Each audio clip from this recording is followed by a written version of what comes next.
The first day, the first stream, the first moment of Frosty Faustings here in 2022. My name is Kai Kennedy, and I'm joined by Ryan Merkel. Hey everybody, it's been 2 years. We missed a year of Frosty Faustings, and now we're back, and we're here for Mystery Game, which, Kai, tell them what Mystery Game is and why it's so important to Chicago. Yeah, so Mystery Game is so important to Chicago because we are absolute goons here, and we love to see the silliest things in fighting games. You will see games you think you know what they're about. You'll see games you've never seen before. You will see games that only speciously could be associated with fighting games, but they will all be competitive, and they will all be fun. And the name of the game is adaptability. You're sitting down, you're playing a game you've never played before, and your goal is to find a way to be the one who clowns on somebody, not the one being clowned on. So you're going to see some pretty fast clowning here, really. You're going to find the first person to find the first broken thing in whatever game they're playing, and they're going to abuse it so hard. Exactly. Like Ryan said, adaptability is the name of the game here. You will see that the champions of years past, and undoubtedly this year, are going to be the people that can identify what is absolutely busted. Does this move have a disjointed hitbox? Does this thing give me full thrown vulnerability when it really shouldn't? That's what you need to find as fast as you can. And if you've never seen this before, every round in every pool is a different game. So when they sit down, they're handed controllers. It could be any controller. It could be any game on any system at any time. So they could sit down and play something. Well, we've seen Pong before. We've seen puzzle games. We've seen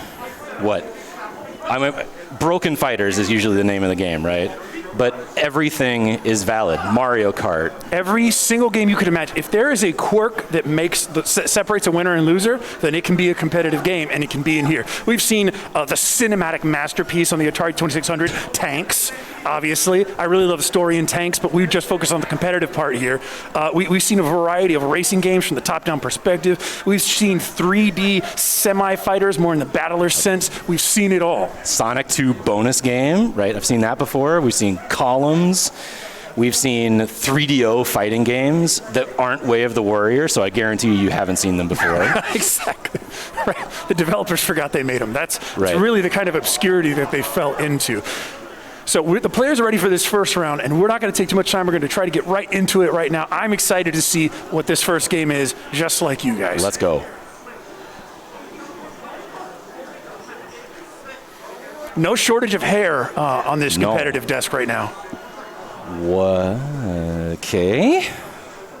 Choose your flavor. Choose your flavor. Not your fighter, your flavor. Okay, so fighter and then flavor is color, costume. Whoa, okay. It's a theism. Yeah, right. It's an ism. Tough love. So this game is tough love. We got a garlic mirror match here. We're in a composition notebook, right? Okay, right. That's nice. We got some call-outs on screen, punishes, reversals, and such. That's good. Whoa. I mean, first of all, let's call out the voice acting. Amazing. I'm good with it. Yep. Yeah. Haha. Brokenhearted. Broke his heart. Oh, four-hit combo, 320. Oh, get off. Look at that. He's trying. Look at this instant overhead, right? Like everybody's going for the jump. Yep. A little install there, maybe? We got a teleport. Oh, man. We got some behind yous. Nothing personal, kid. So this is the thing, right? Now somebody knows, hey, there's a teleport. All right, with the jump-ins, they seem to be working. You got to block those. Talk to the hand. Putting them in off stun. Talk to the hand. Whoa. Dabbed? He dabbed on him. Oh, my God. Garlic. The character is Garlic. We're mirror matching. That's important to know with Mystery Game, too. So we got a nice big overhead with a nice round hitbox. You like to see those in jump-ins. Yep. Oh, dabbing forward and back. Is the dab a dash or an attack? It doesn't seem to have hitbox because you're going right through them. So it might be something of like an Akuma phase. Yeah. Go through.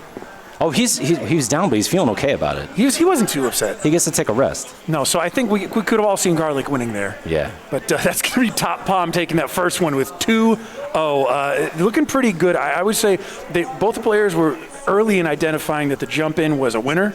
Right, but it didn't seem to be insurmountable. There were a couple experimentations with things like the counters, like the mid-block counters. There seemed to be something of like a perfect guard almost. So Chad is telling us that the dab is projectile invulnerable, which would be great if we had seen a projectile. Right. I mean, good plan. All right. Let's Let's pick our fighter. we're going to mirror it again. Oh, we're going to go again. We're just... All right, polka dots There we versus go. blue. Tap your foot to the beat. What the?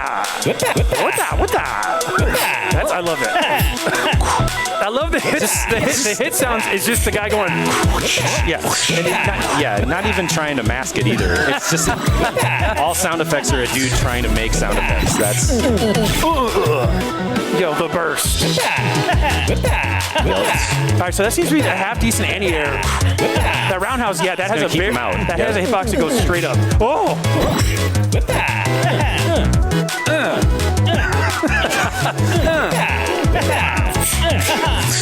Yo! yes. Yo! Doesn't even finish the combo. Disrespectfully dabs and finishes. Top Palm continues to show dominance. Oh, all right. All right. It's like that. We got like that Ken standing roundhouse. Right. Keep off of me. So that's definitely it's putting him enough. There you go. Yep.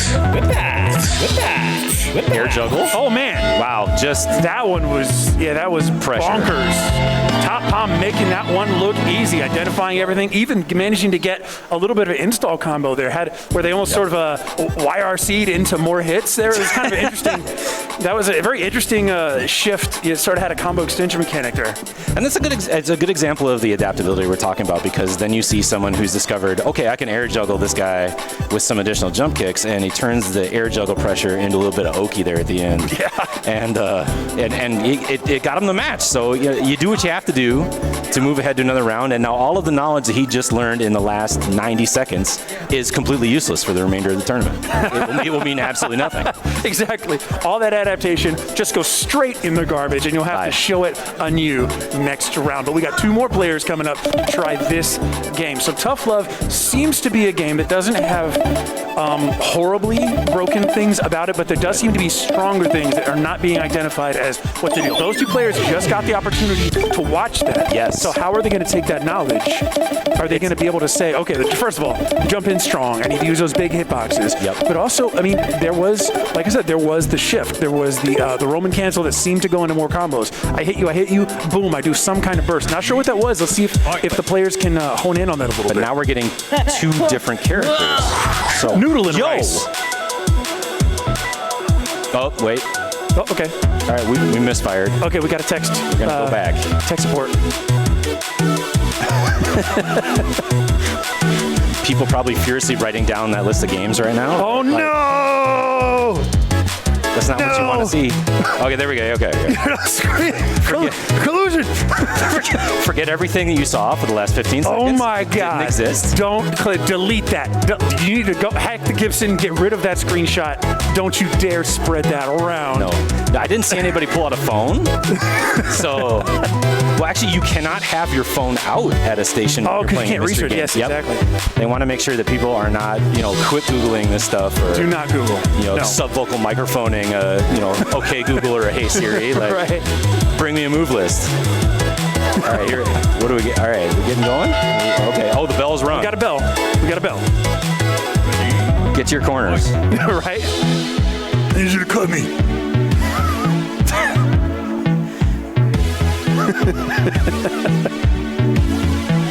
Oh no. I'm just kind of grooving on this bass line right now, actually. Like, yeah, nice little art bass line. Yeah.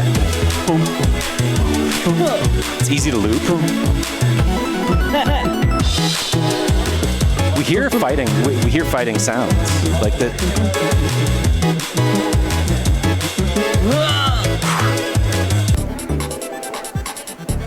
Okay, so they're taking a little bit of time to work out the technical difficulties of this. This is a very interesting game. You actually have to program in the functionality before you play it. So it's kind of a learning experience as well. I'm assuming that's what they're doing right now. Well, and chat's pointed out a couple of times here that this is actually a browser-based game that's available for free. So it does have that Flash aesthetic, doesn't it? Yeah, it does. It does. All right. We're back in action. Ready to go? Noodle versus Rice. Noodle is appropriately We got named. a little bit of this is reminding me of a certain character from Under Night. Just a bit. Yup. Oh! Oh! Straight up Noodle. Oh. I dig it. That is the sickest hit son. He's getting just free. Yo, burst. Jump in with a multi-hit combo. Free. 7 hits, 241. Free. Oh, you shouldn't have pushed the button. That was meaty. Ever. Don't push. No buttons. You got to figure it out. His heart's upside down. You look at right. So is that armored? I'm hearing some reports that that may be an armored move, which would make certainly a multi-hitting armored move would be complicated. It's disgusting. Yeah. Yep. Get there it is. off of me! Step back. Nope. Oh, I'm behind you. Get off. See, that's the thing is you have to be able to notice those windows and be able to capitalize on them, and that did not happen there. I'm not sure if that's a low. It looks like it though. It wasn't getting blocked. Yeah. Get off me, V reversal. Oh, Pixel. Yep. That's it. Do we chip here? Gonna get it? Oh! Answering right back. And that was a lot closer, but Noodle is going to take it over to Rice, so Willer looks like that first one's going to go at 1 point. That was not that far away in that second round, so I think that Gunla definitely has a chance to make this happen. And so no character switch. We're just going to go right back into it. Both players feel like they have somebody who fits what they want to do and how they want to play. Yo! He's got to find a way to anticipate that. Startup frames on the slap hand seems to be pretty fast. And has good reach, but not all the hits will happen. Look at all the recovery on it, though, when the hands fall to the ground, right? A little low-high mix up there. A little more respectful neutral this time. Yeah. Well, and that's the thing. Like, as this develops, you'll see more of that respect in the neutral space. That's coming out so fast. So I'm not exactly sure if basically they're like maybe guard canceling into the move, or the recovery is just so good they're able to go into it immediately after blocking. Because you'll notice that right after that you're able to respond so quickly after so many moves. Nice. Get off. Not a lot of life left. Chipping him out. Good combo. Got some life. Nope. We reversed it off. He's breathing. Back in the corner. Get in the corner. Let's go. Oh, yeah. The low starter works thrice in a row, and Gunla evens it up 1-1. Now watch him go do it again, right? Yup. Nice, the jump into the multi-hitting, and punish that. Punish that. Oh, reversal. Yep. Nice. Yo, that's a lot of damage. 238 for that. Into that. Finish the combo. Nope, V-reversal. Punish. He's got nice. That's exactly. Yes. He's figured out a simple B&B that you can do every time. Gunla with the determination, the adaptation. That's beautiful. That's beautiful. So he's got it figured out now. He's got something he can go to every time. He's going to make his opponent answer what's going on. So he got clowned on for a bit. Now he's doing the clowning. Clown-to-clown communication. Okay, not quite. And doesn't finish it. It does hit confirm, so it doesn't go into the unsafe move. That's really good. Oh, but he's doing the same thing. We have discovered the combo.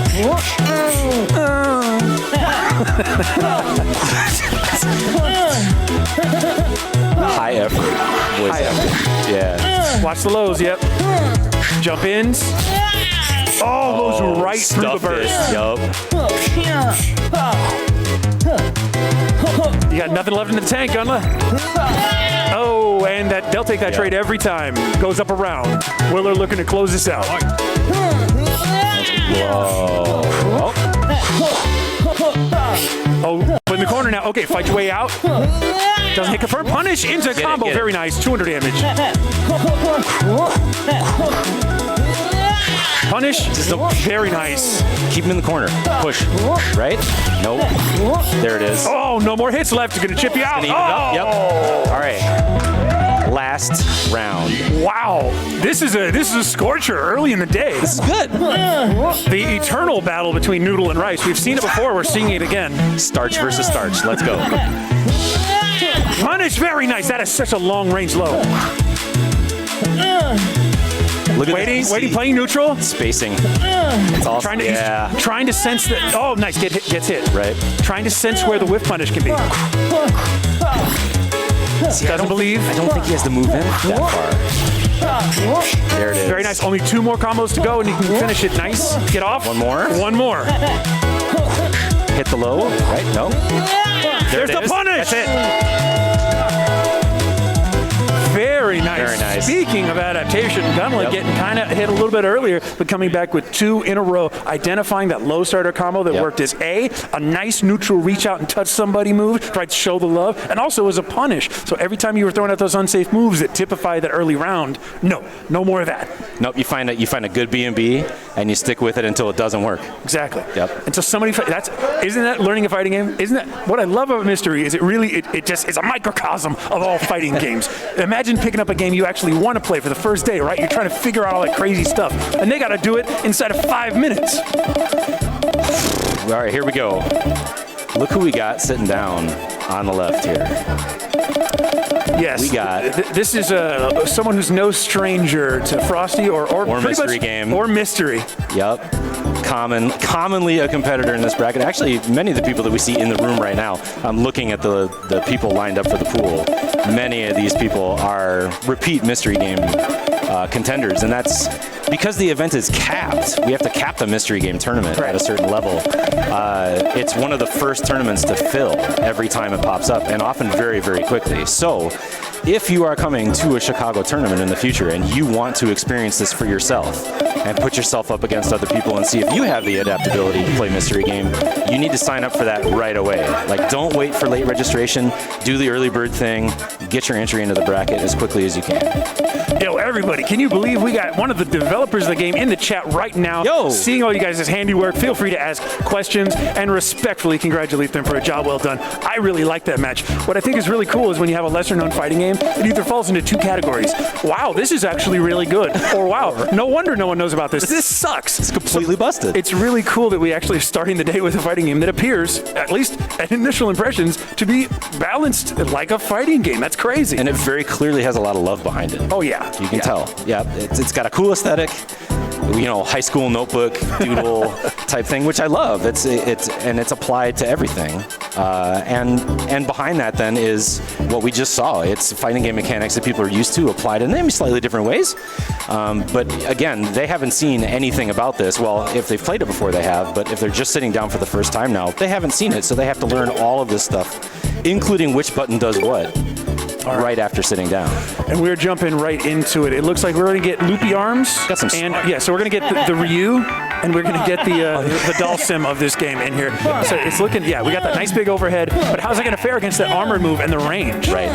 And keep in mind that both of these competitors have watched the previous matches, so they know generally what each of these characters do. So Katana Prime, again, no slouch. Already identified in the very first jump in a combo that was worth a third of the life bar. Oki, here we go. Oh! Yep. Yo! Well, 45-degree auto jump? And he caught him pushing a button right after, too. Yeah, we got the dollar store perfect there happening. Look at the corner carry on that. It's ridiculous. Yo, that would have been sick. Oh, throw. Yo, that has a hitbox that extends past them, so close range, it doesn't do jack. Oh, trade. Oh, man, the response. That move comes out so fast. You'd think that wouldn't be punish. Yo, the burst. Oh, that's a bait, though. Like, only one more of those. Can't eat any more. It's fascinating we haven't seen another throw yet. I mean, maybe it hasn't been close enough, but I think it has. Okay, so that was what I think. What's interesting is that you can actually extrapolate a lot about what the game is like for playing it by seeing a person like Katana Prime play the game. They were able to identify really common fighting game things and exercise them in this game. And that's where the experience comes into play in mystery game of playing. And here's the combo. Things. Oh, nice the throw out of the corner though. The low, the throw back into the corner. Oh no! Oh, okay, moral victory achieved. No perfects. It's got to fight. There we go. No perfects here. One more round. One more. Yeah. Man, the people at this Whole Foods have got to be confused. Very. Look at that lobster, though. I know. Get back in the corner. Yeah, KP's just got the spacing down now. Nice, get off me. Oh, okay. Yo, the range. That's punishable, but not with that move. Just needs one more touch. And we chip him out? Yep. he caught Ends up being a counter hit anyway. Should have been something. Man, so yeah, KP looking so strong there. Moving on to the next round to see what that next game is going to be. But I think that's kind of what we've come to expect when we see Katana Prime on camera. Yeah. Yep. Sat down, washed it in 2, got back up. And now for the next group. Real fast. Next set of competitors. Are we still on? How many have we had now? Are we still in the same game? Yes, it looks like we are. That we are. So nice. Excellent. Right back into this thing. Our next 2 competitors are up there. We're going to check out who we got. I mean, now, at this point, you've seen enough data as a competitor to know that this is a traditional fighting game. Yep. In a sense. It's not. The archetypes are there. It's not doing anything like, whoa, that's not a fighting game. It's got its own spin, its own unique flavor, but it's definitely a fighting game you expect. Right. It's got the expected mechanics. It's not a Neo Geo game that only landed in 2 convenience stores. Exactly. Yeah. Nice. Okay, we got 2 competitors up there featuring Dante from the Devil May Cry series. That's nice. Are we in? We're in. We're gonna get the game screen here shortly. Are we just button checking? It might be button. Might be a button check. I hear button check. What a banger! Yeah. This is different.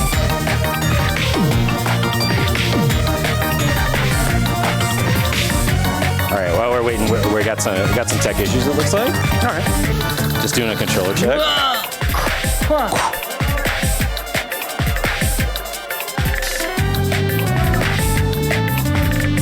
So let's talk about a couple of things we've seen right now. So we're seeing, we saw some form of Roman cancel available with the combo extension. We've seen it several times. Only once in that very first game did we actually see it lead to a longer combo. There was one where the player who had Onion last round that lost did manage to get a cancel, but it didn't go anywhere because the jump in didn't have the hitbox to connect with it. Yep. Assuming they'd either dashed into it or had a bigger hitbox, that would have been possible. But we've also seen just the kind of traditional combos. Jump in with a big, heavy hit stun normal that stuns them long enough to get the chain that you would have done at neutral anyway. So again, all the kinds of things you can expect to see. Or a low starter into a special. We've seen that a lot too. Yeah, and we've seen that combo endless amount of times, right? Low starter, nice throw. You got to be able to hit confirm those. Beautiful. Some of it is just being fearless and walking somebody into a corner too. But he got burst back into the corner.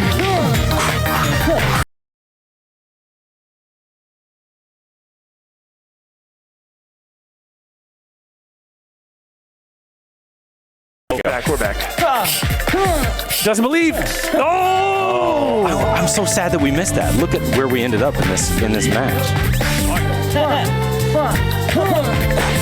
So I'm hearing from the chat that there is a whole other culinary realm we've not entered. There are apparently proteins, not just carbs. Not just carbohydrates. Oh, 7-hit combos. Beautiful jump in. Burst. That was it. Get off me. Only way to use it. There's so much pressure that he's exerting there. Nice. What's the wake up? Tries to push button. Get off me. Ooh, a teleport out of the corner. Yeah, and funny, from the Dhalsim character, right? Yep. Exact same. So yoga teleport. All right, so that's 1 for Ryan. Noodle win. And we're just gonna jump right back into. Whoa. No time. I want this immediately. The salt must flow. It feels like he's got something going on. Teleport combos, side switch combos. We're getting some different buttons in this one. It's really good. Yeah, we are. All right. Okay, so the hit grab combo where he reaches up and slams, that doesn't end it. So I think there's possible you can either do a super after that, or you do pressure after if you just let it go. And that looked good. Musket Giggity looking pretty giggity. Whoa, the touch hands? That felt a little bit inappropriate. Wiggle hands. Well, I'm just going to wiggle hands here. It's murked the game. Corner to corner. Nice, and here it is. Yeah. Reach out. Only one more combo. Don't get hit. Yeah. That was dominant. Ryer looking to close it out here.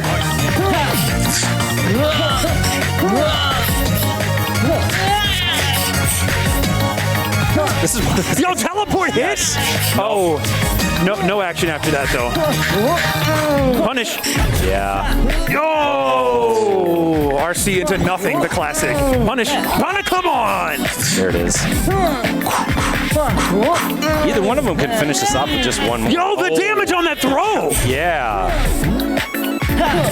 Oh. So Ryer ends up taking it after one round of life out of musket there, where with some pretty crazy play, really, just very unpredictable, and managed to pull it out. And then Ryer just reasserts, nope, my house. Yep. Get out. And so that was definitely a round of, hey, I noticed I had some buttons. I'm going to push those buttons, and I'm going to not stop ever. Yep. Or at least hit them at the right times. Right. Which is usually willingness. What you see earlier is people hitting buttons, but they don't know when they can hit the buttons. Right. And not knowing when you can hit a button is just as bad as not blocking. Right. Yeah. So the interesting that hit grab seems to be applicable inside of combos, but would not hit when you were both grounded. So. That means that it's kind of got an interesting property where it has a strict hitbox, but it won't hit you if you are uncomboed and grounded. Not sure exactly how the interaction works, but it is interesting, and it means it had certain applications. It would often lose flat out if you were at neutral and both trying to trade. It would just get hit and get blown up. But inside of combos, it works. Puts them back on the ground. It seems to just either say, I'm restanding you for more combo hits that never happened, or I'm putting you back to neutral and maybe like you're negative, and my turn is still. Not sure. No. Don't know if it loops. It's a good question for the dev in the chat. But I do want to thank the folks in the chat for, answering questions for people and pointing people in the direction of the game and saying things here and there about what's possible, what's not. And it helped us out a little bit and try to figure a few things out. But it's always good to see communities hanging out in here, and that you can tell that when somebody's like gone out and thrown up the signal over on Twitter, and then all of a sudden people rush in because they want to see this game that they love being played in mystery game, where people are trying to figure it out. But it gives games that at tournaments like this, where we already have 24 other games, it can give these games with smaller communities a little bit of shine, right? Yep, absolutely. This is really, and you'll see that again and again, where it's just active games that are out right now that are just super duper small, and you still get to see them here. So it's cool. Thanks for pointing out in the chat there, Kenny. That is, in fact, an air hit grab. Yeah. And the move prior to that in the combo just happened to be putting them in an air state, which is why it worked in those situations. Cool. So that's really awesome. That is really cool. So over the last 2 years, so 2 years ago when we sat here and we did this first pool, we opened up mystery game. We've been doing this, was the third time in a row, I think? Yeah. 2 years ago we sat here and we were switching games, and Kai and I were talking with you all about the importance of rollback netcode. And we swear to you that we did not have any advanced knowledge of what was about to happen in our world.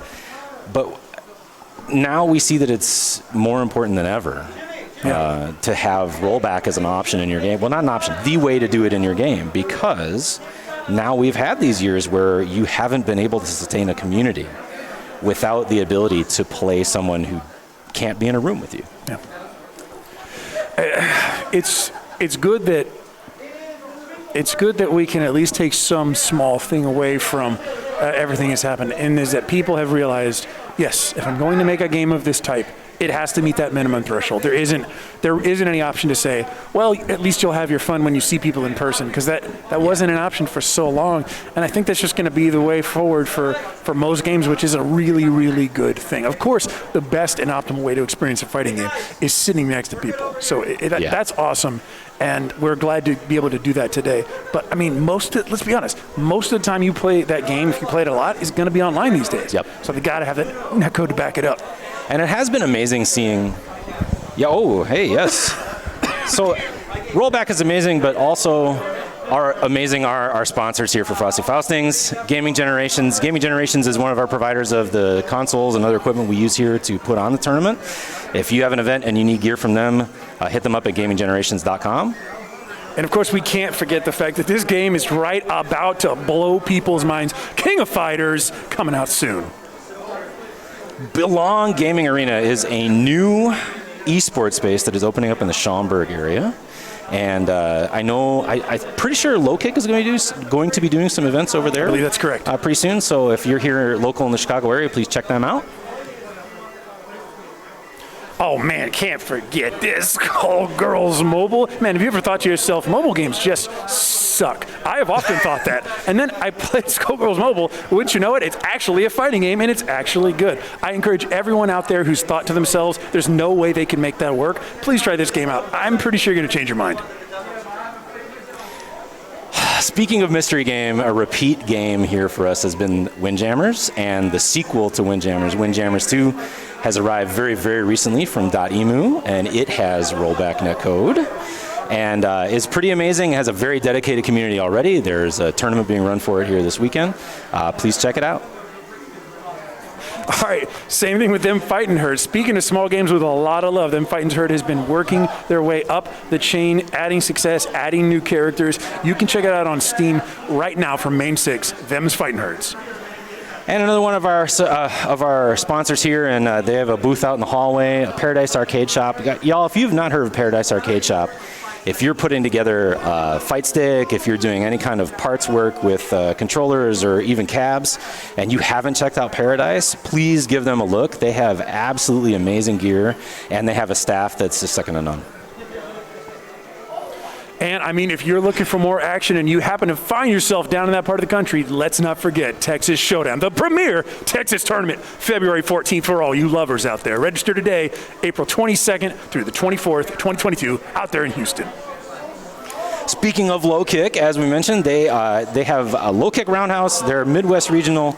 It's going to be at Ignite Skokie, October 22nd and 23rd. So they want you to reserve the date right now. 4 streams. 12 plus games, Chicago fighting games at their best. Don't miss it. Man, Vortex Gallery? Man, if you were looking for some Strive action, if you were looking for Solarized Art, if you are looking for something to do in late February, then come out and see Strive on 26th and 27th at the Vortex Gallery. You got Type Lumina in March, KOF in March, and man, oh man, Smash EG, Winter Gaiden. And we already have a date for next year for Frosty Faustings, coming back here to the same hotel location, the Westin and Lombard, January 27 and 28 in 2023. You do not want to miss this. This is one of the best events out there. No, and I certainly don't encourage staying here for the remaining of the year until the next event. But I mean, if you choose to do that, that's really your option, and I won't judge you. Chicago's a beautiful place. It is. Don't blame them. We got our 2 next competitors up there. We have a returning player that I can identify very clearly from that beautiful head of hair. I believe we are ready to go. I think they've just been waiting for us.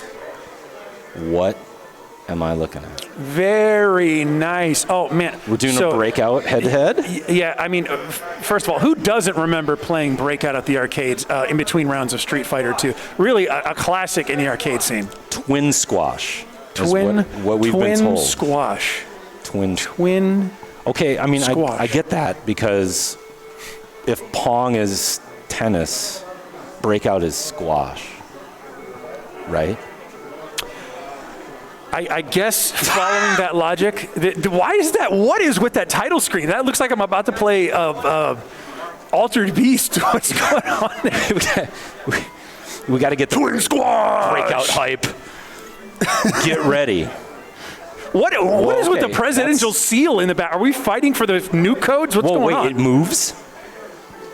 Whoever wins this match gets the launch codes. It advances on you. Right. And it goes. It's faster. Oh, you lost one. Oh, and the ball doesn't come back, so you got to break them. So it basically pushes down against you. You've got to not let the ball drop. Yep. And nice. Lightning strikes twice? There's a meter at the top, and we can't see it right now. And I want to know. Danger. Oh. Yo. All right, so I'm pretty sure that when one player succeeded. Okay. See the flashing blocks? They change the opponent's playfield, or your own playfield in that case, right? Whoa! All clear and you win? Instant victory? Instant kill? He IK'd him? Yo! No meter, no nothing, just honest neutral. Owned him. You've been looking for a game with honest footsies? Neutral, we found it. We found your game. This is the only game with honest footsies. Bro, are you a zoner? You just played this game, it's all zoning. So it looks like if you hit blocks like laterally, the ball will go through them? Yeah, there seems to be like a hitbox thing. Oh no, you're getting pushed down on. I have not seen this before. Yo, ball in the back, big time action. Same there, look at all that, look at that. Let it go. Oh, crushed. That was a close one too. Man, 1-1. Nope, 2 Doves. to 1. Doves just flew. The doves. They released the doves. The classic pigeon explosion. All right, we're back in the Oval Office. Let's start this next one. And so, yeah, there are power-ups on the field. The vertical lines will eliminate an entire line of blocks. I see that so far. Go got pushed up. Very nice. Oh, man, Rage in a tough spot. And I believe the play field moves down on its own over time. There's something's happening where the player is making it happen. Whether it's like a punishment for actions of Rage or a reward for something Palms do. Or missing a ball. I'm not sure. I think the punishment for missing the ball might just be that you can't break any blocks for a while, which is sort of like you can't do anything. Oh, nope, shot it right up the middle. These rounds are going so fast. They really are. Okay, so let's try to identify when we see it go down what happened. Yeah. So there is an automatic downward movement. Okay. And then when you hit the up arrows, it forces your playfield back up. Yes. So you can hit the up arrow and all clear by just shoving all the blocks up off the top of the screen. Arcade. Did it again. Turnabout is fair play. All right, and we have been told that this game is going to be run first to 3 instead of first to 2 because it's so fast.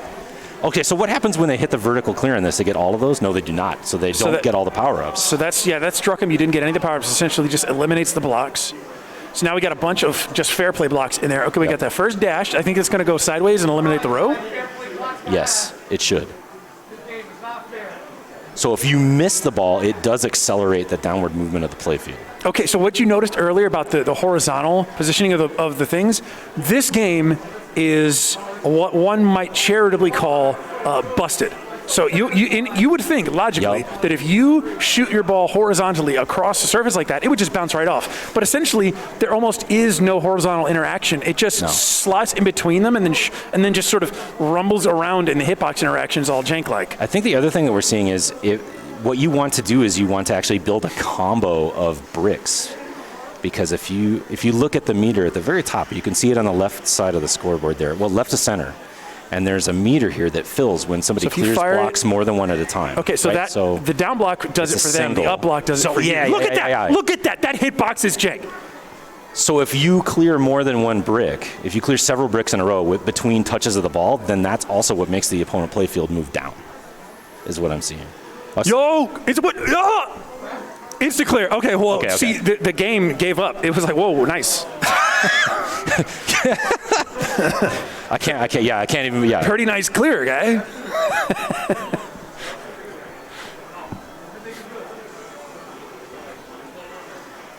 It's so hard to start with just a vertical space, because what you want to do is you want to angle it into the vertical space to get a combo. Yep, there we go. Nice. Yep. Uh-oh. See, we got to get some action there. They start with the same playing field. Yo, what kind of... There it is. What kind of nonsensory? Shenaniganry, even. A lot of power up. Whoa, good catches.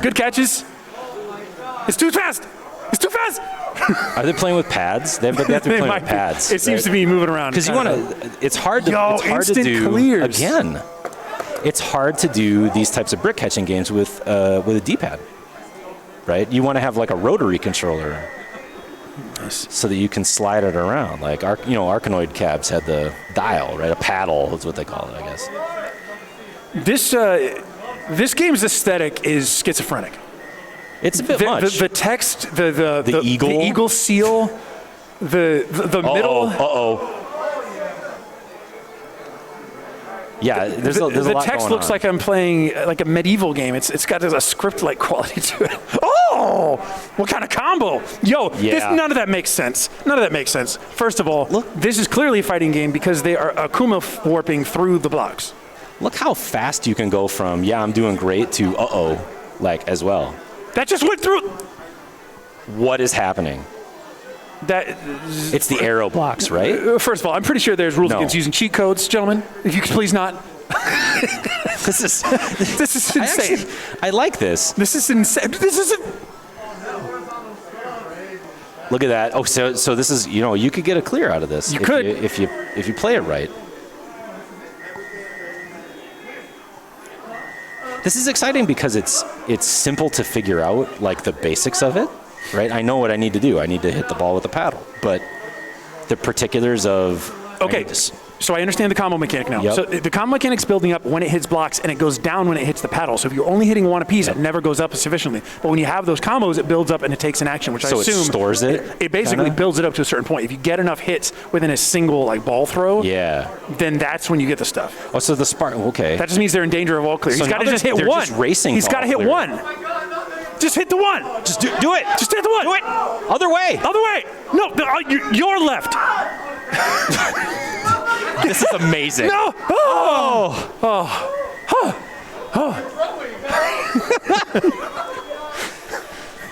right, way to keep it interesting, gentlemen. Good Yes.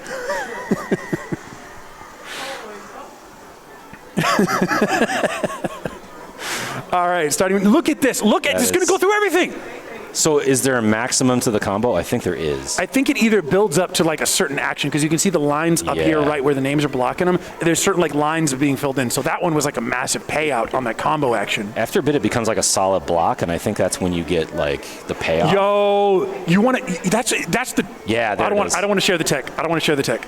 I can't say the tech. That was. It's unfair. No, they can hear us here in the room. I so I'm not going to say the tech. we don't want to break this for them. It would be fun for us, I think. We have too much power. Is really what it boils down to. Nice. I think one of the players actually has identified the tech. I can't stop anybody in the chat from saying it, but there seems to be a certain way you want to fire that ball that gets you the most play. Nice. Look at that. That's beautiful. That's what you want to see. That. Oh man, it pushes it right back up because of the combo meter. When it pushes one up and the other one down, I believe, if it's big enough, like the combo. Look at that. Oh no. You're just one miss from being down like a ton here. This is a. Other way, you want the other way. I can't turn away from this. This is riveting. It really is. You gotta be careful. It's right there. Oh, nice! The finesse on the edge of the paddle. That was beautiful. Yeah, so you got to put a little bit of edge on it. Yeah, you put a little English on it. Yep. Yo, the all clear. So at a certain point, it just becomes a race to clear your board because there are no more blocks that come from the top, it looks like. We got the pace tech from Hardcore Gaming 101 in the chat right now. Look at this. Very nice. All right, so I believe Rage even that one up there 2-2. Is that where we're at? I believe that's correct, yeah. So, final game.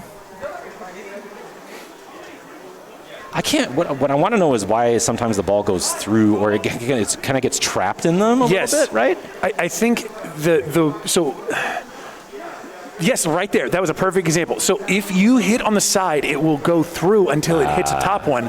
And then basically the hitboxes for it's because you can see where the ball stops technically. The hitbox for each of the bricks appears to be in the center of them, which means you can shoot the ball in between them. So that's what's causing that. So what it does then is it forces a little bit. Look at that. That was beautiful. It forces a risk reward because you want to hit the ball sideways. But as with most breakout games, when you hit the ball sideways, you accelerate the ball significantly. You shoot it in there. Nice. There's a nice sideways. Oh, a little too low. Yep. Palm's in trouble here early on. Oh, no. Oh, that's... The combo's got to stop, though, because he's going to die. The combo's got to stop. The combo's got to stop. The combo needs to stop. Catch the ball, dude. Wow. Oh, my God. All he had to do was catch the ball. So the whole time that he was hitting all those breaks, the combo was building up, and it wouldn't come back to the paddle to activate whatever was going to happen. So they just kept moving down and down and down. That was stressful. That was amazing. That was stressful. That was some sick shit. We got the other players are over there kind of helping each other pop off right now. Yes. If you right? How? Right? No pressure, guys. Just keep it up. Do a better job than that. Yeah. That's all you have to do. Yeah. Yeah, give us a better show than what we just saw. If you could be more entertaining than that. If not, it will be a failure. More dynamism. Yeah, exactly. Higher energy. KP wants He's hungry. Jeez. Just bloodthirsty. Blood in the water. Where's my next victim? Honestly, as someone who's also competed in Mystery Game several times before, that's the thing about it is, like, the bloodthirstiness does start happening to you, and the flip side of that is that when you lose, especially at a game that you know already, it is the saltiest experience on the planet. I lost a top 8 match once in Windjammers in front of my family and many friends. And that was the last time I spoke to my family. There's a photo of me out there just with this amazingly defeated look on my face as I was getting owned in Windjammers, and it was very embarrassing. So. All right, so let's see how the skills transfer. Katana Prime is got to be the favorites in the early rounds just because of how experienced he is in Mystery Games as a whole. He already gets the tech. He's already kind of like... Whoa. What? What is... What even is happening? That was hyperspeed. Hyperspeed. What happened? What? First of all, the Konami code shouldn't work here. Stop doing it. Humans can't react that fast. That's not possible, okay? Performance-enhancing drugs. We're going to need you to fill out a reCAPTCHA. Yeah. Which one of these pictures has a car in it? Oh! Can you please check this box that says I'm not a robot? We're going to need you to do that. Yo, super speed! That looks like the S symbol that everybody drew in their notebook. It is the S symbol. That's the universal mystery. This combo is going to be off the charts. Oh my goodness. KP with the combos. Pushing it up, pushing it down. See, I think that super speed thing is a trap. That super speed is a trap. That is not there to help you. Man, firing it in there. You can see that massive combo getting built. Man, these levels appear to be crazy. Let me get the seat on this so I can play it. I know, right? I want to know what this arcade cab looked like. What's the art on the side of this arcade cab? I was going to say, did it have an eagle on it? Because if it did, that's pretty awesome. Does it have a drawing of... Oh my goodness, this combo Gunla is about to lay to smackdown. Holy mackerel. It's not looking good. Oh wow. Man. Watch it, watch it. Oh, okay, gets the mini combo. Gets it in there, another combo, very nice. If you can just catch it, there, nice push it back. Oh, you lost the ball.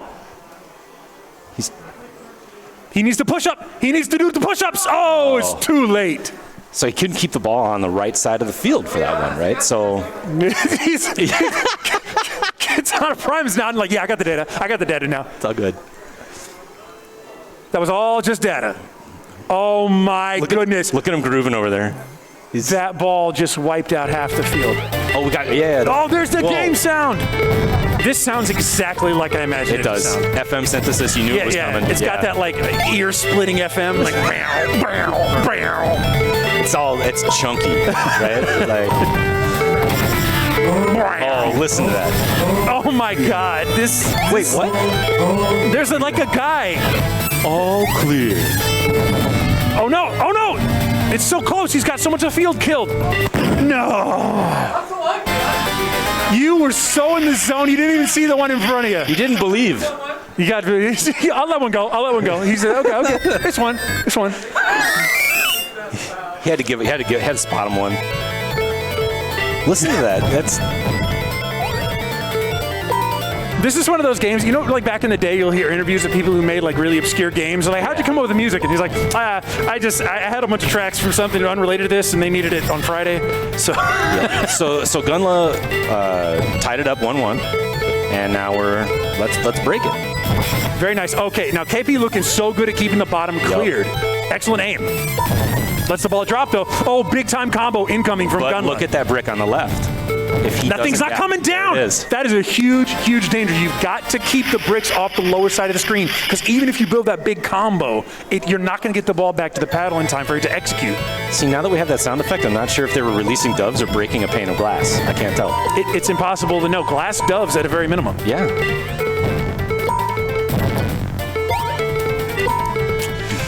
This is a little risky. Oh my goodness gracious. Gunla coming out swinging. We're 1-1 right now.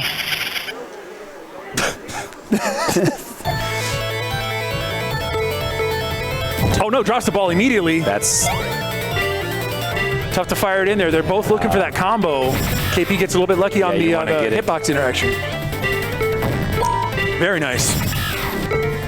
But now is when you need to start paying attention to the very edge of the screen, because if that single block ends up going all the way down, you lose no matter how well you're doing elsewhere in the field. And it's a 2-hit block. Exactly. Yeah. Man, this is crazy. Gunla's getting a little bit low. He's fighting back. Big time. Well, push it down, push it down. Mayo, nice. KP makes himself safe at the very end there, taking it and moving up 2-1.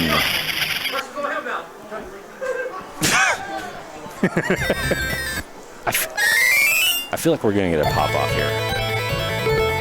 Nice, they both shoot for the same spot, left side. Can't get the right. What's crazy about this game is you would think, oh, I got to shoot it in the left side to get that combo going. But because of the way the hitboxes are with the blocks, you can shoot it in from almost anywhere as long as you get it from the side. Yep, and KP's in trouble very early. Oh, man, Gunla clearing almost the whole board. He might get an all clear here. We're in danger. And that's not what you want to see. Oh, the ball's coming back, Cash it out, very nice. Chance. Oh, nice with the side shot. Yup.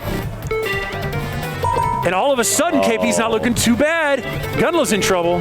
What a pushback. Oh my good, the rally. The rally, you looking at an all clear? Yo, that's like the voice from the fire alarm from last night. Like, it's very insistent. It's letting you know. All right, so no all clears here. Although Gunla has been clearing more blocks. So when you get back to the seal, the eagle, whatever. Eagle. Then that is your signifier that you're close to the end of the play when you see the Freedom Turkey the second time, that means you're at the end. Two more blocks. Can't get it though. A little bit left, drops the ball. Wait, drop it, and then he's going to drop it. Oh no! Yes. On purpose. No, that was straight up tech. Drop the ball, and then you can shoot it manually and hit the block you need. That was Galaxy Brain tech. Oh man, this combo is crazy. And this combo's about to be nuts too. If this thing can just get back, you need to receive the ball. Hold your balls dearly. Come on, get in there. There it is. Cash it out. Push him down. Oh, my. Massive. Oh. Massive damage. Massive damage. That's a lot of damage.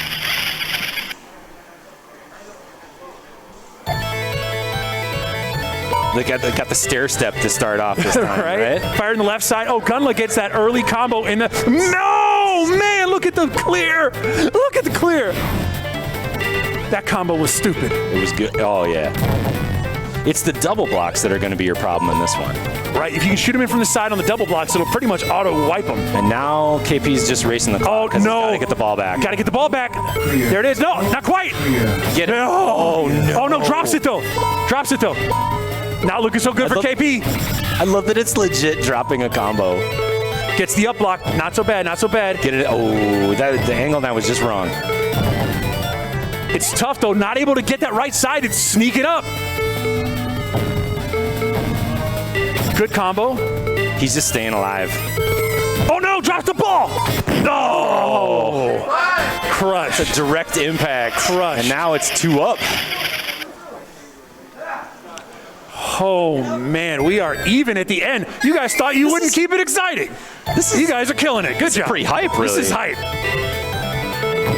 Look at, Gunla just snuck it into the side there. Gunla, KP gets his own. Man, KP with the mega.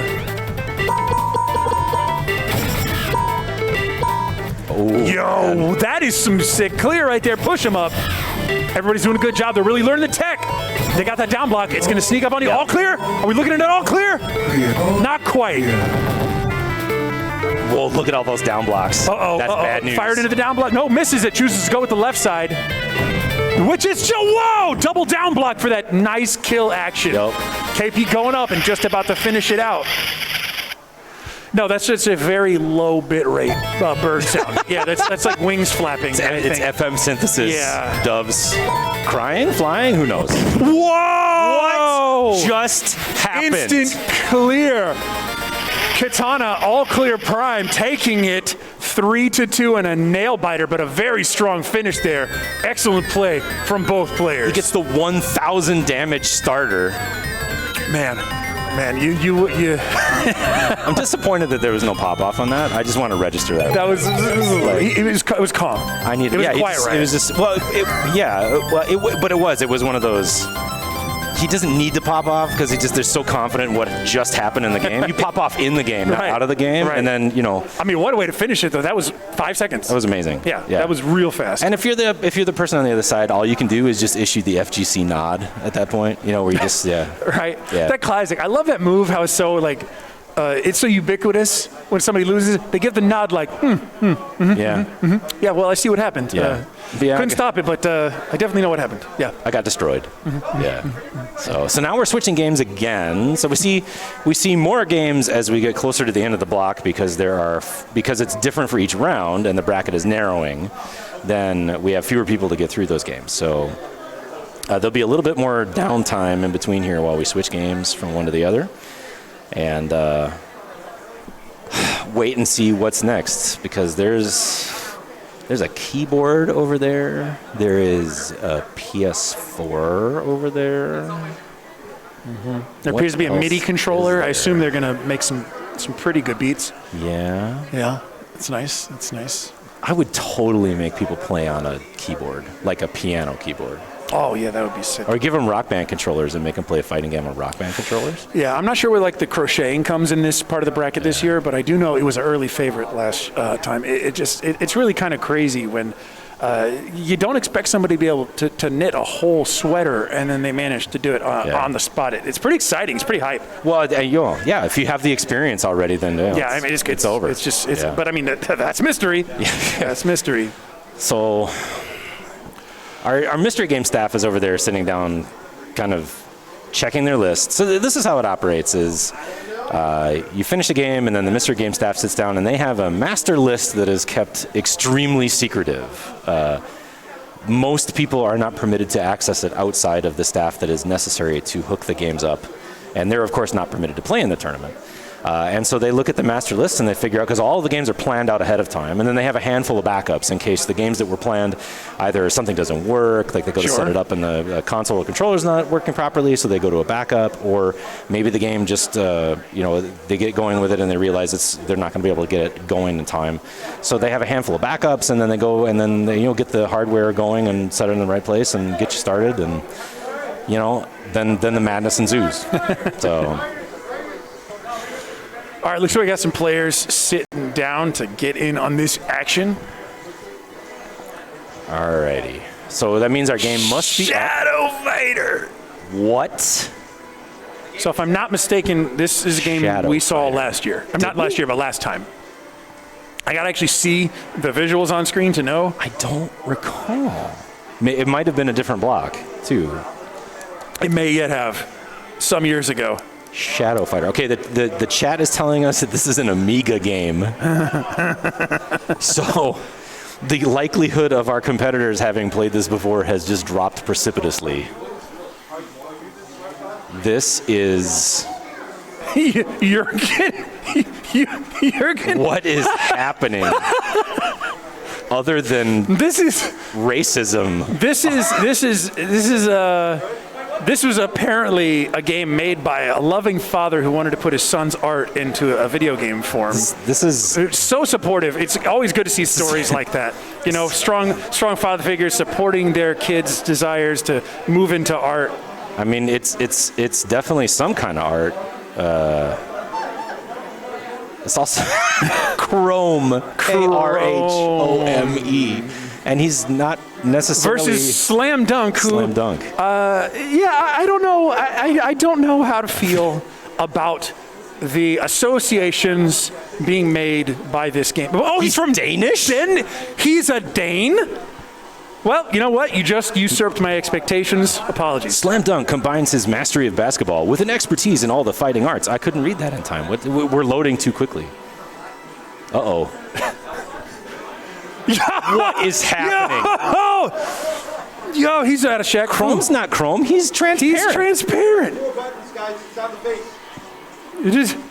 This fighting stance is something else. Oh, he's got a wave dash?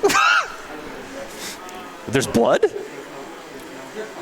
I love how the entire stadium is like, yeah, we came to watch basketball, but whatever. A fight has broken out between our... Yo! There's blood on the floor. There's blood on the floor. Whoa, suplexes? Okay, Yo! look, this is low effort. You're going to make the basketball guy suplex. He can't even, like, hit him in the face with a basketball or something. This Chrome guy is just glacious. He's German suplexing this guy. He's elbow dropping. His fighting style is inexplicable. Give him... first of all, he melts into a puddle and he's just like, what up? I'm out. I'm twirling the ball. He's just mad chilling in a puddle on the floor. Now, see, but then the guy with the mop at the basketball game's got to clean that up now, it's right? true. Like, okay, we got Ryu's crouch fierce there. what? We got a little bit of a glacial feel here from. Yeah, he's got the leg spikes, got right? the spikes, yeah. Yo, there's the basketball action. Did he just?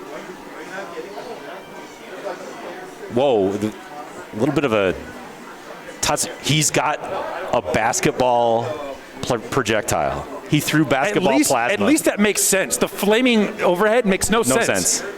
Oh, he's also got a downward plasma, which is basically like, yo, I'm a dunk on you right now. Did he just bounce pass? Yes, he did the Pistol Pete at him. I'm going to be very disappointed if the winner of this does not actually just take the other guy and stuff him in the hoop and break the backboard, right? Right. NBA Jam style. That's his finisher. It's got to shatters the glass with the glass guy. I can't do a Danish accent, but I'm assuming he will have one. I guess. Okay, seriously, what is this chrome guy made out of? It's not necessarily glass unless it's very hot. Right.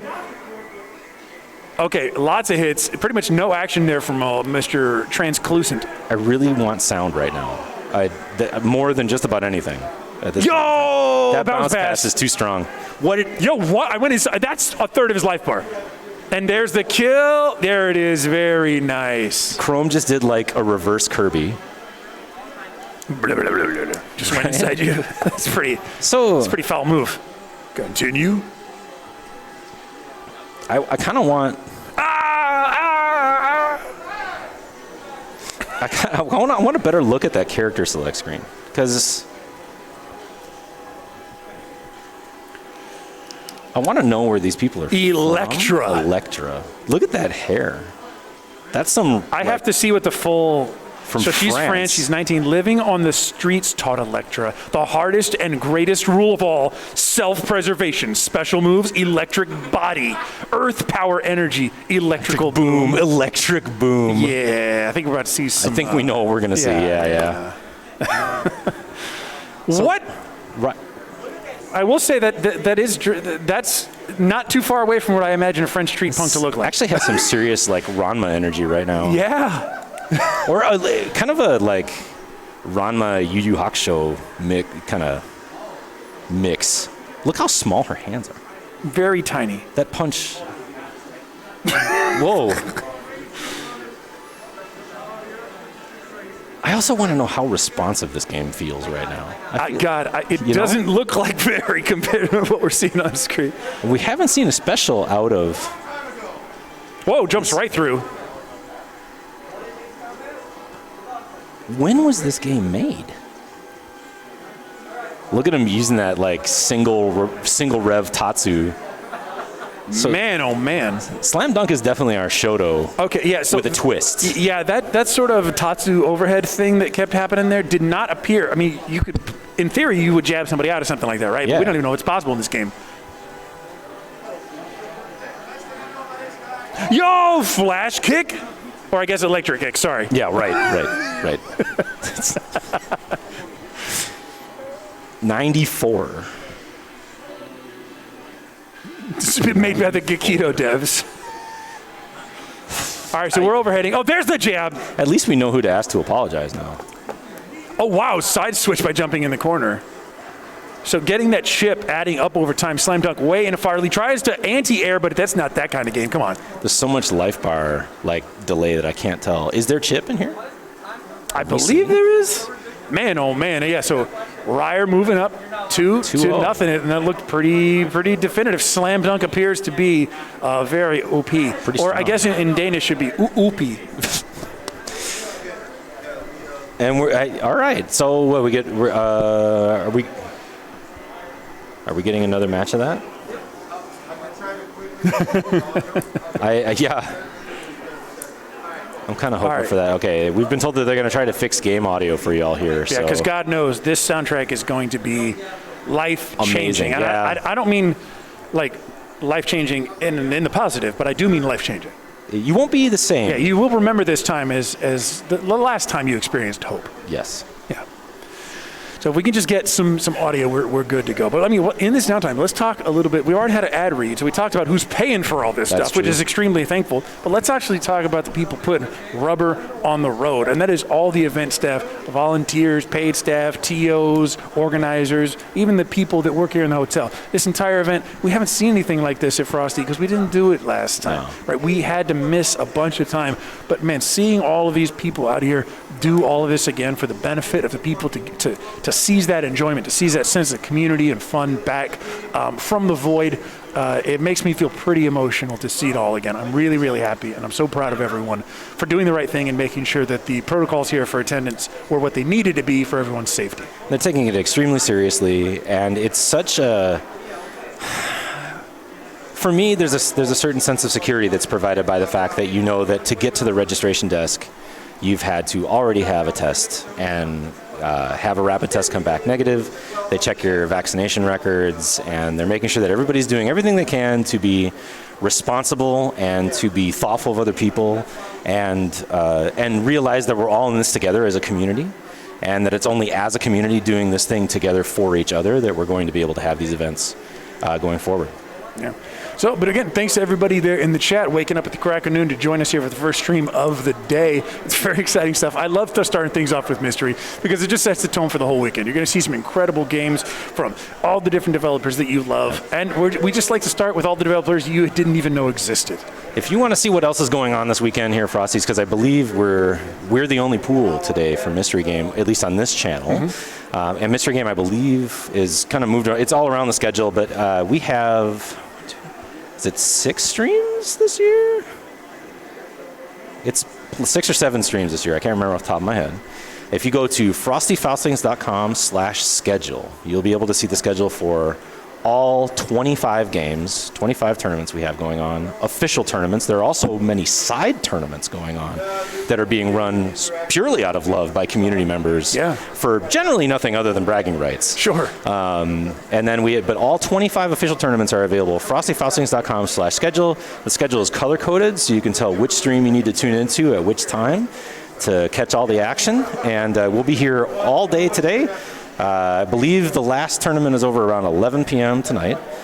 And then tomorrow we start 10 a.m. in this building, and we're all the way until midnight, or honestly, whenever they're done beating each other up in Guilty Gear Strive, which is the headline game for Frosty Faustings. Oh man, the number of people playing Strive at this event is going to be nuts. If you like Guilty Gear, you need to be here. Just cancel all your plans tomorrow. I know you and your wife are planning a special evening, but honestly, she'll be there after that, right? Just take your family for granted. Watch Guilty Gear instead. And the best thing I can tell you about this event and the people who put it on is if you ask Elvin Shadow, one of the founders of the event, hey, what are you playing this weekend? Because he plays in his own tournament. He will say back to you, I'm playing 3 Guilty Gear games, which explains a lot about the character of this event. But here we are back with more Mystery Game and more Shadow Warriors, right? Shadow Warriors. And we're back to, this is actually, so for 1994, this isn't the worst thing I've ever seen. It's not a small roster either. No. Normally when you see these sort of remote games, it's you'll see like a roster of like 6 to 8 characters because that's all they need to do for a bare minimum. Right. There's a lot of characters in this game. And chat has told us that this is a single button fighter. So it has motions for specials, but everything that we're seeing is a single button. So no strength selection necessarily. The consistency of those tattoo overheads leads me to believe the motions are probably either very lenient or very simple. Or both. Right. Yeah.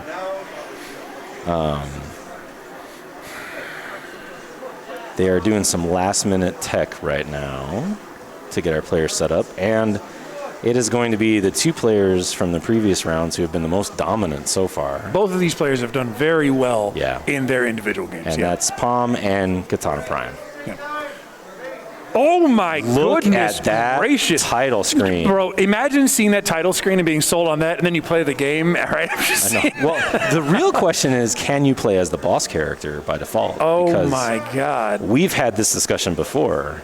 Often in games from around this era, the boss character is the most broken thing. Oh, yeah, because it's never rebalanced for real gameplay. It's Yeah. just completely messed up. Fond memories of NES TMNT tournament fighters with the Super Shredder dominance that we saw. Hukuri and Okura. He's Tibetan versus Tibetan, Japanese. Sure. No one is quite sure what a Hukuri really is. He prefers his personal history to remain more esoteric than some people desire. Okay, Well, the writing in this game is really, it's actually a very, like, it's a little bit like the delivery is way more than it needs to be. He prefers his personal details to be more esoteric because at least someone cracked a than thesaurus. some people desire. Okay, so we have a sword, but he's not using it. No, I mean, honestly, it's just for show. He doesn't actually know how to use it. He punched He's you still with his punching sword him. hand? You punched with your sword hand. Okay, there we go. We had a little sword spin. So the sword's just for specials. That's what I'm hearing right now. He's Tibetan, but he's there's some. Did he just throw a drop kick? Yo, nice hit. Nice trade. Got a little bit of a Blanca thing going on here? Kinda. Is Curry the Blanca ripoff? Did the quite. Blanca ball? He's got that low stance too. Yeah. So Palm goes up 1 round right away, and Some of these, he even holds his face. Dude, this is, I feel like this may be a Sprite rip. He's even got the kick. yeah, but his opponent is the one with the electrics. So Kippy just completely steals around right there, and now we need to see if that was an accident. Because sometimes in mystery game you'll own somebody and you have no idea how you did it. Right. It feels random. Wow, the separation of crowd participation in this and the basketball stadium is marked. Pretty strong. And the other one, you have thousands of cheering fans. Kill him! I want to see blood. You've got 3 people here cheering you on. It is a very lonely fighting It's an arena exclusive club. right now. Right. So yeah, he does have that sweep kind of. Whoa, we got a dash, like a slide kick from KP's character. That sweep is doing tons of work right now. Nice, man. The character of Curry seems to do a significant amount of damage with those stray hits. And yeah. All right. So that's 1-0 Palm. All right, that seemed pretty good, and I don't think Mr. Samurai Sword was doing it really. They both going to switch? Oh, no, they're not both going to switch. Top knot. Top knot. All right, let's read this guy. What do we got? Thailand. Okay. 35 years old and an enigmatic character. Top Knot is the Thai boxing world champion. Special moves, fast fire somersault, spinning kick, power combination, and God knows what else. The fear is in my heart. Okay, so definitely the Bagat of this game. Yep. 100%. Yeah, Bagat versus Slanka. He's got the kick. So if being a one-button fighting game, it is 50% the fighting game that Street Fighter 1 is. Right. Oh, man, little overhead there. That does not seem to be working against the sweep. He's got like no reach, right? That's the problem he's facing right now, is that sweep is just, okay. Yo, just kicked his feet out from under him. That sweep is destroying. So much work.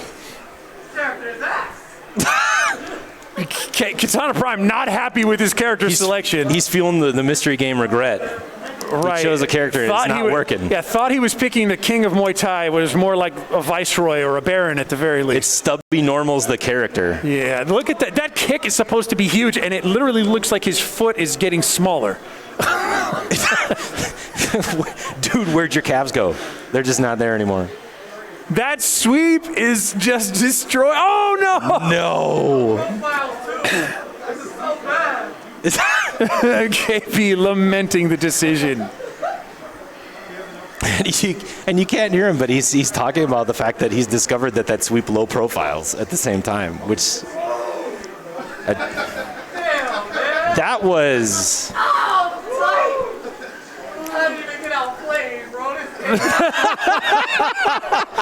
Sound Prime not happy, but Palm has got to be happy with that one. He's blaming the game. Yeah, see, that's the thing.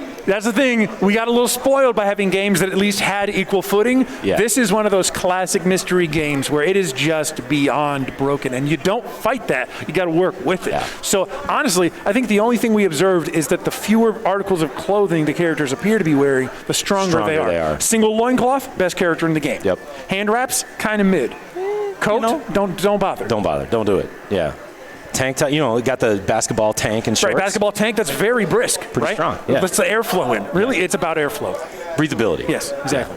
So yeah, you're seeing one of the other aspects of mystery that draws people to it sometimes, and that is if you lose, you don't necessarily have to take the L. You can just say the game was garbage and walk away. Exactly. No, it's a full option select. If you win, it's because you've godlike adaptability. If you lose, this game is honestly BS. It's horrible. Yeah, it's a bad game. Yeah. It's a bad game. No one should play it. So I never want to hear another Twitter conversation about which games are Kusuge or not, because it's not a mystery game. You can't say. Even all of the games that people say are total garbage, most of the time, if you compare them to much of the mystery game field, they are phenomenal examples of fighting game design. Oh, yeah. So a Super Nintendo has entered the chat. Oh, man. For our next round. Guys, get excited for this Chrono Trigger speedrun. We're going to do Chrono Trigger, all bosses. Estimate on that one is about 6.5, 7 hours. Yeah, I think it's about 6 hours. You should buckle up. We're going to be here for a bit. It'll change the tenor of this commentary, I believe, a little bit. So it might be different from what you've been hearing for the last 90 minutes. But yeah, and that's a really weird game for competitive. Competitive Chrono Trigger is a really strange one, right? Because some people elect to take the old man's lunch because it makes the conversation in the game a little bit lighter, and then you can go for the trial skip. But honestly, I don't know if somebody wants to go that route or not. It's a lot safer to just leave the lunch where it lie, save the cat. Don't even bother fighting Gato. Just don't bother. Just eat the frames on the text boxes. It'll be fine. Just take it. Yeah, just take it. Take the text boxes. Now I kind of want a fighting game where text boxes go to town on each other. Right? Like, is this a fighting game that's like the Deadpool Marvel 3 Super, where the different pieces of the UI fight each other? Yeah. Right?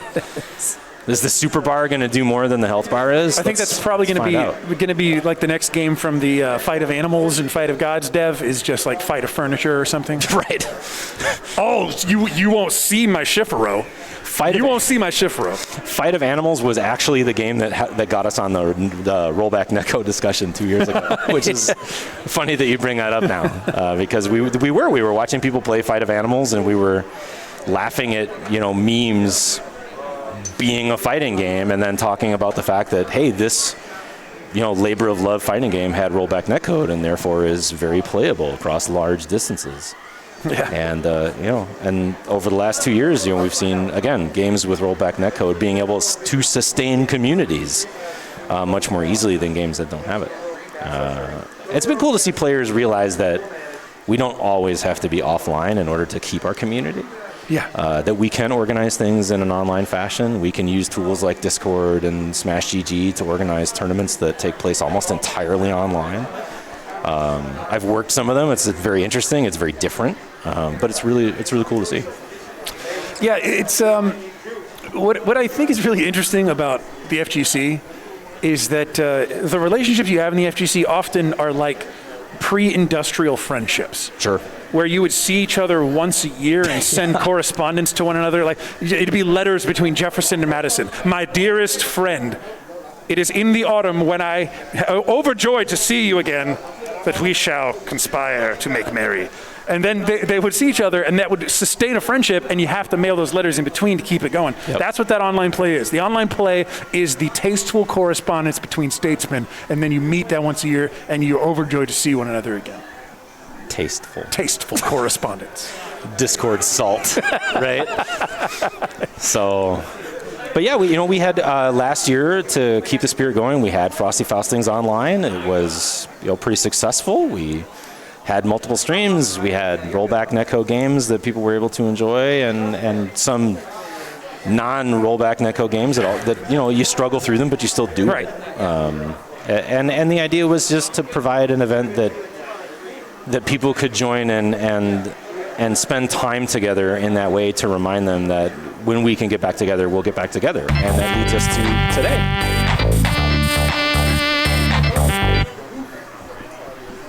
Got some soft jazz.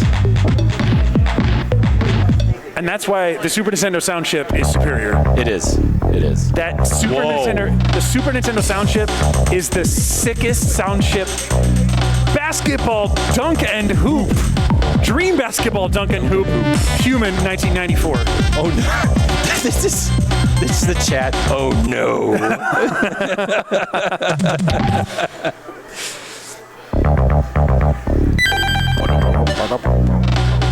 This is some really grungy. This isn't your dad's basketball. It's so chunky, the bass line. We're gonna play 3-on-3. So now we're shifting into sports game territory.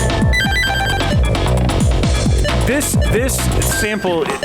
sample-based sound engine is sick. I know all the Sega fans in the chat are like, no, I wish this could hurt my ears a little more. But no, this SNES sound chip is godlike. The Photon, Tomahawks. This is very non. This is like Tecmo Bowl, where the teams in later versions were all like, Chicago Spirits and stuff like that. It's a non-American developer's idea of what American sports teams are like. Like they've vaguely seen logos from a handful of them, and then now they have to come up with the names, right? Yeah. Right.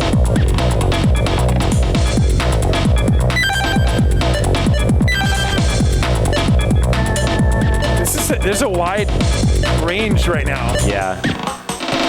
So the kick sample is very deep. I like it. It's very thumpy. The dude that you see standing between our competitors in the second camera here is Mystery J. He's the guy who puts together the mystery tournament, and with the help of a couple other dudes back there, he does a lot of organizational work with it. He sets the game schedule. It's his collection, by and large, that's used to run the mystery game tournament. And honestly, without him, we wouldn't be able to have this to the scope and expanse that mystery game has become today. Yeah, and the scope is what makes it. The effort and the depth of games that you can get on here is what makes this tournament a Chicago classic. And his knowledge of these various games is just unbelievable. But he and his staff do such a good job. I want to make sure that while we're on stream, that we give a shout out to Mystery J and his staff. They're just amazing, and they put on a great tournament for everybody. Hell yeah. All right, we're getting there. We get to continue enjoying this jam for a while. Yeah, this is like the timeout music when it's only 10 seconds left. It speeds up. Yeah. This is the end of the round where you're gonna lose. Where it just kind of cranks. You're running out of air in Sonic. Yeah, correct. Find the bubbles. Yeah, this is just barely too fast. It makes you feel a little frantic. I love it. Yeah. So they're trying to jack your heart rate right now. Gotta get you feeling like you got a lot of pressure. Man, see, that is, dude. Getting to hear this track, it reminds me of why I love SNES, the sound chip so much. It had such good stereo and bass compared to the options at the time. Everything felt so thin compared to that nice heavy sound you get from an SNES chip. The kicks are so doom, doom. I love it. It actually has bass. It hits, yeah. But yeah, there's so much the separation and all of the various effects that could layer on top too. More reverb ability, a little bit of chorus stuff in there. Yeah, it was my childhood system. What can I say? Yeah, SNES is my jam.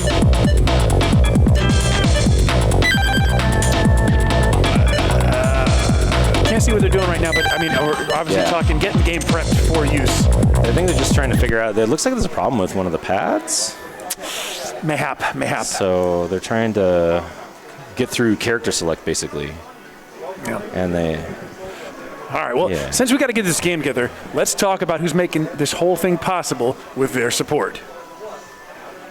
Going to do some ad reads. Gaming Generations, of course, that professional event services that you will see time and time again for events like this. It's the premium gaming equipment rentals and services company out here, and of course supported by SNK Belong Gaming Arena. Samurai Showdown has been going on pretty strong for the last few years now from SNK. And if you haven't given it a shot, give it a new shot today. Tons of new characters, maybe since the last time you played it. It's still a fantastic game with a lot of damage. Oh, yeah. Let's not forget Arc Revo America in 2021, the finals powered by Esports Engine. That begins on March 19th, 2022, 11 a.m. PST sharp. Given that it's FGC event, they won't be late at all. And that's on the Arc Systems Works official channel. We mentioned them earlier, last hour block. This is Belong. That's a new gaming arena that's opened up in the Schaumburg area. They're having a bunch of events as they kind of get things going to build a bit of a community there and to get new people into the new space. So if you're here in the Chicago area, please check them out. All right. Slamming, jamming, and thank you, mamming. It's Skullgirls Second Encore. Of course, on mobile if you want to play it that way, or if you want to get on console for the full experience, that Season 1 pass is available. New characters being announced all the time. That's crazy. After 10 years, we've got the Season 1 pass. I do not know how to process that. That is absolutely insane, but that means that there's lots of developer support there, so this is a game that is alive and kicking. Get out there, try it now. Blazing Strike is a new game coming soon from Axis. And I've seen the ad for this, and it looks like basically like a new version of a more pixel-oriented fighting game. Like if you were to put one together. A lot of Third Strike influence. Yeah, a lot of Third Strike feel to it. So, give it a shot when it comes out later this year. Oh man, them's fighting hurts. Of course, they've also been adding content to their game with new characters and of course continued support from them. So if you're into a fighter that's got a lot of combos, a lot of freedom, a lot of gameplay that's real deep and real solid, you need to be checking out them's fighting herds right now. Such a good game. You know what else is a good game? Power Rangers Battle for the Grid, which if you haven't tried it yet, if you are into versus team battlers, you owe it to yourself to try Power Rangers Battle for the Grid. They've made several DLC packs for it. You will find a character from a Power Rangers era that speaks to you and to your nostalgia. But at the same time, it is an absolutely amazing fighting game that's really deep and is a lot of fun to play. Yeah, man, my favorite description for that whenever was somebody said, man, this game's cheap. I love it. And that's the game. Of course, Paradise Arcade Shop. Check it out at this event and many other events. If you got a stick that needs to get fixed or just a stick that needs to get replaced, they've got the parts for you. Fantasy Strike is one of our headlining tournaments here at Frosty Faustings this weekend. And if you have not messed with it yet, it is a free-to-play fighter. You can play all of the characters online. It has rollback netcode, and it has, I'm not going to say simplified, but more accessible controls, I believe. Accessibility, that's a great word. And it's a good fighting game to get started with if you find fighting games to be intimidating. Yeah, no, it definitely takes all the core concepts and boils it down to something very simple to understand. I played it myself and can tell you, yes, it makes it simple. Give it a shot. And hey, you like what you're seeing now? It's going to happen again in a year's time, like a festival, like a celebration of all that we hold dear. The Frosty Faustings is coming back next time for number 15, returning to the Weston Lombard, Illinois, just where we are right now, 27th and 28th of 2023. I didn't even know the numbers could go up that high in years. I know. And you were mentioning what it takes to put this together. We have 5 ballrooms, and by ballrooms you think, oh, it's small, right? No, these ballrooms, like this one's, it's a ballroom. The one that we've got the main games in is like a convention room. It's huge. Yeah. We're switching games. All right, so apparently we had an issue with the previous game, so we're not going to be doing basketball here. What do we have? So, as was aptly pointed out in the chat, mankind knew they couldn't change the dunk, so instead of reflecting on themselves, they blamed the hoop. So, is this going to be a split-screen racer? I think so. Oh, I guess that was our method of random selecting, was just holding the pad. And then just pressing the button random. Press B to quit. You can still back out now. Giving you the deets on the game name. Drift King Shotoko Battle 2. Drift King Shotoko Battle 2. This will be a split screen Split racer. screen Okay, looks like we're racing game. utilizing the mode 7. It is 1v1. It looks. We don't have any trash mob cars. Oh no, there we go. We've got them. So there are other racers on the field. Ooh, there we go. There's some sound. And already there is a huge lead. Cool, taking it to the wall. Looks like the second player, Ryer, possibly took a nosedive into the wall early. Yep. Is the second player on the top? I'm very confused right now. Whoa, look at that drift. Yeah, it looks like second player might be on top. That makes no sense. None at all. What kind of world are we living in? Oh man, wall-to-wall action. That is it. The second player is the one that you're seeing on the top of your screen right now. But very, very far ahead at the moment. Yep. So that is indeed Ryer who's ahead, I believe. And the oversteering crazy right now. We've got skid marks on the track, so the Mode 7 is not just one texture, it's actually layering them, which is pretty dope. That's pretty crazy. Really? So there are other cars, but there's like 2 of them. What are they doing here? That's just for flavor. Yeah. So it also looks like the stripes on the side of the road are slowing down. Catching up right now, doing a lot better job steering, coming up on that ass. See, he's cutting the turns better, and he's slowing himself down. Taking better lines. Oh no! Took it too close. The line was too tight. Oh no! What big oversteer! Almost. That's a head-on collision. All you got to do is get past this turn. Oh, the same thing. Oversteering is going nuts right now. Is it too much? Oh no! Oh no! Ryer just hugged the wall for way too long there. Yeah, that was the opportunity to catch up there. I don't see it happening. Is this the last lap? I can't tell. I don't have. Is there a counter? I don't see one. Okay, lap 3 at least. Usually 3 laps. Let's go with the rule 3. There's going to be 3 of them. And Ryer's. Oh, total stop. Came to a conclusion. Ryer's looking a little bit more solid here, but we're going to get into this kind of like super huge hairpin, and we're going to see what happens. Oh man, so getting bounced around is killing them. It's pretty punishing. But see, that was really nice. Getting a lot closer, getting a lot closer. Oversteered into the wall. That may have been the one opportunity they had to catch up.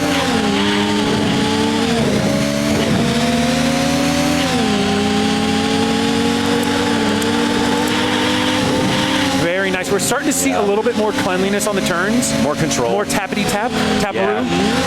Get in your home. I think he was actually, I think Ryer was power braking earlier, and that's what was happening. So he's on the home stretch, and not much, yeah, I was going to say, the only thing that messed him up right now would be... Lap 4? What? Okay, what is this, Le Mans? We're going to go to 5, I guess? No, wait. Ran out of gas. Are we out of gas? 3 laps. Okay, so we're doing... No, regardless of what we're saying, 3 laps, okay? Yeah, whatever the game says, ignore it. We're trendsetters, rule breakers. We're doing 3 laps. And we have to reset the game. Whoa! Yo, bulletproof. Okay.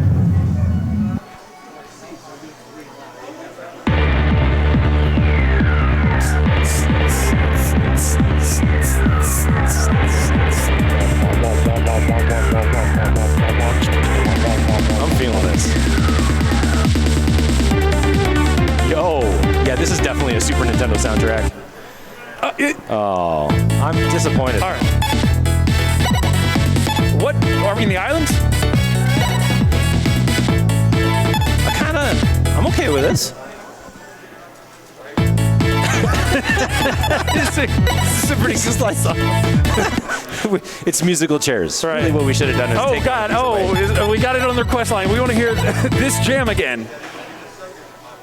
They use the same music for every menu, but they have to load the new menu. Oh, that one's tight. That's exactly Where'd that one go? Right, I want to hear more of that one.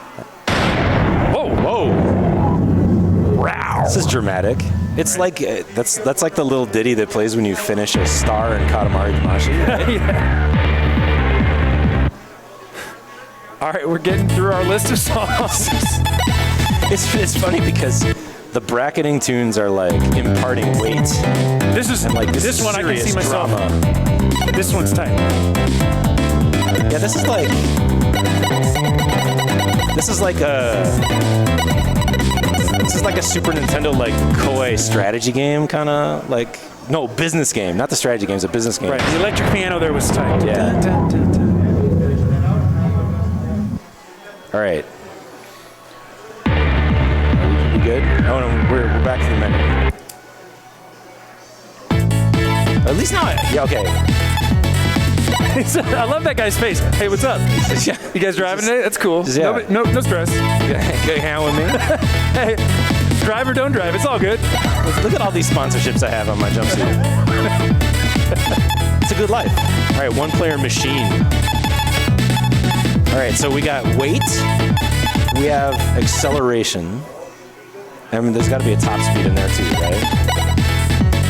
I think what's happening is they're getting hit by the Japanese versus North American cancel yes/no mix-up. Yeah. Right?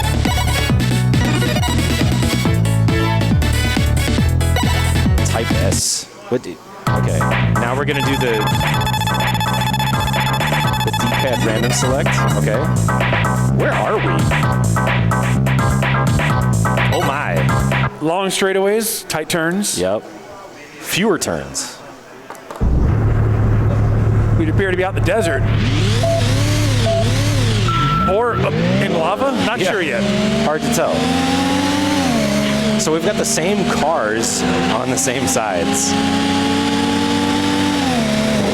So no one switched cars.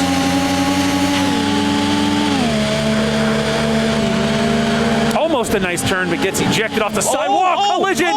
Collision and pass. Trade Look paint. at that. Rubbin is racing.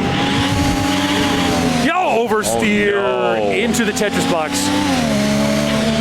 You got the Mario Kart blocks. I was going to say, yeah, it's more Mario Kart with this Mode 7 look. Yeah. All right, they're both kind of having the same struggles here. So this one's tighter at least. Oh, look at that. Into the wall, passes him right up. Very nice. Now it's just a battle of oversteer. Yeah, so whoever's on the bottom is definitely taking slowdowns on turns. So they're choosing to go slower. It should be Palm on the bottom. Yeah. Look at that.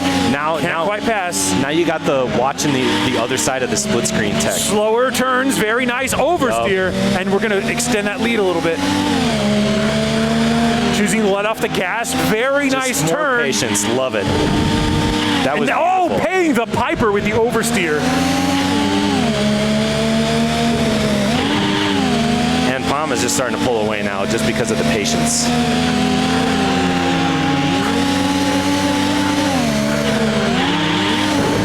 Around the full turn, so taking the turn slower does equal a longer time to make it happen, right? Makes perfect sense, except you're not losing the time crashing into the walls constantly. So now that basically at the end of the straightaway, when Ryer is only starting the straightaway. Yeah, look at that lead. And it is. It's less time up against the wall. It's less time in the dirt, and it's also less time just driving because of the straighter line. Oh, impacts the car thrice. That's going to suck. That's going to take time. Gets around the corner, beautiful. So the turning action on the lower is more traditional. Really nice. Clean lines, easy patience. Whereas we're getting some Drift King action going, and it's not working out. Passed on the left, which is good. Except not good because they should be driving on the left. That was the third lap. All right, so that was really, really strong the entire time there. It seemed like Palm was exercising the patience. The patience is what won that one. It was really clean at the end there. Yeah. Now we get to go back to this banger. Anyway, I hope y'all are enjoying this today. This is this kicking off mystery is one of my favorite things to do, and I was so excited when I knew for a fact that you were going to be here and we would be doing this together again, because I have a really good time when we do this. Absolutely. It's a tradition for me now. Getting one in with Ryan. It's pretty fun. Got to. Well, and after this, I go, I'm back to a stream desk for the rest of the weekend. I'm one of those people behind the scenes. Exactly. After I get done with this one. So, a long day today helping out with one of the stages in the main ballroom. So, all right, we're going to see a repeat track here. This is So this one's got a lot of long turns. It's not going to benefit you as much to take those slower ones because when you've got really tight turns, taking it slow equals less amount of time actually executing a turn. And even my Gran Turismo family out there knows tighter turns are acceptable on shorter turns. You want to extend your turn arc if it's a long turn. And you can see right there at the bottom left, there's a huge horseshoe curve there that you're going to want to drift around or else you're going to lose a ton of time. So, am I understanding it correctly that they are forced to use a manual transmission? No, they can pick automatic, but it's fewer a 4-speed manual and a 4-speed automatic, a 5-speed manual, right? That's a pretty standard. So now we're seeing. Okay, now Palm is taking turns on this corner, not getting quite as far ahead on that turn. If not for those wall impacts, Ryer would be much farther ahead. Trading paint. The rubber car collisions where they just bounce off of each other. And now you're seeing like the different strategies colliding with each other a little bit. So it makes me almost wish that we had track selection because it would make a difference if you knew which track was what, which you don't. Yeah. But if one style of driving is going to be better on, it's like Tekken, right? Yep. Like one style of driving is going to be better on one stage versus another one. And he just can't see going faster, but every time with an impact. Yeah. And now Palm's going to. So strong. Inside corner, too many impacts. Palm gets out ahead.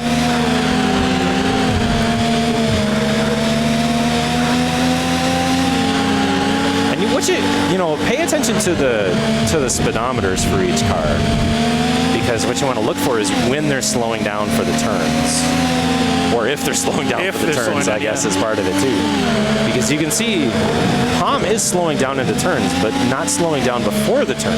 Right. Slowing down during the turn. Right. Yeah, Ryer is just taking too much aluminum to the sidewall. And you can, if Palm is actually trying to take like a driving line.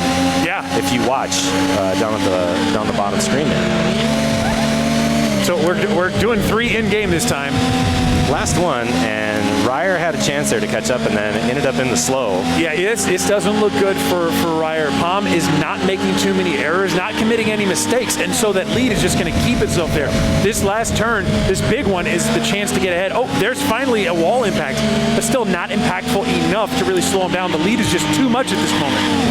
He's got 1, 2, 3, 4 more big turns, and then a straightaway. Short of a catastrophic error, I can't see this going Ryer's way. No, I don't think he's gonna pick this one up. And Ryer's definitely pushing pedal to the metal. Yeah, there's a lot more caution on the bottom part of your screen right now than on the top part of the screen. Too many wall impacts. Yeah. Just barely dodged this bystander car there, Palm. Honestly, didn't do a terrible job catching up, really put pedal to the metal, but it did not equal enough in the end. And now Palm can just open it up, and that'll be the end of the match. Good race. Stressful for both of those drivers. Good job, guys. And that's 2-1 Palm. Palm takes it. So the question is, I guess, is that our last game of this block? It may yet be. It may yet be. I do not have the bracket in front of me right now. So was that them getting out of the block? I do not know. We should. Well, we've got some communication happening here between mystery staff and stream staff. So those games are so crazy. So it's. Okay, so there's 2 more. So there's 2 more. So those kind of games are crazy because you compare them against games of the similar kind, right? So let's just say F-Zero. F-Zero's frame rate is great. Yeah. I think it runs at 60. It does, but it's also only one player. Right. They had the secondary version where you could do it. No, they had like the European tournament version or something. Oh yeah. But the thing about this game is the frame rate is cheeks. It's horrible. Yeah. And so you're not getting like that constant feedback. Same as you play a shooter or a fighting game. You expect a certain amount of refresh in front of your face to identify what's happening. So the oversteering and the understeering is a product of it being 4 frames a second, right? It's just not. It's a responsiveness. It doesn't give the player a lot of feedback to understand when they need to stop those turns. So it's just going to be rough. They've got to adjust to that though. So if we're headed to losers semis, losers finals right now, that must mean that was winners final. Like I want to assume that was, and that means that would mean Palm is getting out of that bracket in winners. Okay, we've been informed just now that that was winners final. So Palm gets out of the mystery pool in winners, and now we're gonna see Katana Prime. What kind of track? This is a scary track. I'm feeling intimidated right now. We're gonna box.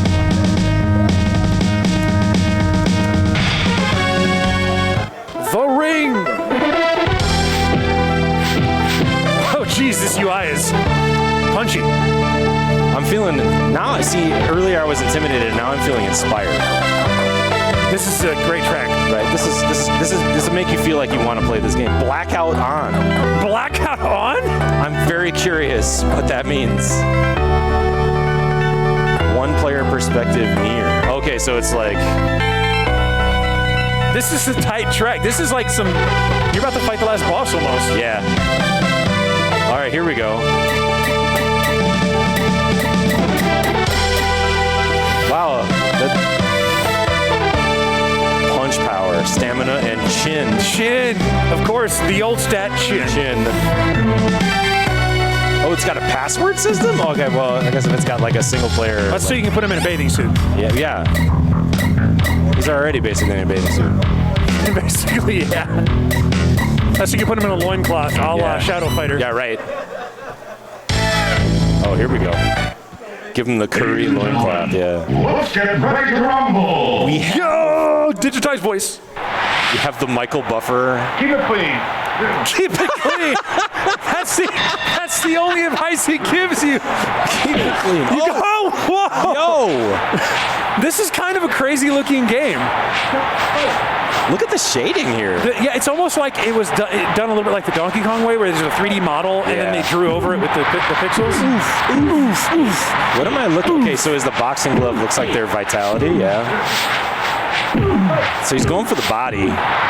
Very successful. Oh no, wearing the body out. Just can't muster a defense. Oh, with the uppercut. There we go. Hit him with the jabs. And that might be their stamina and not their life bar, because right now Rage is the one doing all the punching, but the bar's going down.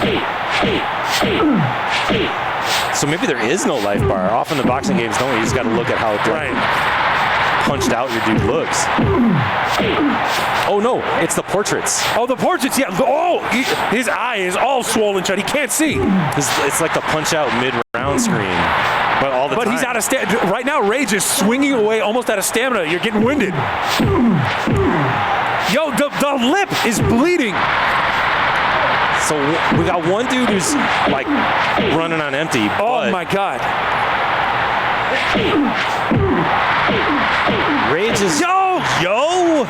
We got 1:37 left. There's no way they're making it to the end of this one. This is violence. This is blood sport. Oh! He's out of stamina. I saw out. Yeah, but Rage is still looking good on the health bar at least. Yeah, he's taking a lot of punishment and not really getting. Because they're just those clean jabs, right? Yeah. I feel like maybe this is some body blow tech here. Okay, neutral. KP swinging for the body there a little bit now too. Oh, there it is. Okay, so we're only gonna play the 2 rounds, and whoever wins, essentially. That's it. It. Starting to take a little damage on the portrait there. Oh, we're seeing out of stamina. So yeah, Rage is winded. So I think we're gonna make it to the end of the round here without somebody going down. The real question is, if we're doing 2 rounds, is it possible that somebody could win by decision? I think so. Yeah, we might. KP's in the corner a lot here with not a lot of room to move, but he probably also can't, the way that the game is designed, I don't think he can move to the right of Rage. I think he's forced to stay to the left. So there's not like a lot of space. All right, only 15 seconds left in this round. Everybody looking pretty rough. I think KP really wants the bell right now. Oh, flashing. Oh, no! With only 9 seconds left. 1, 2, start mashing, baby. 4, get up, 5. He's up. Get up. Whoa, and he's healed. 8. Oh, saved by the bell. He's healed.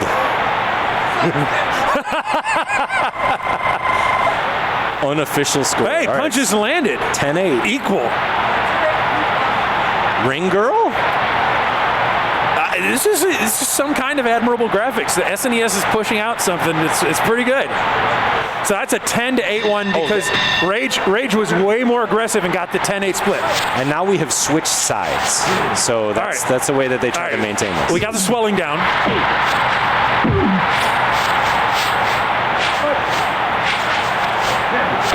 A lot of whiffing. You don't want to whiff.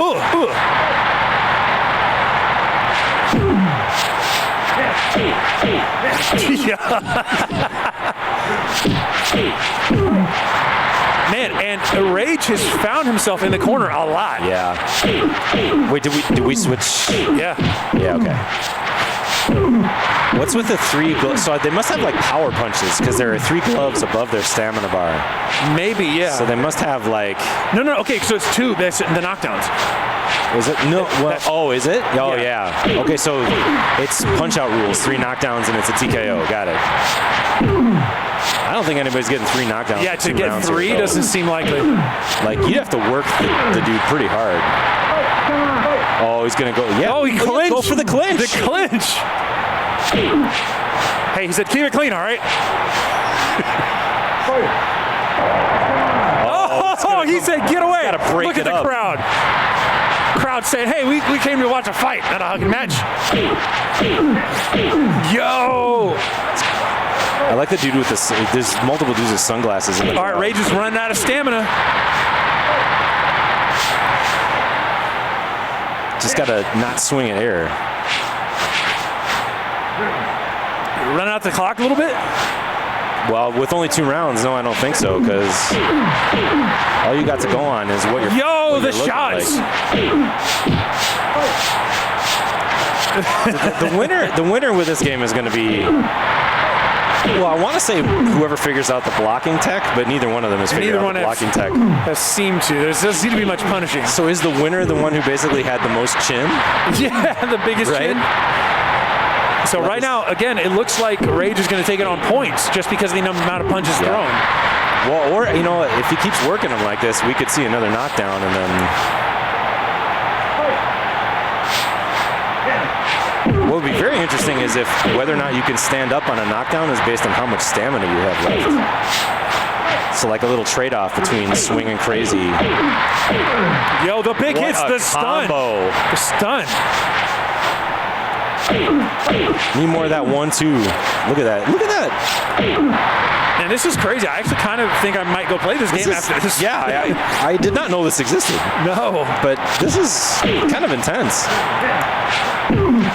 And the mystery of like how much life does either one of them have left is actually kind of fascinating. Yeah, it's the classic. It's just like that visual component. Like you said, a lot of boxing games choose to go that way where they don't show you a life bar.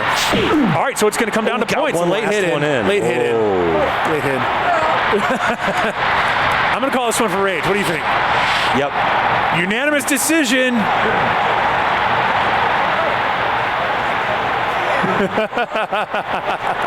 So the scoreboard was flipped. So that is a win for Rage. All right. So KP going down again in what I can only assume is a highly unbalanced BS game. It's a horrible game. Horrible game. It's a horrible game and no one should play it. No one should play it. Yeah, absolutely. So we got one more coming in. So we have losers finals now, which means that Rage should be sitting back down. Yeah. And the Super Nintendo is going away to be replaced by a console to be named later. We're just, the reason we're saying is that we're actually like, and we're looking past you a little bit here. The competitor area is just on the other side of the camera that we're looking into. And so we can see them actually, is that a Saturn? Or a Dreamcast? Maybe a Dreamcast? I think it's too small to be a Saturn. I think it's a Dreamcast. Yeah, those Saturns are massive. I was not aware that there was a black Dreamcast. That's why my brain... I think it might be like the model revision they did later. Yeah. Not sure. So we're going Dreamcast. And, okay, someone just powered up a game, and then there was raucous laughter. Looks like we've identified something. Retro Station, who's been over there helping them out. 2 boxing games back to back would be unlikely. There's that boot up sound. Yeah. Man, I missed that. A wet Dreamcast getting out of the shower. Sega. Okay. We're modded. We're modded. Shh. You didn't see that. You didn't see that. I'm gonna Jedi mind trick that away from you. Nothing happened. I don't know what you're talking about. Oh, Dreamcast. I didn't know you were in here. So this should be our last game of the block. And I'm curious to see what we have lined up, other than booting the Dreamcast several times. Then let's see. Oh man, I did not realize that was a light up mask with the Oni mask. I know. We're seeing a mask that is lighting up on. It's pretty sick. I was about pretty sick. to It's say, sound activated? Yeah, production just told us that it's sound activated because I was pretty sure looking at it that it It was. seemed to be related to speech. I kind of want one of those now. I know what this is. All right, guys. Hope you're ready. I know what this is. And I'm actually... See, there's the mask. That mask is amazing. All right. Prepare your eyeballs. I love that this music is worse than the Super Nintendo music. Right? Somehow, right? Yeah.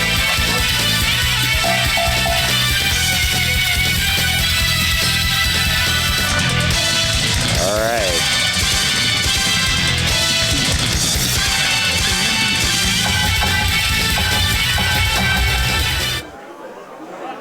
Okay. So, ready? This is Psychic Psychic Force, yeah. Yes, which is... It's basically like a predecessor of, let's say... Oh, what is that? Dang it, there's a PS4 game. It's like Toho Genso Rondo Bullet Ballet. It's like the Toho game. Where it's basically a shoot. Well, okay, so it's a shooter but a fighter at the same time, so it's different than that. But, all right, life bar getting low. Rage about to go down. A 3D fighter of a different kind. Let's put But it you that can way. easily miss, apparently. Yeah. Not a lot of targeting assistance. The wall. Walls are impacts. Yep. Regina 1. You gotta do much better than that. And it's like, okay. I have not seen this before. Right, this is... Miss just the whiffs and the whiff punish. Get against the wall. There are 3 meters. Yo, nice shot.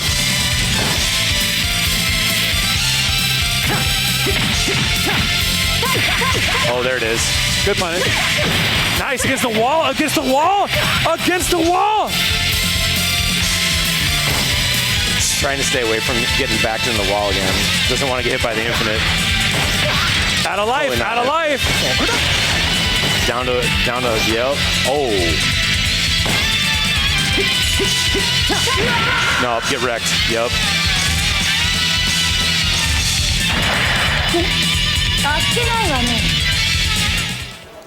Wow, rude. That was a little bit. I believe that was Ryer. Ryer took that one? Ryer, yeah. 1-0. Chat informs us that this is on Fightcade. If you are interested in trying this for yourself. Look at that projectile. That was ridiculous. Nice hit. This just looks so much like, oh no. GPU checking for memory card, corruption, and controller connection. We have a hardware Looks like failure. The modded Dreamcast calls it quits. I think it might have been a controller pull. Okay, we're gonna keep going. We're gonna let it rock. We're gonna let it roll. Let it ride. Man, the wall hit is like super punishing. Because the bounce combined with the stun is just too much. There you go. Nice, good punish. Wall hits. Yep, good punish.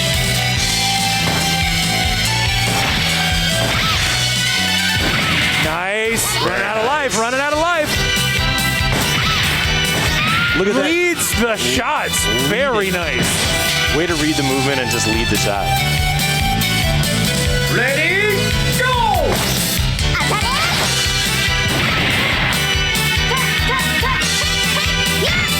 Punish, yep. There it we is, go. yep. Not close enough to the wall for that damage, though. Got a very simple 3-hit down and a projectile. Where, Not looking good. Not looking good for Rage. Ryer, it feels like Ryer has figured out kind of what to do now. This is the chance. Nope. Delaying the hits. Not going with the combo. Nice! What corner pressure. Oh, but the Evening up the life bar. the escape. Getting hit. Getting hit. One more. Those projectiles Leads are the so on shot. point. Leads the shot. So good. Man. And that's it. So That's the wrap. that's how fast mystery game can end for you if you are not if you're not careful. So Ryer makes it out of the pool in losers. So we have Top Palm out in winners and Ryer out in losers for this mystery game pool, and that's it for us That's the block. for today. That's the whole thing. We've reached the That was- conclusion of the first block of the day. Man, what a flying fast 2 hours. We saw some racing. We saw some breakout. We saw some fightings. We saw it all. It was all over the place, and that's one of the things that they try to do here, especially in pools, is give a mix of game types so that. Well, part of it is they're throwing the competitors a curveball, and the other part is they kind of, I think, like to troll us a little bit at this point and try to give us things where, okay, let's see you commentate this, right? And Yeah. then, so it gets pretty interesting. So, yeah, thank you guys for joining us. So we reached much. a cap of nearly 150 viewers at a max, and I want you guys to keep watching Frosty all weekend long. It's going to be an incredible show. My name's Kai Kennedy, and I've been joined by Ryan Markle. It's been really great to spend time with you all so far today, and Kai, it's been really great to spend time with you again for the first time in a couple of years, and hopefully I'll be seeing you again next year here. Absolutely. Same time, maybe same channel, we'll find out. But again, catch all the action at FrostyFaustings.com and find the stream that is playing the game that you want to watch, and you will see it for the rest of the weekend. Thanks so much for tuning in and joining us today. See you guys.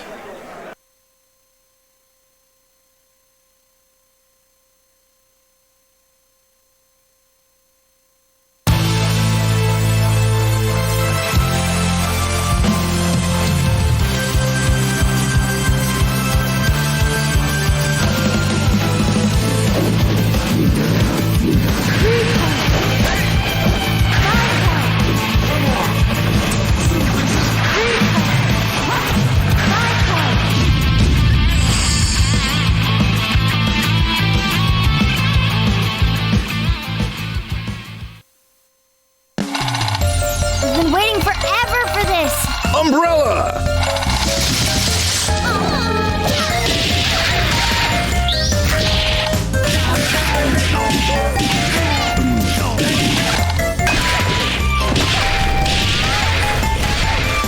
We have to go now. Our kingdom needs us. Get ready for some mad salt. Get the Season 1 packs. Available now on consoles and PC.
Makeruna! Makendo!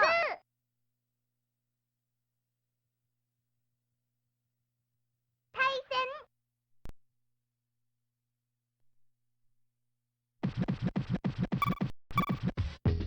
Makeruna! 14, we are here at Mystery Tournament Pools. Yeah, this is exciting. We've had some esoteric picks so far for the games. We've had some games that I think of fondly, like Tough Love Arena, some games that are maybe a little bit cursed.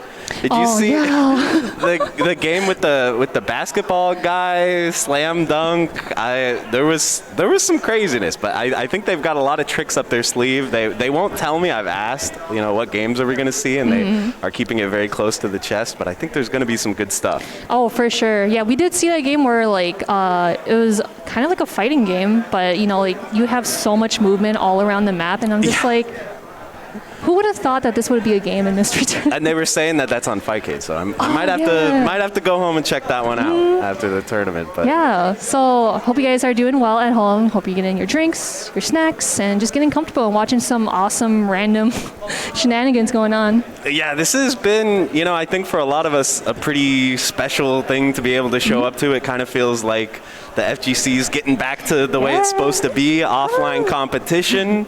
So stuff like this is so hype. So really, really excited. Yeah, definitely. So looks like we're just still getting situated here. No problem. Take all the time you need. It's also really snowing. It came down hard. Yeah. Guys, I risked everything to be on this stream. Okay, I rented a car. I drove in the snow. You said it took you like an hour and a half, right? It did, yeah. It should have taken me 45 minutes, but everyone's going 20 miles an hour out there. But hey, we got here. We got here in one piece. Yes. I flew, so. Okay, I think that's the smarter move. But I live close by, so thankfully. Yeah, definitely.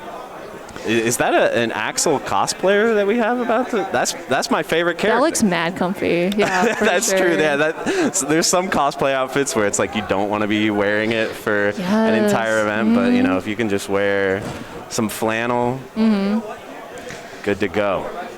So hopefully we'll be able to get this started soon. I think they're trying to figure out the setup. One of the big challenges of Mystery Game is definitely they've got all these bizarre consoles that weren't meant to be broadcast through a computer. Yes. I don't even know, how do you get like a Super Famicom on a live stream? I've never attempted that. I honestly don't know, but what a time to be alive where we have technology that evolves literally every day. I got insight on the first game name.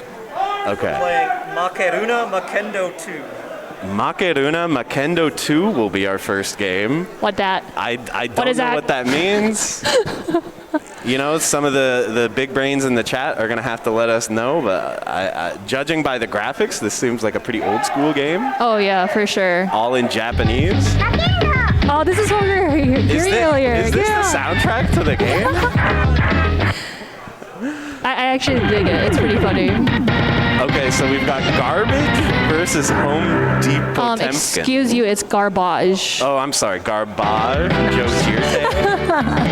Home Depot Temkin is a great name. All right, so we have Makendo and Macho. We're going right into it. Makendo versus Macho. I heard Macho entered Guilty Gear Strive this year with Zato, but has tried to do quite well. But in this game, he's some kind of merman. I really like how Garbage is like throwing fireballs, just trying to zone things out. Because of course, you don't even know what the controls are, so you just want to try to like utilize the button that the other opponent doesn't know. I think there's kind of like an order of operations to these things. First, you got to figure out your buttons. Yep. And then you got to figure out what is the most usable special move that I can just spam. We've got sort of the Zangief chop here. Yeah. The stand jab. I like the up forward tactic though, you know. Oh, there we go. We in. Oh. The chombos? Nice. Oh, and he's flexing on him. Oh, he flexing. Look at that. Moist muscles. Oh my gosh. Show me some. Wait, is it best of one? No. We're back in. We're back in with the black screen scared me. Alright, so I know that Home Depot, I'll just call you Home Depot. So I know Home Depot is able to get through the fireballs and knows how to use their buttons, but being in the corner is going to be a very strenuous situation to be in. This is a slobber knocker. What is that? Oh, they're trading blows. Okay, the big sweep. I'm definitely getting like shades of Sailor Moon a little bit from these characters' for sure. normals. Oh, Mr. DP. Yeah, DP identify. Whoa! Out the ground. I'm sorry. Hopefully our audio is not blowing out on the stream. Okay. Oh, there's like a combo counter. So we are seeing. Oh, that's like a really good gap closure, but I'm not sure if it's punishable if you block the DP. How did that do so much? Mermaid Man 2-0 in the match. Yeah, we've definitely seen the power of rushdown coming into play if the opponent doesn't know how to stop you from getting in. But we have identified maybe a dragon punch for the character that just lost, so maybe that we could see some defensive mechanics applied here. But as soon as they can figure out how to read the menu, we're going to be getting into game 2 here. And sometimes like you wish you could actually read Japanese or like just read any other language just to kind of help you navigate, of course, like this game and other games too. It's like when Grand Blue Fantasy Versus had a Japanese-only beta. Everyone's like pulling out their phone with Google Translate, trying to figure out what the different menu options are. Now, something interesting about this game is that there's no character select screen. Did you notice that? Oh, is it just like randomized? Like, no, it's like a menu. Yeah. Like you pick versus mode, and then a menu pops up with just a list of the character names. So there's no. Whoa. Okay. We got Makendo. Yeah. Versus Macho. Makendo looking like the Great Saiyaman. Oh wow, got a little mix-ups. Like block these. Oh my gosh! And look at the life lead. Temkin is trying to fight his way out of the corner with the jumps. Ooh. All right, this is probably a really good pick for Garbage. Fireball identified, but I like this teleport TP. See, that's what I'm talking about, like the gap closure. Oh, do it again, please. Is it back to block? It seems like blocking has not really been applicable for either player so far. The fireball getting thrown. Nice sweep. Knocked down into a meaty fireball. Going back to full screen. You were so right. Why do you need to traverse the ground by walking? Full screen. Yeah, I honestly don't know. Oh no. Look, the teacher in the background is mad. She's got the anime eyes popping out of her head. She's like, back to class, kids. We don't want to be watching this. And this is match point for Home Depot. Oh, that is true. Yes. It's going to be a best 2 out of 3. Oh, actually, Garbage took that round, didn't he? And Garbage literally knows this character. I think he was like, oh, I kind of play this game. Yeah, we've seen the low key strats coming out here with the sweep. Oh, he did it again. Oh, he backdashed, but he didn't get the punish out of it. All right, what's the mix? Oh, backdash to a. Look at the pressure. The 2 rush out screen DP through the ground. No, the trade off. The whale tail. All right, so that's 1-1. Going into a game 3, the character switch worked out. I like what I'm seeing. Yeah, that was really good. Again, like, he literally knows how to play a character from top to bottom. And of course, Mystery Tournament, you don't know what you're going to get. So just saying that, I'm just like, all right, you know your stuff, just let it rock. All right, what do you think they're talking about? I always like when players talk to each other in mid-tournament. You know, it can be a mental tactic in the opponent's head. Yes. Say, you know, I bet that move that I hit you with is safe on block. You can't punish it. And then they just believe that it's safe. Yep. Frame data is a social construct. If you believe it's plus, it's plus. And so I like some people who just like abuse that button. Like if you're getting hit, I'm gonna keep using it over and over again until you figure it out. Who is this? We've got a switch on win. You know, questionable whether that's tournament legal, but I'm guessing we're going to allow it because this is mystery game. She's hitting with the fan from Smash Brothers. Oh, shopping bag? Yo, the zoning. Yo, what's in her butt? Not something I wanted to hear in the tournament this morning. Dude, I don't even know what's going on. Her normals are actually cracked.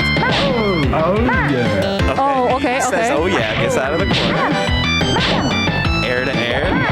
All right, just backing things out, boy. Trying to get some breathing room. But Is that is like the Keyblade from Kingdom Hearts? We're rushing down. that's actually like the broom where you like pat like the futons. Oh, to knock the dust out. Okay, we got the TP. I love this shopping bag. Oh, no punish. Holy cow, home deep Potemkin on match point now. Flexing on him. Yeah, this is really close. This is so close. Maryrin trying to pull out all the stops here. Look at this small beam. What is she gonna do to defeat this merman? Oh, Yes, is that an overhead? If it is, that's really It looked good. like he was taking chip damage from it or something. Oh, anti-air slap. How can he slap? Did they cross up into the You gotta low, watch your though? toes. Now the mix. Okay, TP's out. Yep, there's a punish. Oh, no punish, though. Oh my gosh. Oh yeah, the TP. Oh yeah. It killed home. Wow. Potemkin is gonna take it. Oh my gosh, that is It looks hilarious. like, despite the Axel cosplay, Home Deep Potemkin was our Axel cosplayer, and he is going to move on winner's side.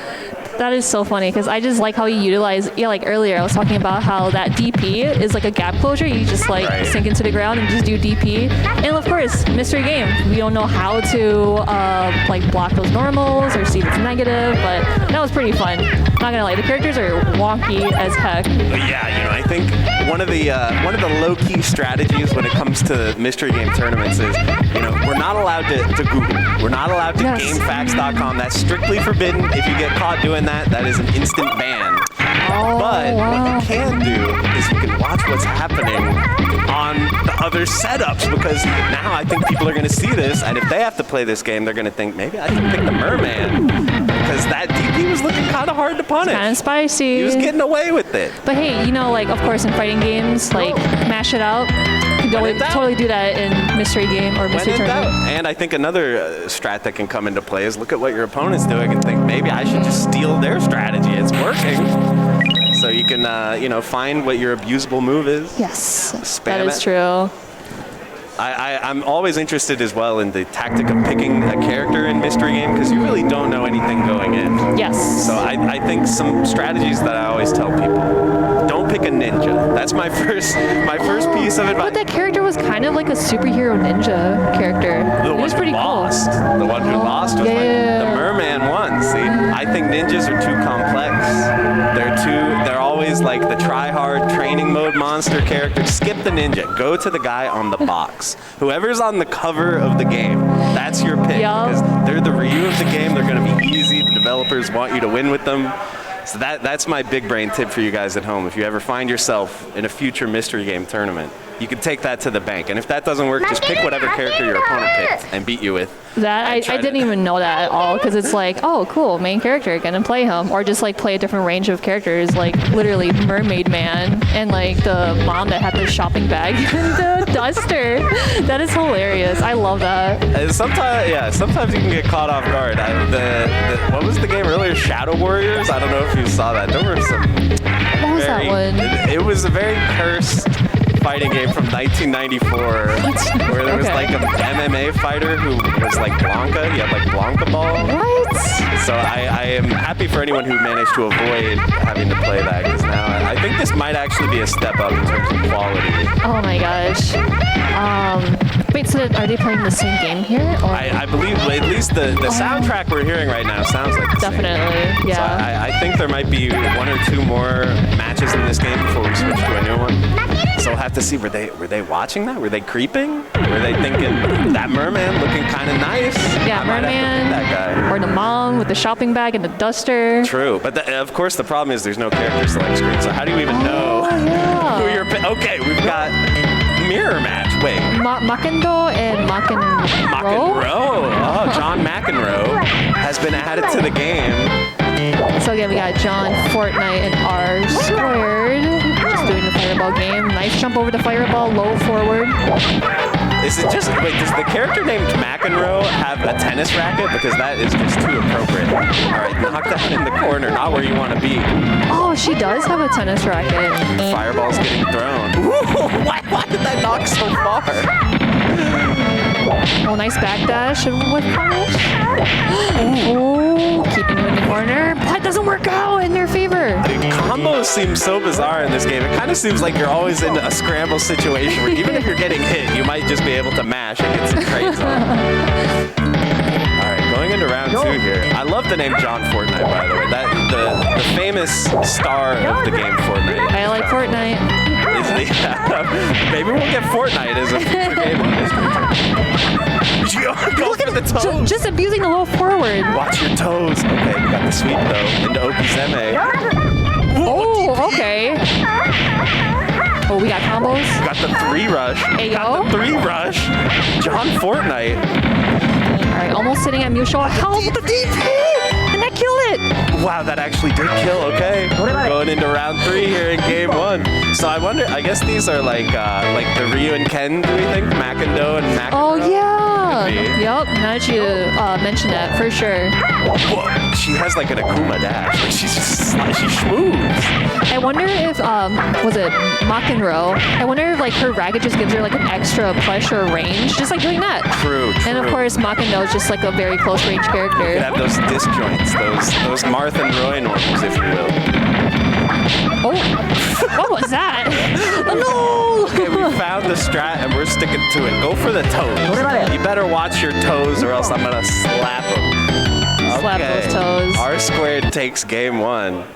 And of course, we're having a great time because again, it's like, what is happening? Oh, well, I'm just gonna keep pressing buttons and see what works. Yeah, you know, it's like when a new fighting game comes out, there's that scramble at the beginning where everyone's trying to figure out who's top tier, what are the good strats.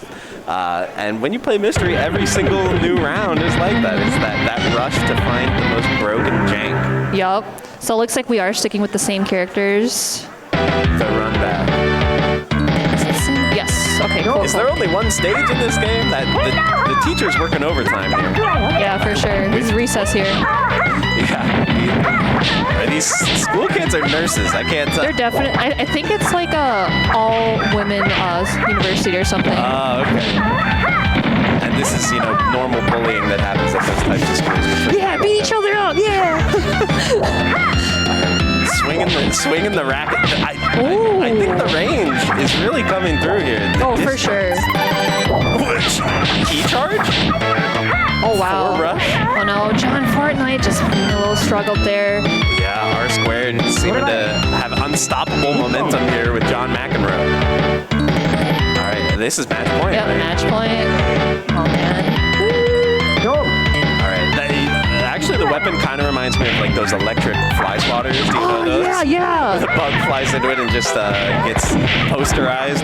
But now, combo interruptus. Apparently, I really like how John Fortnite is just like utilizing the Rekka kicks and just trying to keep him in the corner. But we got some combos going on. I think we're seeing problems with like untrue combos that are getting mashed out in the middle of. Oh, sweet. Going for the toes. Oh, John Fortnite just having a small ounce of health. That fireball did so much. Oh my goodness, R squared proceeds. That was very good. Yeah, that was a quick one. 4 straight rounds. Very well played, the R square. I'm just like kind of thinking because like, of course, both characters have fireballs, and I know that was it Makenro or Makendo? Makenro had the tennis racket. That's my mnemonic to remember. But I feel like Makenro had like the advantage because of course having that racket, just having that push or that range normal, just to keep whacking your opponent. At the end of the day, that's the core of footsies. That's just footsies. Is, just hit them on the foot. That's why they call it footsies. Hit them on the foot with your tennis racket. That's facts. Until you win. All right, shout outs to our sponsors. First of all, Gaming Generations, your source for gaming, repair, events, wholesale, and more. Make sure to check them out. I believe they provide consoles and setups for all kinds of events like this. And we also have King of Fighters, and that's coming out on February 17th, 2022. It is coming up shortly. Yo, the art looks mad good. It looks really nice. Yeah, that's pretty pog. Also pog is the new gaming lounge in Schaumburg from Belong Gaming Arenas. Watch, play, compete. These guys are holding it down with locals, all kinds of events. If you want to get some offline gameplay in, they're the way to go. Yeah, and even on the go, you can also play Skullgirls on your phone. You can download it at the App Store or get it on Google Play. I also love Skullgirls too. My girl is Valentine. She's the babe. I'm a Sarabella main myself, Oh, but she's in Windjammers 2, Hey, yo. my main is, I don't even remember her name, the French girl with the white hair. She is OP online. She got me so many wins. Check out Windjammers 2. It's also on Xbox Game Pass. And we also have Dims Fighting Herds. Yo, this game is actually awesome playing online with friends and whatnot. Super, super good game, and I low-key kind of want to try it out. Amazing online play in Them's Fighting Birds. Great lobbies too. Then we also have Paradise Arcade Shop. They are my homies. Of course, they're located in Minnesota, but they are here today. You can get your buttons, your fix, any mods that you need. It's super cool stuff. All right, we also have Texas Showdown. The premier Texas tournament is coming up April 22nd to 24th in Houston. You guys better register if you're thinking about going. And we also have the Low Kick Roundhouse. So it has Ignite Skokie. There are 4 streams, 12 plus games, and it will be on October 22nd to 23rd. Please, save the date. I've heard so many good things about this. Yeah, Ignite is a great venue, but another great venue here is where we are right now, the Westin Lombard. We're coming back next year, baby. January 27th and 28th, 2023. We will be back. Yes, that's so awesome. Yeah, Frosty Faustings has been super, super fun. I love the vibe. I love, how we're all back offline, just playing games and having a great time. You know, it brings a twinkle to the eye. It's Yes, right. Things are just like they used to be in the halcyon days of the FGC. But now we're getting into some action here with Greater Fern Man versus Element. Oh, who is that crazy looking professor? I don't know. It's so strange that it's just a list and then you kind of have to look at the thumbnail. You have to figure out, it's like browsing YouTube. Whichever one has the most compelling thumbnail is the one that we're going to pick here. Yeah, and like you said before, the contestants were probably just watching them play and who's top tier and they're going to pick them. But I kind of want to see some variety, the new characters and stuff. But hey, totally fine if you want to win, you got to do it. Same matchup? We're getting Makendo? Could it be? Yes, sir. And in front of the university, just busting it out. Is it just me or does Makendo have insane dash speed? Whoa, she has a low fireball. What the heck? Okay, we got Remy, low and high sonic booms. Let's go. All right, and of course, Rapper Man just trying to get in, but this looks very hard to. Oh, bounce on the fireball. I like it looks like sort of a down fierce anti-air from Makendo there. Might have to see if that can be applied. Playing footsies with the tennis racket. Yeah, I like how Element's just jumping in, jumping out, just trying to get as much damage and have the life lead. Really close. The fireballs. The fireball spam. The neutral jump. Meet me in the air, baby. The Element is looking to be in their element right now. This is crazy with Makendo. First round down. It's kind of jarring. It goes to a black screen between every round. It kind of takes a while, yeah. It has to load on the Famicom or whatever. Alright, jump-ins. Big jump-in. Yep, that's really good. Yeah, both players looking unprepared for anti-airs. Ooh, dive kick. Alright, back to phase 1, just throwing the fireballs, and of course having a life lead. Great Fern Man getting in. Trading. Oh my gosh, spaghetti's falling out of the pockets. Oh, footsies with punish. Big jump in, doesn't combo though, just gets slapped. As you said, footsies, watch your toes. Yeah, you gotta watch him. Element takes the first game.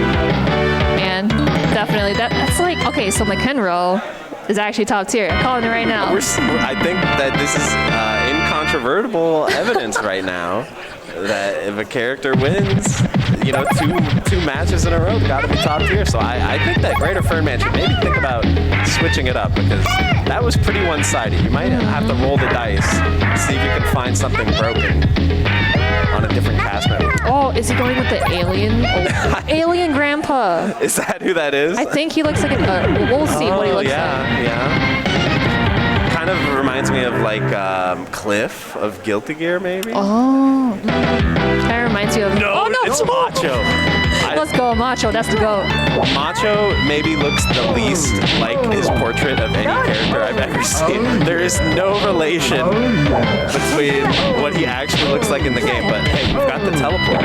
Do you hear him when he does the DP or like the singing underground? Yeah, oh yeah. It's the Kool-Aid Man bursting through the wall, only to get slapped by a tennis racket though. Oh, that hurts so much. Oh! All right, the whip punish, and of course Element spacing it out. Element is so ready for this matchup. There's nothing that Greater Furman is pulling out is finding purchase on this impenetrable defense from Makendo. This match point here. Yep. Okay, Team nice in the air. Oh! He's like so elegant when he gets hit. He is. This is the beautiful game. That's what they call this. Oh yeah. Nice, going through everything. Oh yeah. Ooh, found a second special move. Oh man, those trades are not looking good.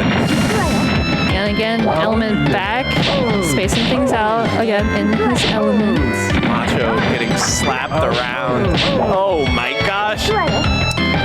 Yeah, not gonna lie, that is a little. Ooh. I was gonna say that is kind of low dunzos, but Grafton Man can definitely make a comeback. Oh no! Just whacks him out of the air. Yeah, that was so fast. Talk about a beatdown there from Makendo. That's 2 matches in a row where Makendo has looked like an unstoppable force. We have to wonder, are we going to see more of this, or are we going to be switching games here? I kind of want to see more of it because again, like I think we haven't seen 2 characters in the roster. True. But we did, of course, assume and know that for a fact Makendo is top tier in this game. Yeah, that's confirmed. I'm already working on the tier list, guys. You know I'm a content creator. We're out there making the tier list. Yes. The clickbait is coming. I can't believe John McEnroe is overpowered in this game. Best character. Big pog. You guys can't see, but it's like a pog face behind the mask. It's like You should just like draw it on your mask. that's just how I walk around all the time, so everyone will recognize me. Bro, you're pogging all the time. What's good? Okay, looks like we are seeing. Okay, a video ad is coming up, guys. Stick around. We got more action.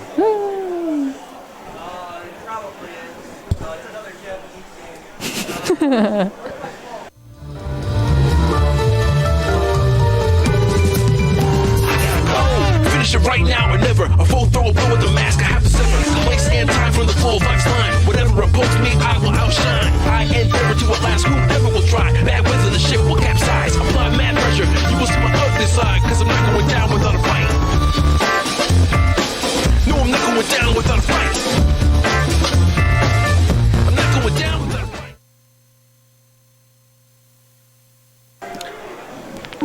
And we're back. That game looks kind of sick. Blazing Strike?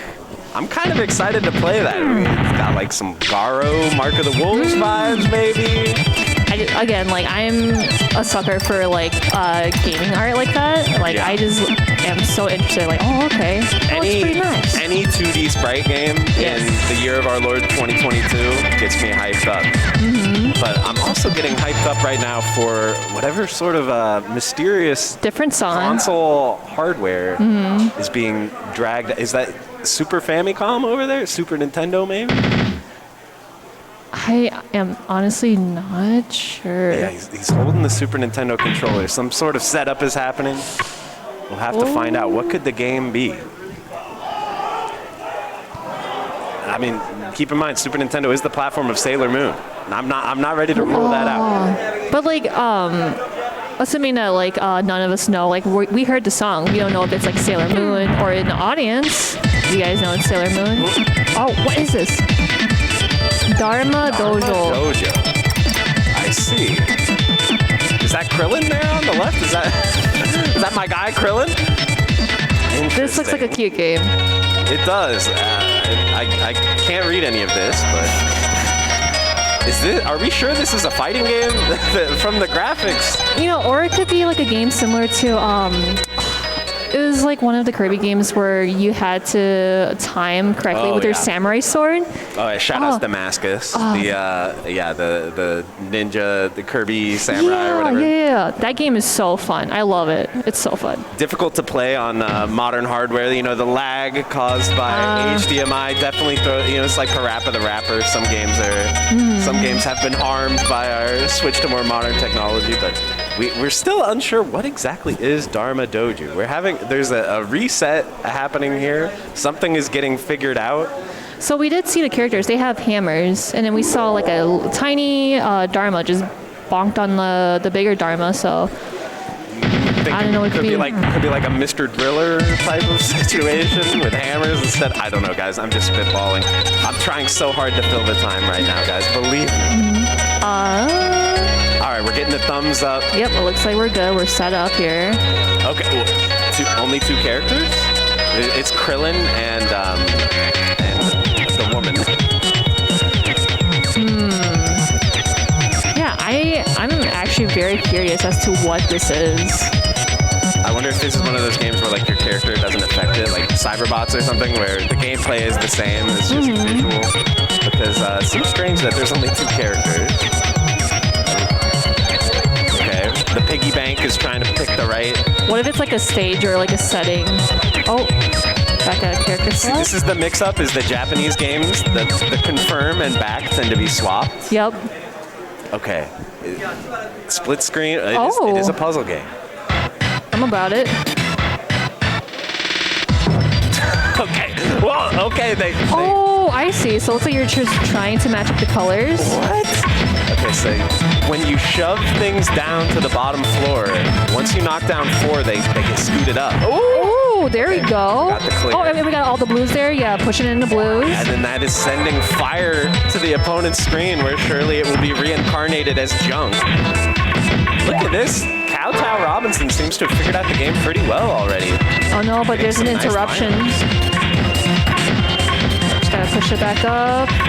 But DZ really close to getting an overflow here. Yeah, I think that's gonna be okay.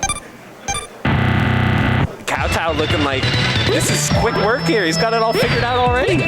It's like you kind of have to calculate where the pieces are going and how to align them correctly. Right. I have a small brain for this. I would not be able to do this. I'm getting like Puyo Puyo vibes a little bit. Yeah, I love Puyo like Puyo. 3 steps ahead. Wait, is this a... Okay, I was going to say, is this a 5-head lineup that I'm not seeing? But okay, here we go, 4 in a row. Nice, we do got a side. All right, we're going for just cleaning things up a little bit. Now I assume we're going to get the 4 spinning ladies here for Kowtow. Oh, nice. There you go. Lining them up, and now we're going to go for 4 meeples, but I think they're not quite in the correct configuration here. Now we get 4 Oh, blues. nice. And DZ was able to connect 4 here. Yeah, DZ trying to fight back. We got some junk on the screen. Oh, no. Reach the top. Yo, this is hard. Because, again, like, you literally have to plan on, like, where the blocks are going to be. And you have to, like, be 2 steps ahead of your game. That is crazy. I don't want to call this too early, but this is looking like it might be a wash, guys. Kowtow is nice with it. Yeah. Kowtow is looking untouchable right now. Kowtow was like, nah, I know this game. Came to the tournament already thinking, listen, see me in Dharma Dojo. This is my game. All right, we're trying to, reconfigure things. You gotta think ahead. Oh, there you go Now with we the get purple 4 stack. purples. And we're looking close to 4 greens. I'm not even looking at the right side of the screen here. I'm captivated by this high-level gameplay that we're seeing from Kowtow. All right, 4 reds, nice and easy. 4 greens. Oh, and DZ's able to get a 4 stack as well, still alive in this game. Okay, sending some stuff over. All right, 4 piggies here from Kowtow. 1, 2, 3, 4. All right, now 4 purples. This is just. Oh no. This is textbook. Yeah. This is like almost power washing overflow. simulator. He's just cleaning up. Look at this, almost a full clear here. Oh my gosh, look at Look at the whole Kowtow. board is gone. The Madman's actually done it. dropping the whatever that is, the stone head. Completely cleared things out. Match point for Kowtow Robinson. Yo, this is really fun to watch. I actually really want to play this. Yeah, because I'm kind of like speculating, like, okay, so if he puts it there, wouldn't he get a 4 stack? But 4 reds is queued up, yeah. yo, the 4 for 4 at Wendy's, you know what I mean? The 4-for-4 combo hasn't been seen since 2012. All right, 4 Okay, blues. yup. Yeah. And Easy 4 still pinks keeping is up. also available. Now I think we're going to need a reconfiguration step here. Oh, nice 4-stack from DZ. Yeah, DZ's trying to get back into it. Actually, DZ is going very fast on this one. But Kowtow is so close here. About to put it away. One more set, and that's a gonna wrap. finish it here with the cats. Oh. That was textbook play. You know, down in the SGDQ speedrun of Dharma Dojo, I think Kowtow is someone to watch out for. That was top level play. Never seen such mastery. I have to know, did Kowtow already know how to play, or was that all figured out on the fly? You know, of course, like, it's a puzzle game, and he probably had a game that he was already familiar with, and it was like, oh, this is just like this game. And again, you know, like I said before, where it feels like you have to think 2 steps ahead of yourself to know where to place those blocks. So Kowtow played very amazing. DZ almost adapted there, like at the end. Yeah, but there was some download happening, but the connection wasn't fast enough. We've got a new set of opponents walking up to the console here. Let's see if they can figure out this game's mechanics, because it's definitely unconventional.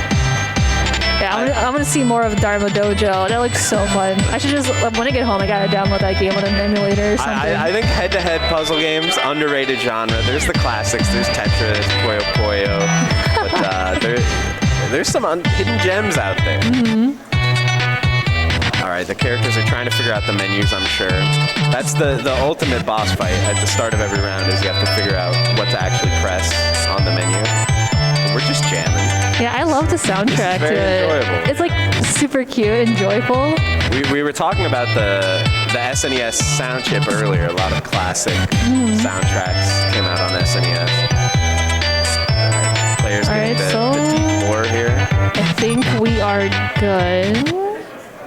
Yes. And of course, just only 2 characters that you can pick from. only 2 characters, so whoever picks first, I guess, can force the other one. And go! All right.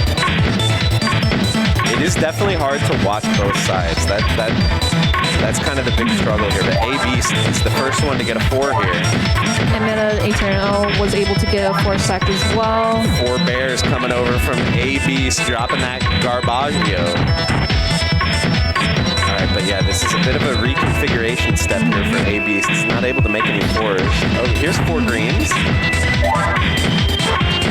No, and then Eternal. Okay, got to 4-stack. Still in this, still alive. Both players kind of stalling here. Neither one, but Metaternal gets pushed up to the top. Okay. Yeah, AB was just fine because he knew that he had enough stacks there that can able to align it and then get the stacks, but he was already far in the game. I have to imagine, now I have some intel. I'm pretty sure this is Metaternal, the Tatsunoko versus Capcom player. Oh, Perhaps the best Beautiful Joe player in all of Tatsunoko versus Capcom. Hey. But the boomerangs and the red hot kicks are not quite applying to the puzzle game technology just yet. But okay, now Metaternal's set up pretty nice here to get a few 4s. Yep, got the purples, and then AB's also has the purples on deck as well. I'm looking a little bit mutual, but AB's is kind of ahead here. Yeah, AB's stack is definitely lower. Oh no, yeah, it's those turns where you don't have a 4 and you just kind of have to put 4 through. You really have to think ahead, like how am I going to actually plan this so that I'll get a 4 next time, and that's exactly what AB's did here. He's got the 4 pinks. Oh no, reach to the top. Yeah. Ouch, that's gotta hurt. Yeah, that's game 1 to AB's. Metaternal's gonna have to adapt. Yeah, the victory music, what a powerful victory screen here. Krillin It's is so up cute. there. Oh, and he's doing the classic, is there a name for that gesture where you pull down the eyelid? All I know is Kind of like, I don't know, like a silly mocking gesture or something. Goku did that in Dragon Ball. That's Yes, it's very common in a lot of animes and stuff. All right, AB's going to work. This is just clocking in another day at the job of pounding blocks with the mallet. All right. Oh yeah, we got the yells on deck for ABs, Yeah, but Metaternal getting the first 4 of a kind here. Some nice early momentum. again, the cat's up there. I think Metaternal might be making the download. Yeah, Hold Metaternal up. has downloaded this for sure. Look at the speed and the confidence. Ooh. All right, this is going to be a time. Ooh. Look at this. The turnaround. Yeah, it's download. That's a download for sure. I think the mechanics are getting figured out in real time. We're watching, you know, the 4-head expand to the 5-head before our very eyes. AB's going first for the green, and it looks like Metaternal is also going for the green. Yeah, I think a little bit of a misstep here from A-Beast. Wasting some turns here. Metaternal getting the first 4 of a kind again. And then getting the ladies out of there first. Yeah, Metaternal is schmoving. He's moving and grooving. A-Beast is going to top out any second now. Oh! It was like just stack after stack after stack. Oh my gosh, that was so quick too. Metaternal checking into the adaptation station here, making it 1-1. The situation is not looking good for A-Beast.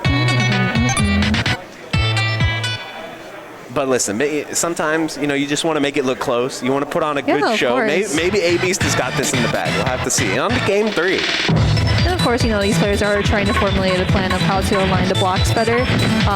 And maybe like they're actually like looking at each other's blocks, be like, oh, I see what you're doing, and then I'm going to do like what you're doing. They start with the same stack, right? But Metaternal gets the first 4 of a kind right off the bat. Ooh, the piggy's out. Yeah, Metaternal, I think, has got this. See, look at that stack after stack. Is that going to kill? Yeah. A-Beast? A-Beast just isn't plotting things out correctly.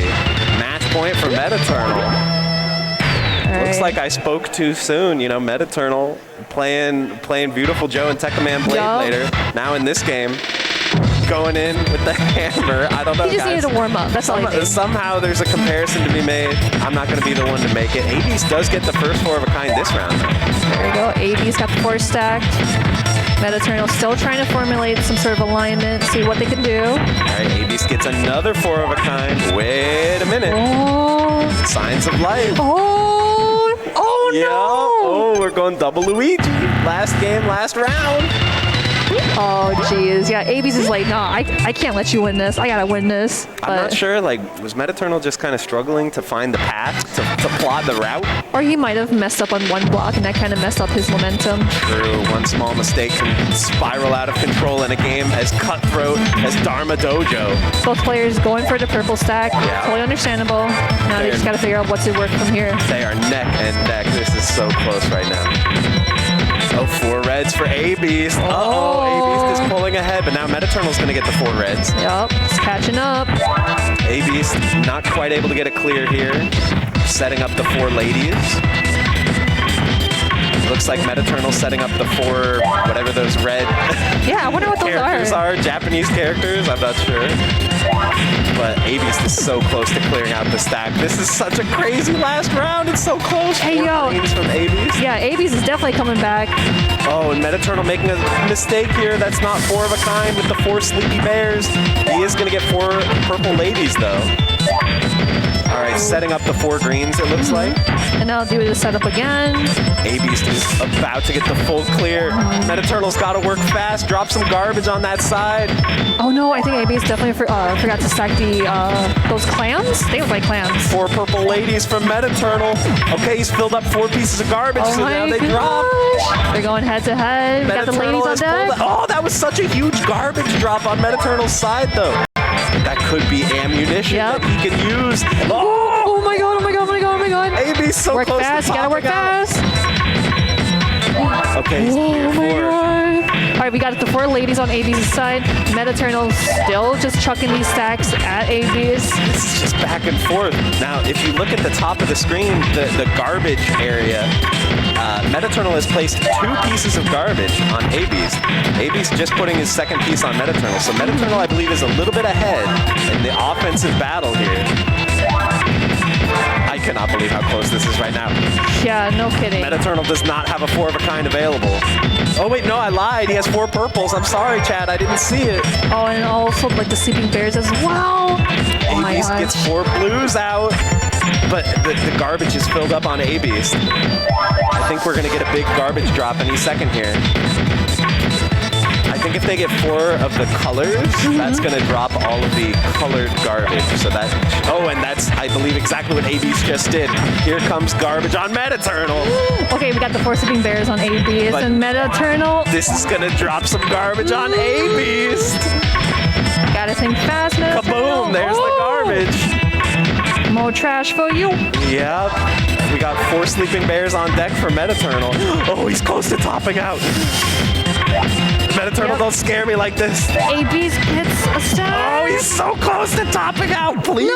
Oh, and he does. That was so stressful to watch. 'Cause they were going back and forth, and like they knew like what to do. They know how to align those blocks and attack each other. But wow, That was my god, that was match of the night right there, folks. It's only For what? sure. It's only 3 p.m. and that we've already had our match of the night, man. That was incredible. What a slobber knocker. Both players going ham here in Dharma Dojo.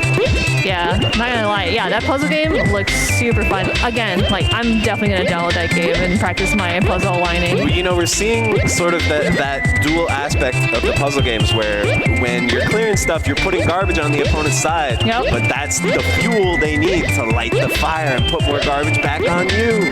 The back and forth was so intense. I'm guessing by the fact that I don't see any sort of shuffling around, I'm guessing we are going to see more of this game. Yes. So kind of hype. I love it. Yeah, because again, you know, like I did mention that some players maybe they're more familiar with these kind of puzzle games. They probably played something similar to that, so they're able to address that knowledge that they have and be able to beat their opponents, or you know, other people just watching it, like trying to download some tech. Super cool stuff. I think something we see a lot in mystery tournaments is even if it's a new game, even if it's a game you've never played before, the fundamentals come through.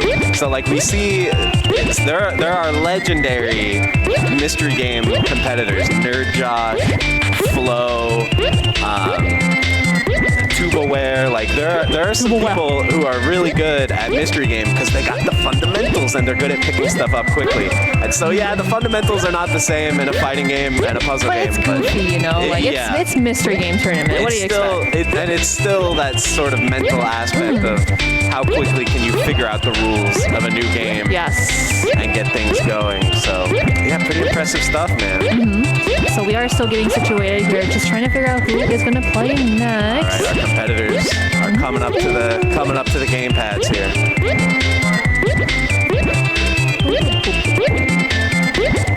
We've got the bleep blooping, the sound effects.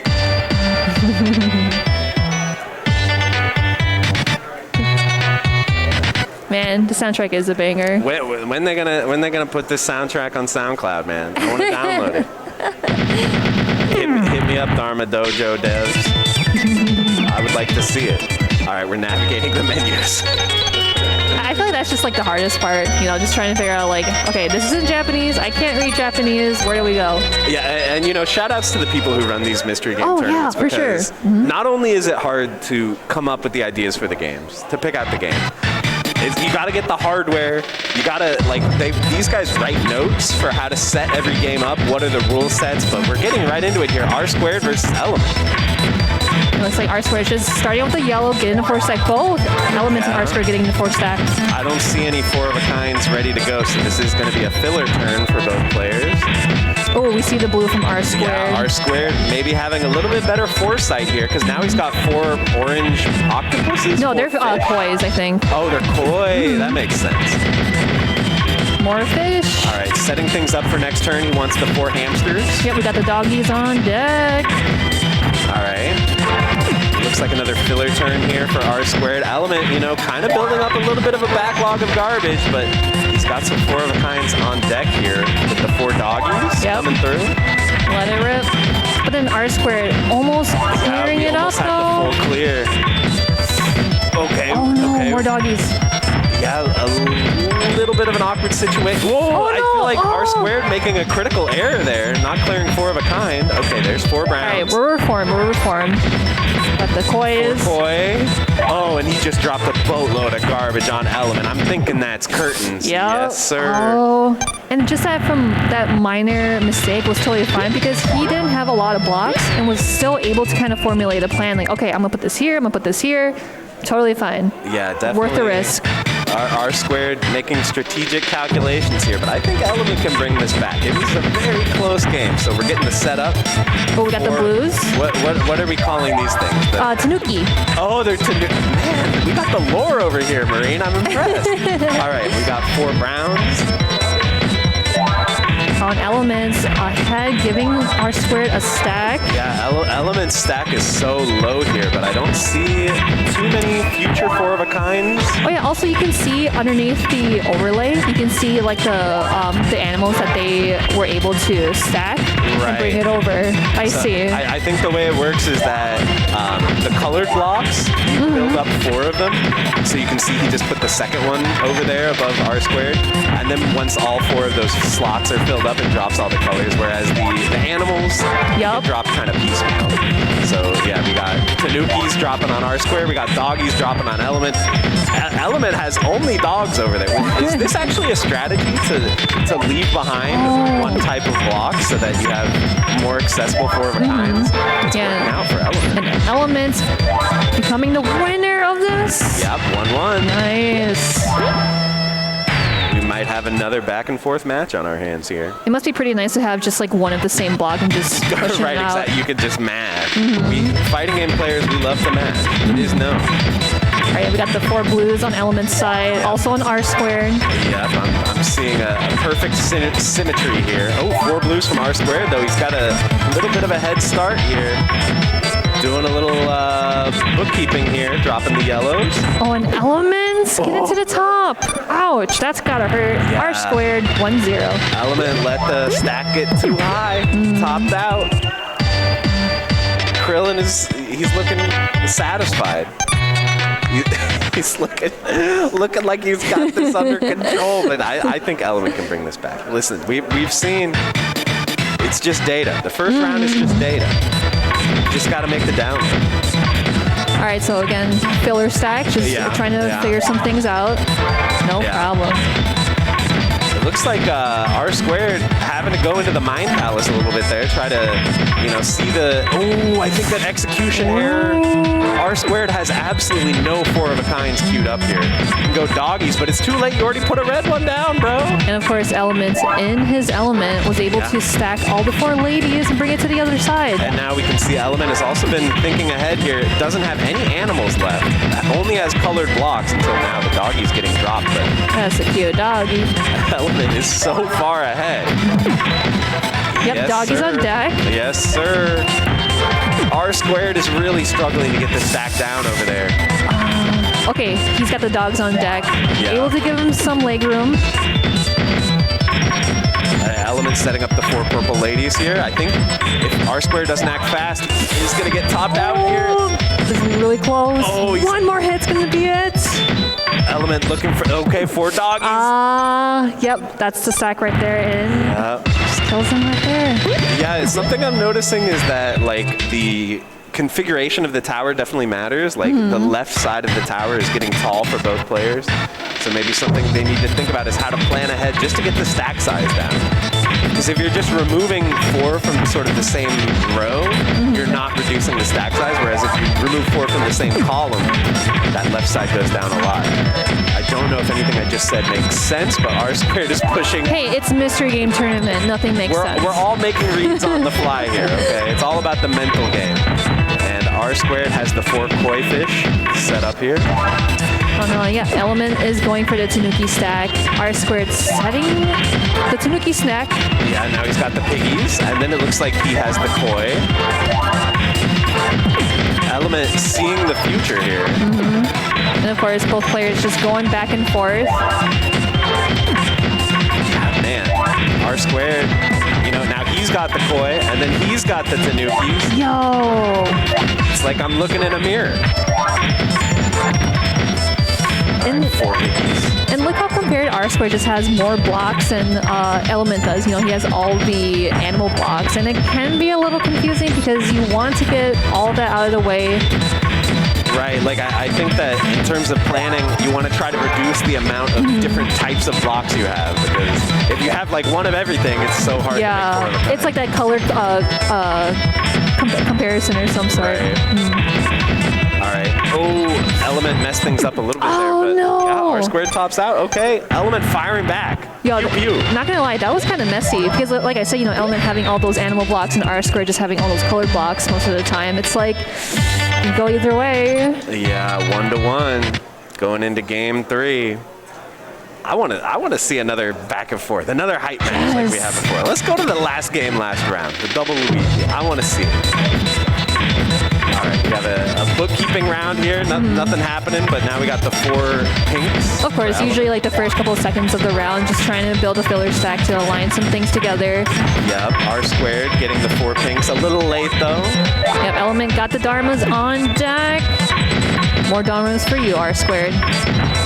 Yeah, I'm trying to see the path here for R squared, and I just don't really see very many 4 of a kinds. I feel like the planning, we need some kind of civil engineer in here to plan things out in AutoCAD, because I am having a hard time identifying the path to future 4 of a kinds. He's got one here with the Browns. You can see like the character just having like a little sweat drop as like it reaches to the top. They're getting nervous. That's just a like mood. me. That's a mood. That's true. All right. Well, Oh, the fishies! Yes, there you go. But Element's trying to close this out as soon as possible. R squared is fighting for his life, but Element is trying to, you know, it's like that meme with the woman seeing all the different numbers in her head. You guys know what I'm talking about. That's how Element's acting here, trying to plan ahead. Yellow blocks are squared, but Element just has a bunch of piggies and brown blocks. Yeah, having only 2 types of blocks here, I feel like should make it a lot easier to get the clear. Oh no, koi fish is on deck. R squared surviving. Holy cow. I feel like, yeah, Element has been working on like the same set of pigs and koi for so long. Yo. And now R squared, wait. R squared did him dirty. No way. R squared is about to get a full clear. Okay, never mind. We got some junk. All right, it looks like R squared is able to like see his patterns and Element just trying to clock out the animal block as soon as possible before it's done. All right, now we got the pinkies, and then I think the reds are next. I like how clean it is. It feels very like satisfying. It's a feng shui stack for sure on R squared side. All right, now he's got the 4 inky blinky Sue. Oh, Element reaching to the top. Ouch. R squared was on it that round. Element had only 8 blocks left at one point, but just couldn't figure out how to make 4 of a kind out of them. It kind of feels like they alternated like the blocks that they had. Wow. Yeah, I think we are seeing that effect of like when junk gets sent over, that introduces new routes to 4 of a kind. Element trying to set up something on his side. But Yep, we not got the quite ladies. seeing it. Okay, we got the 4 hiragana or whatever. Are those like clams? They look like clams. Oh, maybe like they clams are. with eyes or Yeah, the opening the shell. like shell there. All right, R squared is not really set up for anything either. This is looking, It's tricky. This may be a bit of a spaghetti round here. For Oh, here we both. go, blue stack. And then Element trying to find his way with the Tanukis. All right, 4 purples. Yup. 4 light blues. This is so close right now. Okay, ladies on deck for Element. And of course, R squared trying to get that green stack, but I think R squared made a bit of an error there, not going for the 4 purples. But now There we go. He's got the 4 clams. And now got he's the clams, got yep. the 4 tanukis. And of course, yeah, look at these 2 players that are sitting at mutual amounts of blocks, but of course Element kind of in the lead. Yeah, Element has a bit of a rough configuration though. He's got the 4 clams here, and then he's got light blues. Yeah, there. Now he's got dark blues. Oh my god, look at that garbage. Yeah, that's a lot of junk. I think he's gonna have to look to get rid of these animals and the purple ladies. Oh my god, there's more garbage on the other side. Junk on both sides, and now the tanukis are getting dropped. Oh my god, it's so close up there. R squared is getting pushed to the top, but he's reducing the size clams. of the leftmost column. And then Element does have the ladies on deck at a very safe spot, but R squared just trying to rush it through. Yeah, this is going to be a bit of a filler here for Element, but R squared tops out. You know, like I remember when I was little, I played a lot of Pokemon Puzzle. And anytime I see all that garbage, it literally feels like a jump scare to me all the time. It's like, what the heck? Blaine on Pokemon Puzzle League, I actually see him in my nightmares. He is so hard. All right, Element jumping the gun a little bit, thinking things were already over, but we're in here in the final round. Don't get too ahead of yourself. Last game, last round. Don't need to. Well, I would be lying if I said don't need to rush, because you actually need to rush in this game. You gotta go fast. Sonic the Hedgehog mode. We're going full speed ahead. R squared going for 4 clams here. I got the 4 doggies. Yeah, Element stack definitely lower, but the question is he prepared for the future? 4 Tanukis. 4 Pinks is next. I feel like Element just has it all planned out. R squared reaching to the top. That is gonna be it. Element takes it. Very well played by both competitors. That was a close one. Back and forth. Oh my gosh. Yo, this game's hot. I love it. It's hot. This is one of my favorites I think we've seen. You know, the fighting games are fun, but that last one was maybe a little bit on the jank side, whereas this is just good old-fashioned. This is gaming, guys. We're just gaming out here, okay? Let's get hype. I'm judging by the fact that the music just ended that we might be... I can kind of hear it. Maybe. Oh, true. It is still in there in the background.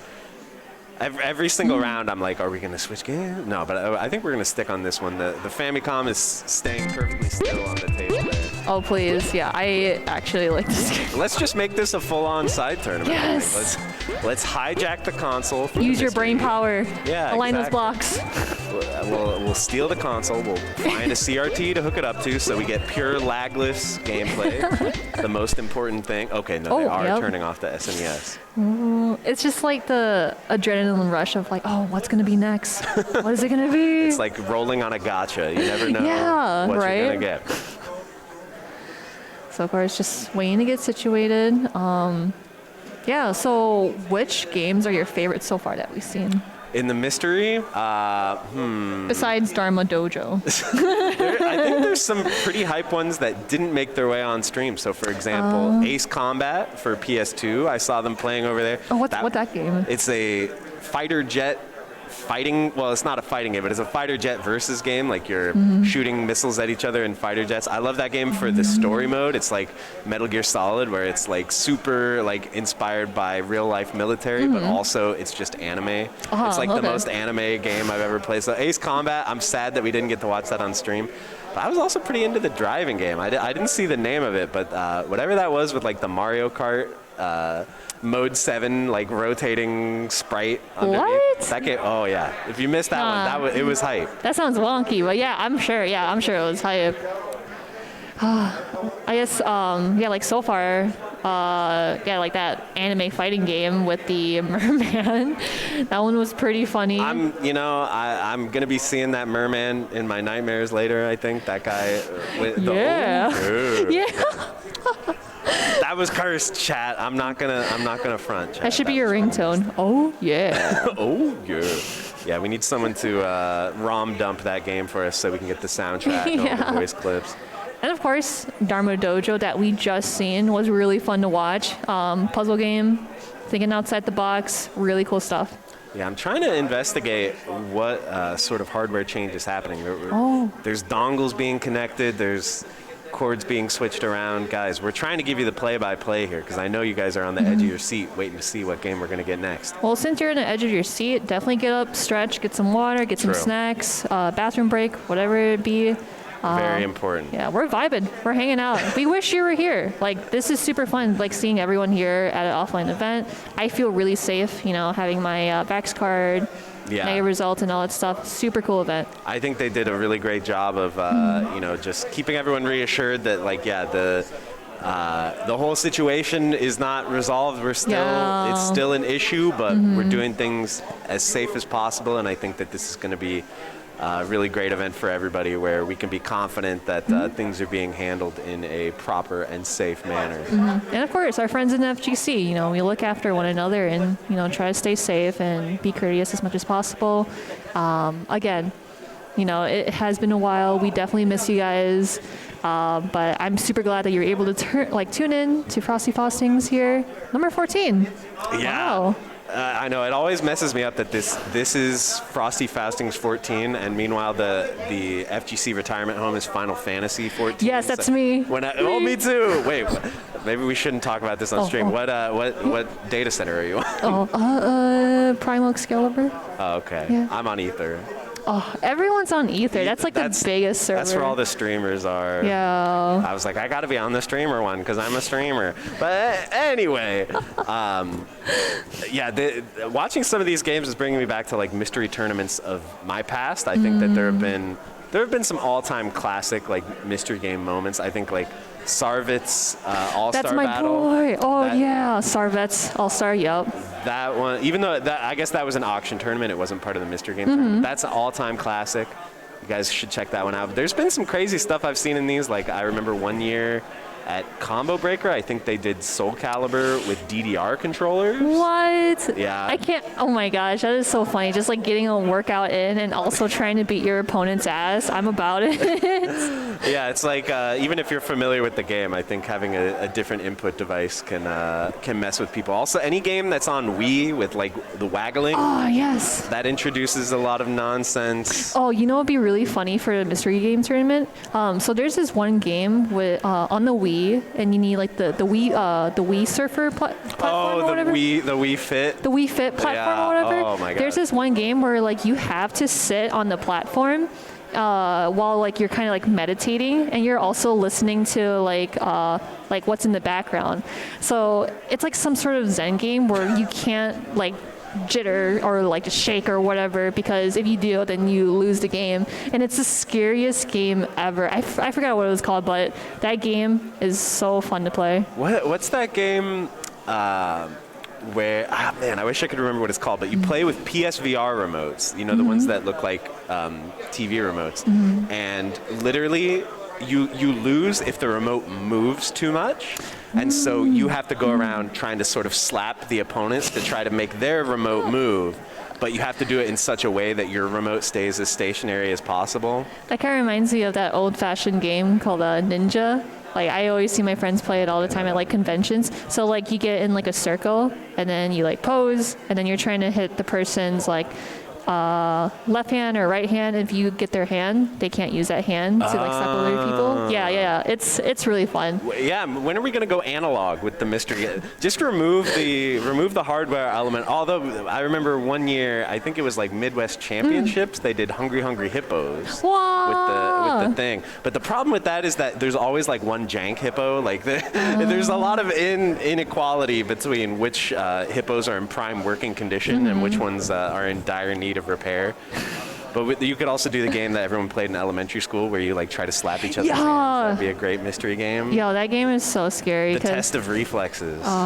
Or do you remember like another one where like you stick your two fingers out and you try to hit it as hard as possible? No. Seriously? What kind of games were you playing at school? No. We played Scrabble and tic-tac-toe. We would also play swords. That's where you have to like cross thumbs with each other, and you just try to poke the person with your finger. So it's like... So you're like stabbing at each other, yeah. We would do that too. So, guys, these are free ideas. You don't even have to... I hope the runners of the tournament are watching, because this is all gold. You should be writing this down. Looks like we have competitors coming up to the play area here. I see Xbox 360 controllers. And we also hear a different soundtrack too. True. What could this be? We've definitely advanced through the years. We've gone from like 1994 to like, what are we thinking, like 2007 or something, if it's Xbox 360? We'll have to find out. It's an odd position to be in where the players know more than we do, because they're already scrolling through the menus. We have nothing. We can assume that it's probably like kind of a fighting game, or like kind of in that genre maybe. Can we assume that? Because we did see a puzzle game. What if it's another puzzle game again? Could be a racing game.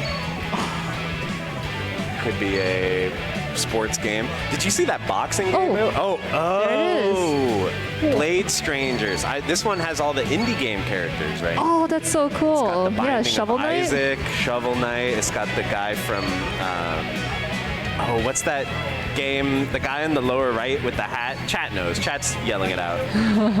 That game that came out on Wii. And then a bunch of characters I don't know.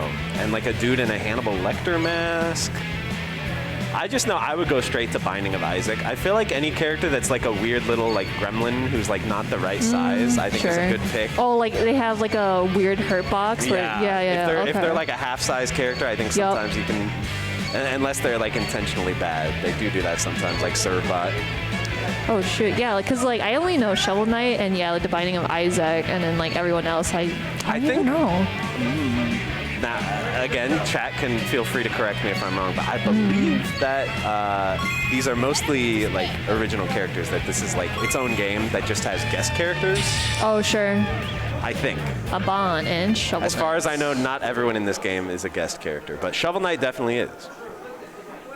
Very nice sprites, man. Yeah, that's really nice. And like the stages look really clean too.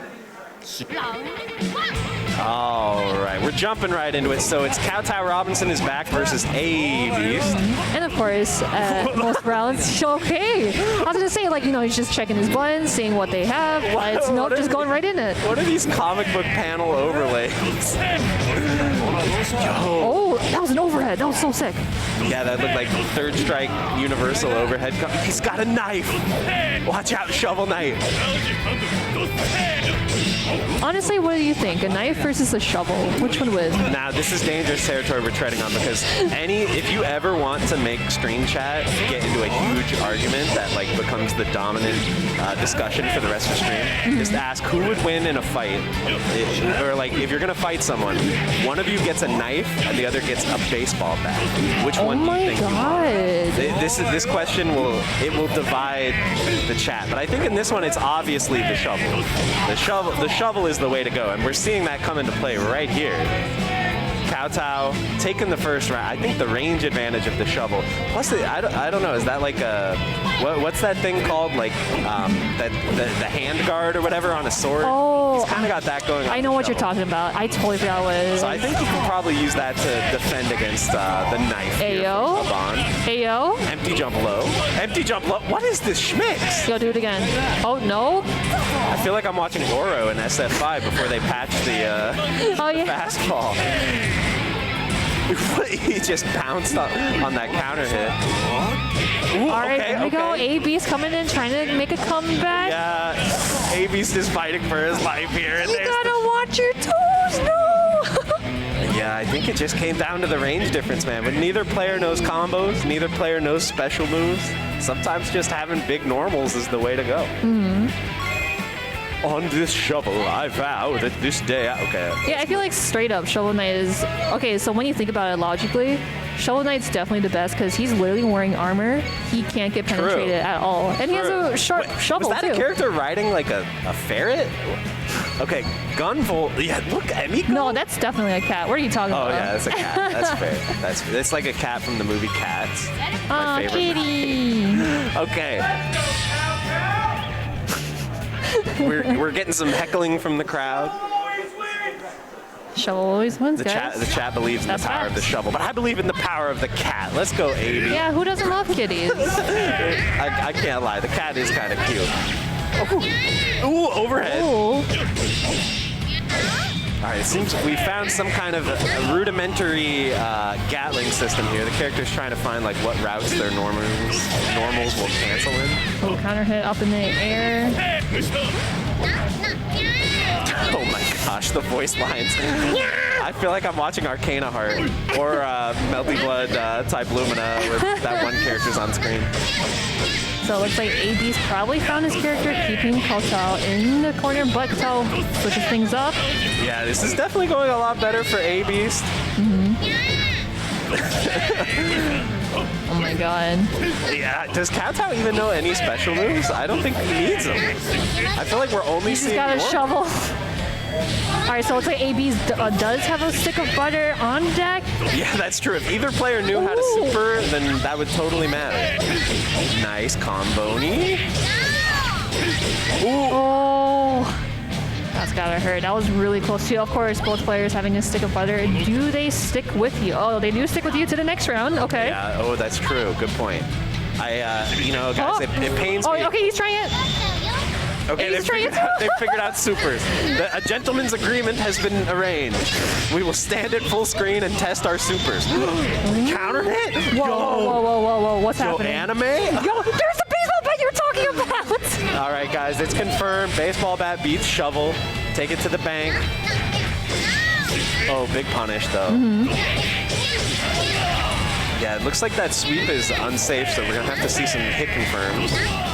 Nice air-to-air counter hit combo. The three-piece, no biscuit from the Shovel Knight. Oh, AB's. Oh no, but gets interrupted. Kotao's still alive in this. Kotao. Looks like ready to heat up for Kotao there. Yeah, they both have meter, and I mean, they know how to use supers now, so it's wow. Okay. Oh, AB's still alive in this, and of course having almost a stack of butter as well. Yep, A-Beast taking his first round of this match here. Drill through. Don't say. But now, I played Shovel Knight, and I do not remember him being built like this. My man had a growth spurt. This Shovel Knight hit puberty, man. This guy is taller than this cat almost. Nerf Shovel Knight. That's what I'm saying. Oh, nice air-to-air. Oh, all right.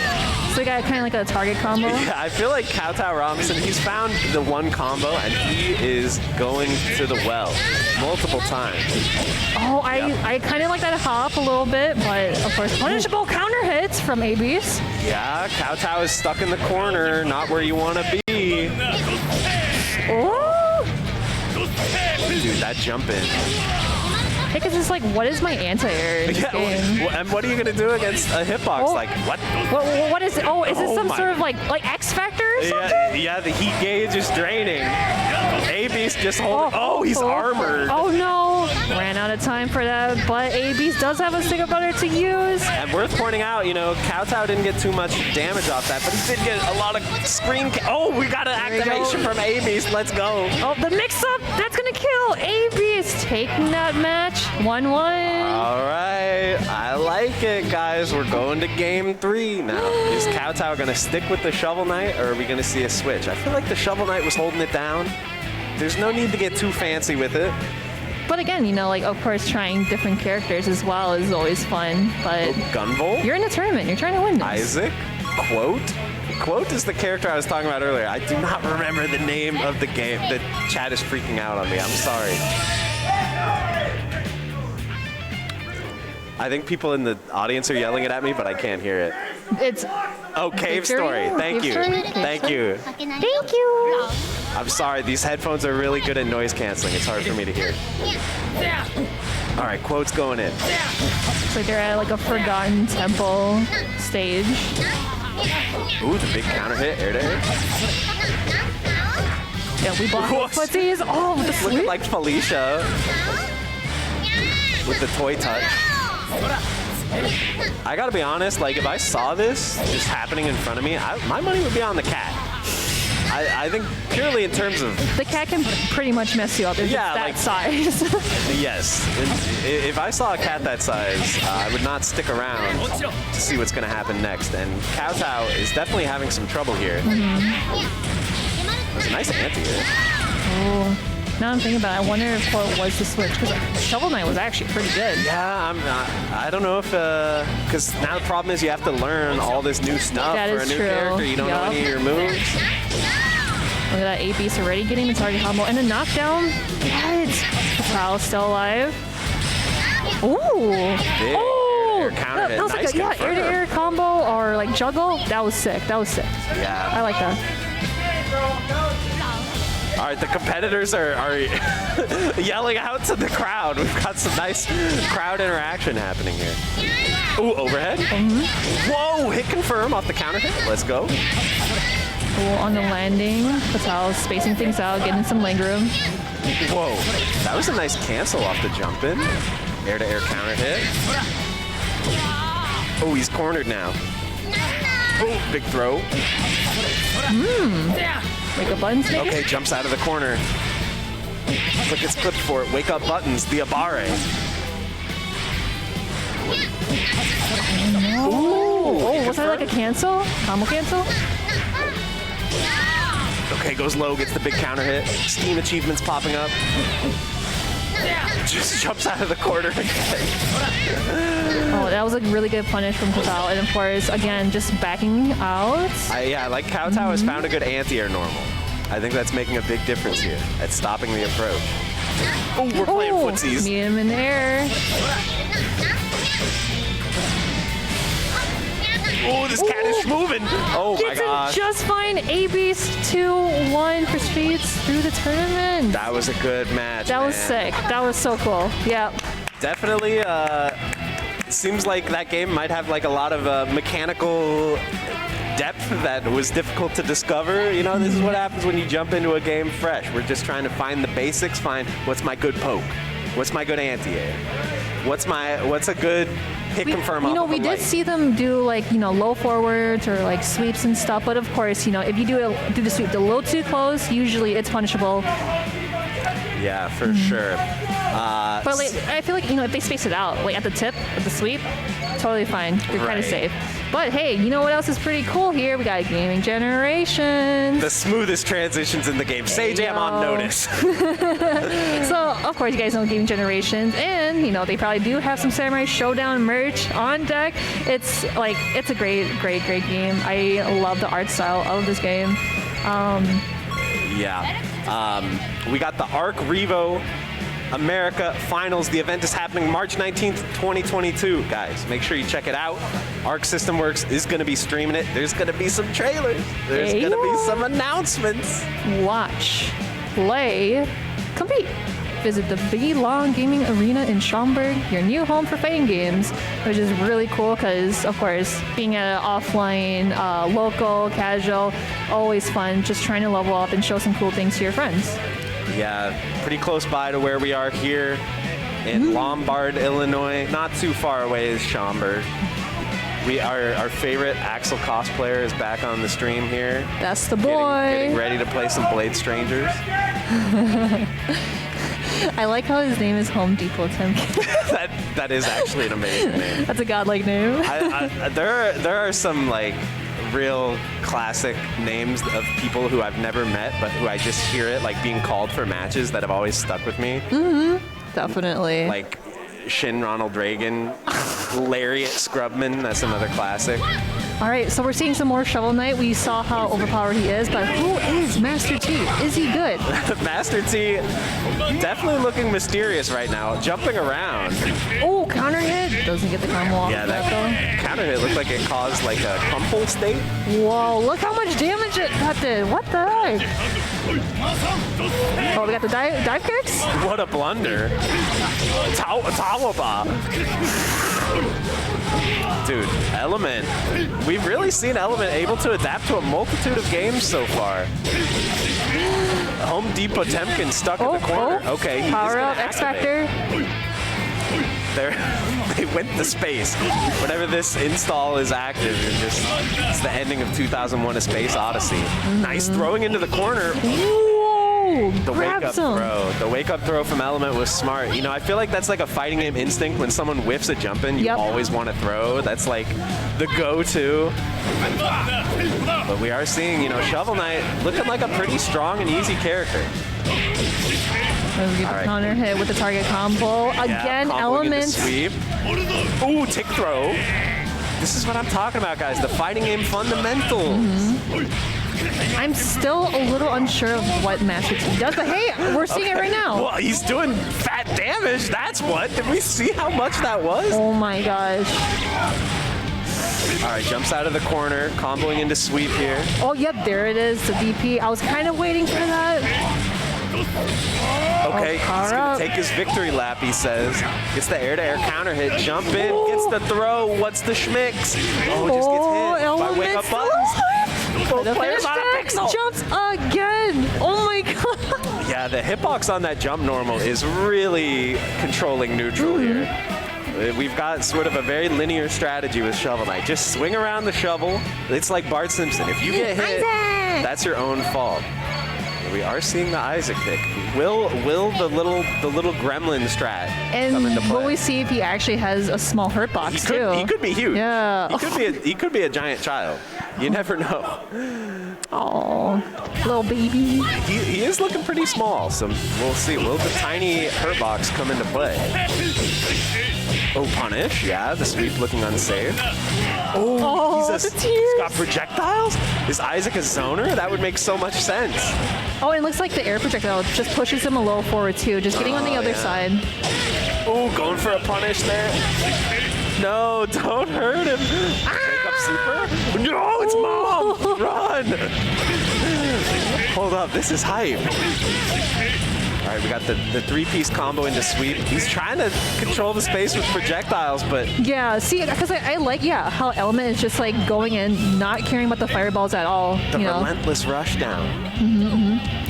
Just throwing out those gigantic shovel attacks. And also remember that Element is on match point as well. That is true. Home Deep Potemkin is going to have to do something. I believe this is winner's Ooh. side. So I like the this is- pressure. Yeah. Ooh, he's bringing out the pickaxe.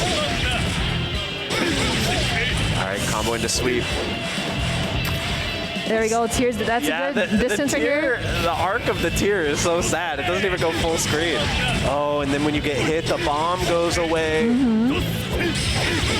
Element. That is gonna hurt. Element 2-0 over Home Depot Listen, Potemkin. it was a simple plan. Just stick to it. Swing the shovel. Oh, Three-piece yeah, that was combo. good. That was good. That was hot. That was Well hot. played. Well played.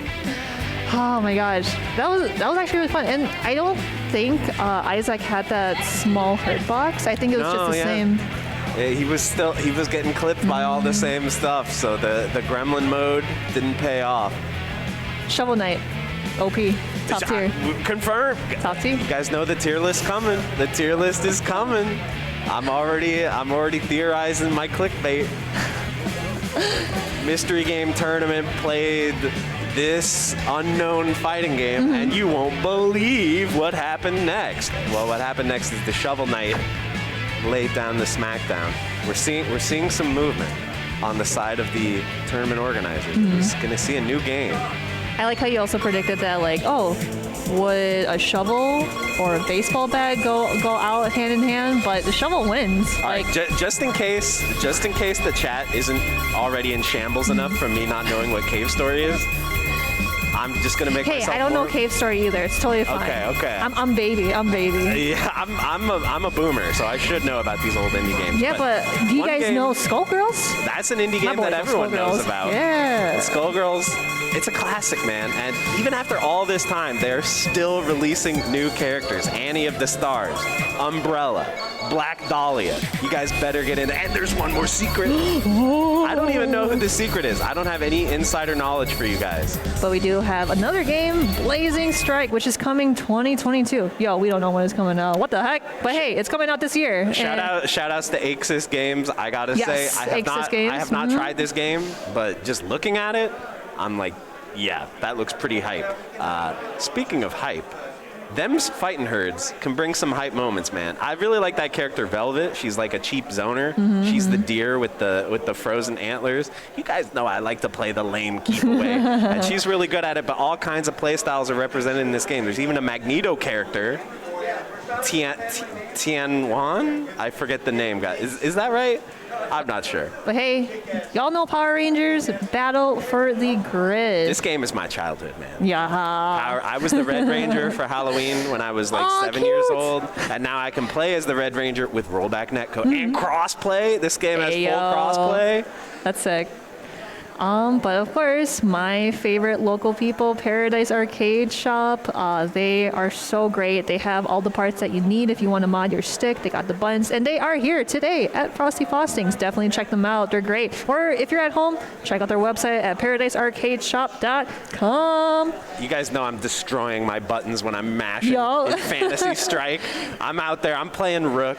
I'm playing Valerie. I'm mashing hard, getting those wins. This game's free to play, guys. You know, my favorite thing about Fantasy Strike is like, if say like I'm good at this game and my friend's good at this game, so we never have like even ground to play on. But Fantasy Strike can be sort of that intermediary where you can both pick it up quick. It's pretty simple, easy to play, even for your friends who don't normally play fighting games, and it's free to play. So check it out.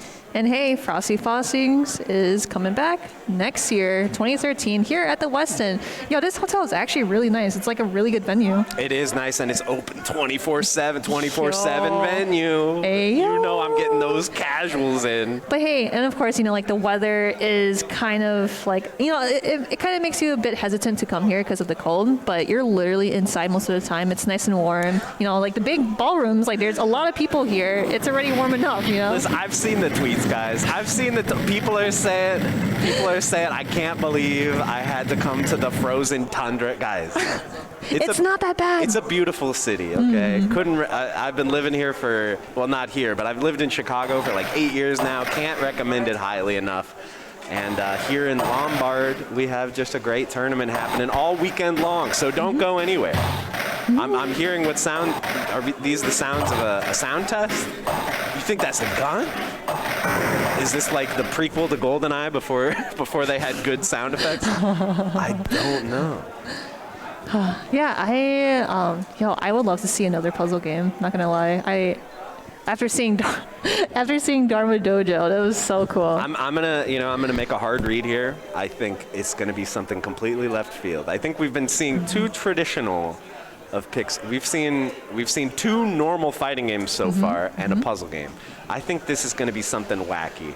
This is going to be like a flight simulator or an MMA game. Do you hear that? It just sounds, oh my gosh. Drag racing? That's immediately where my mind went. Is this I think it's a racing game. I think so. Dragster for the Atari 2600. They're going to get the world record. You guys know the drama? Okay, I'm sorry. Let's talk about something else.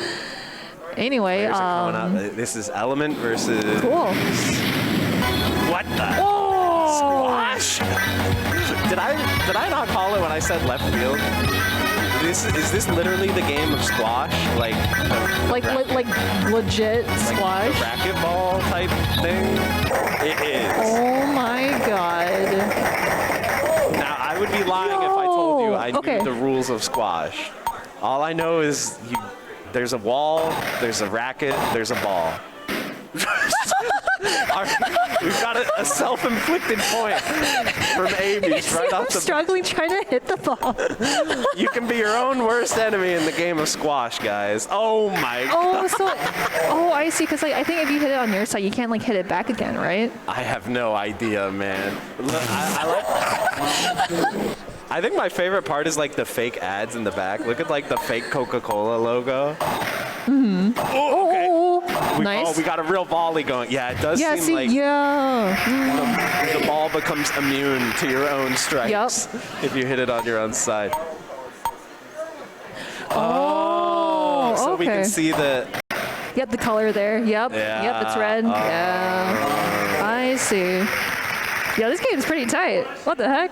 Yeah, is this... I think they're playing on an emulator. I'm curious what platform this is for. Maybe it's an arcade game. I wonder if aiming the ball is kind of hard. I can only imagine the way these guys are struggling. The back wall. Yep. Oh. Bro. All right, this score is... I love the audience are just saying, like, yeah. The audience is getting so hyped right. 2-6. Oh, man. This is looking tough for Element. Okay, so it looks like, they just have to switch sides. Oh, yeah. Oh, no. Your own side, though. Should we go on this other side? I gotta be real, guys. I can't tell what's happening. Okay, What? Oh! I'm really struggling to follow the cause and effect of who gets a point. Okay, I get that one. He missed the ball, so he didn't get the point. This is too funny. I love it. Okay, off the back wall, and now the other guy's got to hit it. Okay, I get it. You don't have to stay on your side. Yeah, so it's okay to just like run around and try to get the ball going. Oh, okay. That's okay. We're warming up. Instant replay. What is this? The music is going ham. I am so done. struggle to hit the ball. Oh, look at that. Yo, is he pounding his head on the wood? Bro, this guy's going to concuss himself. Yo, chill. All right, run it back. Okay, yeah, again, warm up. Totally fine. The this first is so round cool. is just data. That's what I say. All right. Oh, no. Is the score 1-0 Element? I believe that's correct. In terms of like games, I mean. Oh, yeah, we can see it up at the top there. Oh, they're fighting over it. They're fighting over the ball. Oh, you gotta run far. You gotta run Oh! far, bro. Yeah, it's tough, man. I think that, you know, around the same time that we're figuring out the mechanics, I think the players are figuring out the mechanics as well. They're always making the other guy chase it. Okay. Okay, nice. Now hit it to the other side. Oh, we keeping it alive, baby. Oh, No! It just looks so funny when he's trying to hit the ball and it's already done. Whiffing like 3 or 4 times. It's like when I try to throw someone in Street Fighter. Just do it again. Oh no, that kind of looked a little confusing just because like you couldn't see where the ball was. So it's like, oh, is it my turn? This is getting so competitive right before our eyes. Oh my gosh. All right, off the wall. Oh, behind the wall. Yep. Yeah, it's interesting. The ball, it's not a dead ball when it touches the ground. Oh, this is really good. We're staying alive, just alternating the ball back and forth. Yeah, we're gonna need to see some DI. Put some influence on the ball. Element is real. What is it? First to 7? I don't know what the score goes to, but Element is definitely getting close to putting things away here. Yo, what if Element low-key plays squash? Like he definitely plays squash. He's a student of the game. Yes. Oh, that's out. That's out. Okay, so it's like just at the bottom line. Yeah, if you it gotta hits that, it's out. gotta hit it above the red line, I guess. Roger. I have no clue, guys. Oh! Oh my god. It's tied up, 5-5. 5-5. Mamma mia. This is the greatest spectacle I've ever witnessed in my life. Oh, you missed, bro. You missed. SpaghettiOs. All right, off the top. Yep. Bringing it back and Oh, forth. he's making him chase it. Make him chase it. 6-6. This is so back and forth. I can't tell which player's who, so I'm just trusting the scoreboard. That's my only way of following what's actually happening. Oh, that's good. That's good. That was really good. Such a low ball. It's really hard to even read that. That was ungettable. That was unreachable. That was unimpeachable. And now they're chasing. They're chasing, man. This is They're like on the same side too. Oh, that's good. Oh no! He got dizzy. Yo. Who do you think you are? I am. This is. Oh, that's a point. See, again, like I mentioned, where like if they're standing in front of each other, it's kind of hard to tell where the ball's going. Hold on, let's soak up this replay. I think that was it, right? The Element just won 2, unless we're playing to 3. How dare you skip it? He really do be banging his head on the wood. Oh, for some reason I thought he was like throwing up. He's like, oh, I lost, man. He is so disappointed by the shame of that loss. Whoa. Oh, again. You can do like a dive, and if you hit the wall, you get dizzy. Oh, yo, you got the movement. Oh wait, it's 1-1. For some reason, I thought it was 2-0. Oh. But I have no clue. I think it's 2-0 Element, but I think they might be playing first to 3. First to 3 or something. Yeah, play it out. We're all struggling to follow, guys. But hey, we're looking at this ridiculous game. It looks mad fun. This is like, you know, you turn in the channels, you get to ESPN 8, the Ocho, and you have no idea what the rules are of the game. I've never watched curling before. I don't know why are these guys sweeping? That's a out. 4-1. Yeah, A-Beast is doing pretty well this game. We might be seeing signs of life from our blue-shirted player. 5-1. I feel like you could kind of like assume when it gets to like the second area of the wall, it's definitely gonna bounce back to you. Yeah, it seems like that low area is the way to go. Below that middle line, it becomes really hard to retrieve the ball. Oh, there's a low ball again. That is so hard to catch. No. Oh, and now I'm afraid that he has a concussion from smacking the wall. Oh, there's a timer. Time. No stalling. Oh. Also, we're. I think that they're saying that it was first to 2, and it should have ended. Should have ended after the 2. I would have been down to just keep watching this because this is pretty fun. I love the replays. I could legitimately watch this game all day. Well, there you guys have it. He just drops the ball. Squash. All right. Is that going to be a one and done? Because we are getting pretty late in the pool here, so I think we're probably getting close to the top 3. Yeah, that was, So if that was winners finals, then that means we're going to get a different game for losers finals. Oh, man. Imagine if we could choose the final game as like a commentator's choice. That'd be so funny. I honestly would pick Cooking Mama or something. I love Cooking Mama. That's a good one. What wasn't there one where it came with a baby doll and you put the Wii remote in the baby doll? Do you know what I'm talking about? It was like a Cooking Mama spinoff. What game are you playing? No, this is real. I think it was called like. It wasn't called Baby Mama. What was it called? Hey, yo, Baby Mama was good. It was something, but it came with a baby doll, and it was Cooking Mama licensed, and you put the Wii remote in the baby doll, so they could tell if you were shaking the baby, and they'd yell at you. They would say, "Don't shake the baby." The crowd doesn't believe me. Listen, maybe I dreamt this. It's possible. Late night, ate too much cheese before bed. I had a dream about a game where you put a Wii remote inside a baby doll. It's Merman. He's here to see you. No, not again. It's happening again. I think if I could pick a game for grand finals, I would probably pick something like we were saying, something IRL. I think would be a nice. Oh yeah. Like darts or something. Something so generic, like darts, you know. Or make them play squash in real life. Oh my gosh. Yeah, it would have been funny. Like, okay, so if COVID wasn't a thing, imagine like Twister final. Oh, that'd be so funny. It's too hot for Twitch, guys. We're getting the stream banned as soon as we go to that. There could always be a foot race too, like the legendary foot races of the past. Or actually bring a pet snail and have a snail race. Like Undertale? Yeah. Oh yeah, I remember. And the snail catches on fire when you encourage it too much. Stress it out. It's relatable, guys. I don't know, but it's a good thing that they don't listen to us. We make pretty bad decisions. I think they've got something perhaps even more cursed in store, because they're pulling out some kind of console. The PS1? Modded memory card PS1, so there's some sort of deep cut.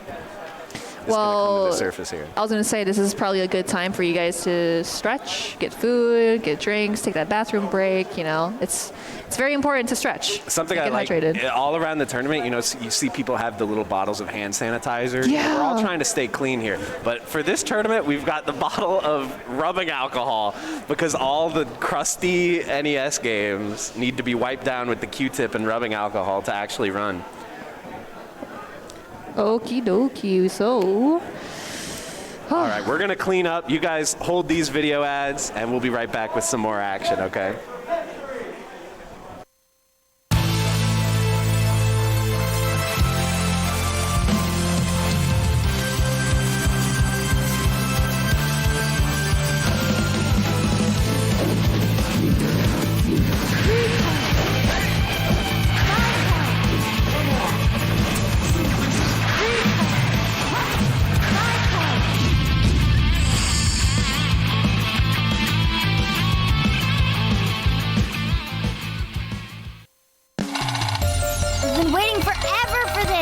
Umbrella!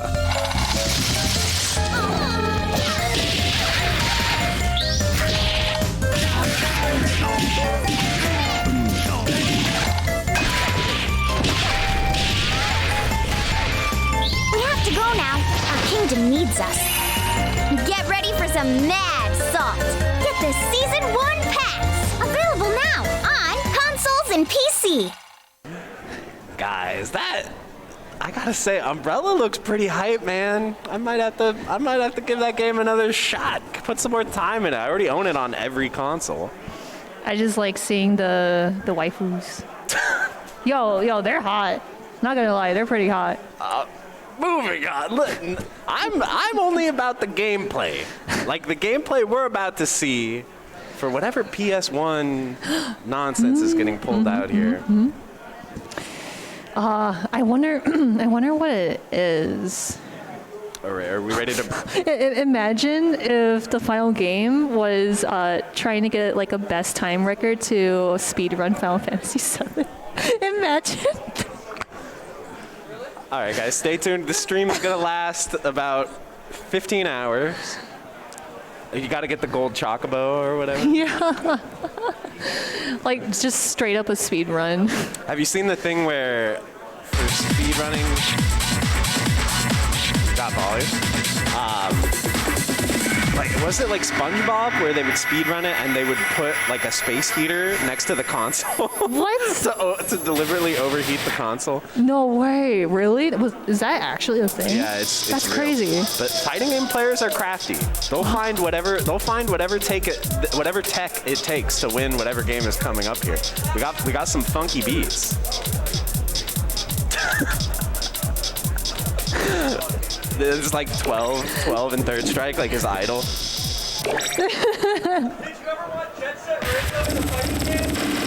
Oh, that would be cool. Yeah, that'd be so I sick. think they're foreshadowing. Oh. Wait, is this a? Oh, I kind of see a little bit. But I don't want to spoil it to you guys just yet, though. But you do hear it. This isn't actually Jet Set Radio, right?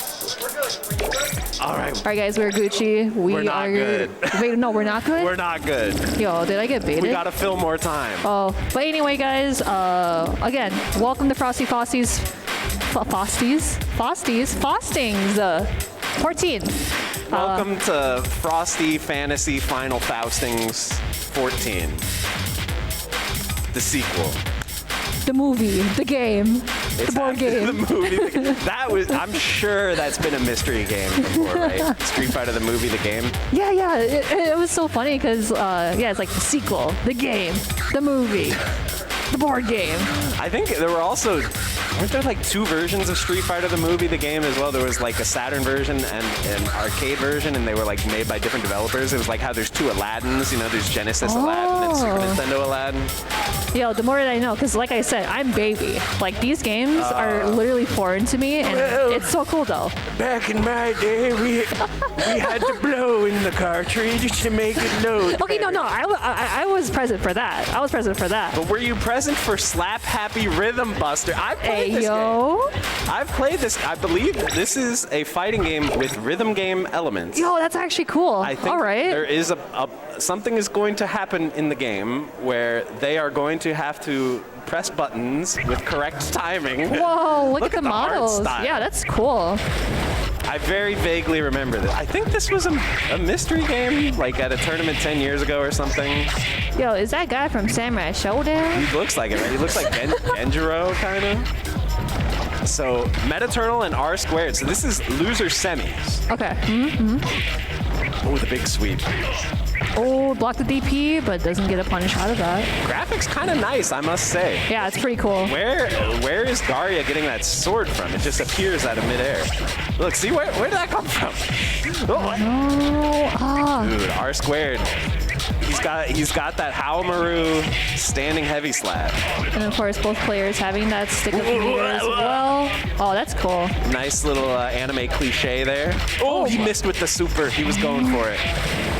Someone has to land a super so I don't sound stupid for like the rhythm game thing. I swear it's real, guys. I'm not making it up. Oh, the juggles? What? Wow, yeah, it seems Get like, out of there. Is there like an air tech system? Also, do they have 8 meters? Or does R squared have 8 meters right now? Oh, the teabag. Is that the teabag? Oh, he feeling himself? Let's go. I'm about it. All right, are we gonna see the character? The art for the characters is really sick as well. Like the portrait art. Wow. It is really cool. The hair buns. R squared won that one? R squared, yes. I think R squared won that. I'm gonna be ashamed if I'm wrong. No, I was right. All right. Oh, that's so cute. So now we got Mia. It's like a Rhythm Chun-Li character. That's so cute. I look at the design. It's like if Chun-Li shopped at a cooler clothing store.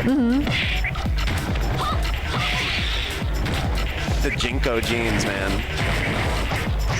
Oh no, I'm putting it in the corner, but they don't. Okay, got a little bit out of there, meeting air to air, but trying to utilize the Kikosho in the corner, but that's totally fine. This game's graphics kind of nice, man. The neutral jump? Hold up. Metaternal might have found some dirt here.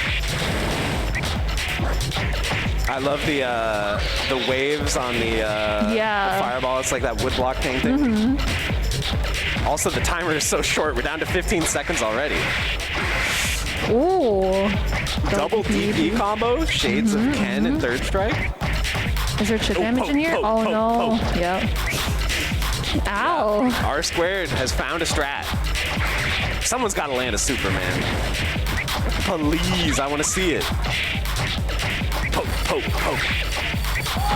Ooh, okay, the Kikosho just bringing it back. Oh, the grab. The corner. Yep, this is going to be really good. Immediately jumps right back into the corner, though. She's got that Chun-Li back fierce from Third Strike.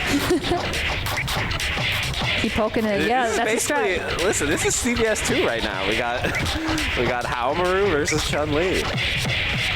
Ooh, the jump. Poke, poke, poke. Oh, and just He's just playing with his food at this point. Metaternal. You're going to have to find something. You think that he would do DP for the anti-air? I'm not sure if, like... I think he's trolling. Oh. We're witnessing the blatant disrespect. Yo, Metaternal. No, dang it. I was going to say, Metaternal, you better beat his butt or something. Rude.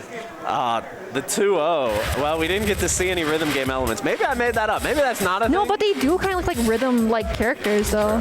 True. I don't know, guys. I think that's probably going to be a one and done as well, because now we're going to move on to losers finals. The winner of this next match gets out of pools. So, of course, I think they are going to play this game that we are hearing right now. No, I don't think. Or is it a different one? Because whoever just won that is going to have to play again, I think. Right? I Guys, think listen, I don't know how tournaments work. Double elimination. Yep.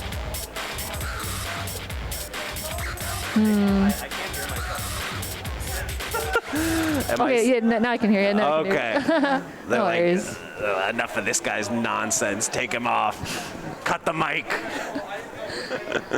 I understand, guys. I had it coming. All right, we're seeing movement. Yep, we're just waiting to get. We are changing folks in. out, I believe. Okay. I think, is this going to be the last match of the pool? I think that might be right. If this is going to be losers finals. I like how they're like switching up the game. Like it isn't for like the next 2 or 3 matches or so. I think it's just kind of all right. We gotta switch things up because it is gonna get a little serious. Right. For every sort of round of the bracket, there's a new game. So now that we're at the end, the bracket's getting smaller and smaller. So we're getting ready for losers finals here. The next pool's already checking in, guys. Our time together is coming to a close, but first we've got one last little glimmer of hype to soak in. And we're all on bated breath to find out what this game is going to be. You know, even though this is like my first time commentating a mystery tournament, it is pretty freaking hype. You know, like you discover these kind of games that you wouldn't even know of at all. And it's like, yo, that's actually pretty tight. I'm going to play that game. Yeah, I've definitely been having a lot of fun. And we hope that you out there have been having fun as well out there watching the broadcast. If you couldn't make it here in person, guys, listen, we'll keep you company. We'll keep you filled in on everything that's happening at Frosty Faustings. One of the first, I guess this has to be like the first big offline tournament of the year, right? The year just started. Oh, yeah. 2022 kicking off with a bang. And crazy how it's like only 2 days too, Friday and Saturday. You'd think that it would be like a full-on tournament Friday to Sunday. Have you seen the list of games at Frosty? There's a lot. There's like 30, and they run it all in 2 days, so very impressive. Yeah, I miss this. I miss this so much. It's so great to see everyone again and seeing everyone healthy and happy and mashing buttons. Yeah, it's kind of nuts. Obviously, there are people who couldn't make it for obvious extenuating circumstances, but I think throughout all these different tournaments, there's going to be the hype levels you've been expecting. I can't wait to watch all the tournaments. Guilty Gear Strive, I think, is going to be a huge one this year for sure. Oh, yo, I played this game when I was little. Yo, let's go. Inuyasha, A Feudal Fairy Tale. Okay, I wish. You're gonna have to fill me in okay, on okay, all I will. on all so, the techniques. Totosai is the most overpowered character All in right, this the game. tier list is getting, all right, tiermaker.com. I got it pulled up. Hit me with the details. Okay, so for like Totosai, you could literally just, okay, I don't want to say too much because true. they can probably hear me, right? Don't they can hear me. influence the Okay. But no, they don't even have them in here. It's just these 5 characters. Only the default roster. Okay, anyway, so since Totosai isn't in this game, you can literally spam his cow over and over again. It's literally unblockable. You can't do anything. I think they might be trying to figure out secret codes. Oh, unlock the character? I yeah, have that's no true. idea. Well, They're doing something. yeah. Can I admit I've never seen Inuyasha? I don't know. No, what it's that's about. totally fine. I love Inuyasha. Like, I grew up watching it. Of course, it was on Adult Swim. Yeah. And, like, you can watch it on, like, Crunchyroll or any other website that you can find. It's a really good old-fashioned anime, if I were to put it.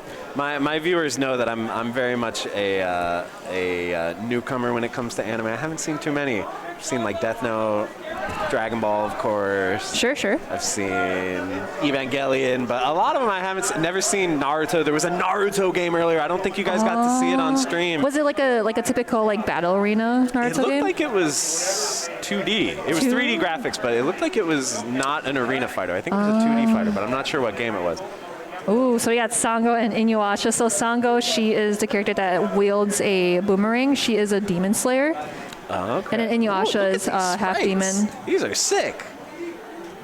The smoothness of the frame rate is blowing my mind. Yeah, that's actually really nice, not gonna lie. So giant boomerang versus giant sword. This is a very long round We have one been waiting pause. on round one for.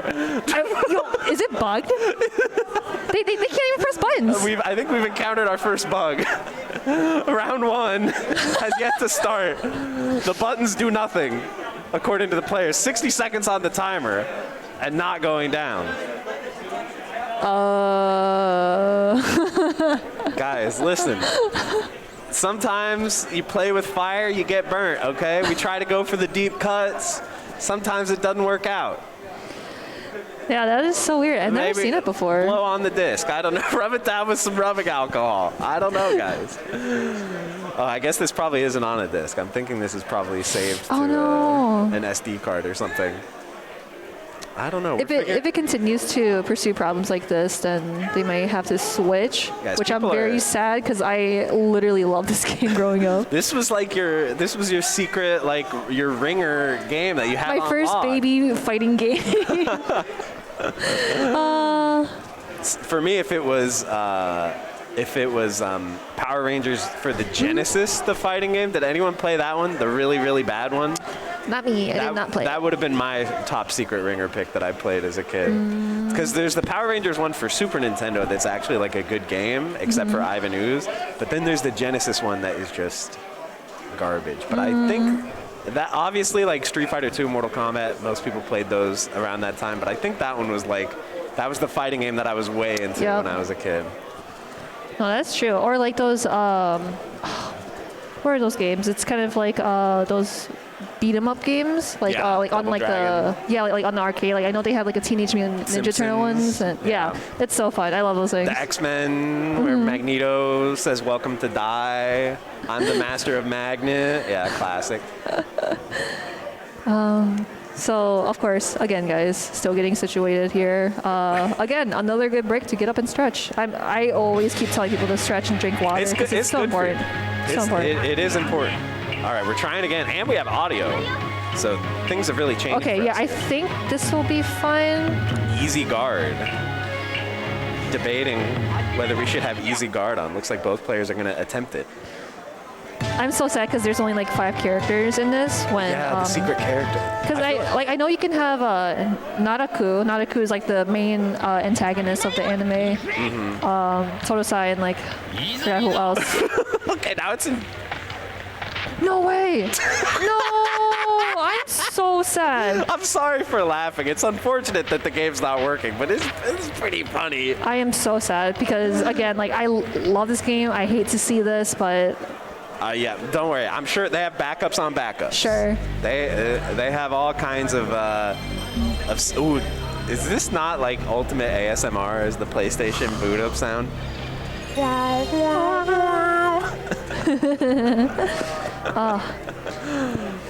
So yeah, they're gonna figure something out, guys. If you guys could see the sheer chaos that's happening right off camera, I guess you guys can mostly see it. The next pool is getting ready to start. As soon as we can figure out what we're gonna do for grand finals here. Yeah, either like fix this game or like move on to a different game. I'm just really sad because like if I was in the tournament and I had to play this game and they had Totosai, I would pick them 100%. Yeah, you would scam it out. No shame. An unblockable? Yeah, it's so broken. It's stupid. All I'm saying is, listen, I think that if this doesn't work out, if they don't have another video game lined up, I think we got to go back to the analog world. Like we were saying, I think maybe we'll play jacks, where you bounce the ball and maybe hoop and stick. These were the games of my childhood because I am a boomer after all. This is what we were playing Chase the Dinosaur back in the day, I'm always down to see more squash too. I think that we should get like an FGC squash community going. All right, so Okay, we have a new game. What is the Duke, Mondo, Sophia? Why do their faces look like they're like photoshopped? Battle Arena. Oh, this is a classic. Ooh. This is a very well-known game. Isn't this the game where you die in like one hit? What? Okay, we're getting the whip zoning though. Yeah, we got the range attacks. I could be wrong, but it's my understanding that this is a game where, let's just say, the real effects of weaponry come into play in terms of the damage that they do. It's a very high damage game, but maybe I'm wrong because they're not doing that much damage right now. Yeah, whip that guy. All I know is we're getting whipped. Are there going to be ring outs? Is there a ring out factor that's going to come into play here? They're standing on like the bongo drum from when you fight the boss of the Shadow Temple in Ocarina of Time. So you got to be careful not to fall off. Yeah, you just gotta keep moving it up. But again, like both characters, they have ranged weapons that can just keep. This is the best thing I've ever. They're just standing at full screen, smacking each other. Yeah, careful now. You're kind of close to the edge. Sophia's looking like Omega Red here with the range. Oh, still alive. Whip him. Oh no! AB stakes around one. This has gotta be the highest level gameplay I've ever seen. Did you see the footsies when they stood there and they poked each other? Let's go, run it back. He's got the moves like Keelik in Soulcalibur. Ooh, the whiff punish. That's what I'm talking about with the footsies. Yeah. Oh, let's go, the jumping. Oh, looks like, just like Mondo. She's looking having the a wrong life way. Look at that. Yo, he's legitimately whip punishing the whip from so far. Oh, the jumping. Oh, okay, we got the whips. Yep. We got the infinite going. That's a perfect jump in. And of course, Mondo really close to the corner. Don't want to be there, but of course, works his way out. I don't know if Sophia's going to do it. We might have to see a character crisis come into play here. The animations in this game are really second to none. You figured that like both range characters kind of would even out the match, but Mondo the problem was he could outrange her. How does the character with the whip get outranged by the spear? All right, so we got Duke. Ooh. All right, this is like Keelik versus more ranged weapons. Keelik versus Siegfried right here. Second verse, same as the first. Both players really taking advantage of the ranged weaponry. I love the floaty jumps. It reminds me of like old Virtua Fighter. Oh, really? Yeah, it's pretty floaty. The graphics as well. It is kind of wonky. This is PS1. I guess that checks out. Yeah, it is on PS1. All right, so I honestly do not. I can tell you right now, I don't know how to commentate this right now because they're just. Yo, look at the run. Oh, he's moving. Oh, we got a pixel health on Duke. Oh, air to air. Doesn't get the juggle though. Who knows if it's even possible? Oh, okay. All right. Oh. You gotta watch the range on the spear. The spear goes further than you would expect. Guys, can we go back to Inuyasha? I'll just watch the round 1 screen for a while longer. That's fine. I think that might be an improvement. You know, no shade on Battle Arena Toshinden, but it's actually happening right now. Just two manly guys with weapons here, just trying What's to. better than this? Just dudes being guys. We're just And look at Duke having half health. Yeah, already he's like down to 50% just from a few pokes from the spear. Oh my gosh. He's jumping around. My brain literally feels like it's melting just I want to see, like, if you just run backwards, can you ring yourself out? I would love to see I don't know. All right, there we go. Okay, a little bit of progress. He's found the infinite. No problem. He's found the infinite. Again. He's back to her. Oh! What, look at the roll. Dark Souls roll? Let's go. You just spam the roll. The Dark Souls roll. And before you roll out of the arena. This is how you play Dark Souls PvP. The same strategy applies. Just get behind him. Oh, no. Oh, Abies took it 2-0. No one could beat the spear, the power. Yeah, Mondo's top tier. I'm throwing it out there right now. Top tier. All right, guys, I have so many tier lists to make for you, but I believe that's going to be the end of our pool.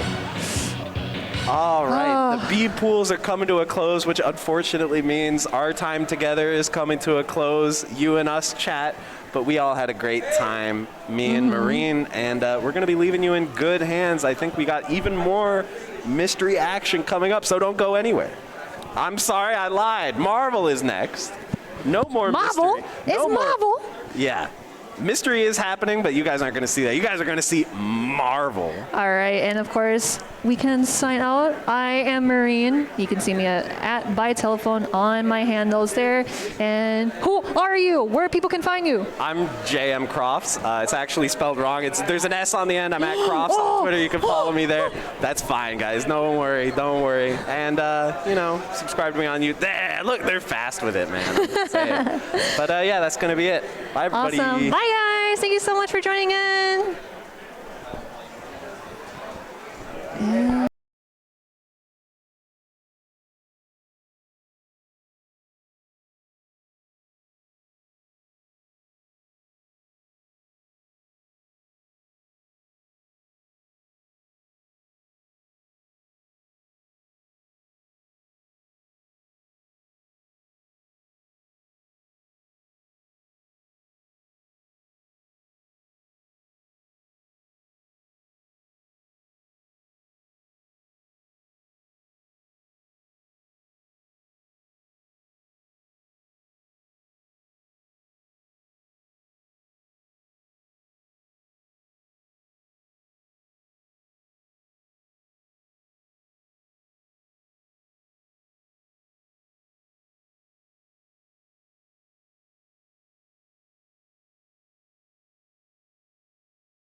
vs. Capcom 3.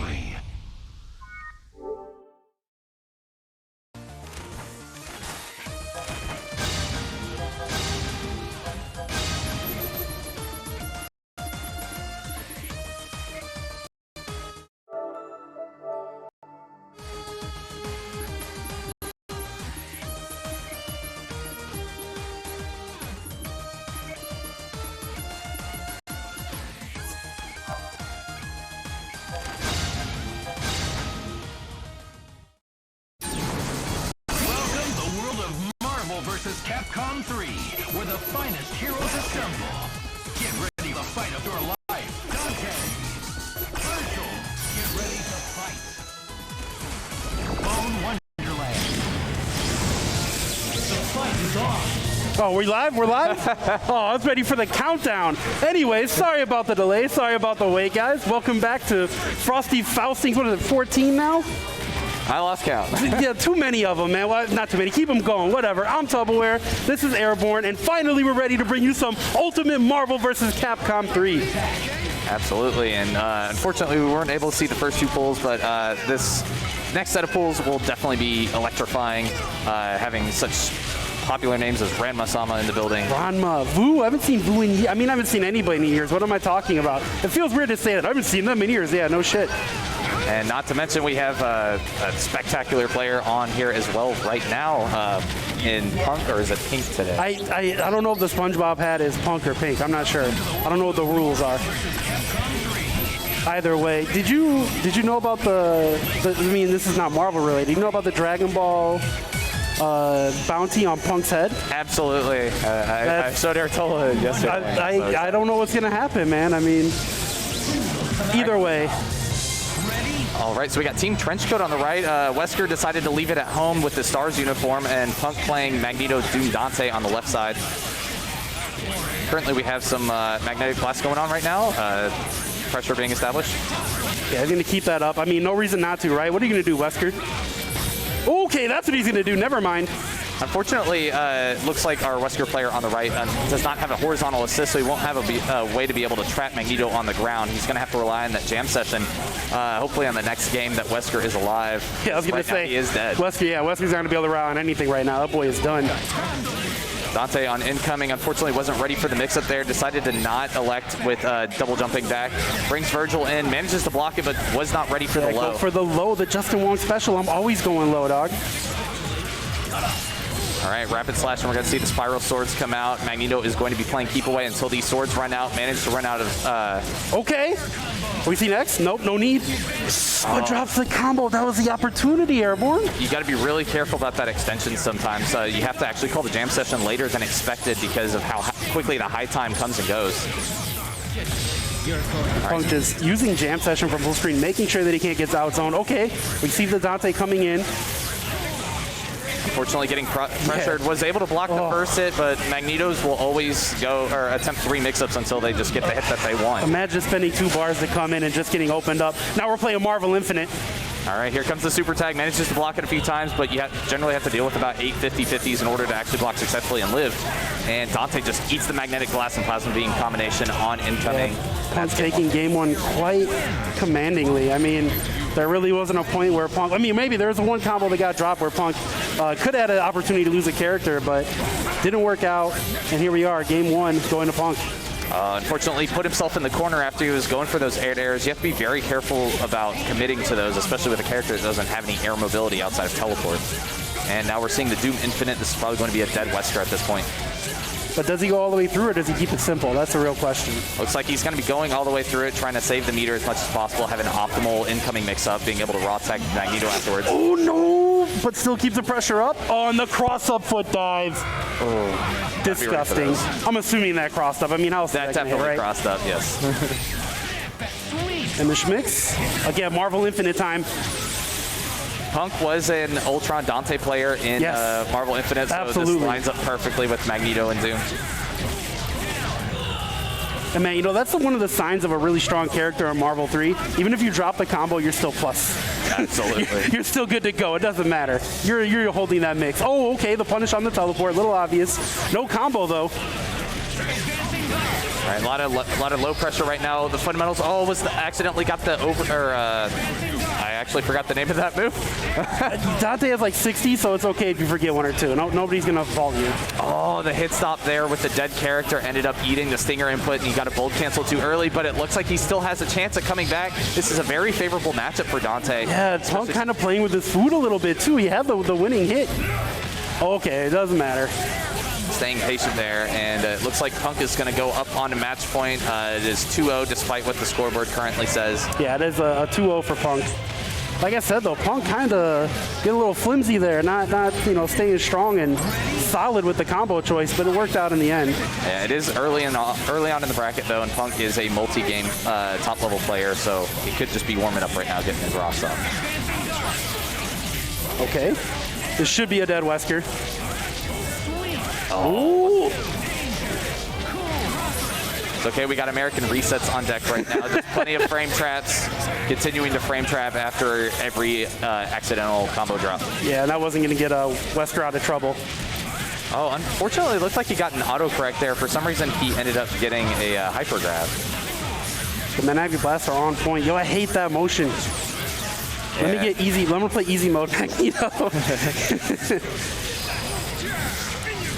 All right, ends up doing a Helmbreaker, no punish, expecting a follow-up there off the Dante Helmbreaker.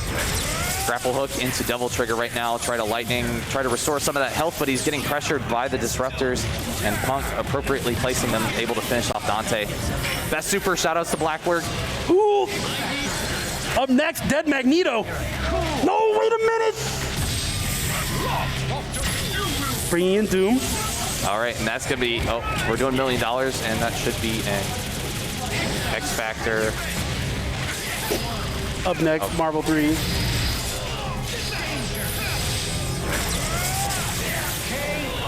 All right, looks like Punk managed to take it 3-0. There's the fist bump. Apologize for the technical difficulties, but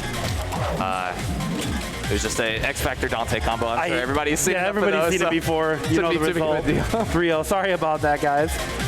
Things happen. Once again, this is Frosty Faustings. I'm just going to say 2022. I don't know what number we're on anymore. I think it's 14. Whatever. Either way, I'm Tubbleware. This is Airborne. It is 14. We got confirmation. All right. I know stuff. Oh, wait, what Final Fantasy is everybody playing right now? Is that 14. Also 14? It all works out. It was all meant to be. Just like that Punk W. Okay, now we got Voo Voo. It's been years, buddy. How you doing, Ramasama? Yeah. And Fluxington? The real deal? Absolutely. It's going to be a sick match. Very much. Flux had an empty plane on the way here. He basically flew the jet himself. It was like him and the pilot, and that was it. There wasn't even any stewardesses, or not stewardesses, flight attendants, sorry. That's an outdated word. But anyways, yeah, they're setting up, getting ready to play here. What have you been getting into at Frosty's? Have you got to play a lot of matches? What's been going on? I've been playing a lot of casuals with Marvel 3, okay. Obviously. Learning hitbox right now, so this is the first tournament. I saw that actually. Yeah, I saw you. Yeah, working with the hitbox.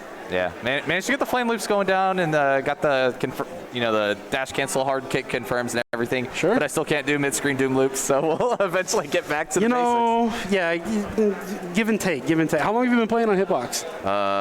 On and off for about a year. I started with Marvel Infinite, mostly because Black Panther is way too much fun on it. Sure. But when Marvel 3 started getting the uptick again, especially with TNS Chicago and various other tournaments, I went back to Stick, and now I'm trying to just fully commit to it. So see if I can manage to get back to where I was. Bro, like I was telling you earlier, man, I play a lot of Halo, right? Mm-hmm. And I was like, I wanted to play keyboard mouse. I had to play keyboard mouse.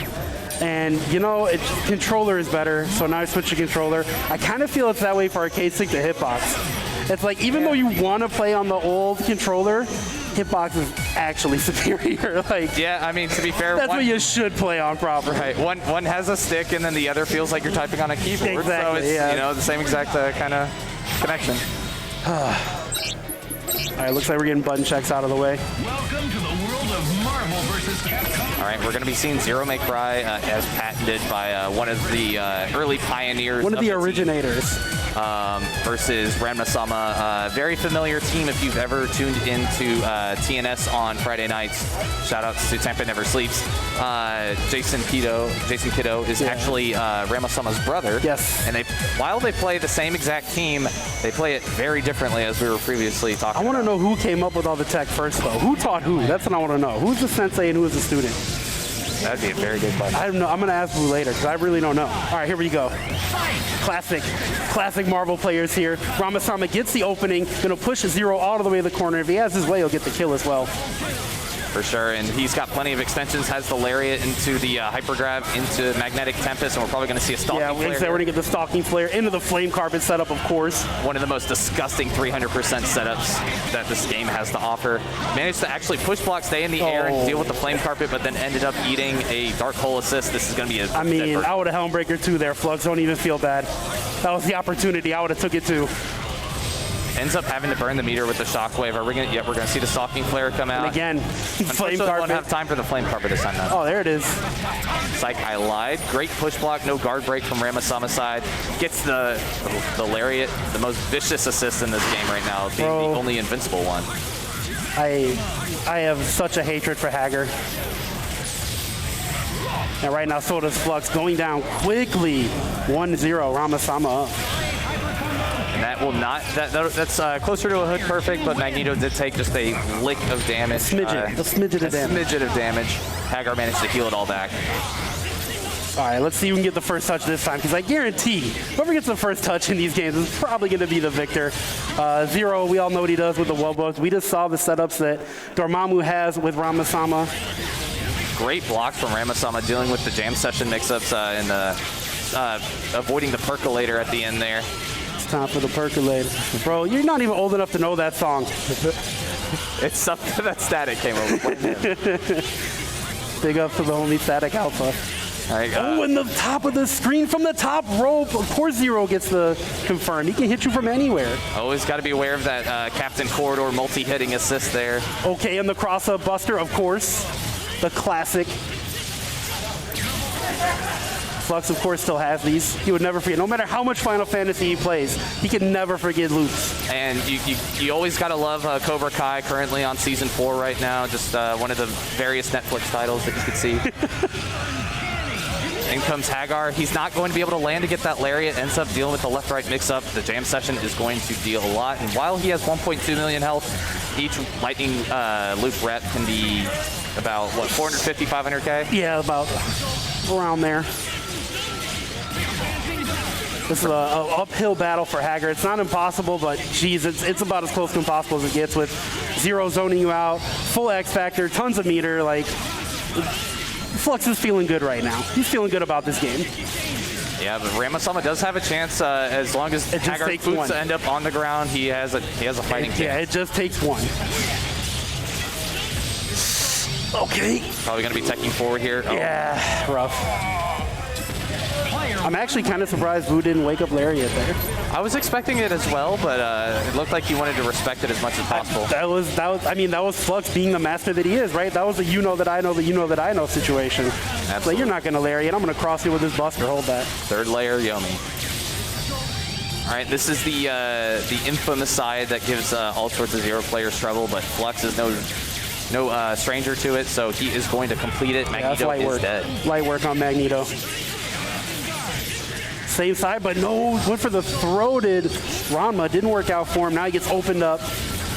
Good luck, Dormammu. Looked like he was trying to expect the tree climbing escapades. Sure, yeah. Ended up eating the low. Building his charges right now. He's got Eruption currently on board. That's 2 red, 1 blue. As we see it clear the space, ends up getting enough space to actually get a Stalking Flare developed on screen. And Flux has to be very careful about his assist calls right now. And those pillars into Stalking Flare, that's an opportunity where if you have a neutral assist, a beam, where you can take the sphere off the screen, but Flux doesn't have that on this team. It's maybe like the one weakness, if you even want to call it that, on this team, is that they don't have a neutral assist that can reach from full screen. Absolutely, and being able to not deal with the Stalking Flare from full screen is actually something that can give a lot of trouble to make. Yeah, absolutely. All right, we're going to see the up lightning with the soft knockdown, give him the full screen confirm after the buster cancel, and this is going to be a dead Dormammu. He's not even going to have to burn meter either. Yep, don't even let him. Oh, I was going to say don't even let him touch the ground. Ooh, but again, Dante in a though. pipe, but that's not going to be great Yeah, for this is such an uphill battle. No X Factor, one character, and it's only Hager. This is rough. Not where you want to see yourself as a Hager player, I would imagine. One thing, if there is a silver lining, it's that Zero is close to the corner, so he is potentially able to effectively wall him off and possibly close the distance without giving Zero a chance to. But this chip damage is ridiculous. That's going to be a chip out. Yeah, he's done for. There's nothing he can do about it. Best case, he lariats and one fireball misses, the next one hits. Absolutely. So just like that, Flux finds himself up 2-1 against Ranma-sama. Hagar normal jumping in. Gets the happy birthday here. We're probably not even going to have to burn meter. He's like, no X Factor needed, baby. You see this team? We do damage. Damage in bunches, but look who's there. Lariato? No, sir. The devil is loose. Devil trigger first. Oh, it's too late. This time's the high time. Oh, got the jab. Okay, there it is. The devil is loose. And the schmicks. Oh, how? No, that was auto block. I don't believe it. There's no way a human blocked that. Manages to get the hit again. He's motivated once more, but X Factor is running out. That's going to become a factor here. Oh, Chaotic Flame. That's going to take care of it. Can he get the X Factor confirmed? Dark Hole into Chaotic Flame. That is going to do it. He has enough for Shockwave. Yeah, he's going to Shockwave, but is it enough to do it? He can chip him out with the Meaty Disruptor. Oh, he mistimed it. Flux staying alive. Can he get the hit? He had Dormammu for a bit, interrupted the assist. Grotech, Magnetic Glass, trying to stay patient right now. Flux inching his way in on the ground. Oh my God, he got the hit. Okay, but I would say he's going to have to double trigger and get some life back. He really can't use the swords right now.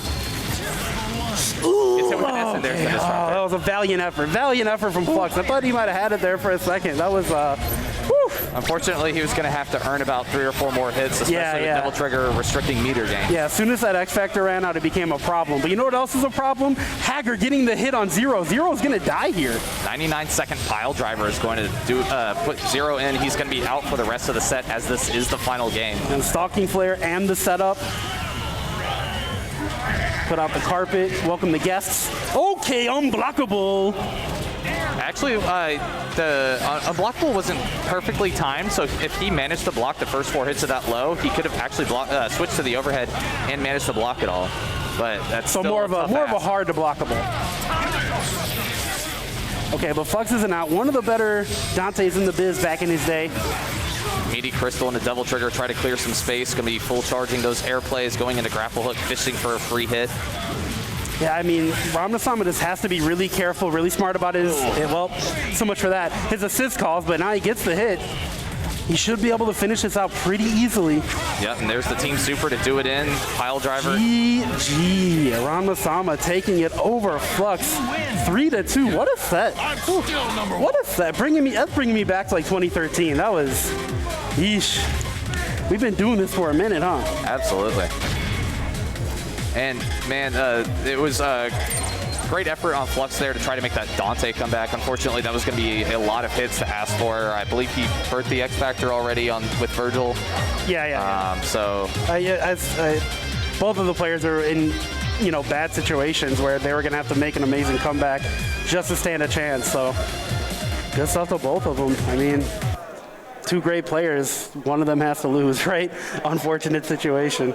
We are guaranteed to see a Magneto and a Virgil in the next match, though. One of my favorite people, Remy Martin. Remy is a god. Remy is a god. But wait a minute. Is that Sack? Is that the infamous, the great Sack Tap coming up against hero? Remy Martin? Sack Tap, infamously known to play 5-6 characters under his belt that and they're are all extremely unorthodox. All considered not good for the most Ghost part. Rider, Nemesis, Arthur, Iron Fist. Rocket Raccoon is probably the best character he plays. I didn't know he played Rocket Raccoon, that's not a low tier character. Not a low tier. Oh, he plays Hagar as well, so. Yeah, I mean, Hagar's like that. Well, he's not low tier, but he's definitely not high tier, but also he's always in top 8 Evo, so maybe he is high tier. It's definitely that character. Like, by himself, probably not good, but on a team, he's pretty damn good. The Ultimate Marvel or the Marvel vs. Capcom series as a whole always just has these big body characters that it's kind of like I should dub it the Hagar paradox, where he is simultaneously high tier and he is simultaneously low. Sure.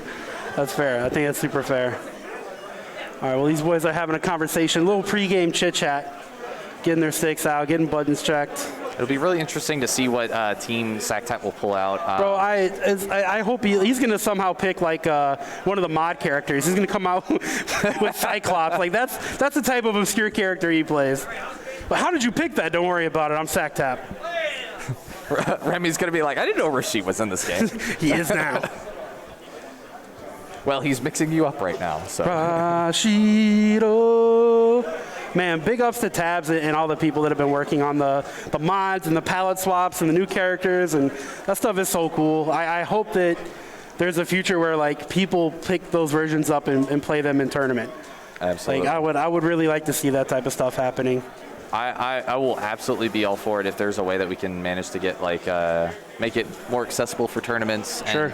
If it was, you know, the ideal dream would obviously be to be able to get the mods on the console, but that's very unrealistic. So I'm always happy to support that. And if we could just achieve the dream, shout outs to the old Stream Monster, put Sagat in UMVC3. I mean, it's going to happen, right? Somebody's going to do it. It's going to be sooner or later. Dude, but as a Blanca fan, I've always wanted to see Blanca in Marvel. I think he'd be a really cool Marvel character. One character that everyone had been asking for repeatedly in the Marvel vs. Capcom series, we're finally seeing some glimpses of Jury. There's some yeah. I saw the Jury. Yeah, recently. The new Jury coming. Obviously, so Scott Summers is in there. Like you talked about Rashid. Who else is there? I mean, there's like 19 palette swaps too. In my the boy other Ben mod. Riley has his Ben own Riley's character. his own character, and they changed his voice a little bit too. Yeah. So that's cool. Yeah, they're all over the place. So if you guys haven't seen those, you know, check out Tabs MVC3 on Twitter. I think. I believe so. Yes. I think it's Tabs _ MVC3. Maybe _ yeah, something like that. Yeah, look up Tabs. Those mods. Yeah, mods are dope. I'm not sure what we're waiting on at this point, but I'm sure the TOs are figuring it out. Anyways, thanks for watching, guys. Thanks for joining us. This is Frosty Faustings 14. I have confirmed. Not 13, not 15. We'll get there soon enough. All right, here we go, finally. Wait, never mind. Gotta go back to menu. Yo, big up to Gaming Gen, by the way. I wonder if Evan's here. I haven't seen Evan from Gaming Gen in years. But I haven't talked to him in a while either. All right, we are seeing the Nemesis Arthur Hagar, excuse me. Shoutouts to Ocean from Midwest, one of the many unicorn legends that actually plays Nemesis Arthur as well. But right now we have SacTap from SoCal up against Remy Martin, who plays Team NorCal. That's fact, yeah. So in its own way, we have a Midwest version of the Battle of California. All right, here we go. Starting right now. Dagger's assist is going to be absolutely terrifying for Magneto if Arthur ever gets the gold armor install. But I don't know how he's going to be able to manage that right now.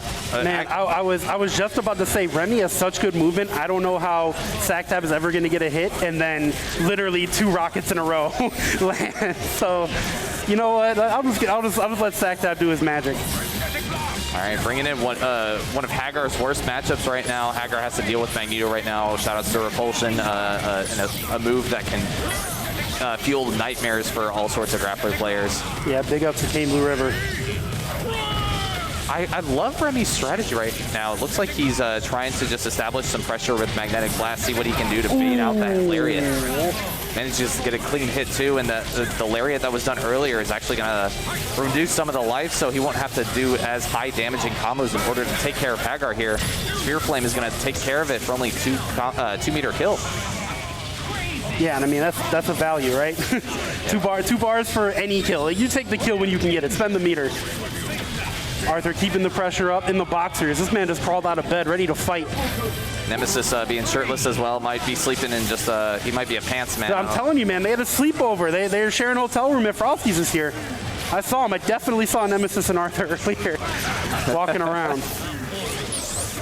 All sorts of photon shots, plasma beams, and the dirty noodles. Wasn't ready for the jump over though. Oh no, drops the combo, doesn't matter, JK. Armored through the launcher right now. This is gonna be a dead bang, doctor. Bang, bang, bang. O block, Chi-Town, Chief Keef. All right, here comes the gold armor install. We're switching back to Nemesis right now, try to get those piercing daggers set up. How did that not grab Virgil? I'm so confused. I feel so bad for Nemesis players. How does that not grab? Arthur coming in with X Factor 2. Remy probably looking to time out this gold armor at the moment. Psych, he's actually just he's just swinging. Right now. Remy is swinging, and I don't blame him. But yeah, that was definitely an option. He could have just held down back, waited for Arthur to pop, and then finish him off. But didn't need to. Remy up 1-0. It's SacTap, electing to stick with the same team too. Like we talked about, he does play like 6-7 characters or so, in a combination of teams. Hit him with the instant overhead. Unfortunately, you can't combo into it on the way down unless it's a counter hit. Magneto being able to actually getting pressured right now in the corner, but Nemesis has taken significantly more damage in this neutral. The thing is, I don't think SacTap really cares, right? Like Nemesis, if Nemesis gets a hit, like it's a bonus. Yeah, it looks like he's just trying to create these situations where he's just trying to pressure him, get the missile shot into daggers, get enough pressure to set up meaty command throws and whatnot. Okay, pipe on the way up. And the conversion, okay. We're going to be able to finish off Doom? Team Super is going to do it. Yes, sir. And again, use the meter. Who cares if you had to use an extra bar to get the kill? You take the kill. Great block. Was ready for the Violent Axe ambiguity on incoming. It's a big word. Spell ambiguity. A-M-B. Don't have time for that, as this is Marvel 3, and Virgil is managing to fight for his own space, dealing with the missiles and everything. Hagar finding a way in with the Nemesis assist of all things. Clothesline rocket, not effective against heavy teleport though. Spiral Sword is going to keep continuing pressure. Baited out the drop kick and managed to get a clean judgment cut, but no confirm. Yeah, I'm curious if maybe SacTap meant to call an assist at the same time as the drop kick. Keep himself safe and it didn't come out. That was weird. Weird choice. Either way, he didn't get punished too heavily for it. All right, daggers are going to get eaten up by the judgment cut as Arthur does not have the gold armor installed that makes them medium durability. Oh no, Nemesis, you screw everything up. You missed the command grab, now the rocket. What's wrong with you? Hoodlum throw, actually, I don't think that was intentionally there to hit. I think it was just to close the space, and Virgil had... 1-0 Remy Martin. All right, and Arthur's going to be activating that gold armor finally. Bottle fire toss. Those daggers are definitely going to beat out Judgment Cut this time, but I'll tell you one thing, it will not beat out his Spiral Swords as it hits Arthur on incoming. Well, SacTap, he's just kind of blocking, right? Calling save assist, and I was just about to say time is becoming a factor. 25 Marvel seconds left, so 3 hours. But, that's not much time when you got to open up 3 characters. But Arthur is all that stands in between the win for Remy now. Yeah, it looked like SacTap was ready for the cross-up there, and Arthur takes the cross-up instead. Ooh, didn't even get the X Factor. That's the worst. Remy Martin goes up 2-0. Does SacTap switch teams now? Or does he bank it all on Nemesis here? Nemesis has been screwing up. He's going to go with Nemi. He's loyal. I think Nemesis has been doing pretty all right in the... Dude, I'd be so mad at him about that rocket still. Okay, here we go. This is definitely going to be a dead Magneto, I believe. Yeah, it definitely should be. Unfortunately, he has to burn the bar with Goddess Bracelet, so... Oh, he's going to do Gold Armor instead, and he's actually going to keep him alive. Wow. Oh, you know what, SacTap? You know what, sir? You are ridiculous. Manages to hit him with the meaty incoming. Looked like he was expecting Remy to possibly try to disrespect the Violent Axe incoming, and ended up eating the meaty instead. Dr. Doom is going to be taking a lot of damage here, probably dying. That man is dead. Victor Von dead. Team Super. Skadoosh. And the grab? Yes, sir. One more? Has to do the body splash. Easy peasy. Those extensions are ridiculous. Meter is not a problem for Hagar, though. As long as he has X Factor, he can kill Virgil off of any hit, has invincible moves to disrespect Virgil on incoming. You talk about disrespect. How about that hard tag? Jeez. All right, Nemesis is going to end up suffering after that safe hard tag. Yeah, Remy's sitting on 4 bars. This is extremely scary. Bad situation. Pick him back up, of course, easy peasy. No, gets the drop. spiral swords here. Hagar's not Look going to at the patience from SacTap. I would have hit Lariat about 7 times already. Puts a crown on him. That's a lot of chip damage without having to commit to But look at the X Factor. The X Factor's gone. The meter's gone. Arthur has a real chance. Arthur has about 20 seconds left of his gold armor right now. We're going to see if Remy Martin can manage to find There it is. Invincible into the, well, it would have been an infinite. Go with the easy combo. Level 3. SacTap staying alive. Remy Martin up 2-1. Still on match point, but that was some really smart stuff from SacTap at the end, using the invincibility to go through the swords. Yeah, shout outs to Katy Perry there, showing her fireworks at the very end of that match. Going on to game 4 right now as SacTap is showing some life in this matchup with his breadstick and his rocket launcher. Those dirty ramen noodles. Okay, swinging, but no conversion. That's okay. You're all right, Nemesis. Magnetic blast pressure right now, trying to keep this Nemesis at bay. Those jump rockets are generally the things that are causing this Magneto the most problem, but Remy's dealing with it heroically. And twice there, Remy got the hit, but didn't believe. Gonna get Nemesis out of there. Probably gonna see a gold armor swap here. Absolutely. Fire bottle toss into raw tag Hagar. Actually, sorry, we're gonna see the golden axe instead. Gonna find a better opportunity to raw tag, and there it is. Exactly, yeah. He'll say he wants to set up for... From the top of the screen!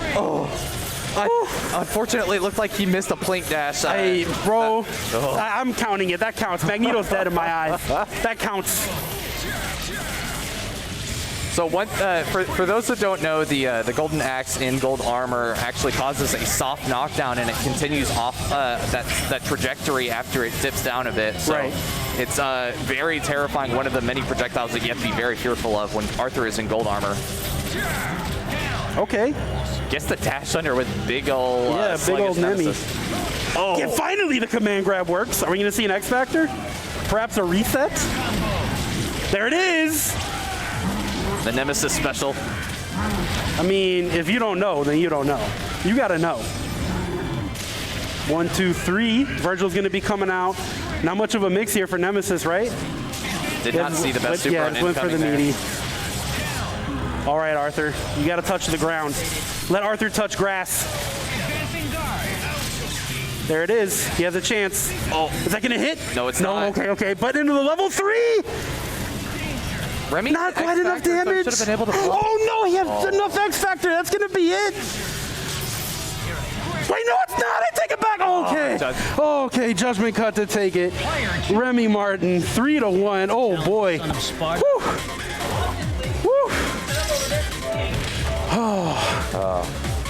Very unfortunate for SacTap. Bro, I love low tier heroes, man. Like, as much as I'm just like, just pick a top tier already. Like, come on, how do you not love that? That was awesome. Absolutely, and it just goes to show you like the amount of creativity you can have in this game. Seeing shells like Nemesis, Arthur, Hagar, like Hagar, Arthur, being able to take advantage of such amazing tools that people are probably not as exposed to. But up next, we're gonna see some more big body action with. Oh, is that the man that never sleeps? Is that the best Hulk Orlando? Oh wait, Tampa? Florida? Who cares? It's all the same place. Might as well be a cosmic entity at this point. I will say, I told him he needs to refer to me as the Sandman now, because every time I talk to him, I ask him if he's getting rest, and I bully him until he tells me he's going to get rest. I thought you were going to say every time I talk to him, he falls asleep. I was going to say, dawg, that's so sad for both of you. Speaking of sad, we got Frankie G coming up, it looks like. The self-proclaimed king of Chicago. You know, he's at this point, I don't know if even he really believed. Like, we never believed it, but I'm not sure if Frankie even believes it at this point. I will say though, Frankie is always a player that I admire, because it doesn't matter like how many times he loses, he always gets back up, and he's always he always keeps that fighting spirit and that grit at every tournament he comes to, and it's just something you have to admire. And I'd even go as far to say over the years he's become an extremely strong Marvel 3 player. Absolutely. He did really good at Tampa Never Sleep Chicago.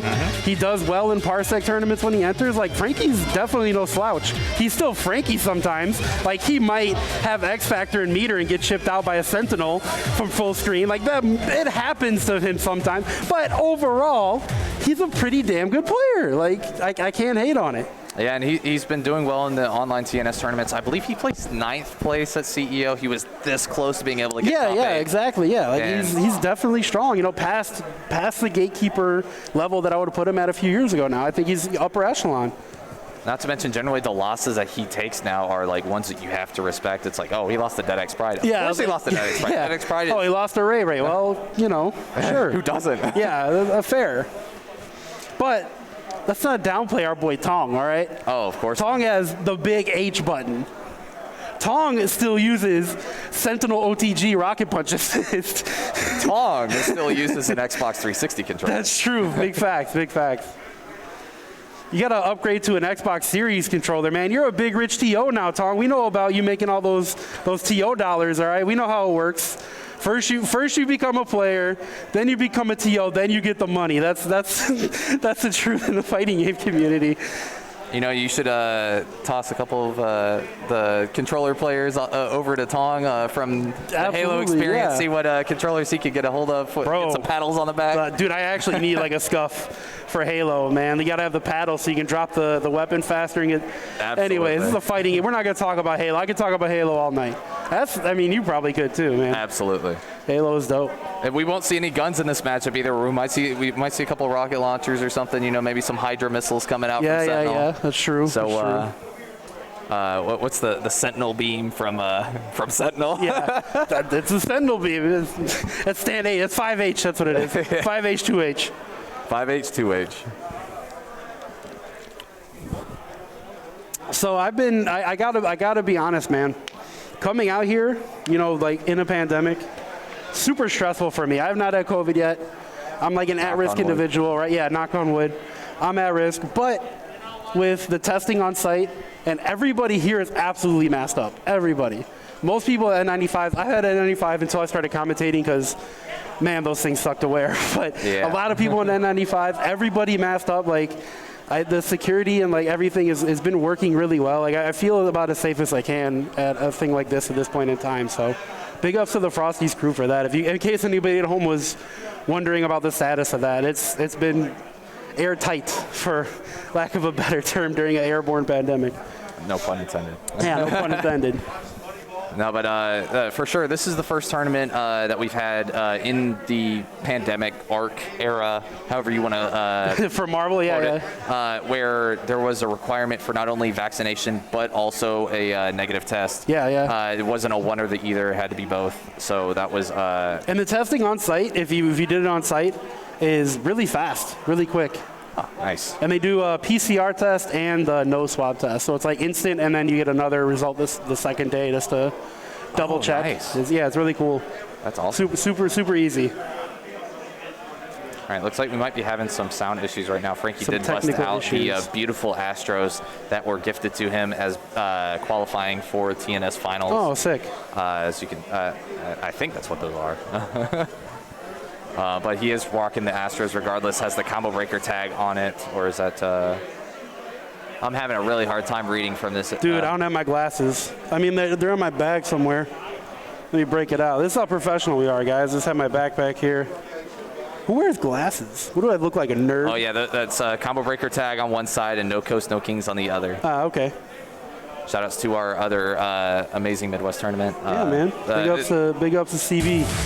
I got this hat just for this. Look at the brim. It has Marvel characters. Love it. It's dope. There's a couple masked characters I favor on there. I gotta say All right, so it sounds like, at least on our end, the sound is working. I don't know what Frankie's up on. Do you know who I am? My name's Frankie G, and I'm the king of Chicago. I need my own headphones. I hate you, Tong. I'm gonna beat you in the tournament.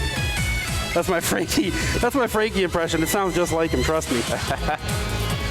Frankie taking advantage of the headphones to possibly block out any berating that you may receive on commentary. Man, who texted me? What is this? Oh, hey, you might have seen the fist bump there. I think we're already selecting the stage. All right, here we go. Check. Yeah, it's real now. Frankie's got the dad hat on. We're going to see who Daddy truly is, though. Magneto with the jump back heavy to deal with the, looked like anti-air Gamma Charge at the start. Unfortunately, he's going to be eating the regular Gamma Charge. And Magneto is going to be toast here. Meterless X Factor. I love the Sentinel OTG assist, man. That's so fun. Oh no, Tong misses the meat. He gets back thrown by Frankie. Says not so fast. Frankie not respecting one of the most terrifying incoming mix-ups that the big body team has to offer. Going to be going into the the photon array into spiral swords here. Trying to kill Hulk probably off of just 2 more meter usage. Yeah, he's going to build another bar, so he's going to have 2. This should be a kill. Okay. Oh, he got standing heavy there instead of pressing heavy, yep. but the Lariat did not provide any conversion for Hulk. Unfortunately, ended up swinging from behind. Virgil getting the hit. Hard drive. And it catches? Take the bait. What? Okay, Tong, okay. Take it easy there, bud. Sentinel sitting with 4 bars on the other side. Unfortunately, doesn't have a way to make the X Factor. It's a hard drive safe with X Factor, as he did burn it.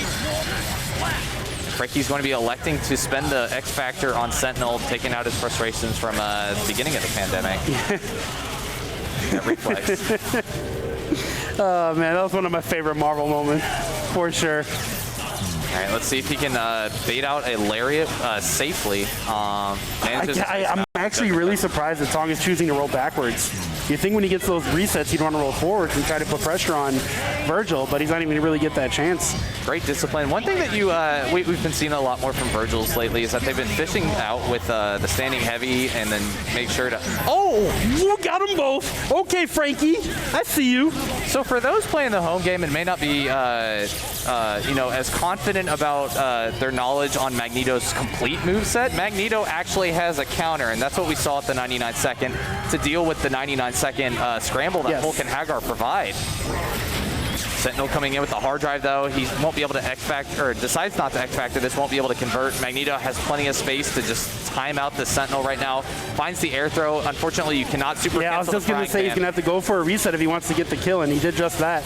Goes into the raw tag and a Doom for optimal damage, optimal meter gain. This is going to be a dead Sentinel as long as he finishes the combo. Goes into Hidden Missile Team Super, and Dimension Slash is going to... Frankie. Alley-oop for... Looking clean, the big brain counter into X Factor, taking care of a problem character right away. I like that Tong wasn't afraid, though. I like that Tong still swung. Oh, and okay. I think Frankie threw himself off with that timing there. He did the snapback to bring Hagar in, but Hagar was still recovering from being on screen, so it took him longer to come in than usual. Manages to clear the space, though, has plenty of opportunities to go in. Baits out the double Lariat without getting hit. Punishes. Tong does not elect to burn the X Factor or the meter, so this is going to be a dead Hagar. Magnetic Shockwave into Sphere Flame. Sorry, Photon Array. Raw tag back into Magneto. And again, catches with the hard drive. Not again, but again, electing to not combo. Oh, doesn't matter. Never mind. Tong knows what he's doing. To the dome piece. Hulk swinging, strongest there is, but Dr. Doom doesn't care. Do you know who I am? I have my own country. What do you have, Bruce?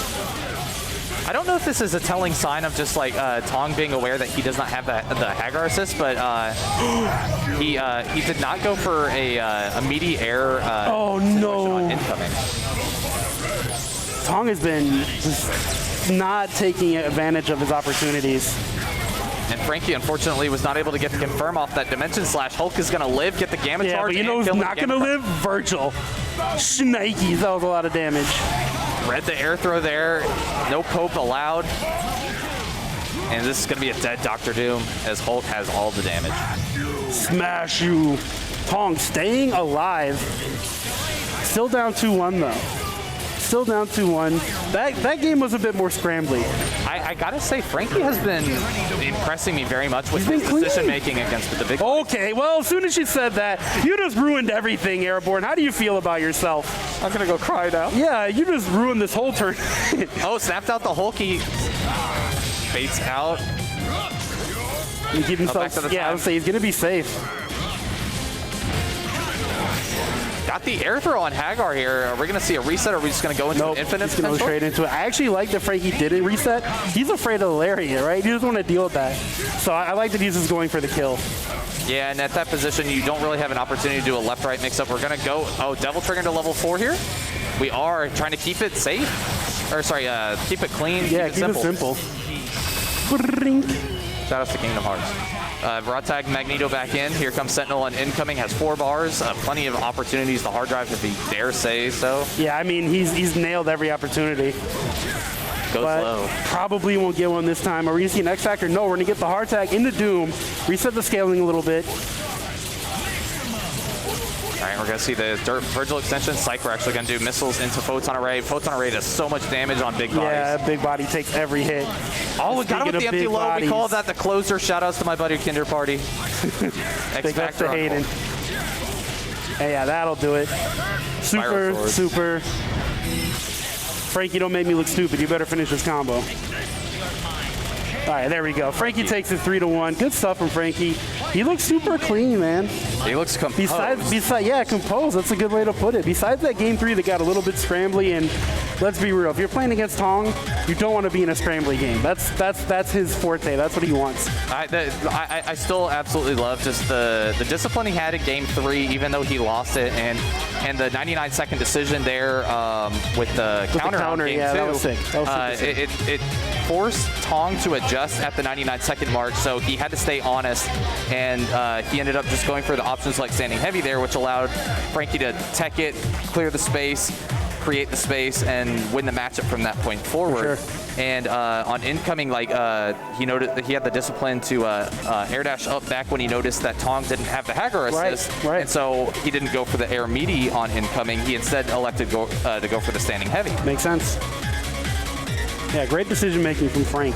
Good old Frank.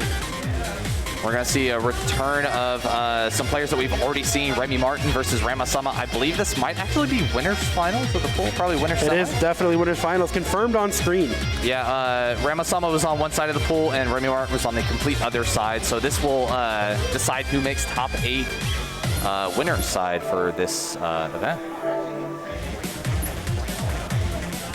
All right. Do you know if these guys have played in a tournament before? I feel like at some point they had to, right? I'm sure they have.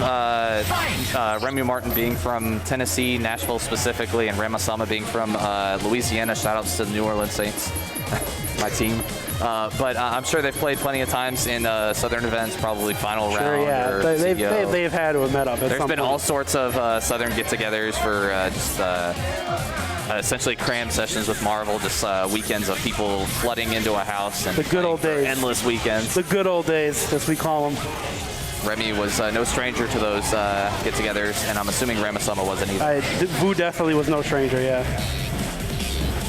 All right, well, I think we're just going through button checks now. Players should be just about ready. Thanks for joining us, guys. If you're just tuning in now, this is Marvel vs. Capcom 3, Ultimate Marvel vs. Capcom 3 at Frosty Faustings 14.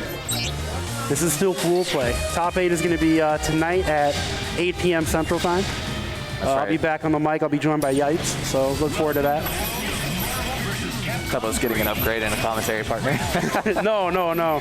We're all here doing work, man. All right, and it's all love in the Marvel commentary. As I've been preaching on commentary for the past year, you can tell what assist the player picks based on the color of the background of the portrait. Since we're seeing a blue on Dr. Doom, that means the Gamma assist, which is molecular shield, so rocks for a grounded, more defensive style assist to get Hacker off of them. Yeah, I think it's a great choice. Really smart. Clearing the space right now. Air dashing forward with the light, trying to just establish. Magneto's light is actually very long horizontally, so he's able to clear the space, manage to just get enough of a scramble, put Hagar in the corner, get the hit. Snapping in the Magneto. Ooh, that was absolute filth. I have seen that so many times. What a jerk. It doesn't faze me, but I get hit by it every time. Yeah, that's what I'm saying. It's just like that. How are you ever going to see that coming? You have to be a psychic.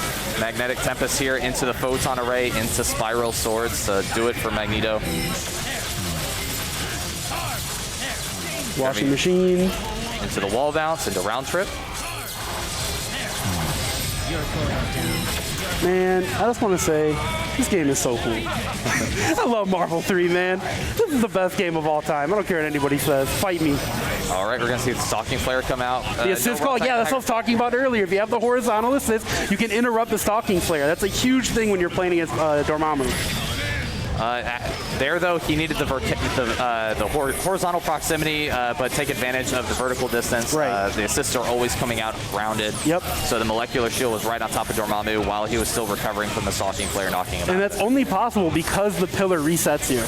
Yep. If you get reset in the air, you can call your grounded assist. Otherwise, if you super jump up, you obviously can't call your assist. Yeah, you have to either get hit or take a block and come out of the block stun, and then you're able to call the assist. Exactly, yeah. Super jump height. So Remy Martin doing his thing, keeping Hagar out. But wait a minute. That sucks. He had the LL and just didn't hit M fast enough, I assume. Maybe he was a little too far away. Yeah, I think he was misjudging the travel time on the molecular shield and didn't realize that it hadn't hit yet, so he just went to light, and unfortunately staggered it at the wrong time. Stalking flare comes out. That's going to do a lot of damage to Dr. Doom. From a normal jump height, you're not going to be able to get away with calling the assist there. Oh, but Hagar eats the sword. The sword is Dormammu, but no conversion. This is still possible for Rama. He's not out yet. Got to be really careful with his assist calls. Is the fish hook? No, it's not going to hit Virgil if he fell into the swords first. Unfortunately, the hitbox on Dormammu for that move is actually a lot taller than where his hurtbox is. So his hurtbox is going to reach the swords first before the hitbox can connect. Oh, but he got the hit! Dormammu looking like Magneto Level over 3, here. yes, sir. Build a charge, go into Dark Dimension. He's going to get 2 more charges after this. Probably go 2 blue, I imagine, for the Meteor Shower, which gets a guaranteed 2 more charges against Dr. Doom. Nope, we're going to stay on incoming. Dr. Doom dashes up, gets hit by the photon shot. Dormammu's trying to stay alive here. Lights. 4 seconds. That's another. That's it. They can't come back now. Yeah. 3 seconds left. He would have had to get a reset upon a reset. Yeah, it was rough. But I mean, good attempt. Great awareness by Ramasama there, making me eat my own words. He realized how much time was left on the clock, so he knew he needed to get hit off of that mix-up due to the minimal time remaining.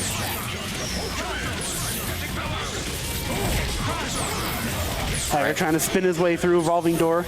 Not going to work through all the projectiles, though. Hagar's lost half his life. That's going to be probably a pretty easy way to kill him.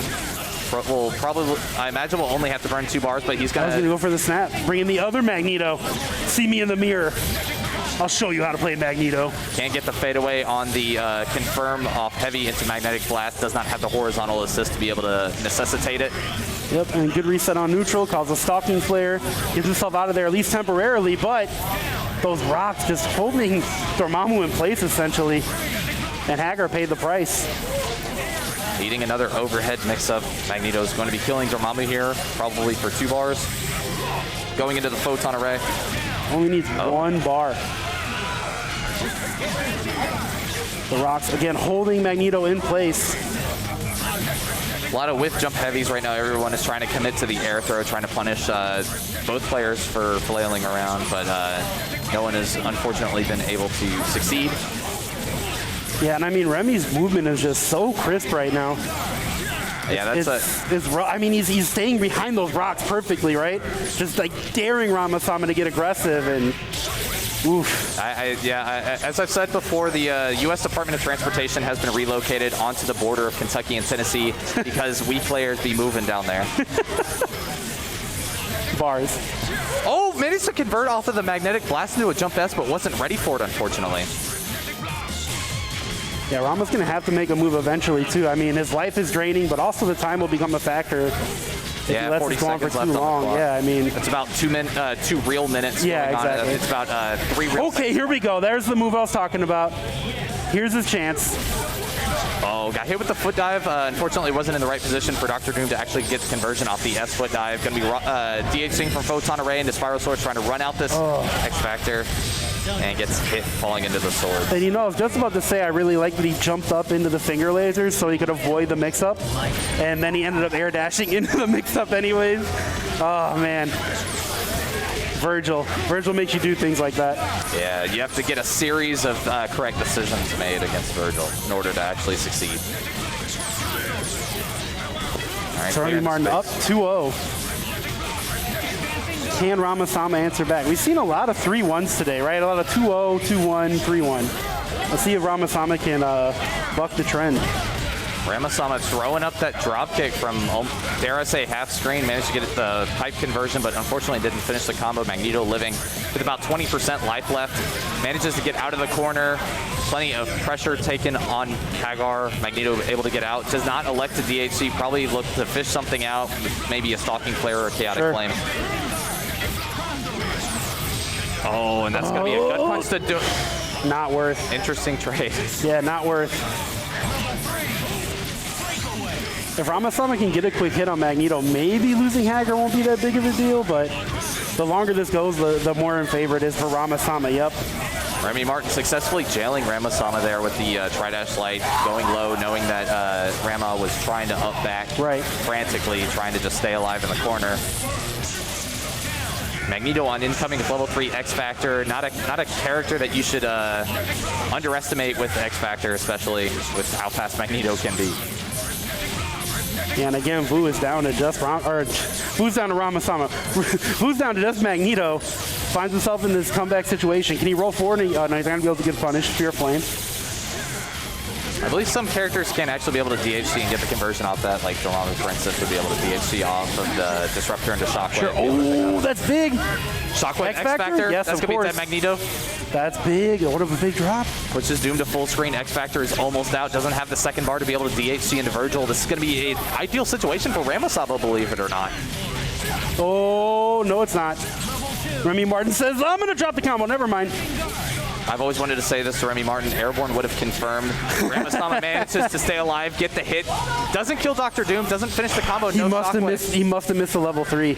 That's all I can, that's what I would imagine. Oh, Needy? Nope, not quite. He could have actually double supered there into a second Shockwave since the Photon Shot knocked him out of it and actually killed Doom there, but Dr. Doom stays alive, gets Virgil in. Got to be healing on the back end. Okay, Virgil.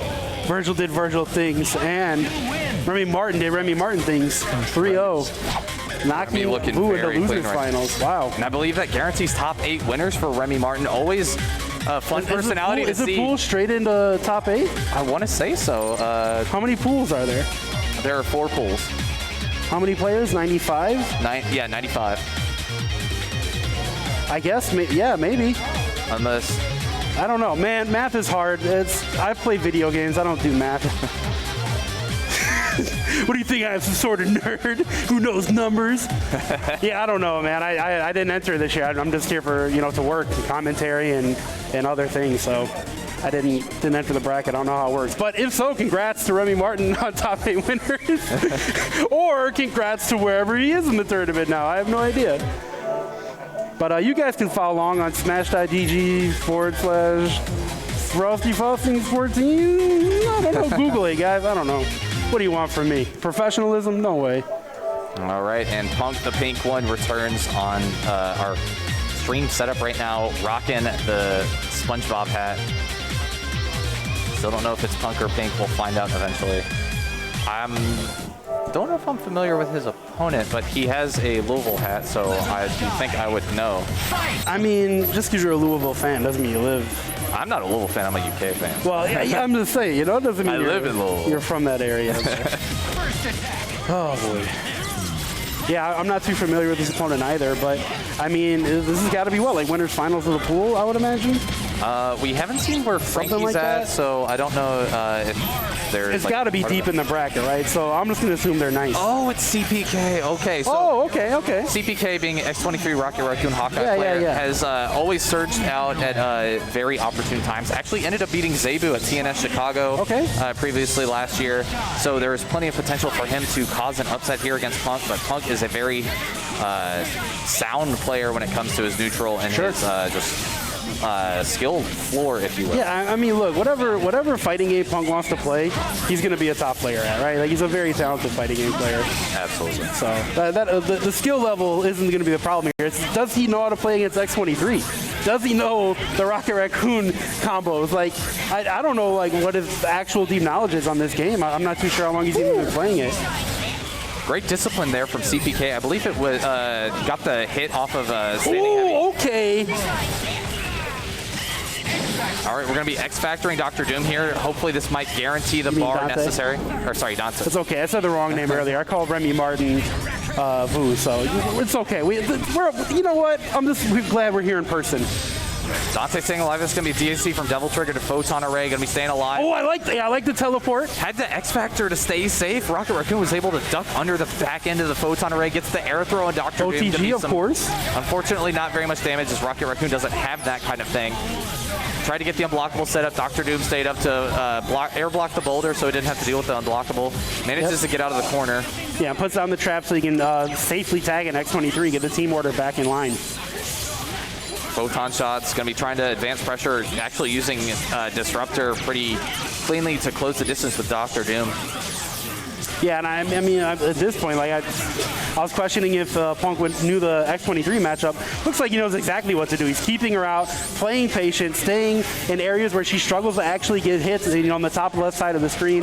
Punk knows exactly what he's doing. Oh, managed to get the hit, and unfortunately you can't convert from that, but did find the hit later going with the lows.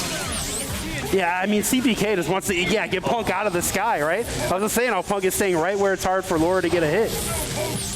Are we going to see the hard tag? Did manage to block that. Nope. Minus 39 on block, so he should have been able to get the hit and the punish, but unfortunately, Dr. Doom is still alive, dies to the triple arrow finally, did not get the conversion off Magneto. Oh, the cross-up, that was godlike, but no conversion.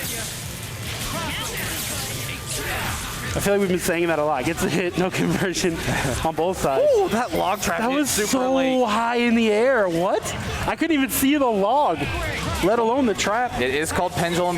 Managed to get the cross-up in the corner as well. Confused Punk to high heaven and managed to actually get the hit to take the first game. CPK up on the board first. Going up one. Psycho shot. I mash buds in the crowd. He's too good. That's his boy, apparently. Dealing with the pressure, unfortunately got hit low, wasn't ready for the slide. Yeah, you don't need to know a matchup if you get the hit first, right? Yeah, and X23 has minimal life, so he should be able to actually kill her with the one. Oh yeah, she smoked. She smoked either way. Even if you got to use the extra bar. Rocket Raccoon, tiny body, gets the trap out. Managed to stay safe even though he got hit by the magnetic blast. No conversion and on the Rocket tiny body, okay, but do we have these? Yes, sir. No, sir. Falling out, stayed alive. Oh, got chipped out by the Disruptor. Can't crouch under that, even though he can crouch under the Plasma Beam. All right, but don't count out the regular guy. This dude has his own TV show now. Yeah, it was, I enjoyed it. I enjoyed it, yeah, I liked it too. No spoilers, though. I'm not gonna, no details. Go get Disney Plus. Or, find another way. I don't care how you watch it. All right, the exploding arrow, actually known as Jack Rose in the game itself, hit Dr. Doom. Okay, that was weird. Really awkward situation. The Volcano, for some reason, did not successfully OTG. I don't know if Hawkeye. Maybe it's because he was too fast because of X Factor. Maybe something weird like that happened. Possibly. Either way, the net trap actually put Dante in the capture state. No, a little bit too far in the corner. You have to keep that projectile on screen to get the OTG. Either way, chips out Dante. Got a 2v1, bing, that's gonna hit. Oh, unfortunately mistimed it. The scatter shot, if it actually did connect after the gimlet, would have given him a full combo. Yeah, it does have the soft knockdown. You can get the pickup for a full launch, absolutely. Triple arrow eating the butter gun. That's a lot of damage on Magneto.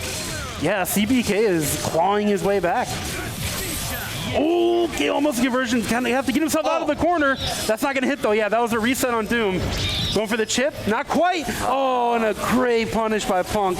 Way to recognize the situation, seeing it didn't get chipped out, taking advantage and tying it up 1-1. We got a real match. CPK reeled back. I'm assuming he expected that the chip out was going to happen on Doom. Right. And for those that are not familiar with how Gimlet works, Gimlet will always track the point character. So while he was getting a lot of damage on Magneto as an assist, unfortunately, since Magneto and Doom were on different planes of the stage at the time, Doom was the one that was getting hit by the Gimlet and not Magneto. And the snap, everybody bringing in? Jeez Louise. Would you have blocked that? Probably not. Yeah, I wouldn't have. I would have got opened up free. Oh, tried to get cheeky with the Mirage feint. Unfortunately, didn't get. Punk was ready on defense to be able to block the overhead. Oh, got her with the box stab. Yeah, that's going to be in the X23. Unfortunate. CPK was pretty much in control right until that moment. Rocket Raccoon coming on incoming. Dante doesn't really have ideal incoming mix-ups, especially when he doesn't have very much time after $1 million. The pendulum is going to punish Dante for the airplay, and that's going to be the end for Dante. Unfortunately, happened later than expected, but Dante still does get taken off the board. Log trapping it out. Oh, hit him with the net Okay. trap. I see you, CPK. Hawkeye and Rocket Raccoon are unfortunately both low damage characters. Gonna have to get a couple hits on Dr. Doom. That was sick. That was sick. I don't care if you didn't finish it. That was sick. Big trap into Kiss of Fire. We're gonna see the gravity squeeze. That is gonna be an animation that will take off all the projectiles off the screen. And did not raw tag back into Doom. I don't believe you can actually get it full screen, but if you're in the corner, you can raw tag into Doom and get a full combo off of gravity squeeze. Manages to close the distance, be able to get the jab punish on Hawkeye out of the block zone from push blocking. Shockwave is going to do it for Hawkeye. Let's see if Rocket Raccoon can make this X-Factor-less comeback. Yeah, this is going to be hard. Like you said, low damage. CPK is going to need a few hits on both characters to make this work. Big Trap establishing some stage control. Manages to get double Spitfire off of the pendulum. A few more stray hits will probably kill Magneto. Oh, and the Big Trap just went away. He's got time on his side. I mean, if he can somehow keep Doom grounded, he has a really strong chance at actually making this comeback. Roughly has a minute and a half. There it is. The distance. Gonna go into a knockdown. Unfortunately, the S whiff due to the hit stun deterioration. Doom is gonna be trying to go for the air-to-air. Rocket Raccoon clearing the space, returning back to neutral. Raccoon. Can he get a punish on this? He should be able to, but he did not elect to. I don't know what happened there. Teleport into pendulum.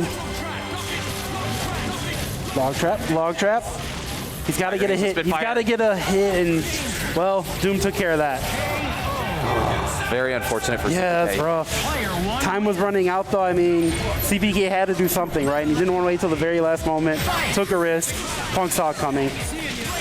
2-1. And these magnetic blasts is keeping Laura at bay. Wait a minute, though. Got some pressure. Okay, and the dash under. Magneto getting the conversion. I think X23 is going to die here. Yeah, very unfortunate for CPK. The down heavy command normal for X23 is absolutely fantastic in terms of its priority and its ambiguity on mix-ups, but it does not have the hit stun it really needs to be able to get the clean confirms off. Right. I'll try to get the boulder trap pressure established for a potential unblockable on Magneto. If the trap is there, it's not going to matter. Magneto flies right over it. That's going to be it for Hawkeye. Very punishing mistake on CPK's side. Yeah, that's rough. Hawkeye. I mean, fortunately, he does have X Factor, but there's still a mountain to climb for this comeback. He has the Devilish Trash Panda, though. X Factor still on his side, but he's not going to get the chance. He's tiny. He's tiny.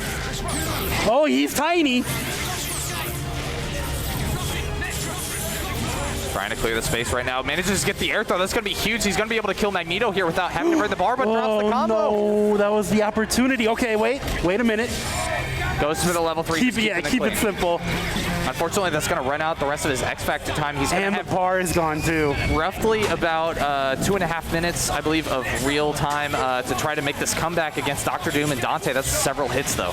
Yeah, it's like I said, there is a mountain to climb. Okay. Gets a hit on the pendulum. See what kind of situation he can create here. He needs to go for a ground setup. Doom's going to be able to dash back and get out of clear the the corner. space. The big trap is not going to do anything. Hits the bear trap. $1 million are going to pick up off of that photon array, barely. Is that going to be enough? No, not quite. But he's going to be able to go to double trigger here and try to do some lightning bolt. Get that chip out. Get the chip out. He has to advance, loses the big trap, but manages to get the hit off the pendulum.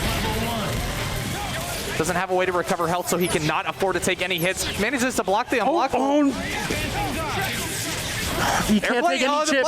Yeah, he couldn't even take any chip at that point. That was, that was pretty much insurmountable. Good stuff to Punk. Punk is looking strong out there today. Yeah, but you got to give a lot of credit to CBK there. He stayed in almost through the entirety of every single match that he lost. He had almost every chance potentially to finish and actually win that set, turn it around. For sure, yeah. I mean, he was never out of the fight, right? Like it wasn't. Absolutely. It wasn't like a commanding victory from Punk, but Punk just a little bit too clean, I think. Not to mention, I mean, CPK's team's not exactly top tier. It's a creative team, right? It's a creative team. It's a really cool concept.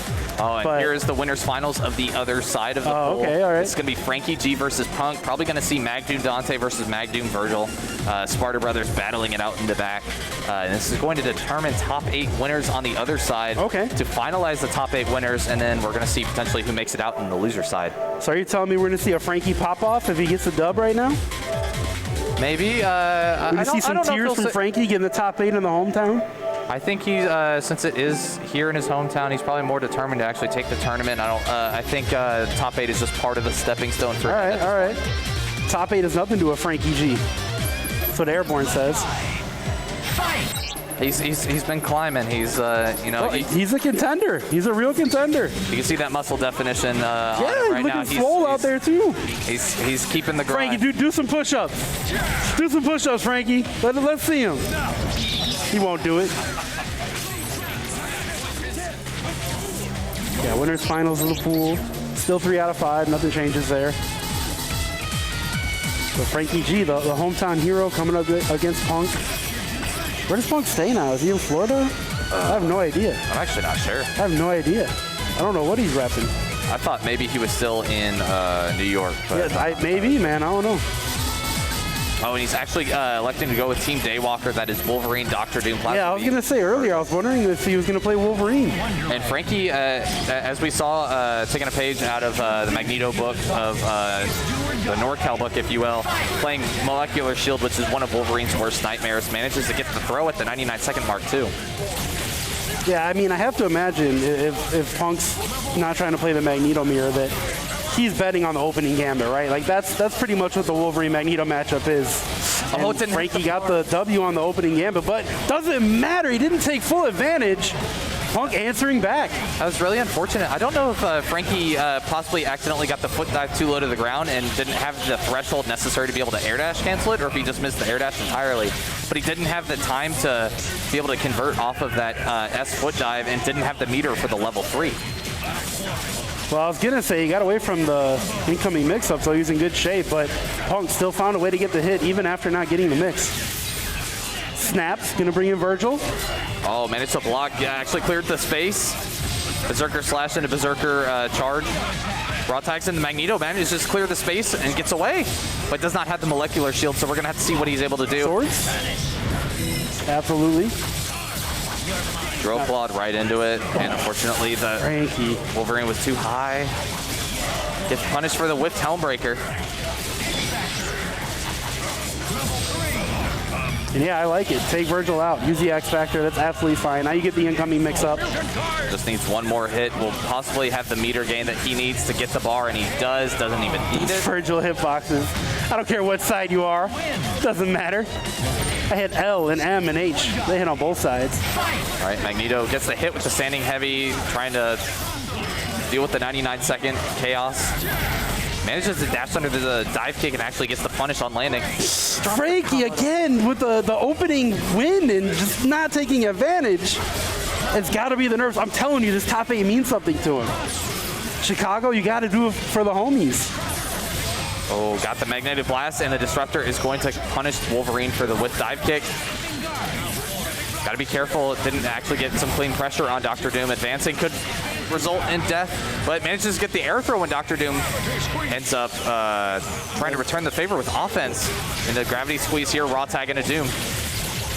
Foot dive. As I was saying previously in the earlier sets, you can raw tag into Dr. Doom off of the gravity squeeze if you have them in the corner, and we see that from Frankie G being optimal. Best super, shoutouts to Blackwork. Manages to block it, Frankie G with the awareness. Blocks the Hellbreaker. Okay, and X Factor's in return. Answers back with his own X Factor. I like it. Tying it up here, we're going to see a DHC and the Shockwave to finish it off. Yeah, keeping it simple. Keeping it simple. Not doing anything too fancy. The answer back with his own X Factor. Really smart stuff from Frankie. Looking good. Frankie's doing well in the opening gambit. It's just there's always seems to be one key point in the matches where he ends up dropping Makes something. Makes a huge mistake, yeah. All right, here we go. Throw punish on the dive kick. Wasn't ready for the advantage that he got off of blocking the dive kick from so high up. Goes into the photon array. Probably going to be able to kill Wolverine for 1 bar here, but it is 1-1. Magneto gets the shockwave. Okay, Punk with the sig blocks, getting out of the incoming mix-up. Got to keep that pressure on Dr. Doom. If he ever gets any clear space, he's going to find the opportunity to DHC from photon array to spiral source, get Virgil on point. 100%. Punk actually electing to keep Dr. Doom on point, though. Get the conversion. No, not quite. That's a tough one. That's a very tough one. Manages to get the air-to-air confirmed, though, with Dr. Doom on the retaliation, staying alive. Frankie G's Magneto will not be, as we go into spiral swords here. And now Virgil is on point, so he's going to be an absolute menace against the opposing shell, which is the exact same with 1 assist different. Photon array. Are we going to see Virgil? Nope. Oh, there was not enough time. You have to wait 4 real seconds after your incoming for your assist to get enabled. And that includes the DHC. Well, it worked out in the end. Frankie's about to get the kill. I'm actually a little surprised he didn't snap in Virgil, but I guess he believes in the mix. Oh, and the judgment cut's gonna, not gonna work. He's out. Double trigger into X Factor here. This is going to be a dead Virgil. This is not looking ideal for Frankie, but he does have Dr. Doom with level 3 X Factor alive. If he can manage to block this first part. Oh, he went for the OS, the throw OS. Smart move. Homebreaker from the heavens, no punish.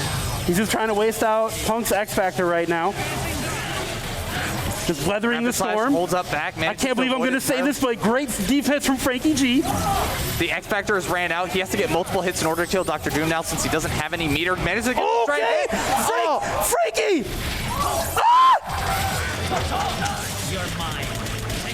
All right, he's not going to be able to kill Dr. Doom here, but he is going to be able to get a lot of damage if he desires. He's going to go into spiral swords here, actually just go into the round trip, left, right, mix up. What are you doing? Rapid slash, but the S wasn't going to no, and he gets the hit.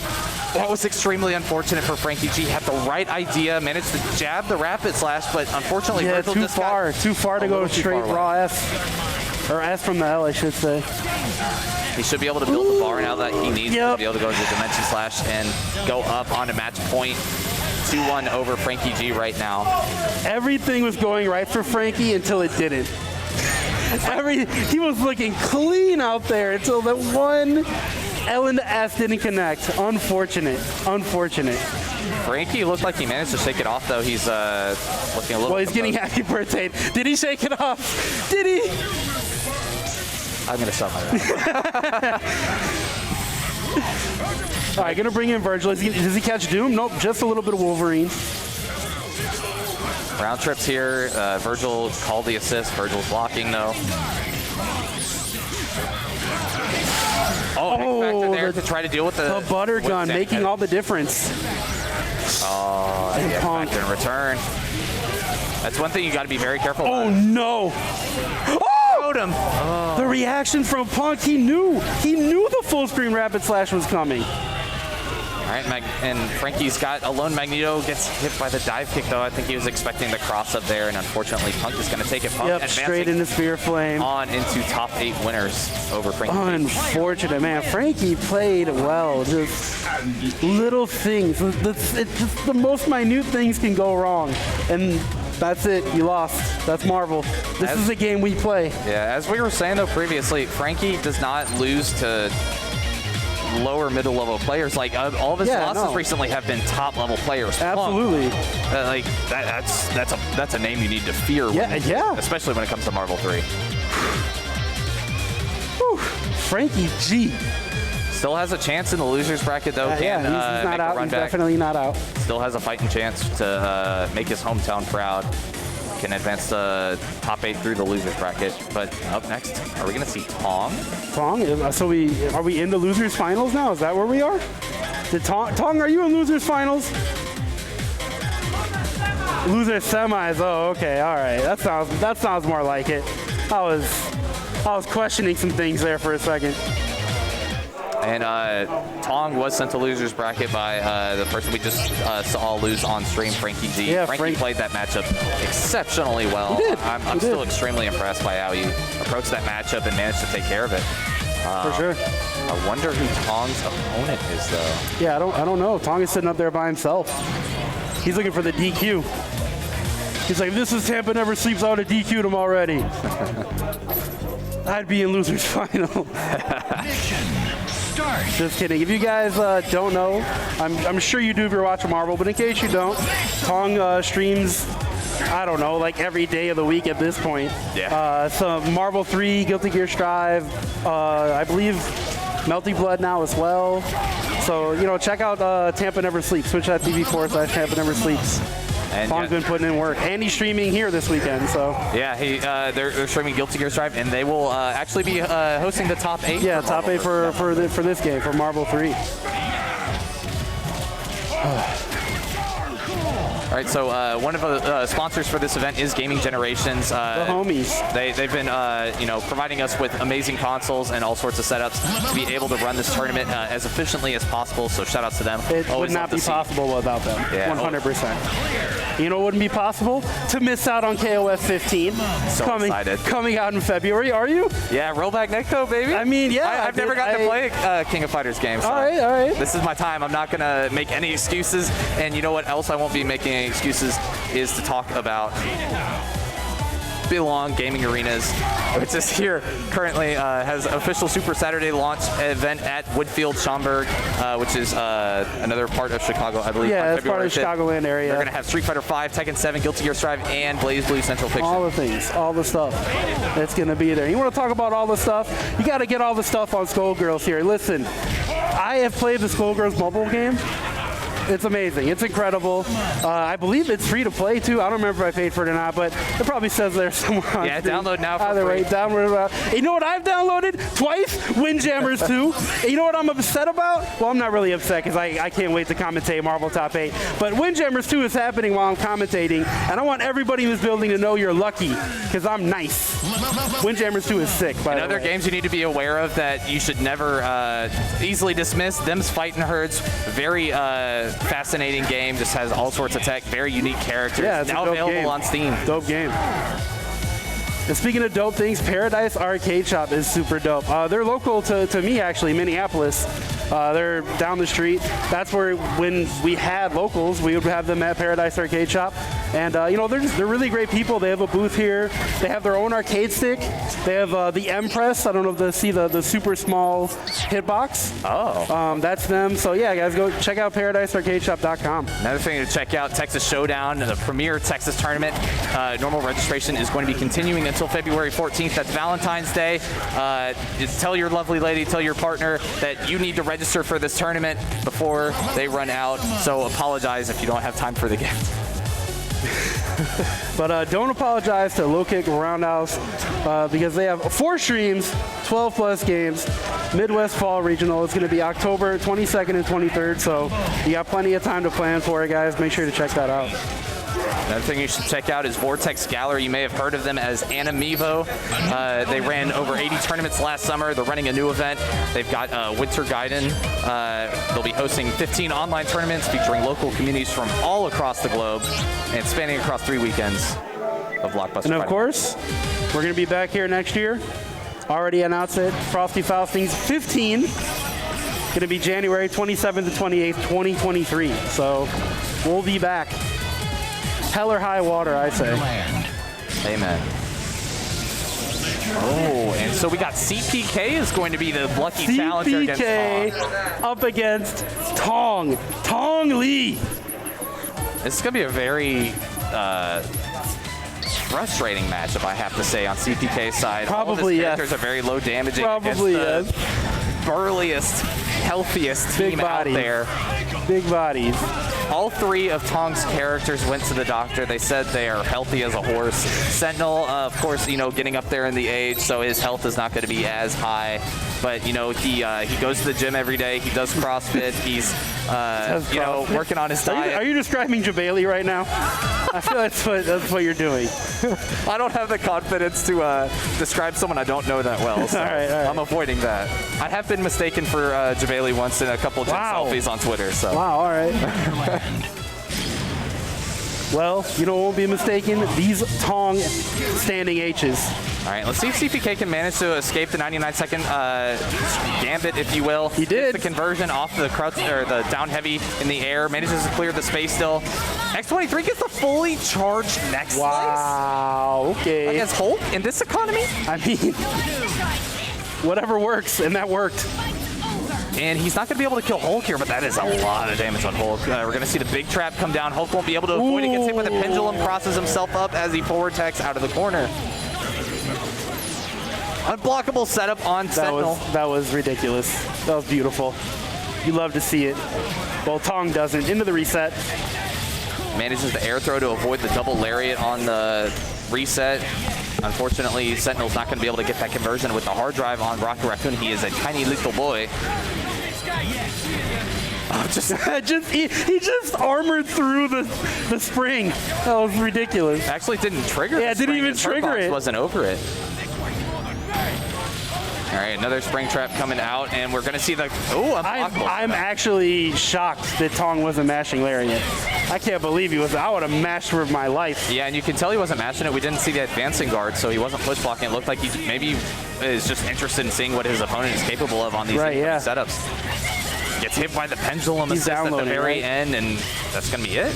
No X Factor required from Team Low Damage.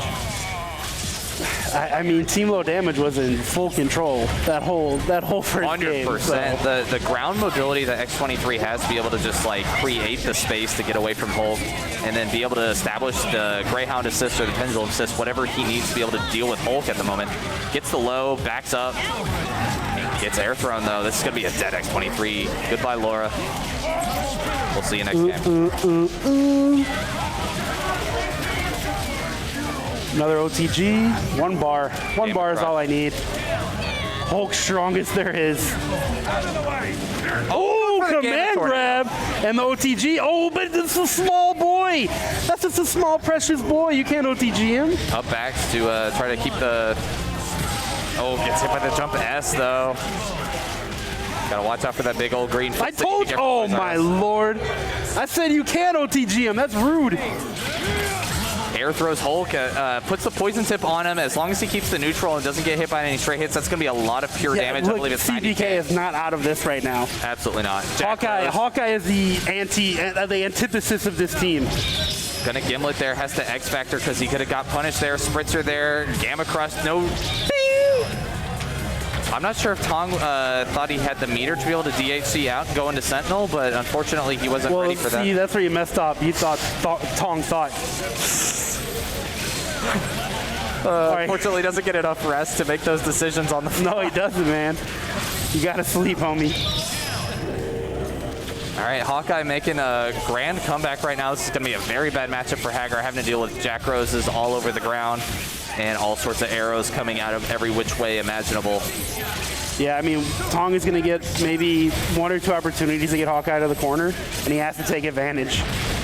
This is one of them. There it is. Unfortunately, CPK looked like he X Factor, yes, sir.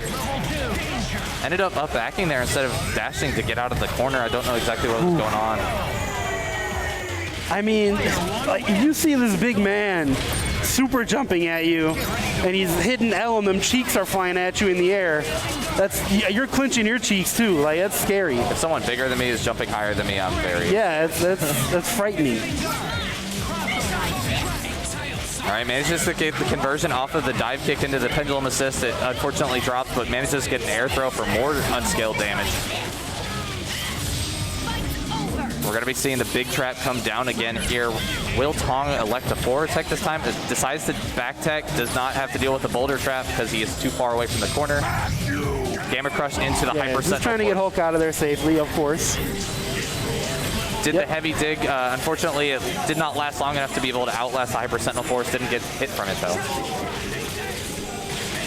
Tong just up backing, biding his time, just realistically letting Hulk heal. Yeah, and that's a lot of health that is going to be healed on Hulk's side, but Sentinel's going to get hit by a raw pendulum. It's going to be a lot of damage coming out of this combo. Sentinel be unblockable? Yep. Unfair. One thing you have to worry about as a Sentinel player is anytime you get forced into a ground mix-up, you don't have the opportunity to hard drive because you need to be airborne. Clearing the space right now. Wall jumps cleanly over that Gamma charge. The armor is going to go through the pendulum. No clean hits from either side just yet, but Man, Hawkeye, he keeps tagging the assist, but not getting the chance to super. Hawkeye will feel that in the morning. Gamma charge pressure. Aware of CPK's patience on the other side, does not elect to use the super and gets a ground throw, but no damage because... Okay, you may not do that to me, okay? And you eat this super now. Not enough though. Oh, Weapon X Prime, the most invincible move in the game. DHC's into the big trap.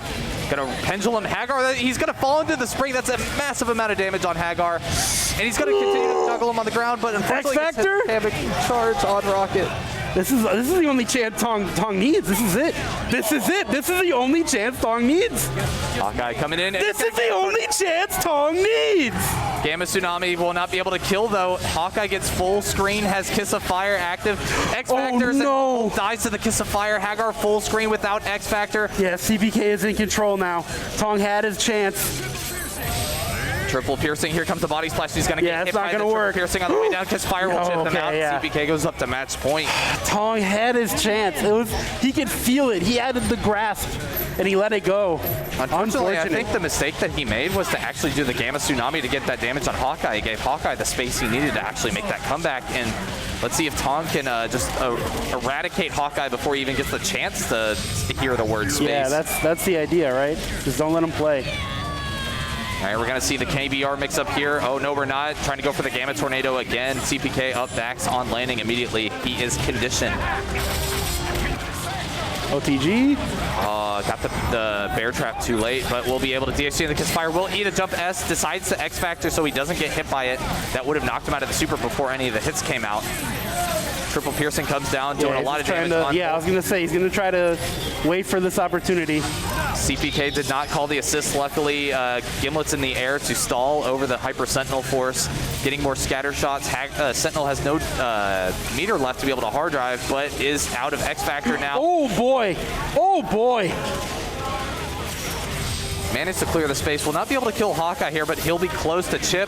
Oh, actually. Okay, yeah, Larry. That was smart. Call the assist. Make sure that even if you go the wrong way, you're going to be safe.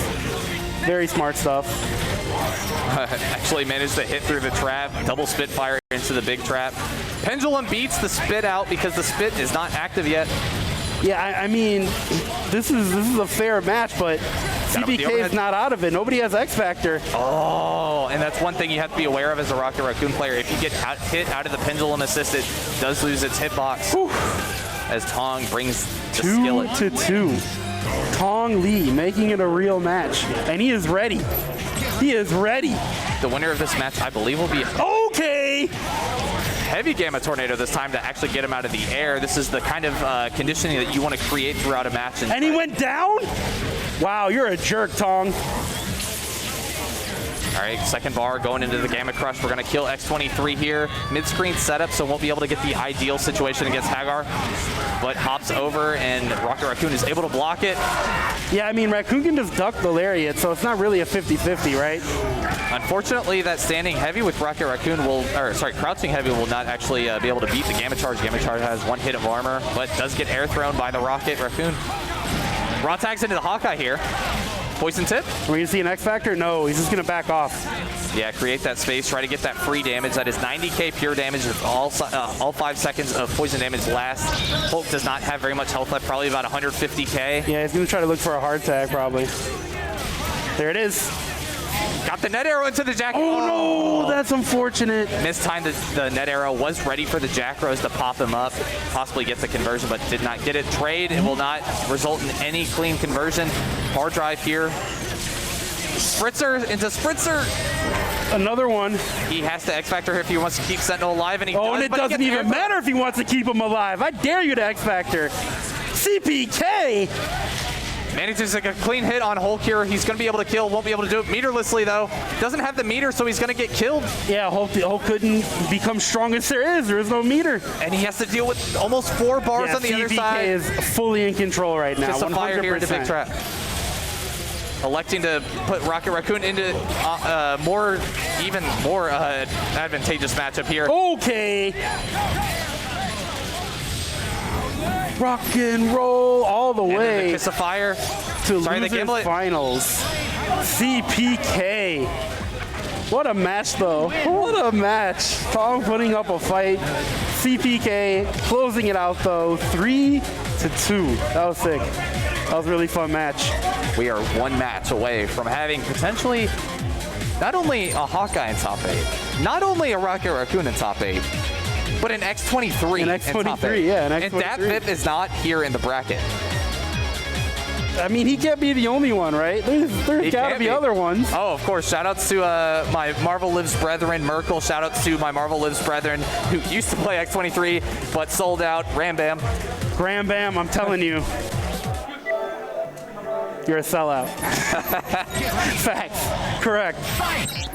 Okay, so Frankie G up against CPK.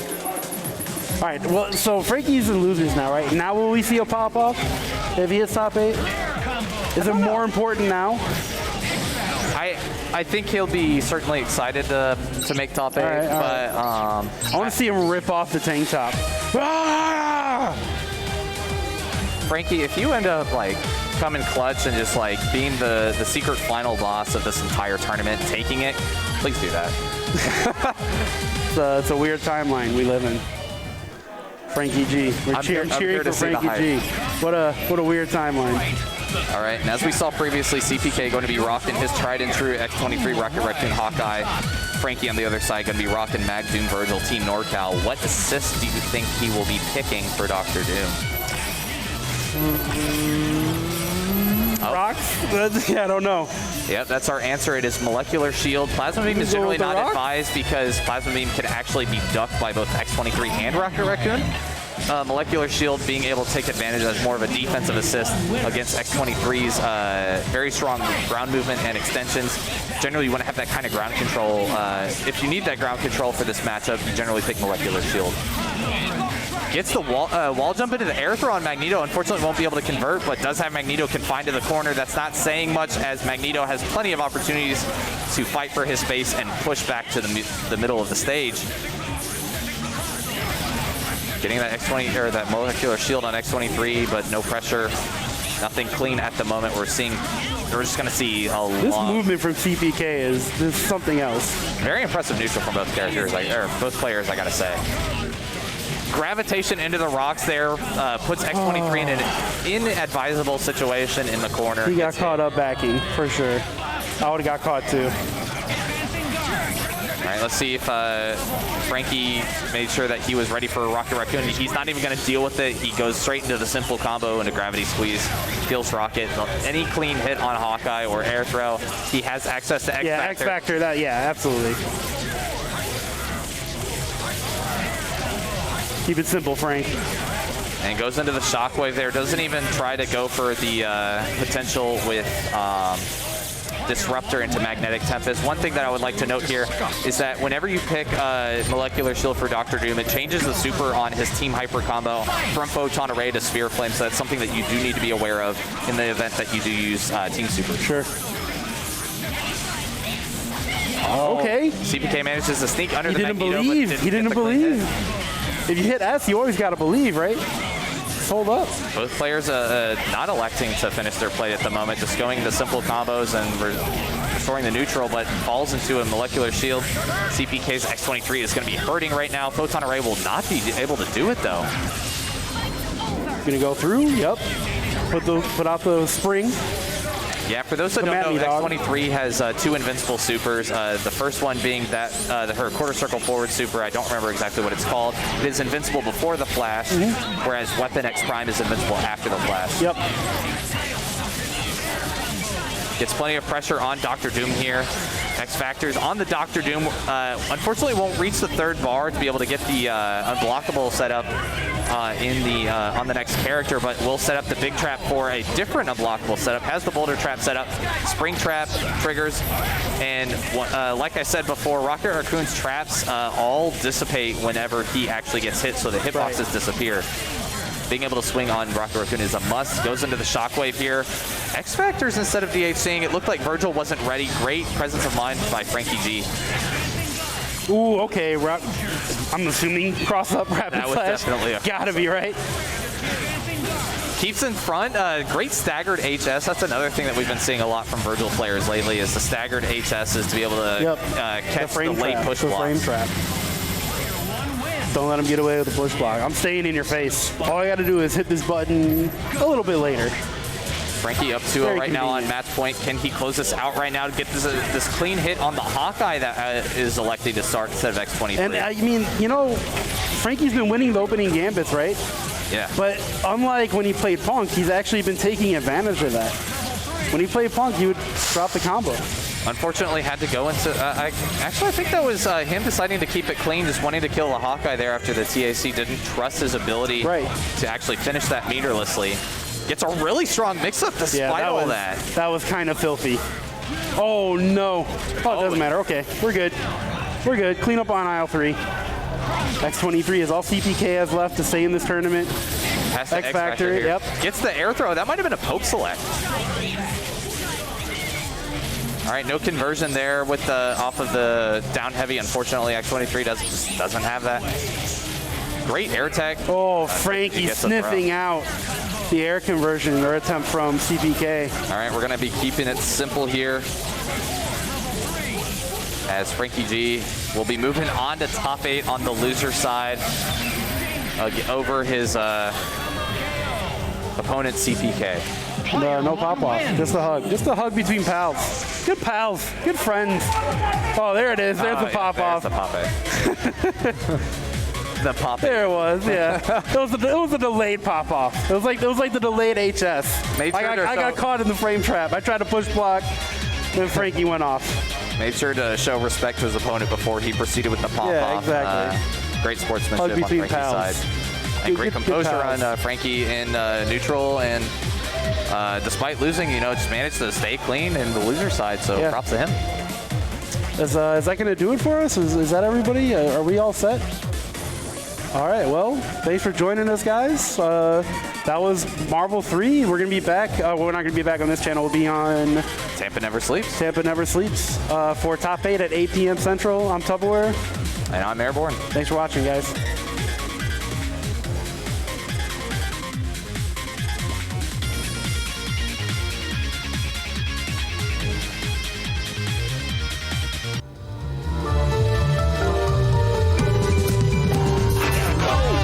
Right now or never, a full throw blow with the mask. I have to sever place and time from the full vibes line. Whatever opposed me, I will outshine. I endeavor to outlast whoever will try. Bad weather, the ship will capsize. Apply mad pressure, you will see my ugly side. Cause I'm not going down without a fight. No, I'm not going down without a fight. I'm not going down without a fight.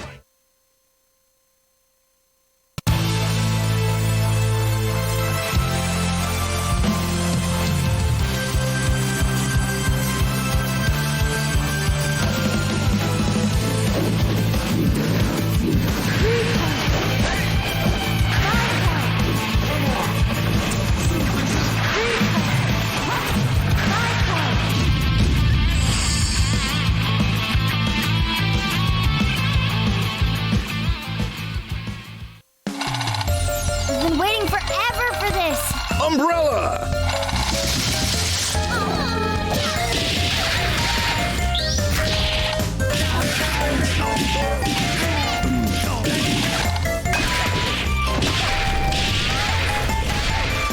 We have to go now. Our kingdom needs us.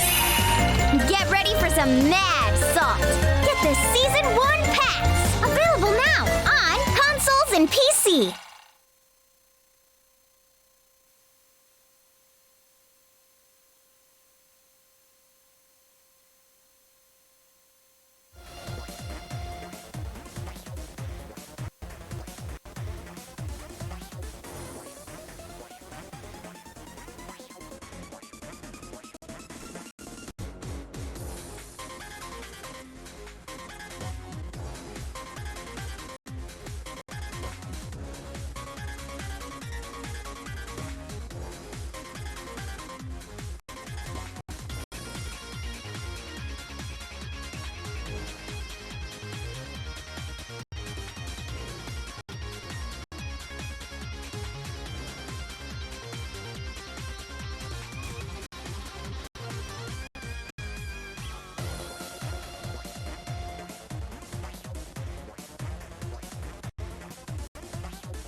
Soulcalibur VI.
merchant ship with riches attracts more chaos than customers.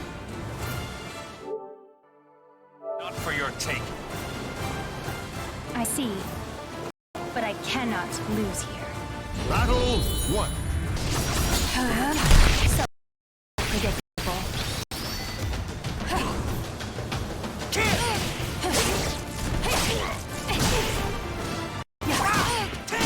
Ready?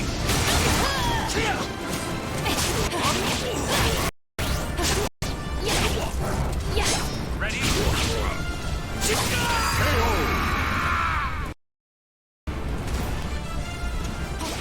Victory goes to the last one standing. Battle 2. Fight!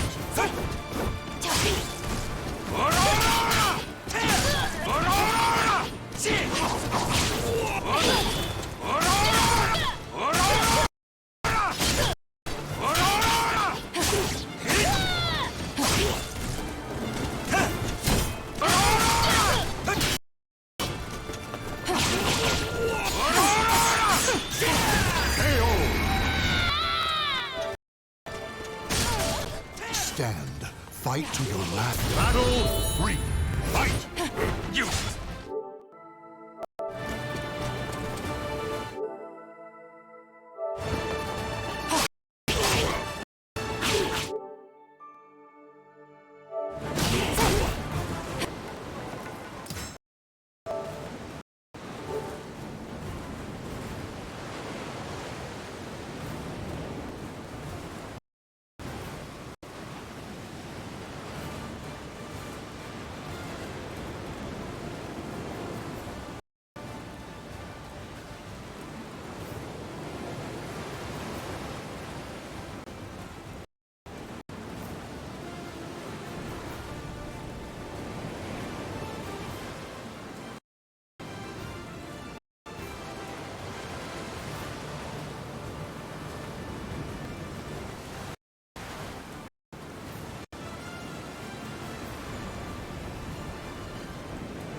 had enough.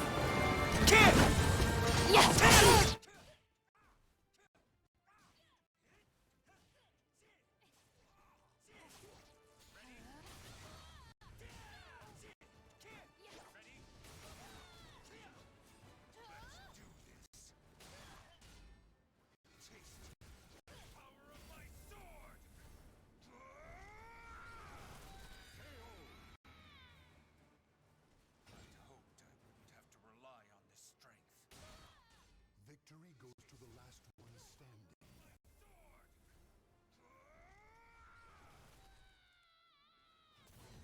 Awaits us all.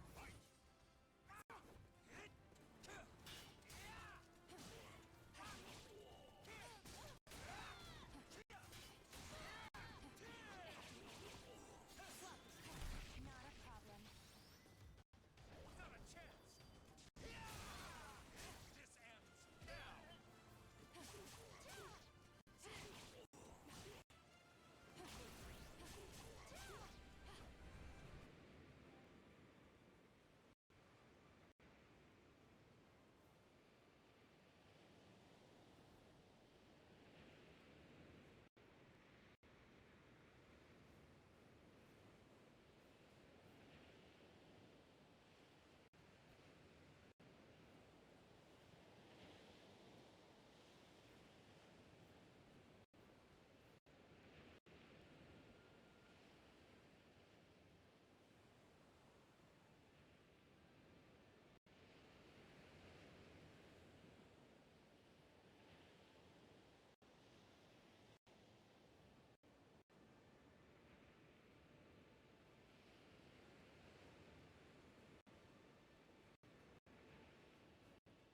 Welcome to the stage of history retold.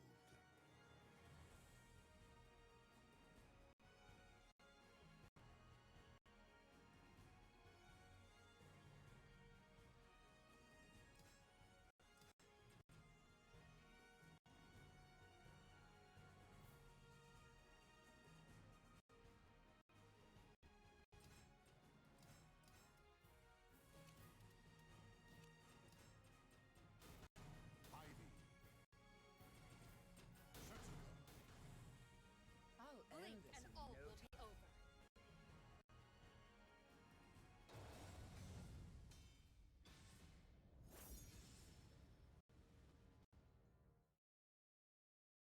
As it is Soulcalibur VI Top 8 at Frosty Faustings here on this nice Friday afternoon. I am your man. It's time to duel.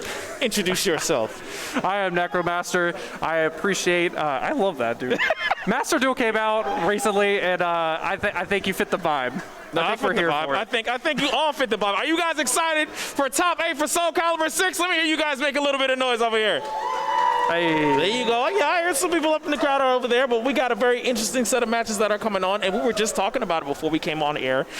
Look at what we have for the bracket over here. So first and foremost, we got Riz versus Fire up in Winnie's semifinals, and I was telling you that while I am familiar with the majority of these players, some of them it's like I've seen who are in that step of, okay, maybe it's their day, they have a very good run at like their local, and maybe it's not their day, they didn't get like as high as they wanted. So I saw Fire, and Fire was playing at NEC. It was the last tournament that I saw and I commentated for, and they had a pretty impressive run. I think they got like 25th, out of there, and that was a very stacked tournament. But now they're over here coming out on winner's side, actually beating out, I'm gonna say, KNR, which is one of the dark horses of the tournament, right? Yeah, so because we didn't really stream it, that match was actually insane. That player actually took down Florida Man earlier in the bracket, and then he came back, and that's why he's in the top 8 as well. Right. We definitely had some dark horses, including DD Green, who is a nice maxi player. Yes. I saw him actually like go on a loser's run afterwards, and I was just interested to see how the bracket's going to develop so we can watch it. But as we see, the competitors that are on the screen at the moment I think we don't need to introduce these guys, but if you don't know, on that left side is Kinetic Clash. That is one of the OG's top player in the former Soulcalibur V, a former EVO champion, and someone who actually, if we're going to switch it around, is actually a very high Ivy player at the moment. And this couple of former Ivy players that I do know, one of them is his opponent, Incendiate, who used to play the character but doesn't play them as much. Sane is another Ivy player, but when I see from Clash, for one, it seems that he's going all in on this game right now. I know he took a little bit of a break, you know, that whole, I know we like to joke, quote-unquote, FTC retired, but he's actually came out of the retirement house, and he's going to show Incendiate a little bit of what he's got over here. How do you think this match is going to go, my friend? I don't know. Incendiate really does play Ivy often. I actually played him in casuals earlier today, and he was playing Ivy, so he definitely knows the character. I think X is a very strong position at the moment in like whatever tier list you want to put it in. But we are going to go straight into the game here. Button checks unnecessary. We're all ready to go. Starting with the GI. Nice duck on the SS there. That's got to be something where it's like, I'm going to test and see if this works out early. How did Incendiate know to even duck it at that point? Like I said, he knows all the little setups and stuff, and using SS is probably a good idea because Incendiate is actually a huge masher. So if he goes for a CS, I think he's actually going to break it most of the time. Okay. Nah, I feel that. Ooh, he just whacked him right over here. It sends him back into the 6SK. Okay. Okay. Keeping the space, running in. That was probably a missed opportunity to get that whip punish there over that kick slide. But it looks like he's going to take the round. Sends him right down there. Okay. Shows X, she's been a bad girl. Why did he have to whip him like that? I'm just saying. Hey, Ivy is life, okay? I'm very biased on that character. I love her. I like both of these characters, actually, but it seems like Incendiate is pushing them more towards the corner. Gave him a little bit of a break there. Kinetic Clash was able to space out. Okay. Oh, man. Kind of just getting spaced out here, trying to feel each other out a little bit more. We went a little bit crazier, both being a little bit more apprehensive, but it looks like Incendiate is kind of taking the advantage here. Going straight to the SS for again. that again. Grab. Checks him up with the 3BB. Okay. Regular throw. Kind of like a mix-up on the throw so far. Ooh, the big tech crouch. That's going to be one more move into dev. That is amazing tech crouch on the move. Yeah, it was. But I'm liking the progress of this match. It's even, fairly so. The movement is on point from the both of them. It just seems like, I feel like Incendiate is eking out a little bit more damage than the confirms. So as I speak, that Kinetic Clash, you know, hits the stun into the confirm, sends him full screen, but he's immediately back in. Yeah, and good job Incendiate actually blocking the mix-up on that too. But when we're at this kind of range 0, Kinetic Clash is actually doing an amazing job against X. Like, Ivy's not exactly known for, you know, she's the zoner type, so up close, she has a little harder time dealing with some of this pressure, but that's why he's like doing the jump Bs. Yes. To make sure he doesn't get comboed or anything. Right. Definitely going to finish one of those. We got 2.6 a meter. What I usually see from like X's is, oh wow, goes for the 2-2B over there. That 2-2B hits into the CE confirm. I thought that's what he wanted to do last time, but then he just went for it again. I was expecting Kinetic Clash to check that first attempt. Yeah, that's death. That's death. If you launch it like that and confirm. One of the faster CEs that we do see in this game currently, and it's a very damaging, especially from that light point. It was very good. But 2-2B is the classic. Yes. Genuinely the most classic way to finish out a round. But then Kinetic Clash is going to pop Soul Charge. It's going to give him updated moves. Going to give him some a lot of chip territory. Probably going to give him a lot of armor moves. But this is what I was talking about, you know, before the match even came on. If you can prevent your player from actually using those Soul Charge moves. Oh, well saved them though. You force them in a position where they actually have to take your defense, and Incendiate was great at just avoiding all of the Soul Charge moves that was put there. And he has to spend another bar just to even catch up with them, but it's not looking so good, and he's out of there. Incendiate being strong, and I gotta admit, I had an idea. I thought Kinetic Clash's approach. I thought the way that he's able to just maneuver around with Ivy, pick certain buttons that he could be good at from a certain range, and then abuse that would give him the benefit at the start of the round, especially with the way that he's kind of unpredictable that I've seen from his play. But Incendiate, strong defender.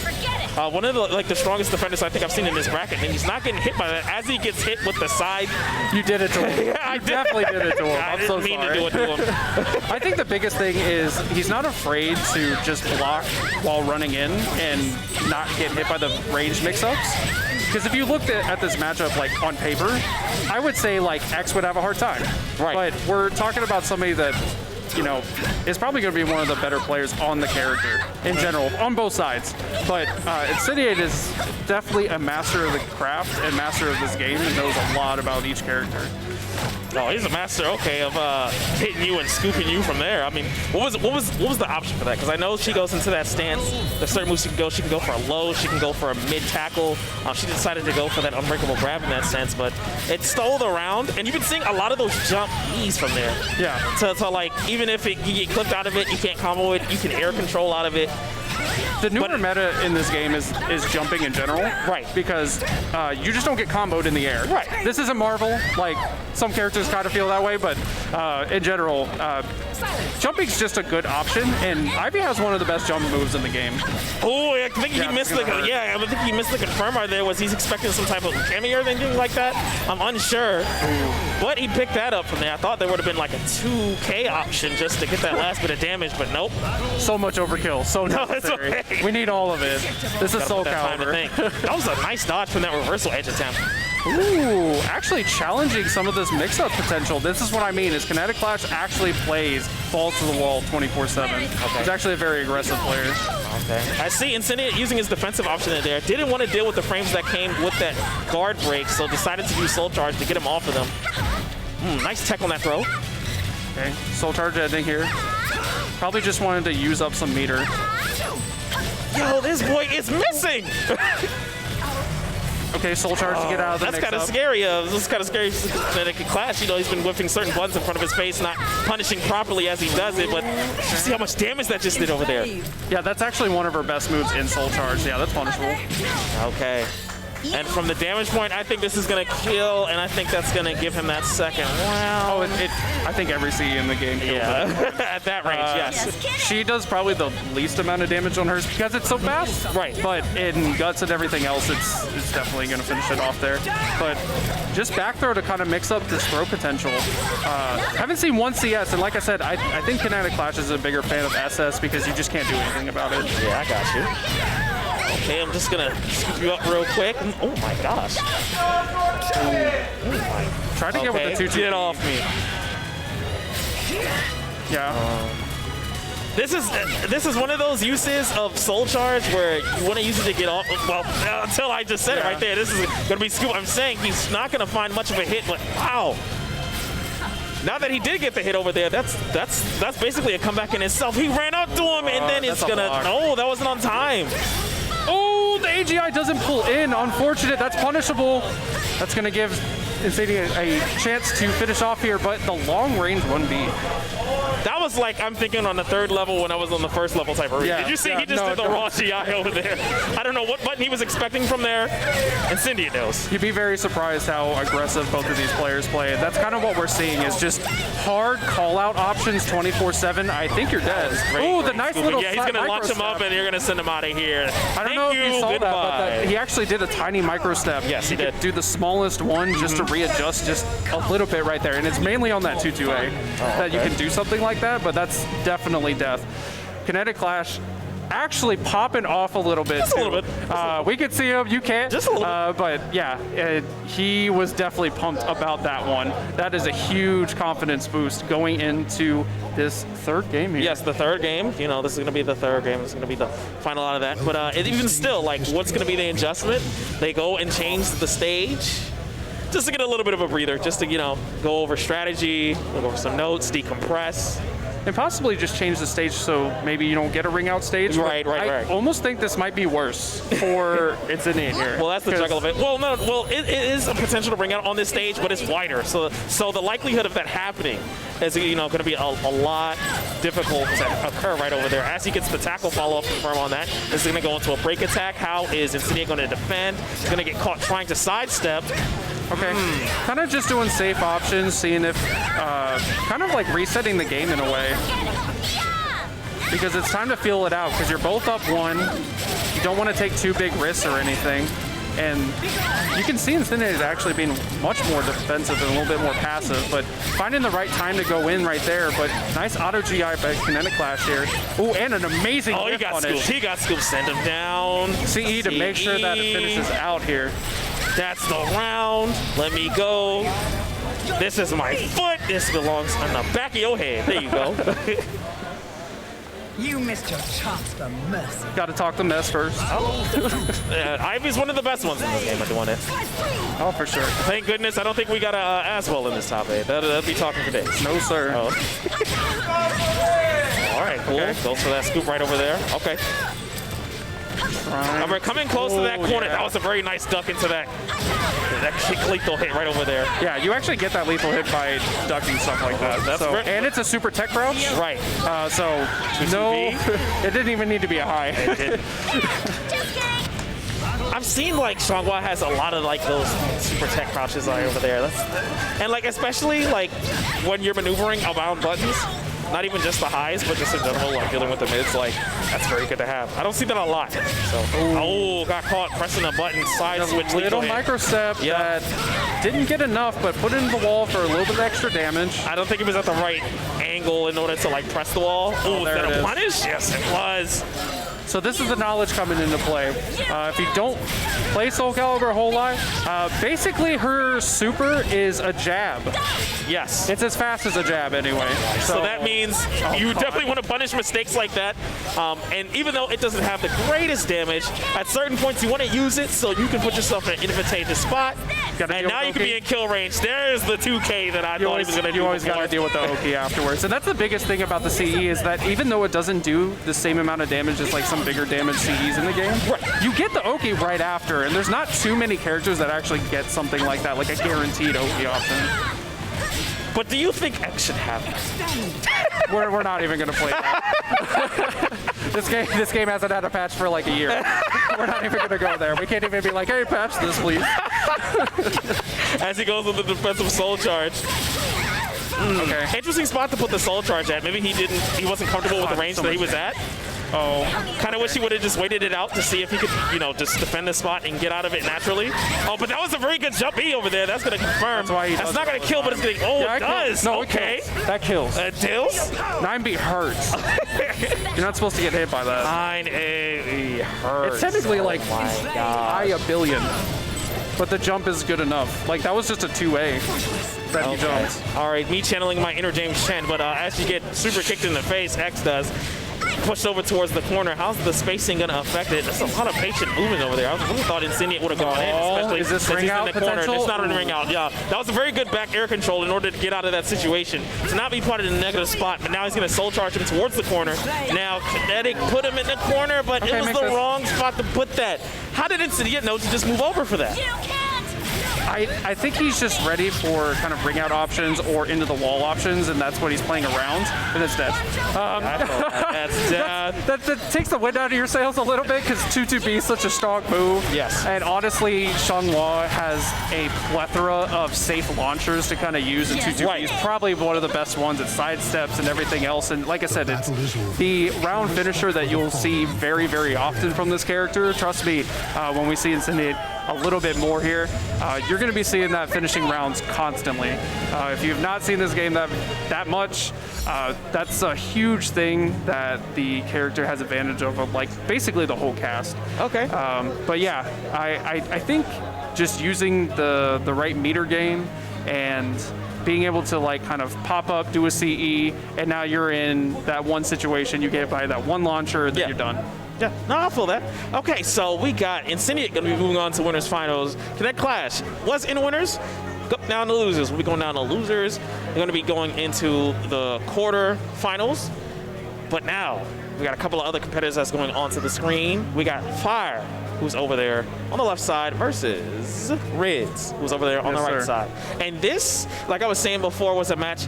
If I were looking at the bracket when I woke up today at 6 a.m., I never would have said this would have came out. But what I like about evolving Soulcalibur, and this is the best thing about like fighting games that, you know, not necessarily is getting patched anymore. You know, the content creation for it is pretty much done, but is getting a chance to live. Like, you get to see those players who started off from like not as much as like a top 8 level, and then they're growing and then they're getting in their prime. And I want to see who wins, and I want to see how they're gonna face that top 8 side. Right before we go to losers, this is our other side of winners. What do you think is going to be happening in this match? So I actually played Riz for a little bit before we started the tournament. I'm a really, really good tier player. Understands their frames and knowledge and everything else. But Fire has been playing since 5. Right. Really good friend of Incendiate's as well. Right. So like they came here probably like together and everything, basically training partners and everything else. Fire's going to be on top of their game. They've been mostly playing Talon most of the day today. Okay. They do have an Amy and possibly an Astaroth, but we'll see on that one. I think the 3rd string is going to stay in the 3rd string. But Talon is an amazing character. It's a little bipolar depending on who you talk to. Okay. Very good character among most people, but most people who play Talon, I think there is tons of counterplay that, if implemented, it's a lot harder for Talon to kind of like get in. She's kind of like that short range character. However, if you do not know those things, you're dead. Like, I'm going to simplify it as much. Ooh, we got the Asta. Okay. I was wrong. I did say he has one.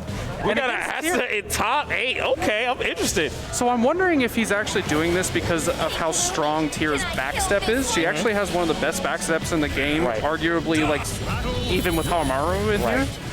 So maybe he just the movement and having to get in with like the Solomons, what do you think would be like a struggle in the game? You know, probably catching a lot of like whip punishing. You know, probably going to be able to control the distance. Well, that's this interesting thing because Astaroth does have range, but Astaroth isn't the fastest character. You know, he doesn't need to be. Yeah. you have so much armor options. The throws are insane. Right. In all honesty, we kind of just have to see how he wants to play because I feel like every Astaroth, it's all about how well he can read his opponent. Okay. And if he does well enough, I don't think the matchup matters as much. Okay. That's how we're playing a grappler here. We don't have true ones in this game as much, but trust me, he's got as many throws as any grappler out there. And I think BA is going to be a huge part because you are not allowed to backstep that move. Right. It will hit you. Right. I don't think there's a range that she can kind of get out of it. And especially from the range that she kind of wants to play in and out of. Yeah, I don't think it's going to be difficult for her to actually do that. Okay, gets the grab. Ukemi's out of it. Okay, get back up. Look at that backstep. Just literally backstep out of bull rush range. Yeah. Okay. Go in the ballerina state. He scooped him, duped him, break his back. I'm sorry, every time I see that, I just get the Dark Knight Rises flashback. So, oh my God, I hear the crack every time. Oh yeah, for sure. He is Bane, 100%. Oh my goodness. Oh, sidestepping the 6B is getting a little predictable with that move there and actually cost him the round at the end here. That's going to put him 1-1 up until like the middle of the game right over here. Let's see how this 3rd round of this first game is going to progress. That was a clear whip punish he had over there, but he was not prepared at all. Kind of sketchy in that sense, but gets the launch, goes for the soul attack. Oh, no mix-up. None at all. Didn't want to take it. Well, he's doing a lot of side stuff. Be careful too. Ritz is pretty close to Coda as well on like 2nd round, which is pretty good. One more stance for transition on the once she gets booty out here. Wow, I just brain farted there. I'm so sorry. But she's coming. Cool. I mean, Ritz is actually doing amazing right now. Yeah, I see. If I would have ever told you that Tira was going to be in the top 8 of a Soulcalibur tournament when I was first playing this game, man, that was a lot for me. I knew she had either of these stuff. Characters. Yeah, on release, like both of these characters didn't work. Yeah.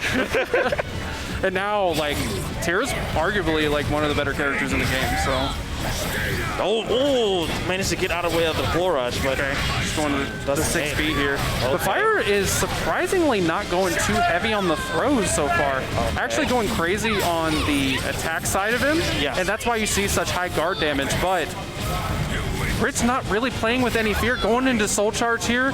We're in true neutral. The situation. Oh, he threw that out there. I don't like how he did that, even though he didn't get whip punished over there. That's very risky to do. Shows that in a sign you're well in a rush. Oh, no, but the string actually goes straight through the armor here, and Ritz is able to take game 1 over fire. But did you, wait, did you actually see that? Did you see the point where Ritz did the little micro duck, but at the same time, that was when he was going for the low grab as well? Did you see that? Do you want me to explain that for you? Yeah, explain that. So, Astaroth's armor in 6.6K for Bull Rush, it will actually armor a high even though it's tech crouching, so it's technically not supposed to hit, and you will blow up people for it. Specifically, that string is fast enough to do another mid to hit him out of it, and his armor gets beat up by 2 hits. Unlike Nightmare's armor and Long's armor and a few other ones, that's if you do the second one, it'll just hit you anyway, but Astaroth specifically, his armor, if you hit it twice, it'll actually knock him out of it. So it was fast enough. That usually doesn't happen. Normally, if it parries that first high, even though it's a weird interaction, he's supposed to be tech crouching, but it's Ivy has something similar. Not with armor, but a similar interaction where you can 6.6K the first hit of AA, and then the second hit technically didn't hit, and then you get the lethal hit. There's a lot of weird interactions, but we were going to another armor character. I forgot that Fire even played this character, but we were going to see the Nightmare real on the screen. Nightmare. Okay, nice. Yeah. And this is one of those few characters that I see in this game that I've never seen as ever being bad. It's one of those characters that definitely did have such adjustments from the first season of this game to this final version. But again, did not expect the Nightmare pick to be coming out. I was expecting more of the Amy. I feel like a lot of players at a certain level think that she's very good. You got to see this back. Oh yeah, but I'm saying it was a huge deal. It was a huge deal in the last game, to be honest. Right. And Astaroth actually wasn't doing it. What I said is I thought he'd be able to catch the backstep, but Ritz has been getting out of there no matter what. And even with this Nightmare, it looks like he's not finding how to lock down Ritz at the moment. Oh my goodness, got the impact counter lethal hit set up there. Sends him to the corner. Get back up. Okay, don't get much off of that. Yeah. So that she just did a little loop with the spinneroonie. That was cool. Oh, the spinneroonie? Yeah. I love the disco kicks and stuff in this game. Okay, going into Soul Charge. This is party time for Nightmare. Oh, got caught putting your hand in the cookie jar. Didn't believe in the string either, because that would have been into the wall and actually cost him the round. That is amazing. If he just would have did that duck 1/2 second later. No, he did a 6B and just did the one hit. If he would have done the second, he would have kicked him into the wall. So that actually cost him the round right there because he didn't believe in it. Jeez. Oh, nice sidestep. Pass into the CE. Not too much damage because we are in the gloomy side. Yep. And this is going to change the stance for her. Okay. Scooped up. Power up. Thought he was going for flapjack. Oh, does not spend it on the 6B. A little interesting there, but getting some good damage because he didn't spend it. And we're starting to get into the more guard meter territory. That's really where Nightmare shines. It pulls him out on the quick access there with the kick. Why you had to bully her like that? I thought it. They're on the same team, bro. They're on the same team. Jeez. Okay, there you go. See better armor. Pop that here. bubble. There you go, armor and pops him. Okay. And this is one of the well, I guess he would have flipped him up. Make sure you block. Yep. But Soul Charge. Basically a get off me. Pops it again. Okay. Oh no, this isn't good. Okay. Okay. Fire's getting away with this round. Well, right now he played a little bit passive, going for the throw, not able to duck it in time. Nah, bro. Oh, okay. Nah, Plus. bro. Oh, nice. Ooh, that's a big call out. And that's really good damage too. Put him in the life lead now. Now he has to defensively Soul Charge, get him off of him, reset the situation. There's Chip. There's just one more hit. 3K. 3K straight up. in his face even. But that's going to even up the games 1-1. Now, if Ritz actually would have taken that round, probably would have had Coda, probably would a lot of meter. Right. Maybe bring that back, but Fire definitely brought out a little bit more here. I really like how he actually controls the space on our backstep, and I think the stage is helping a little bit more here as well, because you're kind of locked in different places. This is one of the few stages you actually get a half wall, a full wall, and just no wall. Right. And it rotates on any other side of the place that you be on this stage. They are going towards the half wall section of the stage at the moment. As you can see, there's the bridge into the waterfall. Hopefully, now they position it out of there. You were saying before, like, Tara really does maneuver backwards, like, really good. Like, yeah, no, I think it's actually the best in the game. Her and Haramaru, it's really close. She got caught with the meaty over there, but it got caught being behind. Give him Not in the claw. best situation. Give him Definitely the claw. Oh, I love that throw. OGs definitely know it. Okay, 6 BP. Probably one of her best moves for sure. Yeah, I've seen a couple of like approaches and punishes with that. Yep. Okay. Not able to whip punish 3K. It's a little bit harder to whip punish that anyway. The Fire getting a little defensive here. Feeling like they're kind of ahead, which definitely makes sense. Probably just trying to attest for mistakes. I was going to sidestep whip punishes that Ritz did in the second game. Ooh. But Ritz is actually doing an amazing job being really patient, not getting AGA ring out or anything, able to get out of there and in a better situation. But the thing is, took all that guard damage, and it's going to keep stacking up here because that's what Nightmare loves. The gun! Nightmare loves hitting you with a whole bunch of damage. Give him the gun! That with punish is godlike. Okay. It's only gloomy, so it doesn't do as much damage, but it gives her the stance transition. Does give it the life lead. Well, had that until then, and you're definitely dead. Okay. That does so much damage. Oh my gosh. Somebody better call the fire department. We got somebody in here that's going right. We're not pulling alarms out here. We're not pulling alarms out. There's literally a fire in top 8 going crazy.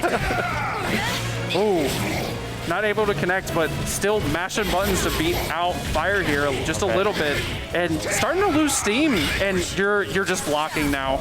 You got to do soul charge. You got to get a got to reestablish it some way. That was, I guess, in hindsight, that was a very good option, and it's gonna save the game if you can get that hit off. There you go. Still gonna be having a little bit more. That guard gauge is gonna be going down. It's gonna be in the yellow now, so it's less than 80% to being filled up. But even still, Nightmare is very good at establishing that. So all he needs is one more round. So if you can get that guard break going as it has, now it's back up. Oh. That's very scary. Okay. In the fist. So every time you see that AGA, it's actually plus. It's a really good move. That's why you kind of see Ritz take their time a little bit. But they are in Dakota here. A lethal hit confirmed. Are you going to go into a guaranteed get up setup? Oh, that was a very nice trap. Broken. Oh, really? I thought they were broken. I thought that was great. Really? It didn't matter either way. Fire blazing with a victory over Ritz. I appreciate that gameplay over there. The character switch really did work out for him in that sense. Absolutely wild. Yeah. Able to figure out the right character. I forgot that Fire even plays Nightmare. Like, I have not seen Fire's Nightmare in quite a while. So that means in tournament, they've brought out Talum, Astaroth. I mean, Astaroth and Nightmare just in that set. Right. And I don't think we've seen him play Amy too much today. Yeah, I think the Talum does enough for him. The late pop-off. Yeah, yourself a little bit, yeah. But Ritz definitely doing fantastic today. Definitely, you know, if you looked at the bracket today, maybe that's not a person you would see in the top 8, especially on winner's side. Well, we see him in top 8 right now. But they're doing it. Yeah, we see him in top 8 right now. And that was actually an amazing display of skill and everything else. Okay. But we have Fire and Cindy kind of on our winner's final already. Right. And then we're actually going to head on to our losers. I see DD Green that's lining up here for the setup. And they are actually going to be playing Florida Man. So I saw DD Green playing, and that's the Maxi player I was telling you about. And I got a chance to interview him after he won his losers match, and he's like, okay, so I'm still adjusting to getting like certain things off. If I can get those certain moves off with the Maxi, then I feel like I'm in a very good spot. But we were just talking about Florida Man. You know, when you talk about like West Coast players, when you talk about like really good high-level West Coast players, this has been a player that I've been following for a long time now, but especially in like this past month, I've seen Wednesday Night Fights. Really good placements, always. really just kicking butt. But goes down to usually one person. You guys may know as the Soulcalibur veterans watching our stream, Zephykai. But when they do play, it's very back and forth. So Florida Man, I feel like, is strong. I don't know who he plays because, like Fire, they do play a certain amount of characters. It's Wong. You might get, it's Wong. It's Wong. You're calling it's Wong. We're Hwang Gang today. We're Hwang Gang. We're the Hwang Gang. I dig it. It is not even close. I actually. Fun fact, I was playing right before this, just to see if his side characters were a little bit warm. Okay. He does kind of play, the OG is more of like a Nightmare, okay. But Asbel and Cervantes definitely could come out. Okay. I'm almost 100% that we are only going to see the Wong. Okay. The reason being is that him and shoutouts to Boom have developed the character to where basically it's arguable if he has one of the best OPs in the game. Right. Even past Mina, which is a lot of people think Sung Mina is like kind of up there. Right. But Hwang, like almost every throw, a bunch of setups basically put him directly in where you can't tech. It's even a force block situations, which you don't expect from the character. Because if you look at all the frame data, like if you just straight look at the frame data for this character, you're like, he's definitely not as good. Because there's not a ton of plus frames to be oppressive. On hit, it's pretty good, sure. And he has a little bit good mix-ups, but it's not devastating. Right. Until you use talismans, obviously. Well, there's the give and take of like the talismans, whether you get like increased various ways and options to like open up your opponent or like to increase your options in general, but then you have to sacrifice a little bit of health when you do go in towards those rounds. So it's definitely that fine line between, you know, insanity and greatness. If you understand the game well, if you understand your character's tools well, and you understand the matchup well. But as we see, we got one with the talismans, one with the nunchucks over here. This is looking like one of those old kung fu flicks that I used to watch as a kid. You know, you got the guy, the hero on the left. I mean, if that was Li Long, this would be OG. Oh, dude. I'd take it either way, man. I mean, I'm a Young Sung stan myself, but Hwang is super dope at this game. If y'all have not seen this, you are in for a treat because this character is well developed, and we are going to see top tier level gameplay for Hwang here. And we'll see how DD Green can handle this monster. Okay. We're going to be seeing a lot of summoning arts and talismans, or we'll be seeing the constellations with nunchuck mix-ups. Let's go. So, Florida Man definitely starting with the red aura, which I like to call the Old Spice. It's you got Axe Body Spray and Iris Spring, but the red aura is actually amazing. The amount of meter gain that he'll actually be able to produce is definitely going to be a huge factor in the matchup. But this is a huge factor in this damage as he scooped in with that side switch 3-3 into the wall combo. You gotta guess, I guess. I mean, that's Maxie the character. Yeah. Most of the strings, it's just about a guess at the end of the day. I don't even think that was a bad GI because I definitely would have thought there would be a button that was going to go through there, but definitely DD showing the patience and knowledge in that route to just wave that over. Again, Florida Man I saw from later on in the bracket where we played the Dark Horse that we were talking about.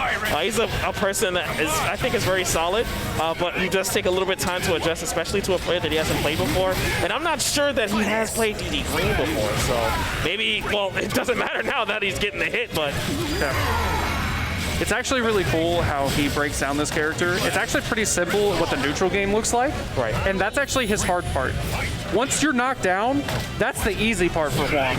He is really going to start beating you up. Oh, the slightly back turn B plus K. I didn't even think he had enough time to do that. Oh, that move is very good. Oh, that was a very nice call on the GI. Gets the punish right over here. And that was a weak stance from the GI. So it's going to take a huge commitment on the GI. You're going to get an automatic hit. That's very reminiscent of that, the Zasalamel, confirm off the GI. Oh, yeah. For sure. Confirm, yeah. So we're going into Soul Charge, trying to go into party time mode. Oh, went for the armor, but the big jump kick is going to kick him right out of that. DD Green actually taking I don't like that. over Florida Man right now on rounds here. Okay, checks him. A little bit of a run counter. This is Maxi Space right over here. Once you're in that, that was very nice defensive rolling. The defensive rolling on Florida Man, especially against DD Green, has been fairly good. Soul attack into the knockdown. What are you going to go for? Yep. Yeah, look how much damage he got that off of one Oki option. Yeah. Okay, finally going into Soul Checks Charge. that option, and that's going to be 2-2 up. Here's the thing about him popping Soul Charge. He actually got a couple extra talismans for that, so now he's actually at +2. I get it's last round, and he's about to go nuts. But last round, it doesn't matter because it's the last round. You know, you either go big or you go home from there. And he's going big in that sense. But that was a nice defensive side switch. 6A+B is such a good move on Maxi. Okay.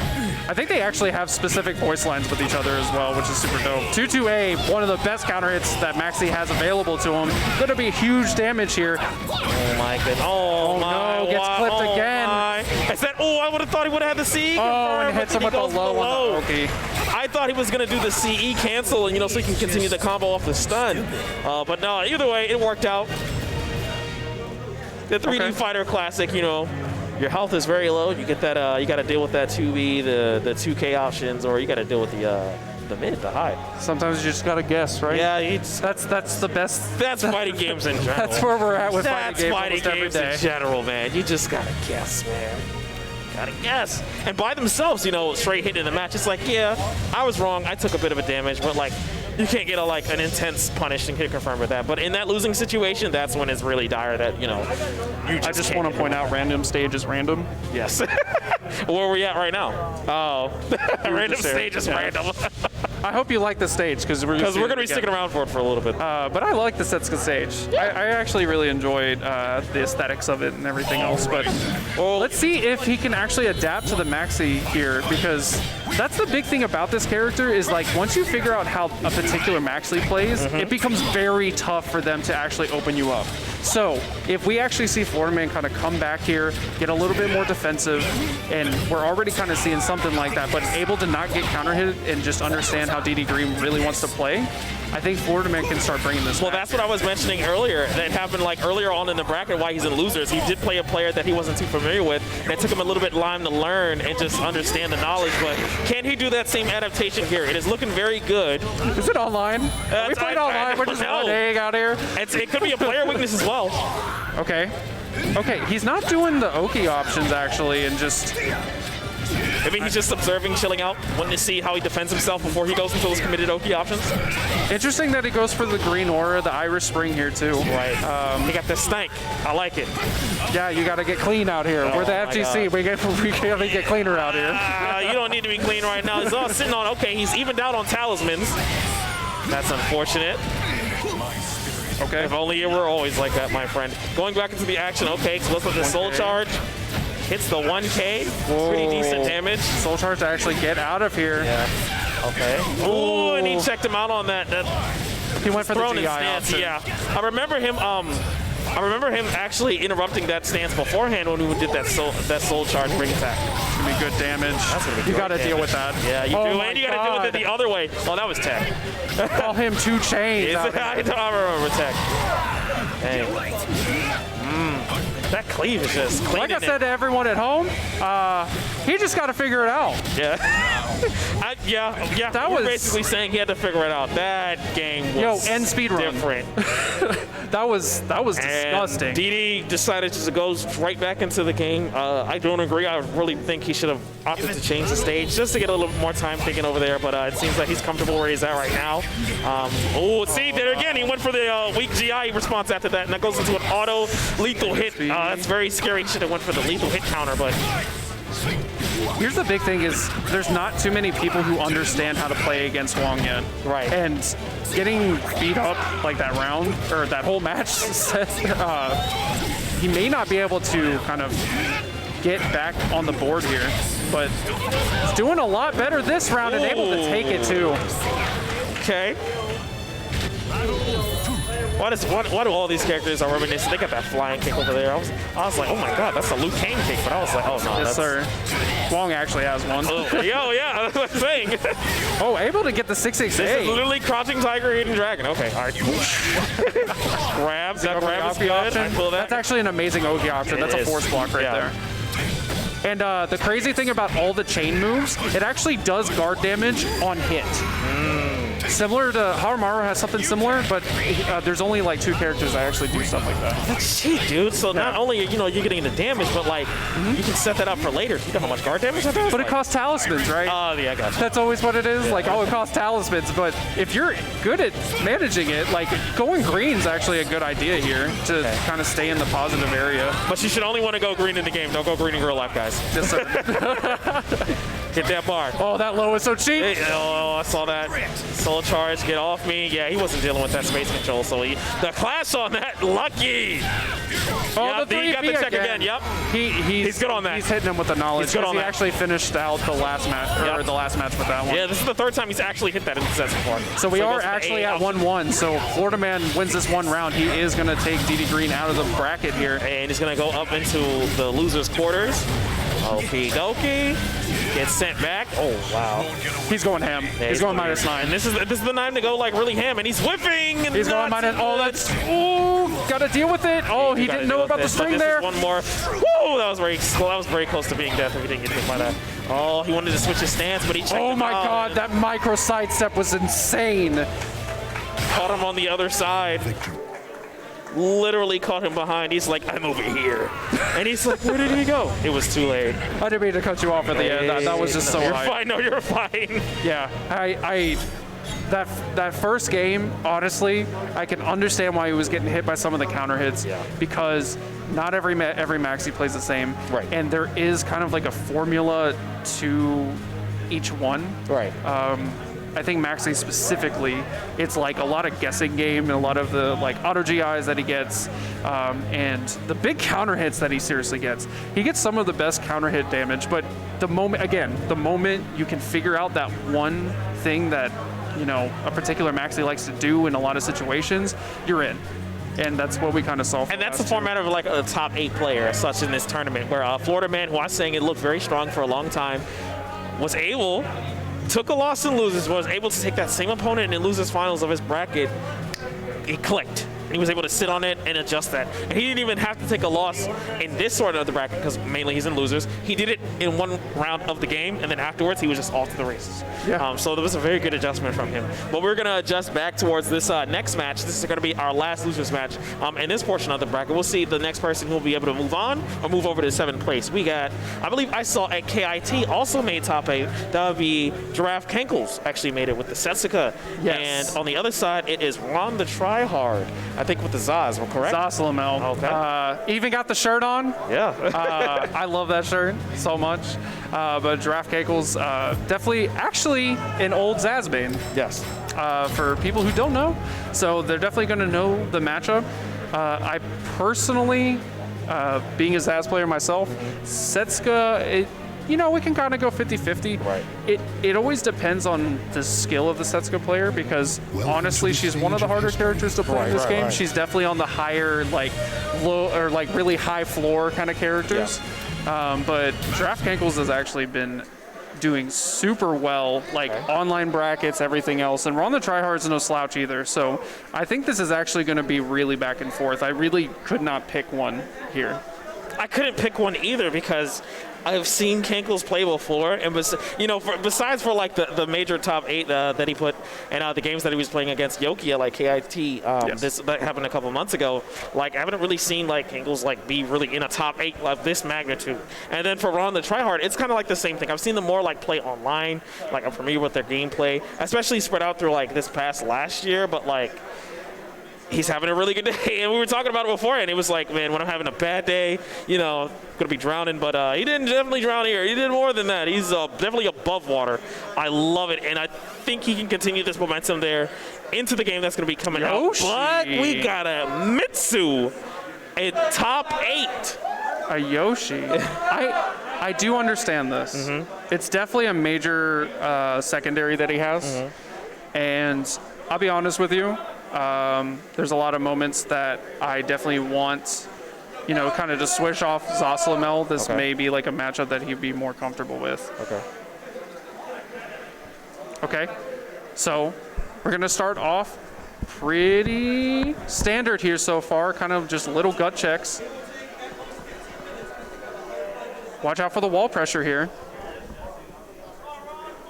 Oh, reversal edge is actually a super scary option that he actually went for. The 1-1B possibly able to finish this off here. Okay, going into the 3B.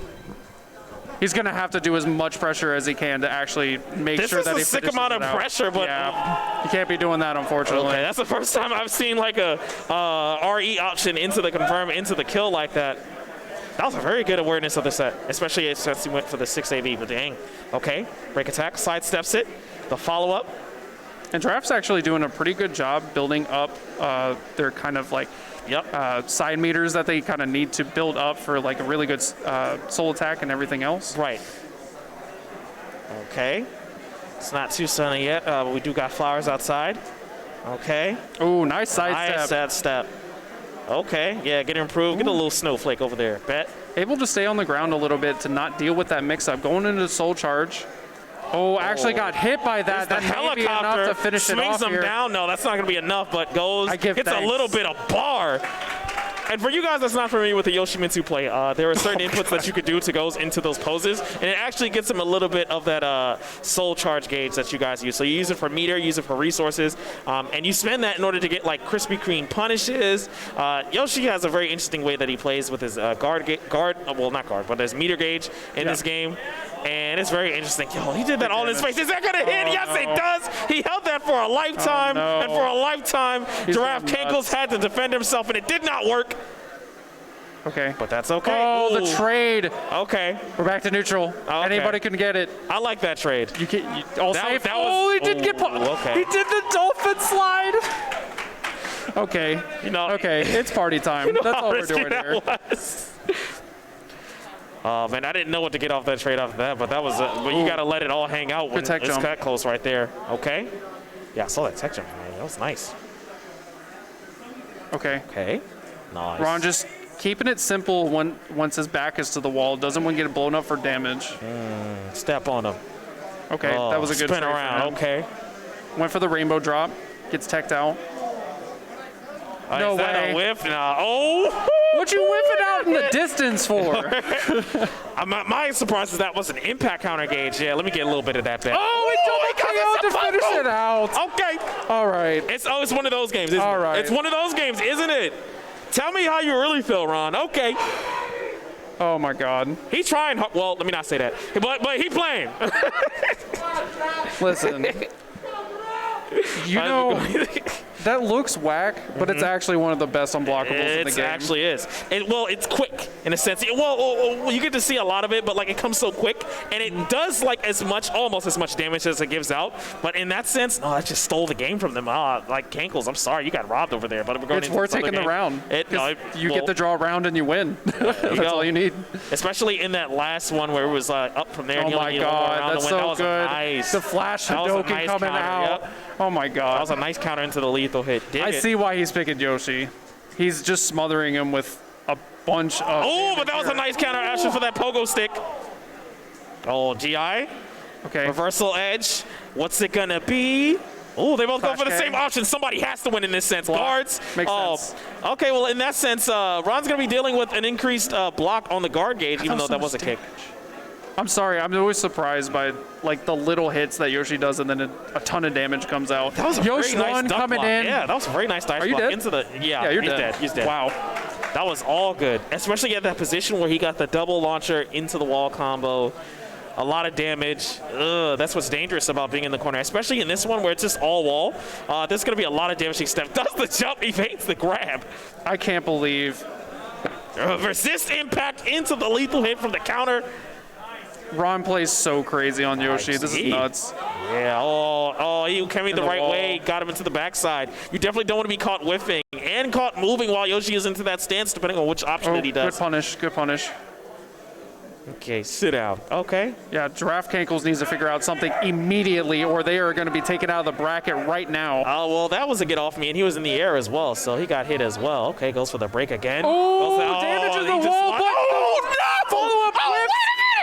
No way. You did not do. All right, keep that online. Keep that online. There were just like 4 different things that just happened in this span of 5 seconds. Oh, my God. Trust me when I say, like, it was there. It was happening. Oh, it goes for the gangrel breath. Oh, my goodness. Oh my God. People are calling him out. People are going wild. Oh, we got a crowd right commentary now. over here just trying to help them out. Okay, just 3K. Ron is actually going nuts. Like, he is the most balls to the wall Yoshi I've seen in a long time. And I've seen a lot of crazy Yoshi play. Oh my goodness. No, he's not able to finish it out. Oh my gosh. No, he actually gets the duck and able to finish it out. Ron the tryhard goes 2-0. I don't even think he knows. Oh, he doesn't know. He was in the zone. He was like, only kill. need to get 2. Kill or be killed. Wow. But good stuff to Giraffe Cankles right over there. Definitely is a player that's been improving. For me, this is my second top 8 that I've seen him in the past couple of months. So definitely take that momentum into improving your craft, my friend. But Ron, trying hard to make sure he stays in this bracket on loser side, and he's going to be facing other people. I'm sorry, it was there. The pun was there. No, it's I try not to do that because I've commentated his games a few times where I just don't want to make that joke every I'm time. sorry, Ron. But his name is that for a reason. I think he's a master student of the game. He definitely analyzes a ton of it, and that looks crazy 24/7, but it's because Yoshi can kind of play that way because of the frame advantage that he's able to kind of muster constantly, honestly. And against Setsuka, like, she can't lock him down. Right. She's more of like a counter hit character, and if you can't get a good read of what your opponent is doing, like, we see what we see. You know, Giraffe Cankles has done amazing this tournament. Seriously, like, that did not show how well they've honestly done, but Ron went ham the whole time, like 100%. Whole time. But we're going to be switching over to our losers quarters. The first match of the losers quarters finals will be Florida Man, who's back on the stage, versus Rids. And Florida Man did good in his previous match when Rids was fighting out of winners. Unfortunately, did that match out the set versus the adjustments that Fire did with his Nightmare. But they're going to get another chance. It's looking like it's going to be Kwong and Tira, correct? Depends. Okay. If Florida Man saw something that Ritz didn't deal with Nightmare properly, he might play him. Florida Man is actually OG Nightmare main and brings him out in certain matchups. I don't think Tira is one of them. It's usually like 2B that he mainly brings that out for. But I'm telling you, I think it's Wang Gang all the way. And I love this character, man. Like, I think he could deal with Tira fine. All the backstep nonsense, like the whip stuff, nah. There's actually there's a couple situations where he gets a force block with the giant one that's across the whole screen, and it's nuts. So I don't think we're going to see the character switch, but I could be wrong. Florida Man does play a decent amount of characters, but Huang is definitely the warmed up version.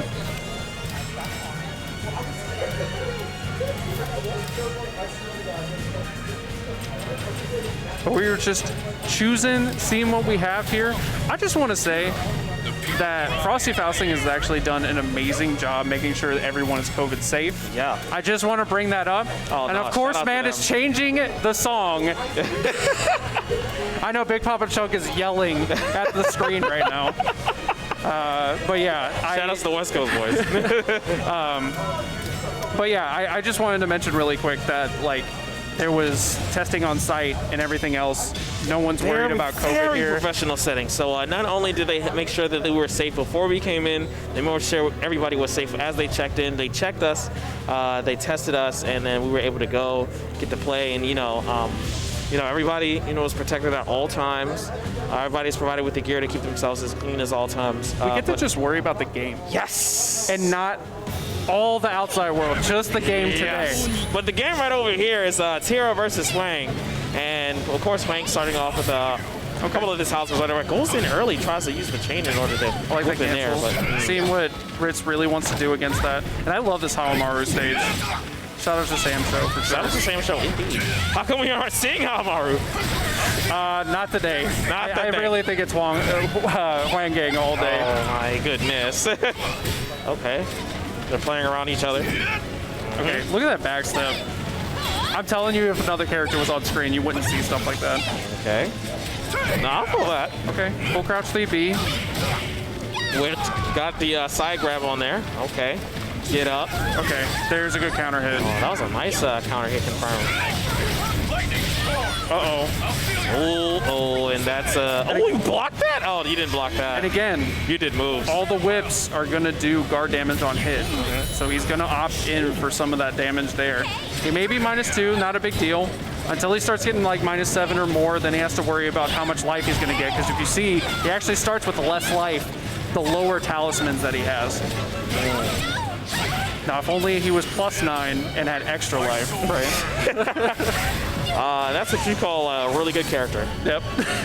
That'll be dope. What you call pre-patch as well. That's what you call Yikes. Okay, nice resistance impact. I'm done with it. Untechable throw. Yep. Only available in Soul Charge. Iron Will. We're going in. Don't see we don't see this a lot actually. Sacrificed a whole bunch of talismans on that bunch. Okay, he got the first hit in. I think I disagree with the Iron Will call out there.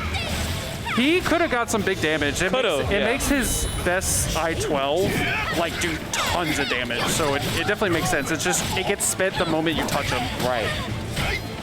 So if you have to just like, I gotta hit him here, like you kind of definitely have to waste it sometimes. Oh, I would have said that would have been the most godlike jump on Wake Up I've ever seen, but it didn't quite work out because of Wong's follow-up. Okay, 6BB again. Okay. Yeah, Scoop. still tech crouching there. That's okay. Oh, that would have been a nice CE punish. Yep. Unfortunately, not gonna get the talismans. Kick you. But decent amount of damage. It's actually pretty low damage, but it's not going to be enough to kill here. It did enough. PTI'd it. Oh my god, but he didn't punish it. And he got the uppercut kick. Yeah, you definitely can't be doing that string. You can actually just on block duck in the middle of it. Oh, so that's what we kind of saw there. Oh my goodness.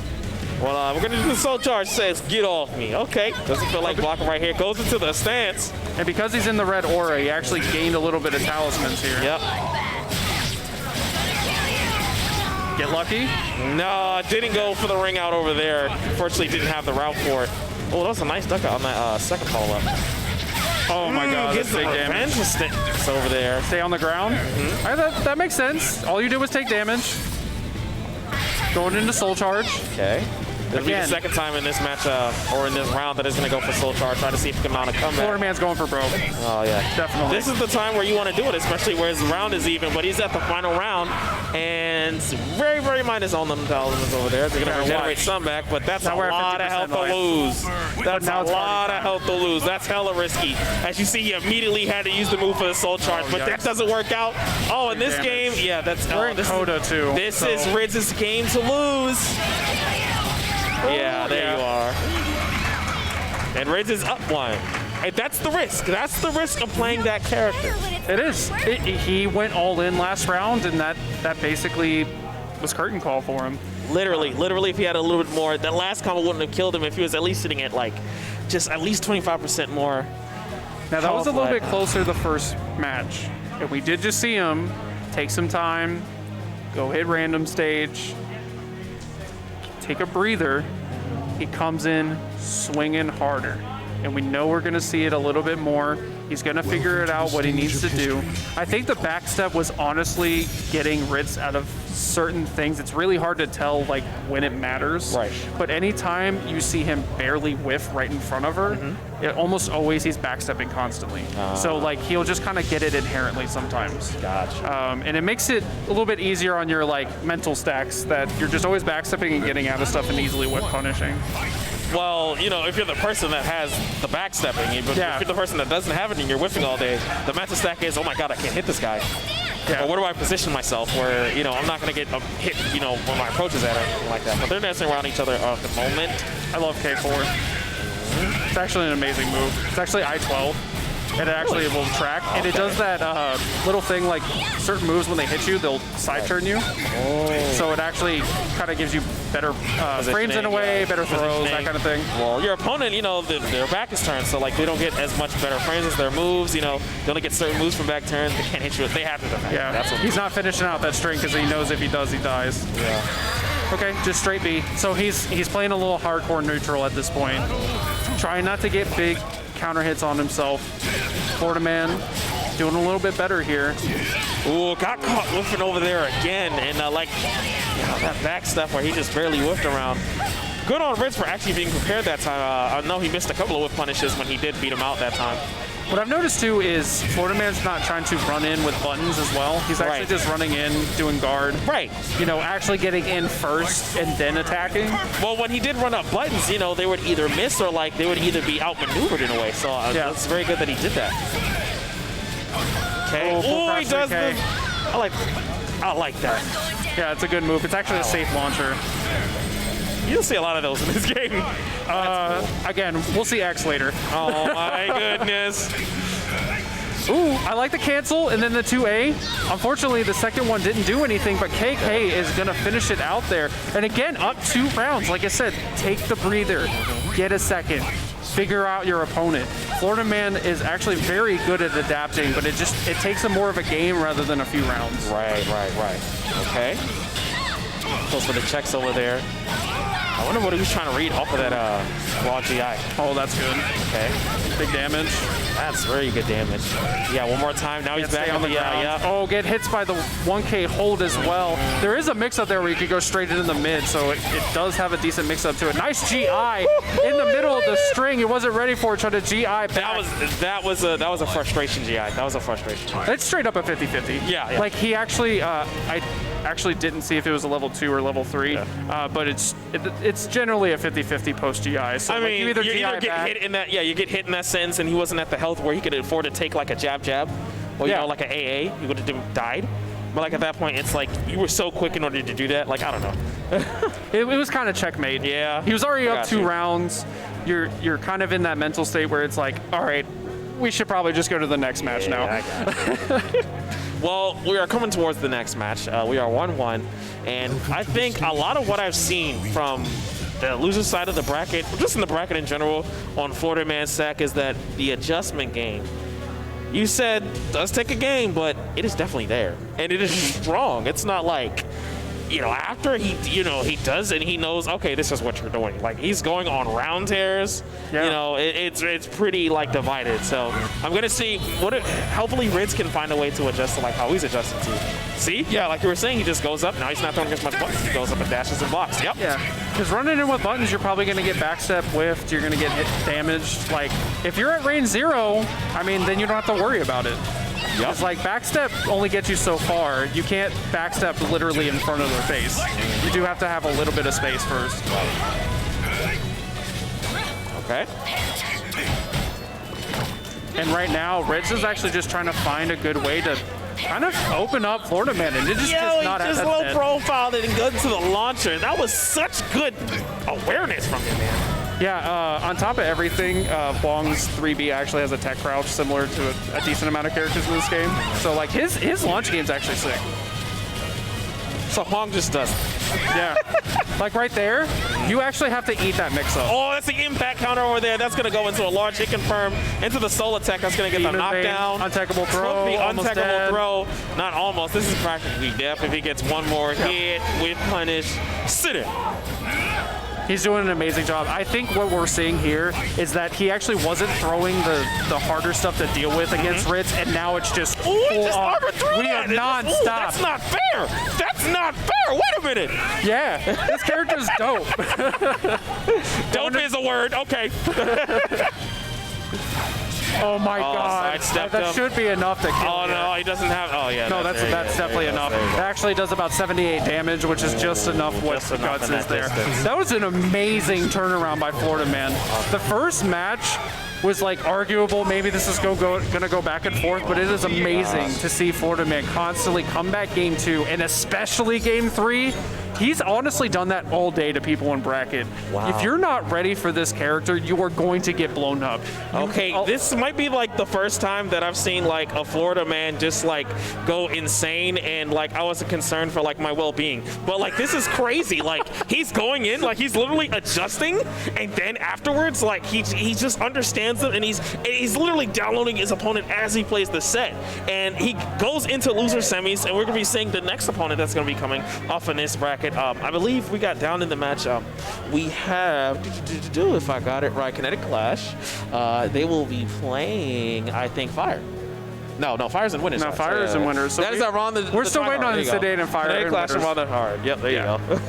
So we got Ron the Tryhard and Kinetic Clash up here. Okay. So I think we're going to see the Zaz Ivy. You think you're going to see the Zaz Ivy? Yoshi, I would. Yeah. Floater bat, shut up. All right. So we may see the Yoshi. Okay. It may just be enough to kind of get in, go crazy with Yoshi, and maybe Ivy can't deal with it. Kinetic Clash would have to make some bigger call-outs to kind of do the big damage. Right. I will say Zosselmel does very well against Ivy. You can actually challenge the range really well. And that's the more the comfort pick for Ron the Tryhard as well. But how well he played Yoshi earlier, it could be. It may just work out either way. It's one of those days. He is on. Yes, sir. But he has to continue that momentum somewhere else. But Clash, a veteran in the Soulcalibur scene, took a little bit of time away for now, but it's definitely getting back into the swing of things. A former Evo champion, very, very good. So we got offline back, baby. Yeah. Well, that's how it is in this type of environment. You get that type of practice, and I'm just good. And okay. Are we coaching? A little bit. You coaching? A little bit. I think he's fine, bro. Just a touch. He made it here so far. Well, they both did make it here so far. I think you guys are doing something right. No, I'm just pulling. Just a little bit. I'm just pulling the leg. Yeah, I got you. But it goes with the Yoshi, like you said, like the confidence and the effectiveness of the gameplay. Let's see what he's going. I think the raw speed and the range 0 having to deal with this character is better to do than just playing Zosselmel and being able to challenge the range. Okay. Don't worry about it, just run in and start pushing buttons. Okay, well, let's see how good Kinetic Clash is able to keep him away from doing that. Okay, nice. That was a nice check over here on that B. Okay. Ooh, goes for the scoopity-doo. Yeah, I don't think he actually does CS at all. Even though it's more damage, SS is just untechable. Right. Like, that throw is untechable. She's more of a grappler than grapplers in this game. You're dead. You're gone. Goodbye. This game is so fair. Breakouts are a good mechanic. Oh my gosh. It wouldn't be Soulcalibur without breakouts, bro. I'm sorry. Oh my gosh. It's something you always got to worry about. Oh my gosh. No, but we're going in. Just backing up. Okay. Here's the big thing that people don't think about when you lose a round like that is you actually don't build a lot of meter or anything. Yeah. So in like advantage state or anything, you don't really get much off of it. You get the round, sure, but you don't get too much else. Oh, that was good knowledge of the sides of that K option. And he's out of here again. Normally Yoshi's the ring out king. Yeah. But we got Ivy. The original Ivy got queen. There will be no helicopter. I'm going to tear you down and just knock you down. Oh my goodness. Well, try to go for that side step. Lethal hit. Try to catch him pressing like a vertical or something like that, but it didn't work out in that sense. Okay, gets a little bit of that bar. Oh, here we go. No. Oh no. Ooh, that could have possibly been a ring out, but that was a nice. And hold up, but we got the half wall into the damage, into the confirm. Pretty good. Takes one round in this first game, but Kinetic Clash is still sitting on one round to take this first match. Yo, is that a punish? No. Well, either way, though, that's a guard break. That's one of the the good essence of having that CE on block or either on hit. I don't know what he was trying to do there. Maybe float the button. Kind of too slow to beat out that string. Oh, you're dead again? Oh, he's dead again. He ringed him out all 3 rounds. He did ring out every round. Yeah. This game is awesome, you guys. He didn't even get killed. Listen. That's fair. Okay. Listen. Maybe we see back to Zaz. That didn't work. Yeah. I think it did work. It's just you got rung out a lot. Yeah. And it was interesting that he actually wasn't able to get in there with the speed. I think he was too much always pressing 6, always going forward. Look. I'm not going to say Kinetic Clash robbed him. All I'm going to say is he went up to him, he asked him for his lunch money, and Ron was like, here, you can take it. And he just went all 3 rounds. Shook him upside down. He really did. He literally grabbed him by the foot, put him upside down, and said, give me that money. And then he set them out the ring. No, but I think Ron's gonna make the adjustment. I think Ron knows exactly what he got in by and what he needs to do it. As he goes into the Zaz, he's gonna be able to contest the range from here, but that's gonna be good. Like as he goes in, puts the palm on them. 6-6. He's got the reader. Oh, that's gonna be big damage. Yeah, that's 2. Oh, he went with the curses instead. Oh, he didn't get the confirm. He got a lot more out of that. Yeah. He's at the wall, puts 2 over there. Now he just needs one more opening. Decent damage. And this is going to be strong because what I like. Yep. Frames. 1B doesn't finish it out, but he was actually trying to do B-side K. Yeah. It just got K. Yeah. It's a buffering thing. Like if you don't get the B at all, you just get K. That's unfortunate. But as we're seeing, like definitely a stronger showcase. Even with that back throw, that's going to be damage. But it does send her back. And this is a much better set. Yup, gets the dunk. Actually able to get ton of this damage. That's the follow-up. Yes, that's guaranteed. That's guaranteed. Okay, trying. Back turn against the wall is actually great for Zaz. Guaranteed palm. Yeah, we're just seeing a lot more comfortability here for Plus sure. frames? Yeah, I can't do that.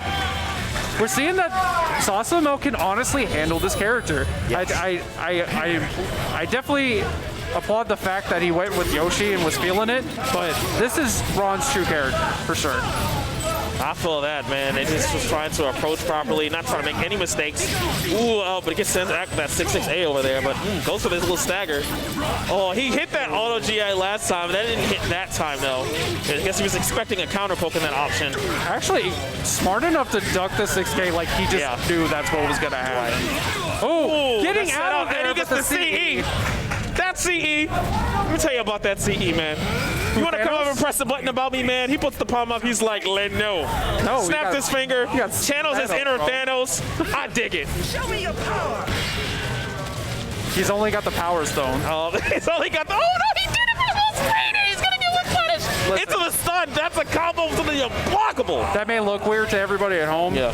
If you actually hit that CE, it will suck her in completely from that range. So, like, that looks weird, but he was waiting for the ranged option, and Kinetic Clash was just patient enough, patient enough to still wish punish it afterwards as well.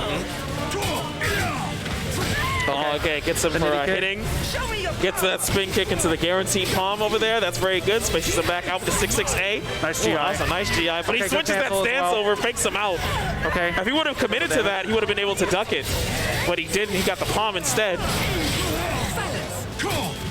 Oh, rising A. Interesting. I think he was actually trying to call out like a jump B. That's the wall. Okay, big wall damage. Not good enough to finish. Oh my gosh. Went for the string and got SS for his troubles. Gonna be, okay. That's too bad. Yeah, finishing out that string on. But is Ron going to be able to like even this out 1-1, or is Kinetic Clash going to run away and get to the loser semifinals where he has the opportunity to whoever is going to be facing Florida Man? Hopefully we'll get another game out of this. Ron has been very impressive in this game compared to the first one over there. Ooh, went for that straight up. Goes with the soul charge to retain the safety and not to have him in his face. Okay, don't you move. Guaranteed palm. Guaranteed over there. Just the tip. That's how you get that lethal hit. Okay, swings on him. He's going to bring him back. Put him down. That's going to be a put down. That's the guaranteed break attack right over there. Oh, no. He got swung out of here. Oh, the transition's over? Yeah. Little weird options here. Jump B. Oh, that's not it. He swings. Oh, yeah, that's going to be confirmed. That's going to be dead. What? I thought that was a guaranteed follow-up. Okay, but he goes into the 2A. Listen. That's all she wrote.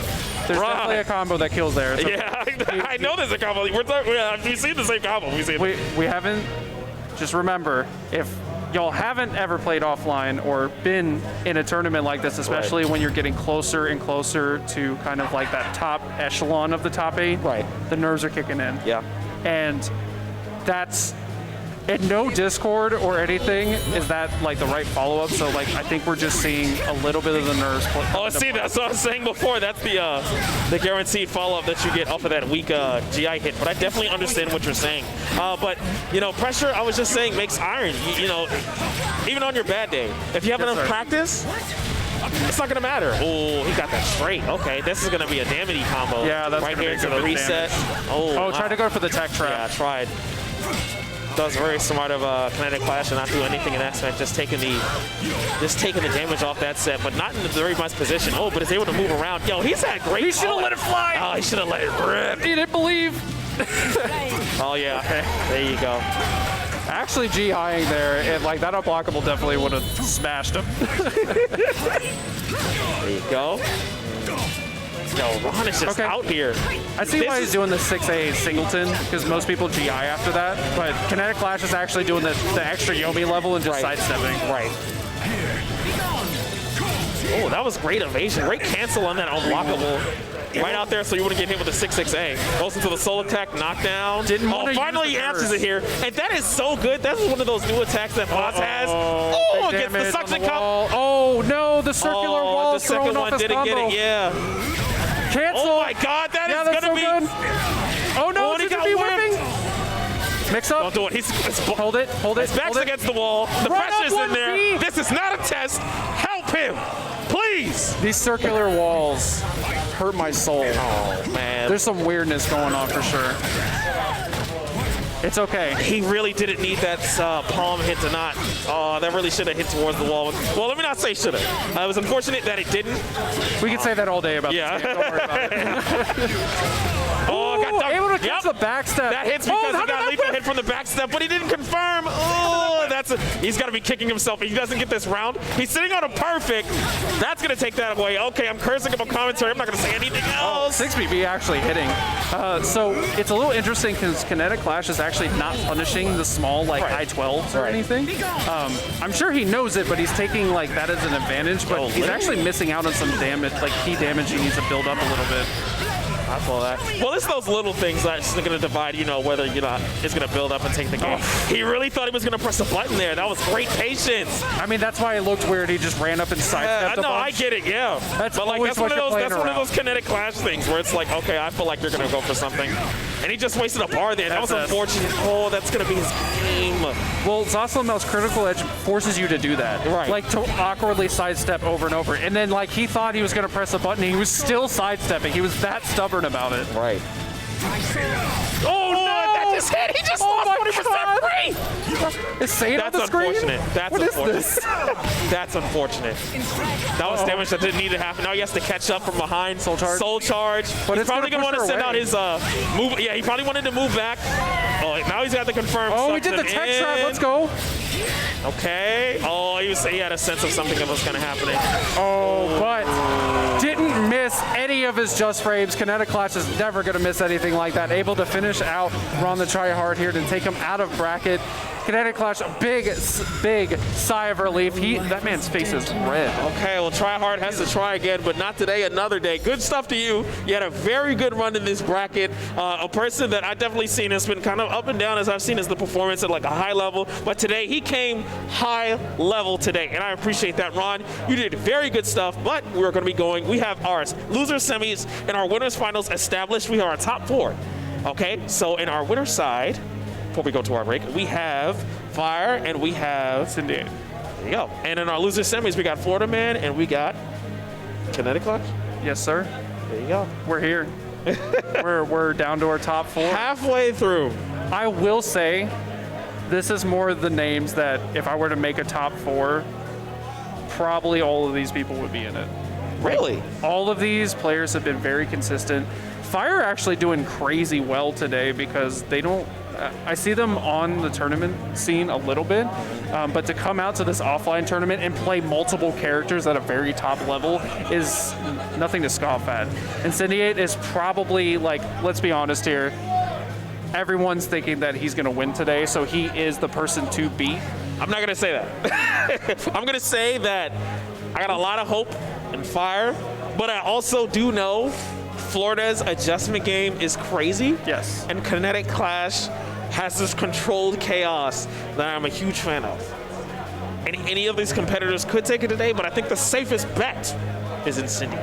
Is running a very good character, has very consistent results for the past, like, forever. And these are play buddies. Yes, yeah, but they all play each other. Yeah, but Fire and Incendiate especially actually play each other a ton. Okay. So we're going to see Yomi levels that you've never seen before, basically 3 years of this game of them playing each other all the time. So I think it's going to be definitely something way more back and forth. I don't think we're going to see a major adjustment and then like take round. Okay. I think it's going to be very back and forth, or they have played each other too much, where one person's a little bit better. Right. You know, like you got that one friend that you play all the time, but they win like 8 out of 10 all the time. They do, yeah. But the games will look really good, but like because they got that 1 or 2 things that they know of the opponent, they'll do that. Now, you guys, just to let you know, for the progressing of the tournament so far, it has been a best 2 out of 3 format. Who winners finals, losers finals, and potentially grand finals is going to shift over to a best 3 out of 5 or first to 3 setting. So we're going to be getting at least one more game or a couple more games outside of it, depending on how the format shakes up. So it's going to be a lot more opportunities for the people that have graduated to that sense, who have made it higher to the bracket, to get a chance of just solidifying their win or getting another chance to make that comeback that they need to do. So. And just saying, they do have to deal with either Florida Man or Kinetic Class. Oh yeah, that's no tall order. Either person, either way. We are fighting for basically like time, essentially, because like once you get out of the winners final, and we are doing the 3 out of 5. Oh yeah, we are. You mentioned. This is basically like, if you don't know what fighting games are or a tournament is, basically you get the winner side, and because you never lost, you have to beat them in 2 sets. So basically we're fighting for that extra set of time, right? So that's extra time for adaptations, that's extra time to figure out your opponent. No, what is this? Is this button check? You're playing? Okay. No, I dig it. This reminds me of like CEO. Did you see that MK set? Yes, I did. Like the brothers just played each other. Is that what we're doing here? That's fine. I'm okay with it. I want to see some sets go. I'm just playing it with my best friend. Well, let me not say that. Let me not. But no, I dig it. Dude, we need a skipping montage. Yeah, no, that's okay. That's okay. And then it's just like, right? Oh my god. So, we seen the button check. That's what we're doing. Obviously, but yeah. We're gonna be saying they could have prepared in a little bit. He looked me in the eye and said, "We're playing." Get out of here. Nah, I dig it. But I mean, I'd be down. I really would. Now we're just gonna listen to Setsuka Shao for a little bit. Yeah, that's fine. I can listen to her do that. But hey, probably gonna see the X out of Incendiate, and then we are for Fire. It's always a wild card, and especially if they do play each other so much. I wonder if he like learned a secret character. We don't know. You know what's interesting that I've always wanted to ask for against top players in this game, or people who are more acclimated in the community than I am. I've always been 50-50. Because in fighting games, certain fighting games require you to learn multiple matchups, use a variety of different characters, use strong characters. But I seem like in this game, there are characters who are strong that use a variety of characters. There are players who are strong that use a variety of characters. And there are players that just stick with one character, and like they're sick as well. Like for all the stuff that we see about Linkors, and like Linkors has primarily been using like Amy in his competition, but he has a Herald, has Grow, has a Siegfried, but like you see a top player like Incendiate, all I see is X. Did used to play Ivy, can play other characters, but really X does a lot of like what he wants to do. And what I've seen from other characters, other players, like Kinetic Clash, is mainly the Ivy guy, but you see from Fire, you'll see from like Florida Man, there's a variety of kit, so. Yeah. How is it in this game? Like, is it more optimized to know as many characters as you can? Do you need to be a specialist so you can master the character that you do want to play? So I think it's the idea of 3D games to 2D games. Right. You actually, since this is our brother game like Tekken, right. Basically a lot of people play the one character because you have a much larger move list. Right. Whereas like a 2D game, you really have to learn, so many moves with the character. You have a lot variety. It's usually like do this setup, kind of get this option, do this 50-50. I think in a 3D game like this, it's really about mastering a character. So sometimes that's just one, sometimes that's multiple to get the bad matchups. But doesn't that get more difficult when like you expand it towards like 1 or 2 or 3 or 4? So what I was going to add on to that is that I would say there are particular characters that can fight anyone. And in general, there's not like an 8-2 matchup in this game. So like at the end of the day, it's really about the player than the matchup. And in general, I don't like talk of too much of like, oh, this character beats this character. But the thing is, like in a vacuum for this game, you just can't do that because there's so much of the mental stack going on. There's so much psychology going on between the players. Right. And here we're going to see a ton of it because they play each other so much that all of that is out the window. It is truly who's going to be the best today, who's going to do the right call-outs. And we're going to see Talum versus Xianghua in our winner's final. And like I was saying before, that's why I had that conversation, because I couldn't guess who Fire was doing, but you did make a big claim towards the Talum in this sense, and oh my god, the Superman punch hits up, gets the hit confirmed. I think the big thing here is Xianghua's not going to push out Talum. So, like, the biggest downside to Talum is essentially her lack of range. Right. But that doesn't matter in this matchup, so go with the strong character here. Right, okay. And they're in the middle of the stage as Insidiate just goes up, puts the pressure into the stance, and you did. Yeah, just straight mix-up. Honestly, Xianghua has probably one of the better Okis in the game as well. And I was asking myself, oh wow, now that he picked Talum, I was like, wow, Insidiate, how is he going to be able to block it? And you don't have to worry about blocking when you're not getting hit. Well, there you go. Well, that's a good block in a sense. That's awareness, so now it's going to be a really good link grab. Okay. Yeah, you get a free back across the head. Ooh, that was a nice escape action, but it was getting caught whipped a lot. I thought that was going to be a punish again. Caught him pressing a button. 2B. Nice. What'd I say? Yep. So, it actually might be a sliver, but you got to deal with the Oki. Deal with Oki. Oh, blocks the 2K. Goes into Soul Charge, push him off of him. I actually disagree with the Soul Charge, Papa. I think he should have got with the Rising B or the Rising K punish and established more pressure from there. But I understand it. You know, you kind of wanted to mount some form of comeback. You didn't want to give up on the round. But now he's just sitting very low on meter. So over the long term, especially since he didn't get that round, he needs to win. If he hopes to win the game, he needs to win 3 rounds straight if possible. But he's not looking like he's going towards that momentum at all. We're seeing the Yomi levels here. So if you actually see Talum on paper, like, she is a little harder to deal with, but the thing is, like, if you know what your opponent's going to do, especially, like, there's a lot of gaps, especially Xianghua can actually kind of deal with. I got you. Oh my goodness, verticals. That hit from there? Jeez. Verticals. Jeez. Oh my goodness, what, he just done that? Okay, yeah, you needed that. You needed to pop that pimple, get him off of there. Oh, not able to whip punish. Didn't whip punish in time? Already at the edge of my seat. Already. That was just the first game, you guys, and unfortunately, Fire just couldn't get that last clip. Yeah, oh, wait, character select? Random stage. Okay. Yeah, there you go. Just had a thing, maybe. And that's also one of those. That's also. I'm not gonna say it like it's a con, but it's definitely the dichotomy of playing multiple characters. It's like, what do I do at this certain time against this certain thing, you know? Yes. And having to have the best decision making to either switch off when it's not working, or to stay head fast and say, okay, all I need to do is adjust this and this, and then I'll be good to go. What are Fire's thinking in his head? That's what do you think is theorizing? Like 3 years worth of stuff. I mean, that's a lot. It's tough, you know. Like. That's kudos to you guys, man. If y'all can juggle that in your mind. Okay. I mean, if I knew how to beat Incendiate, I wouldn't be here. I would be playing. So. But you're here with me, so I'm happy. Yes, sir. That's okay. That scoop was nice, though. Okay. We whiff in, goes into the break attack. Ooh, decides to do the side stuff. Okay, I guess he was looking for an option. He is just all over Fire right now. That was a nice duck. Ooh, catching. Gets dunked. Okay. And actually stayed in the front, so it a different combo set up for that.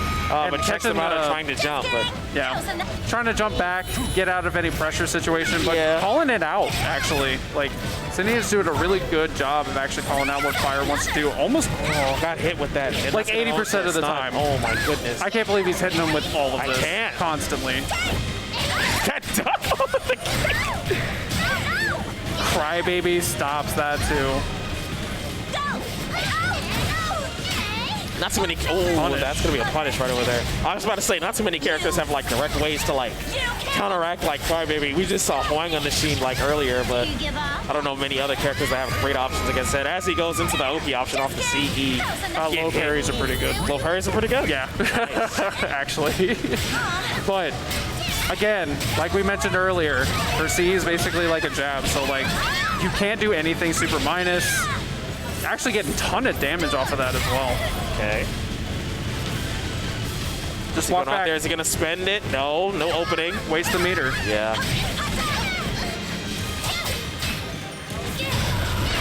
Just holding guard. Hold your chocobos.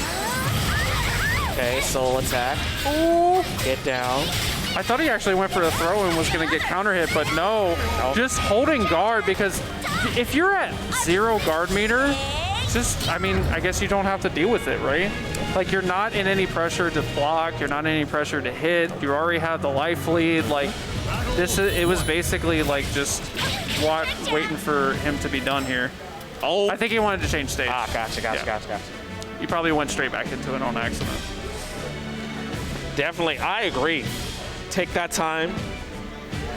Let it all swirl in the noggin right over there. So I'm gonna show my age on this one. I think we're seeing this like side B of this cassette tape that I was talking about, Okay. where essentially that we're seeing more of the, you know, I already play you a bunch. Right. I win the 8 times out of 10. Right. Fire is an amazing, amazing player. Don't get that twisted. He's in winter finals of this top pick. Absolutely. Soulcalibur 6. It's just when He's you the have reason I'm somebody here. that is so comfortable and knows what you want to go for. I can definitely see that as a dichotomy, but we're going to be switching again. I like A this. to the hill. Okay. I like this. Now, this isn't a character I know much as, because I don't see their gameplay a lot, but like Hilda's sick. Sick? Hilda's really good. Nice. I think this is like a new, like kind of what I said meant is like a newer character. to kind of Okay, all right. But this character's nice. Okay. Well, hopefully I can see that there. I don't know if there's any unfamiliarity or if he's used to it due to the practice, but no. Okay, got it. Oh my goodness, he's definitely not looking unfamiliar. I mean, there's Hildas out there because people are starting to find out this character is very, very strong, but you got to start making this work. So the big thing is she's actually a charge character in a 3D game. So right there, you're kind of seeing her kind of like stepping back, like hold up. He gets and the big one you'll see is hold A. Right. So it's actually a giant horizontal mid. Right. That is really, really powerful. We haven't seen it yet, but you'd be very surprised how good her poke game is. Like Hilda's poke game is actually insane. For how much damage it does. Like little pokes do like twice as much damage as most other characters. Seems like she can't even get that poke game established because it's in the range that they want to be at.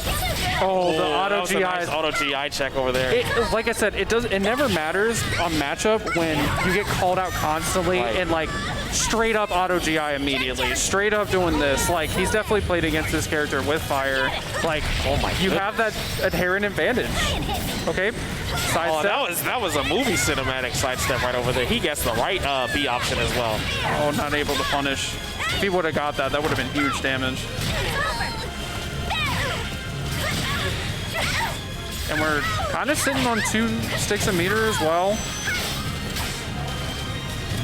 Okay. Oh, that was a nice block on that little sidestep low over there. Ooh, those Okay, here's launcher. Now you got to worry. Any launcher into CE is going to finish you out for the winner's final here. Yeah, actually. the winner's final over Or it's there. Oh, it's there. Or you get grabbed. Yes, it is. Yeah. It wasn't a launcher. It was a throw this time. I don't think it's going to end it, though. Oh, well, okay. James Chen, thank you. That doesn't scale. Just kidding. That does not scale at all. Alrighty. Good stuff to Incendiate, who is putting himself in grand finals of this tournament right over here. Good games right over there. But we are going to go into our loser semis. It's going to be swinging over towards Florida Man versus Kinetic Clash. They're going to be coming up very soon. And as the tournament is going to be developed, this match is the loser semi, so that's going to be the 2 out of 3. The last 2 out of 3 we're going to be having for our batch of games, and then whoever is going to be the winner of that will have to face a young man that unfortunately went down on the losing side of our previous match, Fire. But that is not going to be an easy match as well. So let's see how these warriors clash, and let's see how they connect to the game. The setting. Kinetic energy? Is that what you're going for? I wasn't going for anything. It just ended up that way, okay? Did you accidentally almost say Kinetic Clash throughout your I words didn't. there? Look, it just happens, man. It's okay. I'm smiling really big under this match, I promise. Stop. Oh my god. Oh my goodness. We were having so much fun out here. Yeah. Shout outs to the Soulcalibur community, you guys. I know the you guys rock. Thank you guys for coming out. I appreciate you guys. We are in the loser semis of this portion. You guys make some noise again. Let's just get a little bit more hype. Appreciate y'all. With a golf clap? I want to say a woo! Let's say, let's go Soulcalibur VI! There you go. Wait, all right. I tried. I'm not a fan of the golf clap, I'm sorry. It's been a long day, everybody, so the crowd's just a little bit tired. I've been up since 6 a.m. It's definitely 12 hours past that time, so people are a little bit deflated. They're still in the games in there watching. That's all that matters. We're in there. I know you guys in the stream chat are pretty hyped for that. Let me get a 1 if you are thinking that Florida Man is going to take this. Let me get a 2 if you are thinking that Kinetic Clash is going to be taking this. Let me know you guys' answers in the comment section below. And if you want to play Switzerland, get out of the chat. Oh my goodness. You got to pick one. This is like Salty Bet. You just gotta bet it all. Bet it all. Get all those Twitch points. You know, Sidebar used to have a horrible addiction to Salty Bet. You know, Mugen. It's not a fun place, to put your virtual money. No currency, but fosters a bad style. Yeah, for like 10 years. Bad lifestyle. 10 years. Oh, recovering. I like that. Yeah. But we are here watching the Florida Man with the Wang Gang and Ivy on Kinetic Clash. Yep. Both using a ton of whips. It's actually hilarious how this matchup goes, I think. So, and especially the way Kinetic Clash actually plays so aggressively. We may see like kind of what we've been seeing, like maybe Kinetic Clash gets ahead, but Florida Man's able to bring it back again. But if Florida Man's able to figure it out, match 1, it's gonna be a big deal. Dig it. Well, it's a big deal at this stuff right here because it's going to be a 1st to 2 in this set. But we're going with the characters that we figured that they were going to be going in, that they played throughout the tournament. See, my prediction, I thought we were going to see this on the winner's side. I thought Kinetic Clash was going to be going to finals, and I thought Florida Man was going to be going on the winner's side of pools. But I'm glad I do get to see this match. This match is going to be nuts. I'm really excited for this. We are inside of the large stage. Man, I feel like I've seen this stage for like a lifetime. It's a good stage. I'm not complaining. Stage, Okay, kind of starting with nothing crazy. 6xB is actually going to be a really good way to make sure Ivy doesn't do any backstab shenanigans. Okay. Wow. Yeah, unable to whiff punish. A little bit slow on it. Okay. He gets out of there. Oh, unable to whip punish there as well. Small neutral. And here's the thing, like, Wong is actually a little bit better kind of range 0. You could say that against most people against Ivy, but I feel that. Again, throwing on that Old Spice. Okay. Oh, he just hits him right over there. He gave him a razor haircut with that head whack with the club. Takes that first round in this first game right over there. Lethal hit's so good. Okay, gets the stun off of that. Really? Oh my goodness, tell me how you really feel. Not a whole lot of damage off of that, but even still, put him at a range where he wanted to play at. Now he's at the break attack. Okay. With the GI cancel. Okay, he was already crouching, so he doesn't get hit by the launcher there. Yep. So the reason he'll actually just do 4A plus B, which is that auto GI, is that one of GI's verticals, and it actually just puts you in a straight OK option where you're like in a force block. And then he's actually waiting it out just a little bit, maybe just to mix it up on his timing. Oh, going for the throw that time. And that move is so good. It sidesteps and tech crouches, so getting around that throw there. Good multi-use option that he decided to use that in a sense. Okay, it's Kleck with the kick attack off of the break. Oh, but nice side switch maneuver because he tried to defend himself. Fortunately, Ivy doesn't have the best frame buttons in order to do that. Oh, I thought he was out of there. Close. I thought he was out of there. Me too. Unfortunately, he didn't do like maybe like a 3B or something. Okay, just get out of there. Okay. Doesn't want to get reverse rung out with a life lead here. Yep. Oh, right, that's going to be, all guaranteed. Round, yep. 3 talismans for hitting the CE while in guts. And then he's also going to get talismans for winning the round. So he's going to stay a little bit positive. We'll see if he goes full -9 for like this round or plays a little bit more conservative because Kinetic Clash does have 2 sticks of meter as well to work with. Right. And if he goes too ham, he might just seal his fate for the final round if Kinetic Clash is able to get this one. Well, that's a challenge then. So it's either he's got to get a race to taking the round here, or he's got to fight from behind in that last round, especially at this. Oh, takes him out of there. He held it for half a second too long. Oh, you saw that little fuzzy he did over there? That was a fuzzy. I don't know if he was just holding it. Looked like a fuzzy. Oh, that didn't hit in that sense. That's been. Oh, he got smoked again. Goodness. But either way. Okay. All right. Soulcalibur. Okay. Ooh, nice throw. Oki option. Whoa, he woke up buttons. Punish. Oh, he blocked that last. Cannot punish. A little bit too far away. It's his turn either way. That was risky. Yep. That's actually risky. So the reason that is so like 6-6 BK is basically like most of the time you can stop it, but if you go into the A option, it uses talismans, but it's actually -12 on block. But what the mix-up is like most of the time you're like, oh, he won't go for that because he'll die.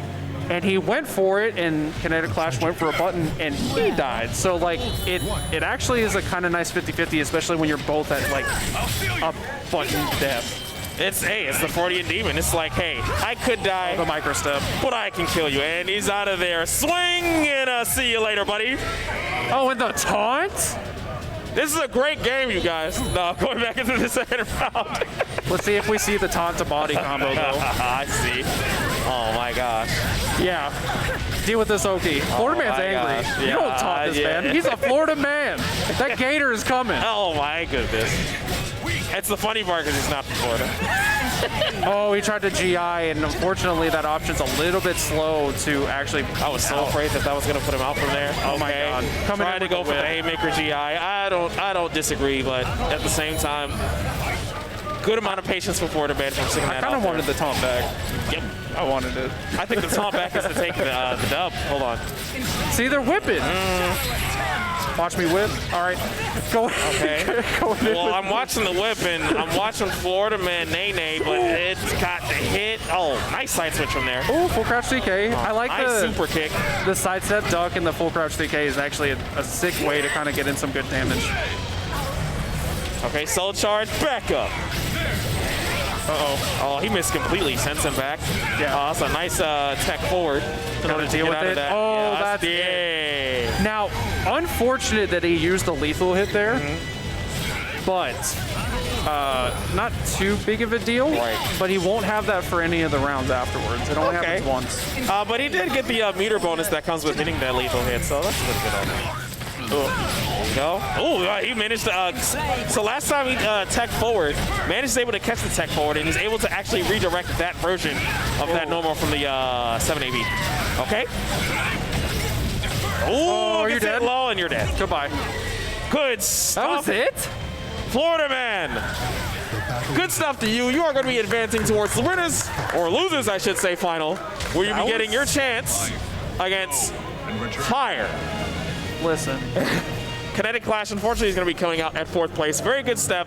You guys give a hand to Kinetic Clash. Very good performance that he had right over there.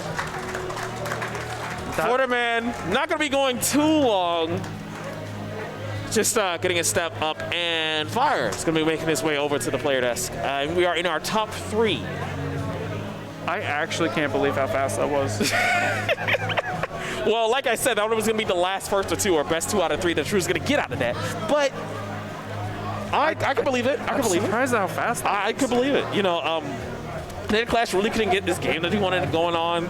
From the ranges that he's putting certain blunts out there, it just felt like Florida man was clipping him. It was just a smarter approach to like his neutral. I mean, I don't know the guy personally super well, but maybe unfamiliar with how Wong is currently. Because the developments have honestly been in the last couple weeks. Yeah. We're talking about a character that's been out for about a year and now is actually getting figured out to like game plan wise and what to use here and what to use there. It takes a long time for like 3D games to get to that level. Right, yeah. And it was the last character to be released. And a lot of people liked him, but they didn't see the power in him. And again, it's like if you look at his frame data, you don't really see something like that. But then now you're seeing the tons of damage, and like he was actually showing me some setups and kind of things that you can do. And it almost feels like you do nightmare levels of damage and like kind of mix up potential. And then here you can do Oki like X has, and like if you kind of see it in that sense, it's a lot easier to implement all the tools that he actually has available, because there is a lot. He doesn't really have bad moves, and it's not like a situation where essentially you have to go, okay, even in Tekken, right? Yeah. You use like 5 to 10 moves consistently. In this game, Hwang can use like basically everything, but he only needs like 5 or 6, right? So I just think like he's using that to his advantage. I think Florida Man's coming in with something that people are just not super prepared for, not to a T like that. I feel that. Okay, but goes fire is consistent with the Talum in this case. Okay. Gotta change. Have you ever seen this matchup before? I know I haven't. So I actually see this in Wednesday Night Fights with Sly Tiger.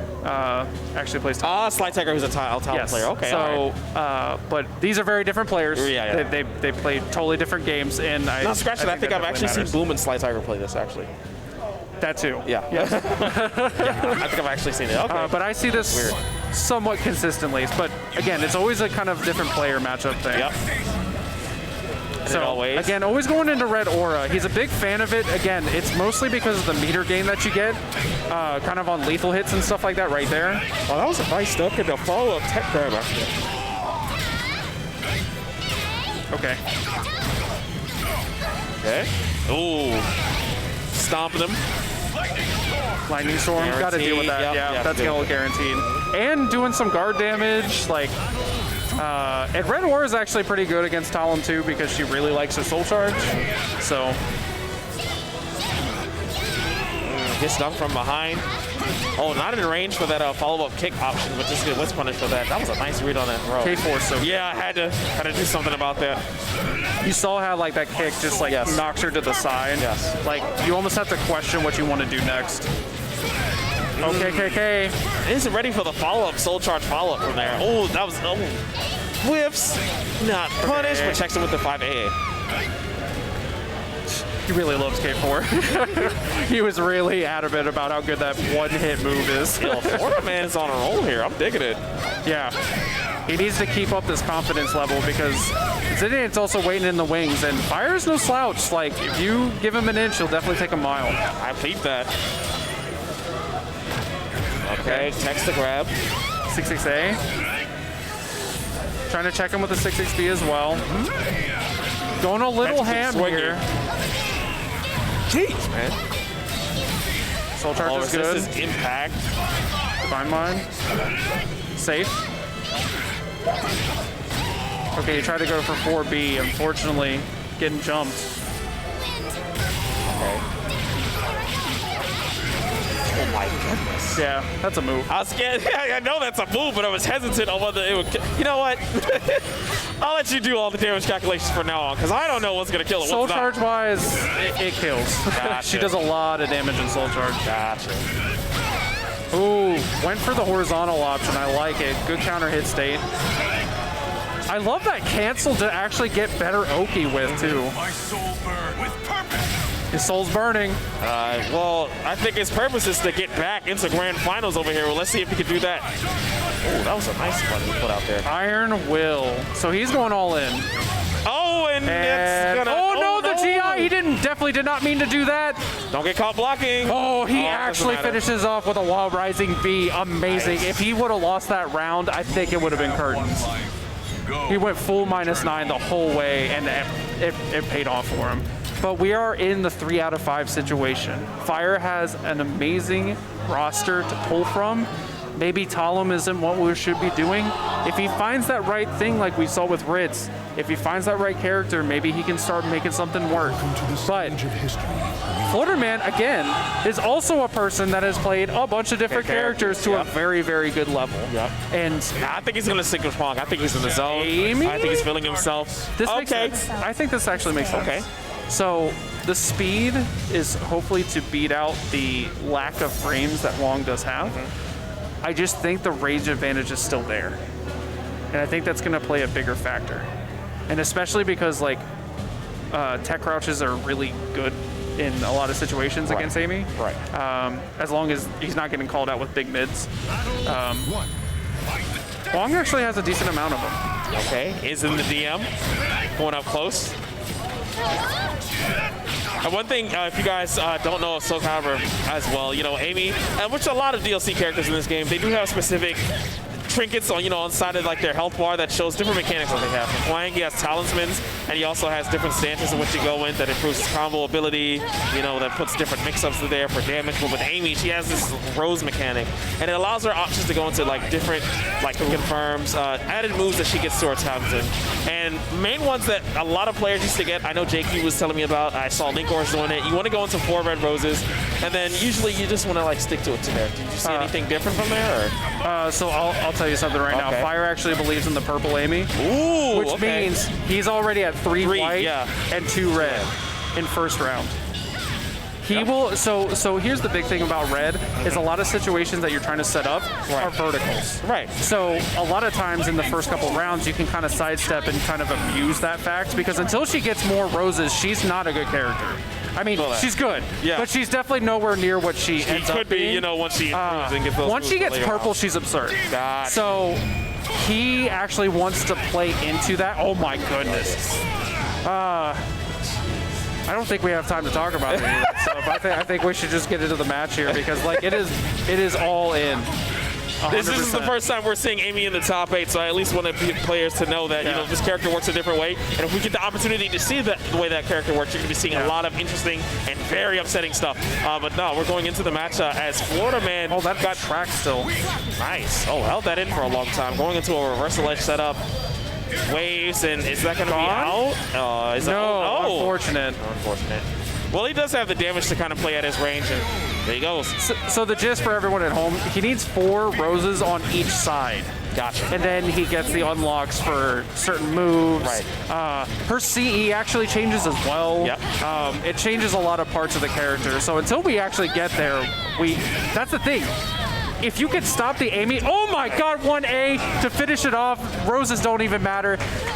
If you could stop before she gets there, like I said, she's not the character everyone's afraid of. Right. That's what I was trying to say. I wasn't trying to say that she's bad. No, I got you. She becomes half the character, essentially. Until she gets the roses unlocked, she doesn't have, until she has red, she doesn't have a good 4AA, or it's not as good and impressive that it normally is. You get better soul charge extensions, actually. But, like I said, because you can kind of sidestep and abuse the red side, he does believe in going purple, which means going into white rose first, which gives you more options to, a little bit more horizontal action. So, we'll see if he still goes that route. I don't think he had time to. Didn't have time to. It's definitely something you want to get cooked early because it's definitely a resource. It's going to be a lot more needed now because you're going to need to confirm a lot and use a lot more. I think what I saw from using the 4 red ones is that it's just faster to get to and it's a much more simpler game. But he's doing 4 rose, 4 red, and 4 white. That's going to be a tall order to execute. That was a great way to challenge this plus frame. Yeah, and especially if Florida Man's not giving him that space to do so. But it seems that Fire is finding an opening to do so. Stab you in the shins. See, like I said, doesn't need roses, but I'm telling you, it changes the whole character. He didn't add any. He just killed him. Okay. Oh, my goodness. That was a good block. Oh, that was a good block. Oh, the awareness of the buttons in this game. This stuff, this is not happening today, you guys. These guys are very much Soulcalibur players. Oh, my God, is he going to ring out? Oh, I was so scared. That's going to kill, though. Yeah, that's guaranteed.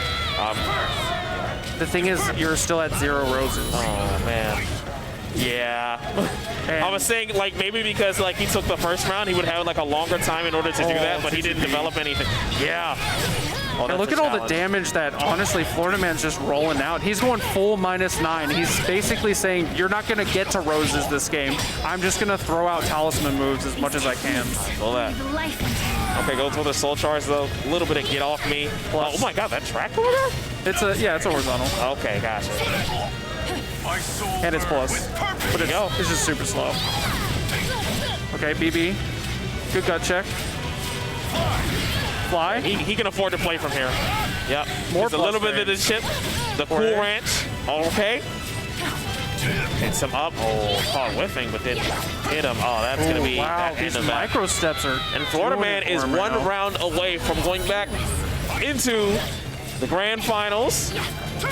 Potentially may have a chance to show why he wants to win this tournament, but we're not going to say that too quick because Fire still has an opportunity to bring it back. Okay, yeah, he's just getting outmatched at every step, though. Oh, we went for the mix-up option. Soul Charge to get out of there. That's probably not the best. Florida Man's in the driver's seat right now. He's absolute full confidence. He's been going -9 this whole match. Even still, like, you know, there's a little bit, and now that Soul Charge is over, so now he has to do this honestly. He's sitting back. He doesn't have the Rose resource. That wasn't as quick and optimized as punish as I saw, and he's out of there. Yeah. Florida Man takes it 3-0 over Fire to get into grand finals. We have a West Coast, East Coast matchup. Let's hear it for Florida Man here and give a shout out to Fire as well. Doing an amazing job getting 3rd place at Frosty Faustings 2022. Okay, well, it took some extra steps to get there, but we are definitely at the portion of the tournament that I wanted to see. You know, I wanted to see Incendiate and Florida Man really go at it. And I was speaking with Florida Man before he even played. I asked him what character you feel like playing. You said Huang, like straight up. I was like, he told me, I don't know. But the way that he's playing, he doesn't seem like he doesn't know. It seems like exactly where he knows where he wants to be. Probably already thinking about where Incendiate needs to be. But Incendiate's going to come to the stage shortly. Going to get us set up, but throughout this entire top 8, I just wanted to thank you, Necromancer, for being the consummate professional and giving us in-game knowledge as you yourself has known. I want to thank you guys, the audience, for supporting and watching Soulcalibur VI out there, and I want to thank these players that are getting very entertaining matchups for all of us, and we can put in the archives for the Elms of History in Soulcalibur. So I'm just really fortunate to be here with all you, and fortunate to see if potentially Incendiate could just go in, do what he does best, win, take this tournament, or Florida Man can make that statement, bring that grand finals reset, because he's been close, man. Even at those window night fights, like face off with Zekukai, like doesn't get that W, but like he's been close, man. And every time, whenever you see somebody who's like really close, you just want to see them break through to that next level. This is his day. I'm telling you. If we see it today, history will be made. I'm serious. I dig it. No, that's where we're at right now, because Incendiate has done well in multiple tournaments, done well in online tournaments, and Florida Man has been on the up and up for honestly since the whole pandemic. And I dig it. We're finally back here at Frosty Faustings. He was here the last time we were here. Sorry, I almost said last year, which obviously did not happen. But I think we are going to see a true back and forth, real adaptation constantly. They definitely play each other, but not like on a weekly basis kind of thing. Maybe kind of in the Discords and everything else, but will we see enough knowledge on Incendiate's side to kind of I think from both sides. I mean, even though it's a different like top player that he usually gets the practice from, Florida Man plays Zekukai a lot. He plays X a lot. Who plays Xianghua? Yeah. Like constantly. So there is no lack of knowledge. There's no lack of knowledge whatsoever on either side, I feel. But I have seen, and I'm not going to point it out every single time it happens, but I have seen certain things that definitely Florida Man knows that his opponent doesn't know. And I think that's when we see those steamrolls is when that's happening. And here's the thing. I don't think Incendiate's going to fall for the same things. And even if he does, he has a whole set to worry about that. Yeah. He doesn't have to sweat at this moment. Not right now. Intros rock, though. I appreciate that. But we are here for the grand finals. Let's hear it for Soulcalibur VI. We are going in right now. Okay, goes up, gets that launcher right over there. As they're approaching up, Incendiate with a slight life lead. Looking really simple. Okay. Simple punish, K6. And again, K4 to kind of do the turnaround. And he actually was able to put on the Iris Spring. Doki. And like you said, we've been seeing him alternating between, the red mist and that green stuff a lot. In this case, he wants to go that for the range. Button right over there. The face poke. Oh, my. Oh, and K4 actually doing a little bit better there. He kind of just went for the throw and could have possibly had the side throw. That did that did so much damage. That did so much damage. Before I thought of it, I thought he was winning, and then he just suffered the round.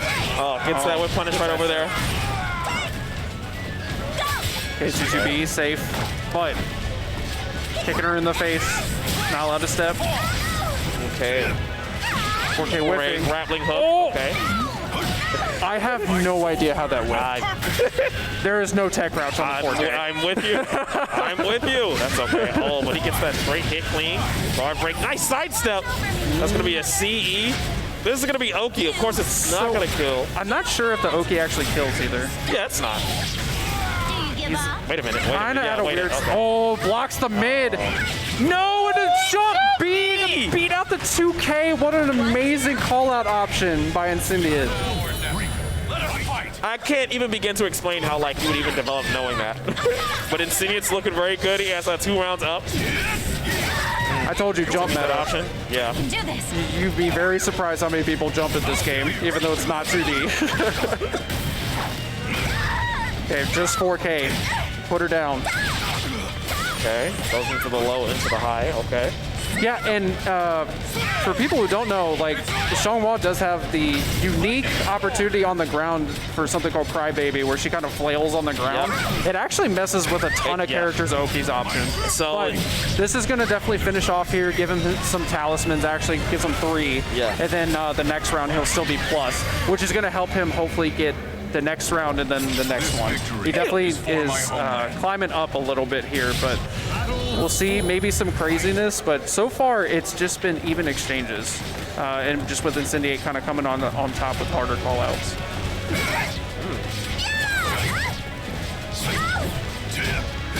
Ooh, good option. With that second part of it, gets the stun into the guaranteed hit. Okay. That was so much damage. It did.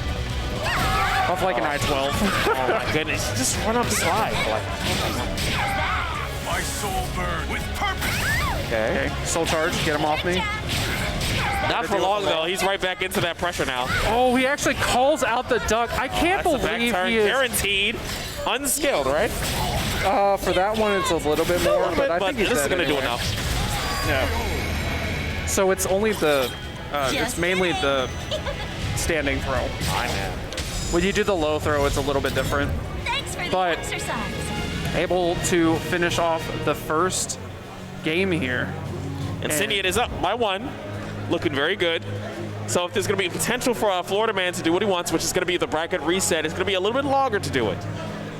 Definitely both of them sitting over there. We see them across. They're thinking. They have their heads on. And they're going to be putting on into the second game. As they start off, Incendiate goes a little bit more straightforward. Florida man immediately sacrifices some of that damage to go into the stance. Not even just that. He really sacrificed like 45% in order to just go into that stance. That was pretty unfortunate. Okay, that's. Oh, he was that up really? Yeah, he was that up very quickly. Yep. And even got that bar too. That's very progressive round. Yeah. Okay. That's definitely the game plan with Red Wong. Build off that meter. Oh, nice sidestep. Reacting to the auto GI kind of makes it pretty easy. While rising B. Oh, that actually caught. One more hit. Woo! Trying to call out the low throw, like just ducking with the low throw there. Was able to work last game, but not there. Gets kicked.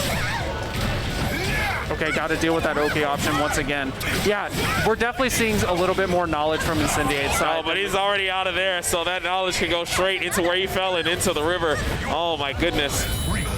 So in that aspect. Yeah, we're definitely seeing like where these guaranteed OK options, he's dealing with them a little bit better than other people right now, and I think that's what's giving him the edge currently.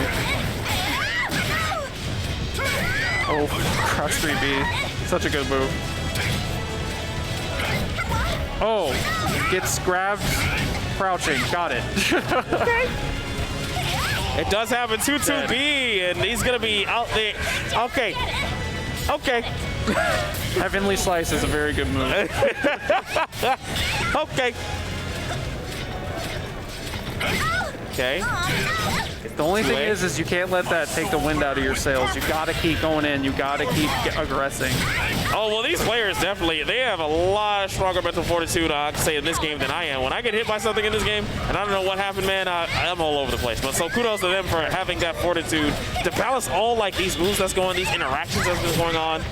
And just that, oh my God, got hit by it again. That's just clean damage right over there. Makes sense to cash in the meter here. Yeah. Want to spend the gold. Yeah, if he potentially does, if he potentially does get the round, he can be able to fill that bar up again. Just got one. Well, I understood why he did that. That filled up the gauge right over there, so if he wants to go into another we'll punish it to the CE, he could do that as well. And he's at a very good point where even if he had to sacrifice that round in order to do so, if he does get this round, he has easy ways to kill. Oh my god, that just went through. He just saw armor with that bench over there. Yeah, so he's got normal armor where, like, if you hit it the second time, it's definitely going to hit you. Right. That's why you see, like, the auto GI. Right. Oh, big damage. Goodness. And that's actually guaranteed too. Soul Charge is sick. Okay, counter poke. There again. Yeah, okay. This is looking like his game. Wow. Waterman evens it out. Gets one on the board. Indeed. So he takes his time. That's like the biggest thing that I don't see enough players do, and you see it at the top level all the time. Keep your composure. Take a second. Get some water. There you go. Get that power up. Welcome to the stage of history. But no, seriously, I think he has helped his mental game, and I think the biggest thing is if you check out his Twitter, he actually works out a whole lot. He's been losing a whole bunch of weight and stuff, and I seriously think that actually matters. If you look into a lot of esports in general, you got to work out your body and your mind. It can't always just be the sticks, you know? Yeah, you need the stamina, especially like the stamina to be able to play in a tournament. These guys, there's been no break. We're going to play pools today, and then tomorrow we're going to be going into top 24, top 8. They did all of it today. Hour after hour, starting since 2 o'clock. They're at this pace now, going into the 5,000 to 6,000 point, showing their mental and physical endurance in this step. But Incendiate switches over to Ivy. This is something I did not expect about him with the actual long term. But that was a good CS right over there. You were just saying, Kinetic Clash goes for the SS version, but Incendiate doing a little bit different things with the CS version. So in that stance, if you CS, it automatically does the Just Frame version, which does about like an extra 10 damage. Right. So it kind of makes sense to kind of go for that. Also, what happened last match that made Incendiate want to go this route? Like you have the extra set to play with, I can understand. But I would love to pick his brain on this now. Because I thought he was actually doing fine. Yeah, I thought he was doing fine too. It could just be one of those meta picks where it's like he may not be as versed with the kinetic. Well, not saying. I was just thinking about the Ivy. That was probably kinetic. Yes. He's not as versed with like positioning or his Ivy, but like from seeing the Master Florida Man play with Kinetic Clash, I think that he's definitely prepared to see what this character has to offer and the options that he has. Okay, nice. That was a nice counter confirm. Reversal edge. Okay. The option, that's going to beat that K. Yeah. Beat H, okay. I'm actually surprised he didn't call that out. Well, I'll give reversal edge, like K is actually one of the stronger options, just because you can do this. Nice. And Florida Man is sitting until one more round to go up by one game in this set. This is momentum, what you call over here, guys. This is somebody that, like I was just saying throughout the entirety of his loser run in top 8, the adjustment game. Ooh, that was a very nice hit. Oh, no, but that didn't convert into a lot more damage than what could have been over there. Then he gets the opportunity to do the soul charge, and now you can space him out from there. That was a nice GI option to get this done. Unfortunately, he kind of had that combo drop, but Incendiate's like coming straight back with his Ivy right now. Okay, give me that lunch money. All right, sending you across the screen. Oh, Okay. Oh, so now we're going the Axe body spray. We've seen it all. We've seen all the deodorant today. Okay. The overkill. Gotta go for it. Got to. Just a little bit. So the blue kind of makes sense. Kind of dealing with a lot more guard damage. Like that's mainly what it's for. Like especially with Ivy, she definitely racks it up. And you're not too worried about Soul Charge, I guess. Jeez, that was nice. Oh, yes, guaranteed. Yep. I'm going to do that. That was smart. That was nice. And I think he's going to be kicking him and taking this game. 2-1 for Florida Man. I'll tell you right now, if you hear me go silent, I actually don't know what's going to happen. That's why. That's the pro tip. Right, don't James Ted yourself. When I understand. If you don't say anything, it's fine.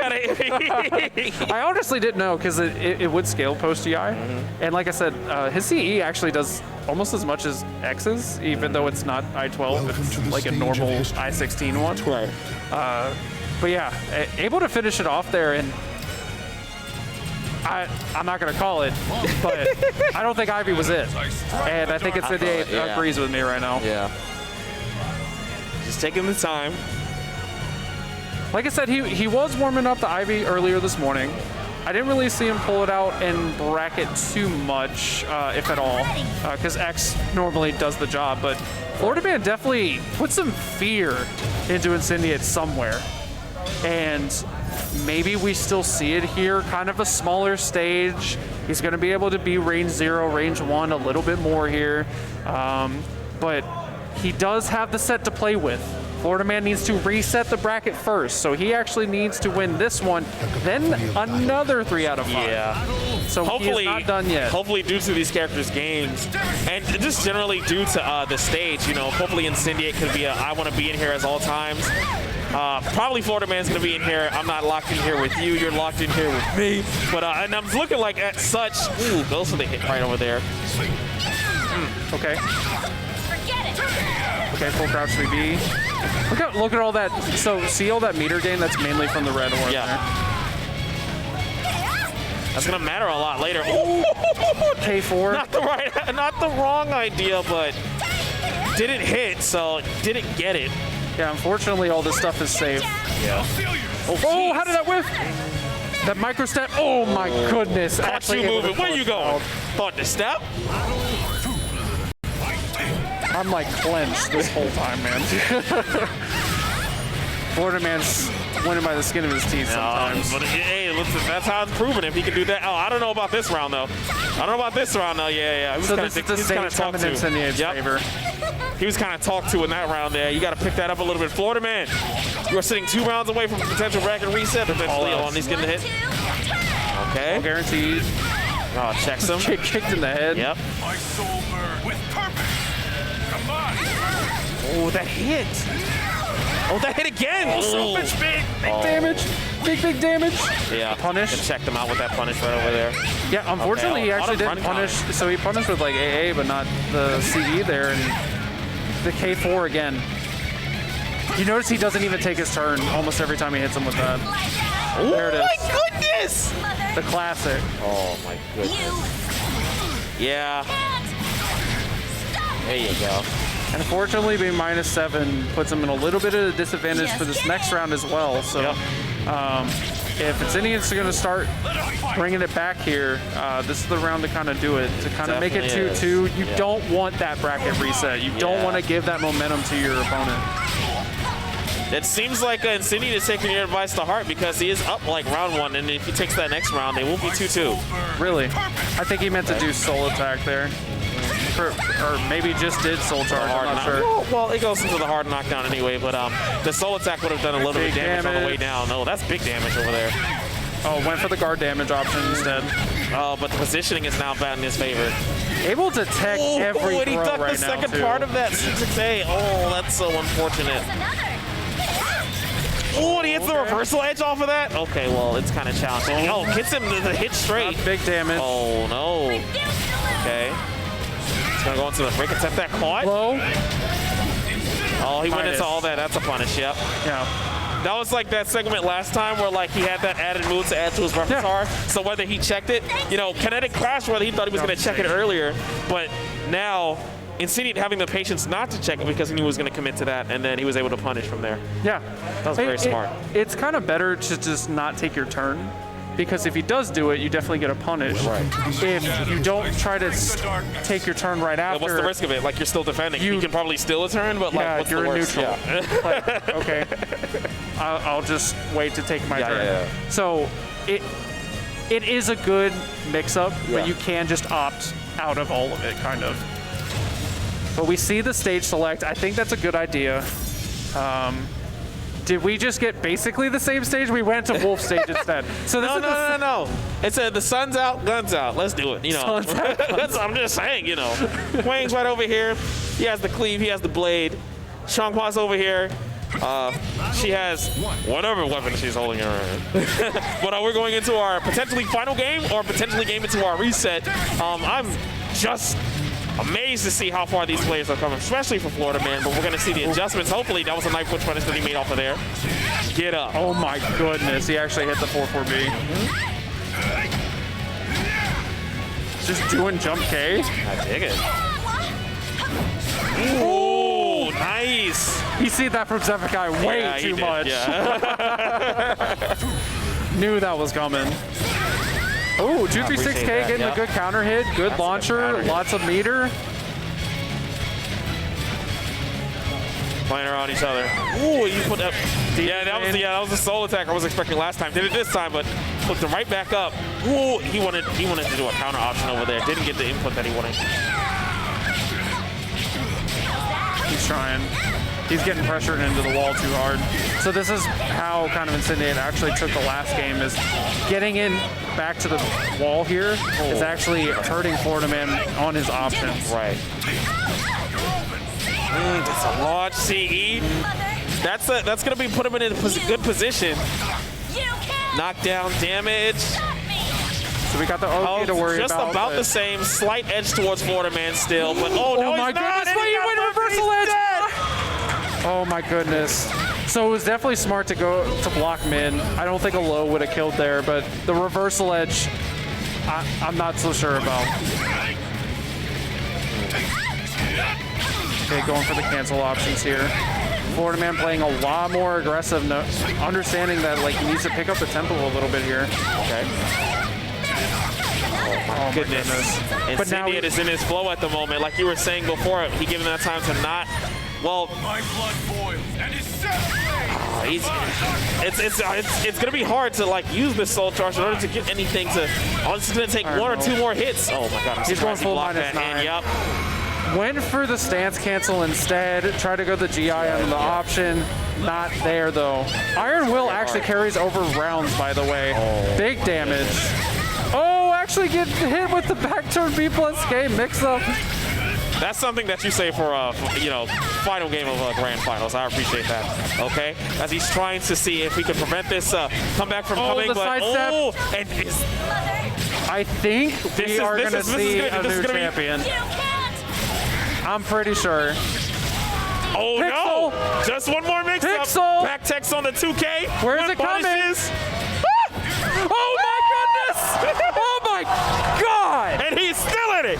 We got one more round in this game. We'll be seeing a bracket reset, or we'll be seeing our champion for Soulcalibur VI going to be at Frosty Faustings. I don't know. You don't know. We're going to find out in the next 90 seconds. Still the health disadvantage here. It's definitely going to play a factor. He doesn't have any meter to work with, where Incendiate has plenty to work with.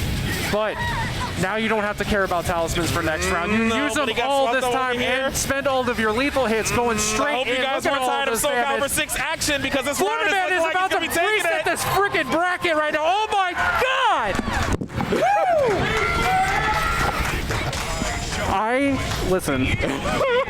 So my hands made me throw my words. I actually could not control what was happening with my body. I could not control it. Ladies and gentlemen, are you guys enjoying this Soulcalibur VI Top 8 Grand Finals? Yeah. I just, I'm sorry. I get way too excited. No need to apologize. No need to apologize. These two players are making it worthy of you getting hyped right over here, man. With Florida Man, I can't bringing that back. Last round was so disgusting. I was scared. I thought Incendiate was into his flow. Absolutely disgusting. We're taking a homie stock. We're going out to the field. Kind of do a little conversation right now. Florida Man, considering, am I going to do the water? Am I not going to do the water? Let's do it. Yeah, so it looks like Incendiate is going to take a water break really quick. Reset the bracket is a big deal, so take your time. But we're going to check out some stuff. So what do we say, man? So first and foremost, we'd like to thank Gaming Generations. They are basically our source for gaming repair events, wholesale, and more. They actually put a lot of the equipment that we're using for this tournament right over here, and they support a lot of FGC events. So you can make sure you check them out at gaminggenerations.com. And we're checking out some King of Fighters coming out with a brand new game, and it looks super clean. February I cannot 17th, wait for that 2022. You guys go check that out. There is the Belong Gaming Arena up in Schaumburg, not too far over here, and it's the same state in Illinois. We're up in Lombard, but you can watch, play, and compete as this a new fighting game local. And you guys can see that competition if you're local into this area. And we got some Skullgirls. You can log in today for a free gift. And it looks like a scary bunny. And they just added a new character. She's super dope, by the way. Cool. I don't know if you play Umbrella? Skullgirls, but... And also Windjammers 2. We've been waiting a long time for this. I know Frankie's super hyped. We've been seeing some really cool stuff Decades, here. you know. It's Finally, actually going we got on the right now. sequel. You can catch it on your local console today. You can catch it online, and it's definitely cocking out. We have Windjammers 2 over here. This is them fighting herds put by Main 6. Main 6 actually decided to do their own media booth over here for Frosty Faustings event. Shanty just came out. That is the character that you see on the screen. And it's a fighting game that is from the heart and by the community as well. There's Paradise Arcade Shop. If you wanted to modify a certain amount of buttons, you could do that. There is levers. There's different type of colors that you can put for your buttons. And they are here, but they'll also be at other events coming soon. And we got Texas Showdown coming up too. So we didn't forget about the South Side for offline tournaments. So normal registration continues until February 14th. So you still have some time to get in there, and it doesn't start until April 22nd. You got to get in there early with the COVID times. Honestly, you never know when a whole bracket will sell out. Trust me, it happens. It does happen. But let's check out Low Kick Roundhouse. That'll be happening at Nike Skokie at 8125 Skokie Boulevard. There are going to be a couple of streams around 4, and it's going to be happening October 22nd to the 23rd. Make sure you save that date because that's going to be happening a long time from now, about 9 months. But there's going to be plenty of games, and it's another Midwest Fall Regional. And we got Vortex Gallery as well. So for Strive, this is February 26th through the 27th, and Type Lumina March 5th through the 6th. KOF, man, they're just playing all the games over here. KOF from the 12th to the 13th on March, and get on Smash GG. Winter Gate. Yeah. But thank you guys. As you guys are here for Frosty Faustings 14, we have 15 coming next year, which will be coming back to the facility that we're in right now, Western Lombard, Illinois, January 27th to the 28th, 2023. Hope to see you guys there. I didn't know those are confirmed. Yep, they put it on the screen. That's hype. That's hype. That's hype. Indeed. Well, better be back next year. Well, I hope we see some 6 Soulcalibur, especially definitely. after this. I'm putting on a show. If the community's alive, if the community's there for it, if they show up, it's definitely going to be there. But I'm here right now. I'm showing up right now for this grand finals as we're into this reset that's going to be progressing shortly. You know, and CD got to talk to wherever need to talk to, or got that lifeline going. Florida man found all the water right next to Florida that you can find. Just to kind of hydrate himself for the moment. But we're going to go back into our matches right over here. It is going to be a first to 3, best 3 out of 5. Both of them are in the loser side, so whoever loses this, unfortunately, will be getting second. But whoever wins this will be the champion for the evening. So hopefully, the story here is Florida man takes it. If he doesn't pop off like the biggest pop off I've ever, if he doesn't dislocate his shoulder when he pops off, bro, I swear, like this is. He's got to keep it in. Well, that's potentially for later. But for now, they both have to be laser focused and in the zone. Yeah, no bias whatsoever. But like, Incendiate definitely needs to kind of figure out where Florida man's coming in and out. But that last round was just, you needed to take a second. Like, he got absolutely destroyed on the very last round. Yeah, I feel that. So let's hope he doesn't get destroyed, when it comes to these games right over here. Taking that extended break does allow you to, put in a mind, talk to a friend outside, maybe in the crowd or who you're messaging, and target where you've been hitting at. But it seems that Florida man is kind of plugging from behind at the moment. Okay. Starting off pretty strong here for Incendiate. It started off pretty strong. Oh, goes for the 2-2B. I guess that's one of the few times that I actually seen him block that. Interesting. Well, Rising B to kind of get in here. Okay. This is Incendiate's round 2, I guess, win. I was about to say lose if he doesn't get there sooner, but he definitely picked that up. Caught him trying to go into stance. And that's unfortunate because I've seen a Florida man always get cooked when he's trying to go into a different stance, modify his game plan a little bit, and he just gets stuffed out. I guess that has a couple of frames that's put to it. Nice auto GI into that launch confirm over there. The Oki wasn't as strong. He was able to defend against it. Okay. Going for the K6, no punish. But there was a punish there for that, and that is going to lead into the round. I think that is going to go to It should be. Oh my god. What? Yep. I was wrong? Okay. It happens. We're both game changing. It's okay. But yeah, I think he mainly went into Green Aura because he knew he was going to be down a round, and he didn't want to lose a bunch of talismans to make a comeback here. Gotcha. Like, he could definitely make it work, but there's definitely some kind of change Insinuate is definitely working on here. Not letting Florida Man kind of breathe a little bit and being way less defensive. Well, he's definitely playing from inside a lot more. Oh my God, hits the 2-2B there. Okay. Get off me. Flying. Oh, got hit. Flybird fly. Oh, Flybird fly. Pressure, check him with the A. Oh, yeah. Okay. 1, 2. Able to snuff out some of the momentum here. No complaints And here. it's, you know, when you get that bracket reset, take some time, figure it out, just like Florida Man had been doing this whole top 8. Not to say Insinuate can't do the same thing. Yep. There's the power but of since Insinuate was the receiving end when sacrificing that winner's side bracket for the reset, he definitely needed that game 1 over there to put him back in the right headspace, to affirm certain modifications to his game plan that he did have, and it's working out so far. Now he has to thread that thin line between keeping that same strategy and adjusting it to the counter strategy that Florida Man eventually is going to be coming with. Oh, that was a godlike duck! Did he go Ultra Instinct on that one? I don't know. That was a sick duck. That was a sick duck. And winning on all these throws. Oh my goodness. There! Just kidding! I don't think he was just kidding about trying to win this tournament. Oh man, okay. Shoot. Duckity. Okay, good block on the low, but only did one part of the string and actually messed him up and able to get a good launcher off of that. Oh my goodness. Already down to a 3rd life here. Oh, back grab is okay. Deal with Oki. Okay. Interesting option to go for because here's the launcher. You can't! I don't know how many times I've seen it. No, it's okay. I've seen it so many times. I'm sorry, I just blanked for a second. No, I've literally seen this animation. I've seen it. No. Here's Like the thing. I've been quiet. thousands of I've been quiet during the CE because like it's been happening at such like low health deficits because it's like I don't want to say if it's gonna kill or not. Like you said, I don't want to know. But he's up by 2, trying to see if he can get this game away from him. And his counter strategy is working, man. That's Yeah, he's definitely making something work here. Whatever he went to go figure out, he found it. Dark Thunder. And maybe just... That was so simple. He literally backed off. He literally just backed off and just let him...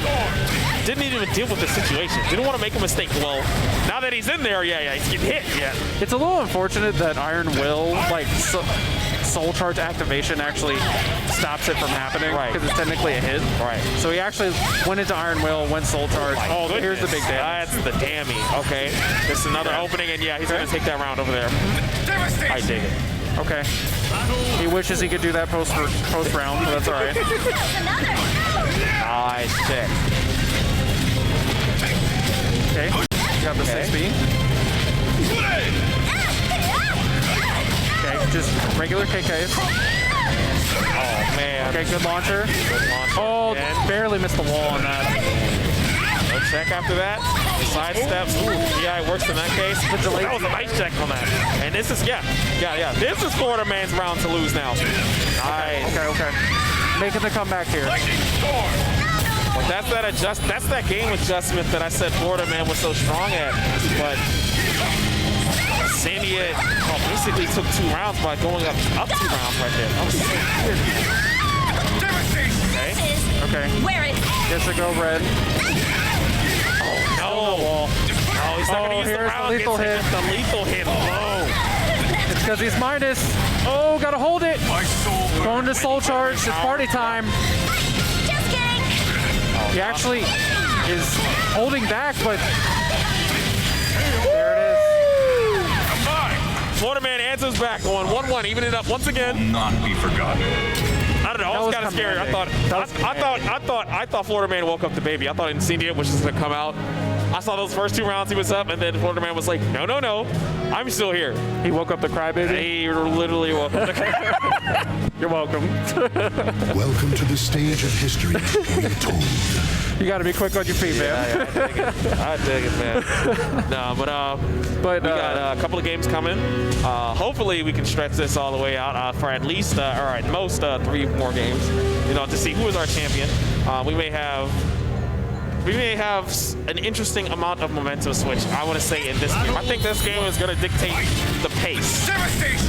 The middle games, a lot of people like to think of like the beginning and then the end. I think the middle a lot is gonna like determine the mind game. So let's see. They're both non-committing and being very patient out here.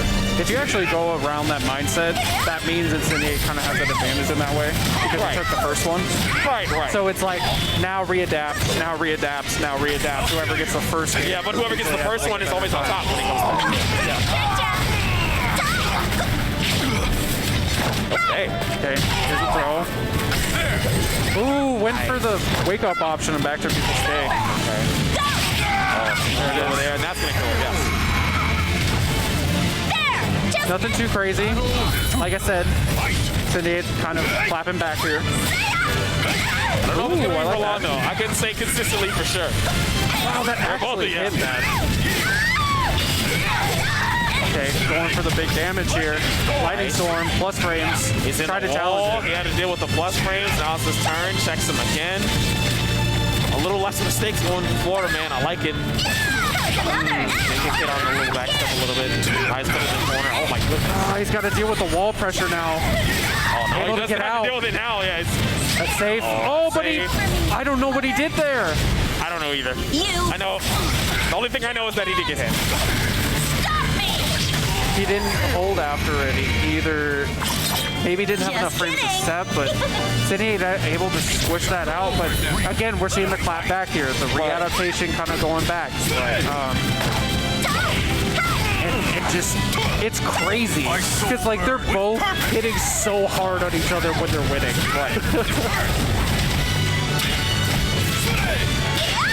You know, even though Incendiate's up like 2 rounds, there's the potential for like Florida Man to like bring it back like he did in the last game.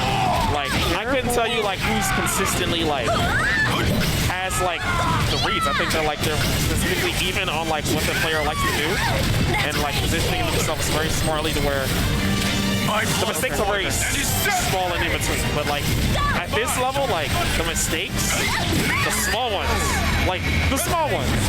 those turn into big ones. I think we're getting to a point it's not so much mistakes as it is who is making the better call-outs, who is making the better reads, who is getting the good read on their veins right now. And Florida Man just shacking wins over here. Yeah, he's gonna Incendiate. This is gonna be the second time that he basically had. That's gonna be a nice count. Oh, it didn't reach! Oh my goodness.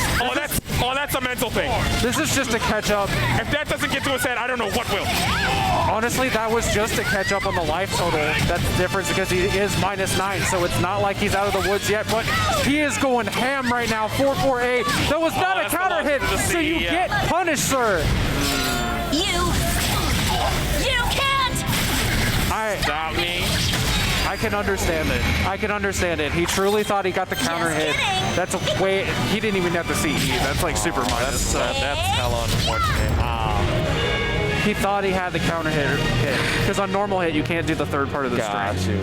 So it doesn't link in properly. Counter hit will give it a lot more advantage frames, and it'll actually make it a real combo, right? Yes. Battle 1. So it's one of those things you have to like hit confirm essentially. Okay. Well, sometimes you gotta believe, and believing isn't enough for succeeding. So Florida Man's over here. He's been put in the corner. Incendiate with a wave of momentum. He's up by 1 game. He needs to take this last game if he has any hope of trying to verify his victory. Okay. Nice. That didn't ring out. That's nuts. He actually got hit by 1A and didn't get rung out.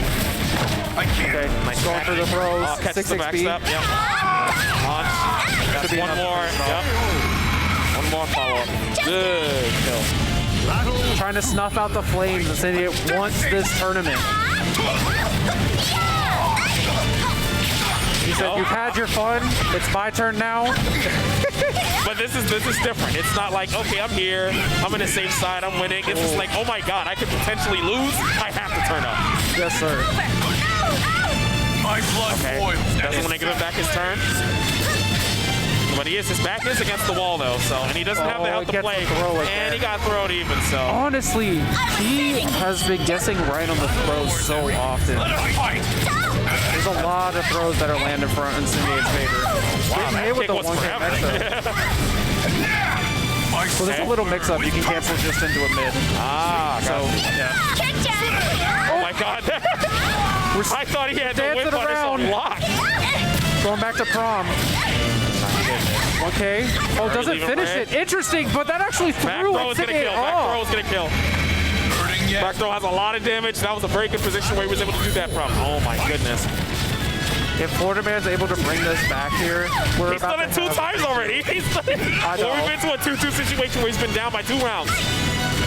He is the comeback king of the day.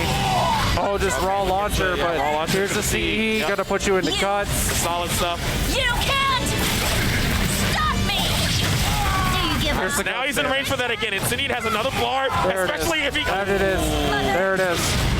And that should be the tournament. Is a tournament. Already That's shaking gonna hands. kill. They already know. Good stuff. Wow. I just want to say, Florida Man, you have been improving so much, and I've been watching you play for years, and I really want to say, like, you've been doing amazing. But seriously, Incendiate coming back, winning Frosty Faustings 2022, showing up with the X, beating up all the kids today. Fantastic. Fantastic. And sometimes, you know, sometimes you're always a bridesmaid, never a bride. Unfortunately, I feel that it's with no disrespect, but very strong player. But Florida Man is just inching. It's just inching so close and close and close to getting that big win that I think is going to put him over and put his momentum in a more positive place. But in Incendiate, it's nothing new to this. It's definitely taken big events before. It's definitely gone very high, very much at a level that I see very few players that are playing this game right now are at. And I'm thankful that we got the opportunity to see this match carry on. Man, that was so hype. And Florida Man, thank you. Your losers run was immaculate. And yeah, thank you for proving my prediction right, because I was following you and I was like, yeah, this guy is somebody you need to be thinking about. But this tournament is so great. Thank you to Frosty Faustings. I want to thank also the stream that's all the way up here. I believe the setup is, remind me of where. For next? Yes. I actually do not know. I am so sorry. Mortal Kombat 11. Okay, cool. It's gonna be some good times. Thank you, IPG_esports. It has been me. It's time to duel and and I'm Necromaster. Seriously, play this game. Buy it. It's always like $5 or $10 on sale and stuff. Please play Soulcalibur. It's so much fun. Everybody's here to learn. And I'm telling you, we will teach you. Ask anybody. We're here to build a community, and I seriously can't thank Frosty Faustings for allowing me to commentate today. This was the last tournament I got to do before COVID. It's really nice to do this offline commentary here, and I just really enjoyed myself. And it was a pleasure to be working with you as yes, well. sir. You guys take care. Much love. Peace.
Fight.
Fight.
Cabal.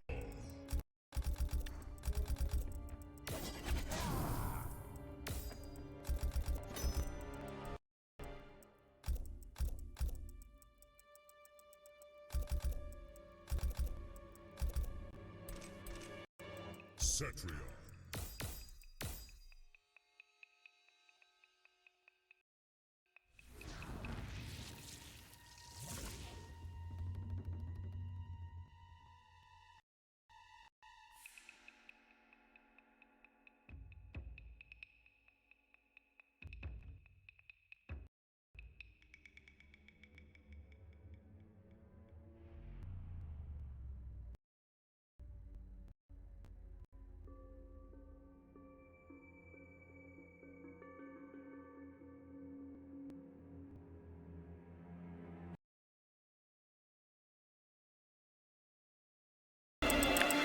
Oh boy.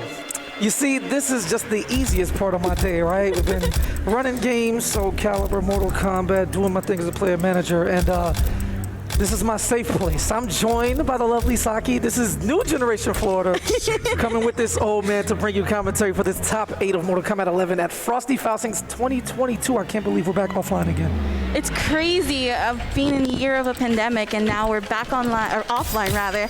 And what better way to show off with some amazing players in our top 8? All right, cool. So you have some mainstays, right? And things that you weren't necessarily expecting. On the winner's side, you got Woolander. All right, he was here at the last Frosty's offline. Went pretty deep in the tournament, 3rd place, I believe. Just falling short to Splash in K7, but a phenomenal run there. Going up against Burnin' Oni, right? One of, in my opinion, the premier active Jade player in the scene right now, doing it well. Has the Melina in the pocket, didn't they bring her out yet? But the real story of this tournament is California. Yep. 5 out of the 8 finalists all hail from Cali, and they are here to take over. Han Rashid, the favorite to win the tournament early on, dropped down the losers, and he's going to be going up against Zentai. Another Florida boy. He doesn't even play this game. He really doesn't. Calls himself the Guilty Gear Strive player, too. Yeah, I don't want to hear all that. You play Shang, you play the game by default. So just looking across the board, Jay Chan making a phenomenal run. I got to do this to you. I'm sorry. He didn't have a performance that he necessarily liked at CEO. The win column was kind of empty there, but he's bounced back and he got to the top 8. Setting things off. We got Woozy. Look at that young man. That is a attractive man. Look at him. It's MK1 top 8. That's how, he got such a baby face that we had to take it back to the baby of the series. We did. And it's going to be Woozy going up against Faded Sal. Questionably, people looked at the bracket and they were like, Sal's kind of, seated pretty high. Are you sure he's deserving? And top 8 winners is going to tell the story as he just slaughtered everybody in his past. Yeah, a lot of these pools here at Frosty's, many of these players were in killer brackets. It was actually kind of crazy. And it's awesome to see Woozy and Faded Sal here, though. Of course, Woozy with the Cetrion and Faded Sal on Cabal already loading in, too. Yeah, and he had a couple of tough sets on his way in. 3-1 over Lankiness, his teammate, and then 3-2 over Unfazed Moses, that new Cybot, just as close as it sounds. And we are ready to go. Button checks have happened. Variations have been picked. No surprises here. You got Cabal against Cetrion. And I think people are waking up and realizing, I'm going to go with some solidarity, and Cabal gets the job done as he continues to play a game of his own. Flawless block gaps, everything safe. He benefited the most from the jump kick OS once it was in the game, and if CEO was any indication, the young Chilean brothers made sure that you did not leave that tournament understanding how strong this character truly is. For sure, with the upgraded sort of variation for Cabal, it allows a lot of players to just go ahead, jump in freely, and able to just truly gain pressure inside that momentum. But don't leave Cetrion out, because she also benefited from those customs, being able to also have a lot of strings into specials that can leave you pretty safe. So I'm trying to tweet out the stream, right? And they mess up with the button check. So now y'all can see me on my phone. It's a Cardinal stand, but I can do this. I got some, some tenure. But MK11 top 8 at Frosty's, just in case you didn't know. And we're going to fix that graphic as well so it doesn't look like MK1. Absolutely. But again, really awesome to see. Like we mentioned before, a lot of the players in Frosty's were super killers, including where we were talking about a little bit earlier about how Woozy was also beating his teammates as well. And that's actually the crazy thing, too, is that a lot of this top 8 is part of STG. Yeah, like we have the whole STG fam here. Yeah, the craziest part is just looking at the bracket and seeing 10 people from California making the trip. It's a wonderful thing. I appreciate you. Let me throw on my jacket and really turn on today. You know what I'm saying? Be cool and chill, just like Frosties. Oh, yeah. You know, I'm surprised. I'm not as cold as I thought I would be. You know, coming from Florida, my body's a little different.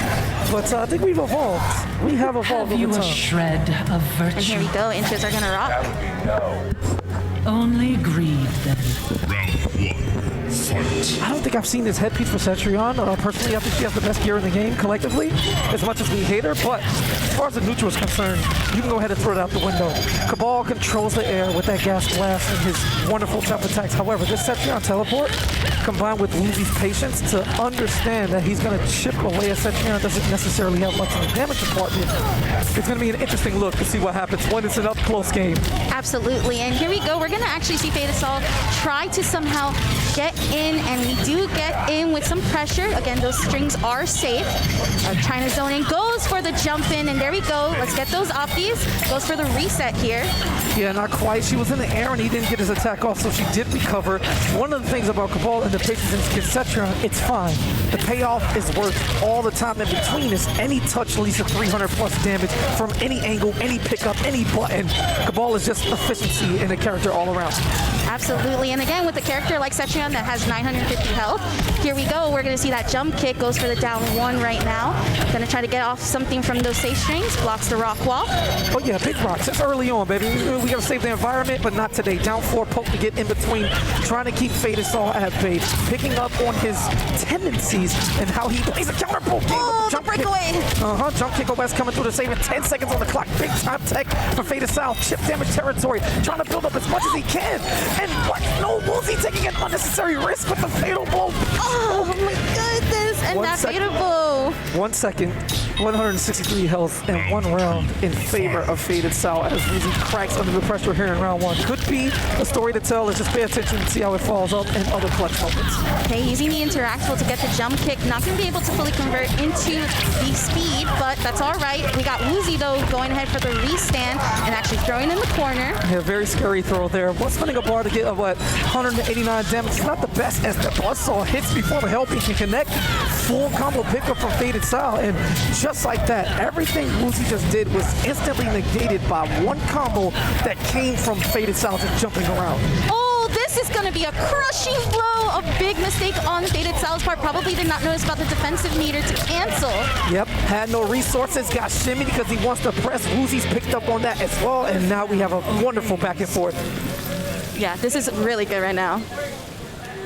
This is still the first game, you know that, right? Yes, this is. Cool. This is like just going back and forth, and they're already sweating, but what else to expect here at Frosties for top You gotta 8? understand the layers, baby. You're gonna take some time, get towards the interactable, using one of the better backdashes to escape. I liked it, the block on block, trying to fish out a flawless in that case, but instead is able to reset the neutral, and Woozy is looking extra comfortable. All right, try to read the jump, not gonna be able to get it. Does get a trade in that sense. Tries to go for the win here, keep it safe. Yeah, this is solid. Guaranteed, push back, get some free chip. It all adds up at the end. That is the way Cetrion's gonna work for her damage. That teleport. Yeah, and that was a beautiful reaction from Woozy to escape the danger of Fadasol meeting him in the air. Cetrion just seemingly has all the options he needs thus far, but Fadasol a bit above. Oh, this is great for Cup. Yup, and there we go. Gonna get some damage, 24% right now. Gonna try to get that down 3. Goes for the jump again into a cross-up. Still able to grab. That's a scratch. All right, when button activated, you heard that magical sound, and you know what that means, that Woozy has a second life. We're talking one touch here in the fatal blow, not quite enough to kill, but it certainly is now. Any confirm, any juggle, anything. I've seen Woozy stand on everybody. Oh, there it is! Let's go with Woozy going ahead and taking it with the fatal blow for the win on the first game. See, this is what I was trying to tell you about a little bit beforehand. You got to speak it into existence. You see how the sentence was flowing and then it happened? That's the magic. Woozy, we got a connection, baby. I understand. A bit of a trade there between the two. Goes for the teleport, tries to go for a walk route. Does get a anti-air, but not going to be able to convert off of it. All right, tries to get a punish, goes for the shimmy right here into the restand. Rock wall goes for grab. Now, even though this is an escape fail, Cetrion doesn't have a crushing blow on this custom variation here. Yeah, not worried about it too much. Anytime anytime you can get 200 worth of damage as a Cetrion player, you've got to be extremely happy with the throw. So, excuse me, you tap on and throw after that, you're looking upwards of 340, and the game continues on. After every restand, Woozy has set Faded South to believe the shimmy is coming, and if you can get your opponent to block, the way you beat a block is throw. This is the 1, 2, 3 basics of fighting games, and Woozy is in his head. Yep, and with that being in his head, Woozy taking the first round of the second game. Gonna go for the grab, nice tech. Right. Oh my goodness, these techs, okay. We see you, Faded South. Ooh, that's gonna leave a mark. It's okay. Yeah, how does that work? Because he has his whole rebreather right there. Shouldn't that break in the process? Could they be like an instant kill? I don't want to give NRC any more ideas. He's going to roll out and evade the slight gas mix-up to start everything off needy. Good jump back from Faded South. And yeah, he's just trying to force his way out. But man, the blocking and the patience of Woozy has been shining through completely. Yeah, and it really comes into play here. Faded South trying to bait out a button here from Woozy to somehow go ahead and get the jump in. Does get the trade here, but not going to be able to nomad dash. Yeah, he's got to watch that from that far. The ball has a chance to recover and tack the nomad dash on with that full speed muscle. Also, a little bit earlier, I talked about the damage, the throws, down to 130 instead of 40, excuse me, forgive me, but more damage. He can't get touched. He will die from a fatal blow combo in this situation, and Woozy blocking for days. Oh my goodness. In a series where offense promoted so much. Beautiful anti-air. The payoff working immensely. 130, 140 does not make a difference. That's another 1 in the win column. 2 zip for Woozy. Faded South back against the wall. What you gonna do, baby? Yeah, Faded South going ahead and heading back to character select. I have a feeling that he's gonna stay on Cabal. Look at the Gatorade sip. Oh yeah, he took 2 sips with the squeeze and then put the mask back up in the seat. It's different. You gotta look at the visuals. You understand? It's something you can't recreate offline. If somebody was sitting next to me and they sipped the water like that, 2 sips and a drip. It's like the tension's there. It's like, all right, I'm gonna close this out. And it's like that stress, that tension is just all there. How is NRS not like selling like water bottles? Cetrion water, you know what I'm saying? Call it Hellspring or something? Now you can't call it Hellspring because Scorpion might have to be on the bottle, but we can talk about the marketing and branding later. Oh, in the back 3, Faded South going back to what would be considered his main for the majority of the game. He's been Scorpion through and through, and it's just something about tournaments where a lot of players go back to what feels best when they have no more options. Oh, and that's going to be a punish into the crushing blow. Going to use the breakaway, but that armor breaks. Cetrion 300 plus damage on that breakaway plus the KB, and Faded South is kind of diminishing at his playstyle. Went from extremely solid to trying to force it with the Scorpion pick, and Woozy couldn't be any happier. 1 point away from a 3-0 sweep. Yeah, I feel like Faded South was trying to go for the matchup on paper, but when you come from Cabal into Scorpion, and I believe he might have cancel since it's Reborn, not able to use it fully without that defensive meter. Not to mention Woozy's in a position where he's comfortable. He's up 2 games. He can take some extra risks here, believe in himself, challenge, knowing that Faded South is going to be ultra concerned about every single outcome. This is a free-flowing, basically free round to play with, and Woozy's showing you why you can download your opponent and just turn it into the free 99, baby. No charge. Handshake and a smile. This is going to be chip damage right there with that rock wall amp, and Woozy heading on over. Look at him. You can see the smile under the mask. It's ridiculous. You can see the smile under the mask. That is going to move him into the winners finals, guaranteeing him no less than top 3. That is true, yeah. So I believe there was enough interest for like top 8 payouts, like 70 plus, which is ridiculous. You know what I'm saying? If you just I think I saw 68 actually. Close enough, all right? Enter me and DQ me, make it 70 and slip. Anyway, welcome. You've only missed 1 match. Apologies. Florida man had different plans in Soulcalibur VI. He wanted to win, so shout out to him and the phenomenal top 8 from there. It's always sick. And hold on, we done dim the lights a little bit. It's lit. Leave it alone. Yes, sir. Don't touch it.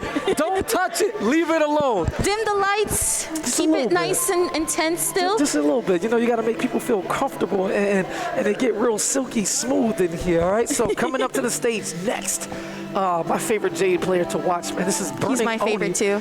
And going up against Frosty Faustings, wrench thrower, Woolander. You know, you come to a tournament, you're not necessarily looking for this guy. No. But if you play Combat League on Xbox, by the way, you might have run into him. He has been an absolute tear through this tournament, playing Devora all the way through. I actually got to see and taste a little bit of his Devora. It is insane. So I'm actually really excited to see how Burnin' Oni goes ahead and handles this Devora. Woolander's showing the Jade matchup really well. But of course, don't count Burnin' Oni just out just yet.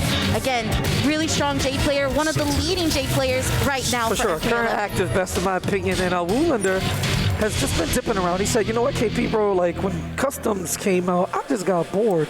So I started, you know, messing around. No, this is rated M. I started fucking around with different characters, and this is where I landed, and Devora's gotten the job done. Now, Oni, I'm not trying to rile anybody up, but in the time between qualifying for top 8 and now, he's been practicing all his Melina stuff, saying, you know, I got a little something in the pocket just in case I need it. But we all know the majority of the time that's for show. Yes, but not necessarily. I got to see Burnin' Oni's Melina at Summer Jam. So I would not count it out. I would not count it out. I don't know. That was a long time ago. You know, people went into the pandemic maining certain characters, and coming out on the other side, online turns us into some ugly demons. You are not good people anymore. If you had to suffer through the face of online only, I'm pretty sure the majority of great players came out with something clean. So we're going to get this score reset. Because, you know, we don't want to give Woolander 2-0 already. I know it's his home tournament, but damn. Other than that, we are good to go. It's going to be Devora against Jade. Yeah, and this is going to be the standard Jade loadout from the looks of it. As well for Devora. Now, again, I've actually seen a little bit of recent stuff about Devora where they're still finding better optimal combos. Yes. Shout out to Aziz and everything he's done from start to finish, man. All the content creators, regardless of, you know, position where you are. So we're going to get the button check, so classic. Got to make sure the down 2 work. Thank you, all right? That's the only button you need to press on the button check. Let's be very real here. And Woolander getting comfortable. All right, now don't let him get too comfortable. See, I don't let people combo me in button checks. Nah, I've been here for too long. Hey, yo, let me see this. Yo, go to the corner right quick. No, what the fuck? No, no, ain't no way. So. Not even a little bit. Not even a little. Just let it happen. No, practice that somewhere else. I'm going to keep running, make sure my back dash works. But as we get into it here, teammates as well. Yes, from MCG also. I think they actually changed their name recently, if I'm not mistaken, to Mystery Esports. All right, so let's get into it. Oh my God, anti-F with the down 4 to start things off, and then Woolander right back at you. Oh, you thought it was your turn? That's a cute wake up, but guess what? Baited with the shimmies, and that is what Devora does, right? She has a lot of highs, so she gets disrespected a lot through people who like really know the matchup. But when she has those bugs, she has her children out for protection. It is an entirely different story. Yeah, and with this teleport right now, we're gonna go ahead and see that off. Burnin' Oni choosing not to use the breakaway, smart choice. Tries to stagger with that 2-1-2 there. And Woolander getting caught, if not pressing a lot of buttons, looking for flawless block opportunities. Great stagger there from Oni, and it's very close. One touch, and it does not matter. We are looking at fatal blow depth situation, and playing Woolander myself, he knows, spin the cash to secure the bag. Yeah, absolutely. Here we go, goes for the jump in. That's another thing about this. Okay, Stubbs the fatal blow right now. Yeah, mind your business. Y'all didn't need to see that. That's why we paused the screen, because we know somebody was about to egregiously mash the fatal blow button. But instead, it's a pixel. Chip? Nope. Bugs. Hold on. Oh, yeah, my children are here. We don't fight fair, we jump. All right, you see your mother getting beat up, you don't just watch that, you jump in. That's just natural instinct. Oh, the interrupt off of the Nitro kick right there. Very nice matchup knowledge from Woolander. I'm telling you, Woolander is scary. He instantly reacted to that to leave no space for that non-tentacle mix-up that, you know, might as well just amplify it. You're already going to get punished. No reason. Woolander cutting that out. Beautiful execution and follow-up now. Jade has to deal with this, and Oni's not been able to get the glow out. Glow removes the threat of the bugs, but no freedom, because raw glow and neutral equals punished by teleport. Yeah. So Woolander just handling this amazingly thus far. Okay, a nice bit of a sub there with the back 3. Does get Delia, uses the amp to go for the knockdown. Tries to get the grab out. Goes for pole vault here. Free chip, pretty safe. And again, Woolander gonna interrupt. Burnin' Oni try to get away with the clean one, keeps it safe on the amplify, and extremely solid gameplay blocks it out. You can actually get it down down to punish. Devore's limbs do have hurt boxes, and Jade can handle her jumps from pretty far out. But if he empty jumps, he dies.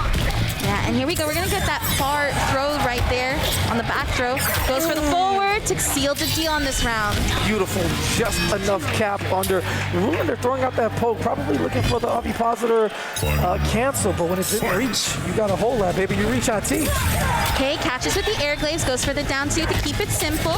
Tries to go for down one into Delia. Unfortunately, Devora can punish Delia. And another big matchup knowledge here from Woolander. Yeah, again, the autocorrect there. Few staggers working. We'll see Woolander as he grows more and more, reacting to what has happened in this offline setting. There you go, -2, all these staggers. Woolander right on cue, punish. Okay, with the throw, it's all right, it's all right. It was on reversal, but we got that. Kind of risky, but you know, right back at you. I got flawless blocks of my own too, and catches the Delia stance. You must spin the meter. Nobody's gonna let you get away with that for free. Not out here. Setup incoming. What's it gonna be? Okay, just out of reach of the bugs to avoid that chip damage there. Gets grabbed! I'm so bad. Yo, you neutral jump, you're a Jade player, only you're hurting me. Okay, uses the interactable to try to get out of the corners, get some space between them two. Buffering the teleport, looking for anything at this point. Beautiful punish as he has enough to get out the way. No, the ball very unfortunate situation. The crazy part was that didn't need to happen. Oni got hit by the first bug, and I don't know if he let go of block because the second one missed, the third one hit him, letting the fatal blow connect. That was just next level. I don't know if Woolander just knew or he just went for it anyway because the second bug missed, but let's not talk about it. Let's not talk about it. Just look at the win screen. That wasn't even one that Oni could hit a quick rematch. You know, we NRS, we don't watch that. But he had to on that one as he gathers his thoughts. Woolander going up 1-0. Yeah, when you have something like that happen as a player, it can be super detrimental to your momentum and can really ruin how these next games happen. So we definitely want to see how Burn and Oni makes it. Nice flawless block up to there for the jump in. Yep, safe overheads, why not? It all adds up when you have the protection of family. I'm not going to do that too much, but Woolander looking like the most impressive player I've seen thus far today. Wake up, teleport, calls him out. This is just a momentum call right there. It's a heat check. Also does get the side switch, still tries to keep Burn and Oni there. Beautiful punish. Damn, yo, stop exposing Jade's holes. What's wrong with you? Haven't you heard this character's the best and it's easy? Top 10, right? Nah, 5. We ain't going to do too much of that either. Another chip damage to get the job done. Woolander not only massive heft lead, over 60%, but the corner position has all the resources necessary. Not worried about it. Yeah, Burn and Oni trying to get out of this corner. Does get a chance to. Does get hit though there. Yeah, unfortunate situation. What he wanted was the back 3-4-3, but he got the back too early, and he was still in block stun. Beautiful down 2 punish. Worthy trade, but huge mistake on the wake-up follow-up here. Woolander, this is just, I don't think Oni gets out of the corner after this. No. Okay, he tries to use stand 2 to try to get out. Still gets sweep though. Oh, this is punish. Oh! Wait, he left this dude. You left the door open for a Jade player? He knows what happens. All right, momentum shift. Burn and Oni throwing out of the corner so it doesn't get blocked. Fatal blow for both of them. Gotta watch yourself here. Look at them, has the round to give. You feel that? The tension in the air? Oh, just the stare down. Okay, flawless box right there. Goes for the back throw. Tries to keep Woolander in the corner. The roll out, and here we go. Tries to sweep. Oh no!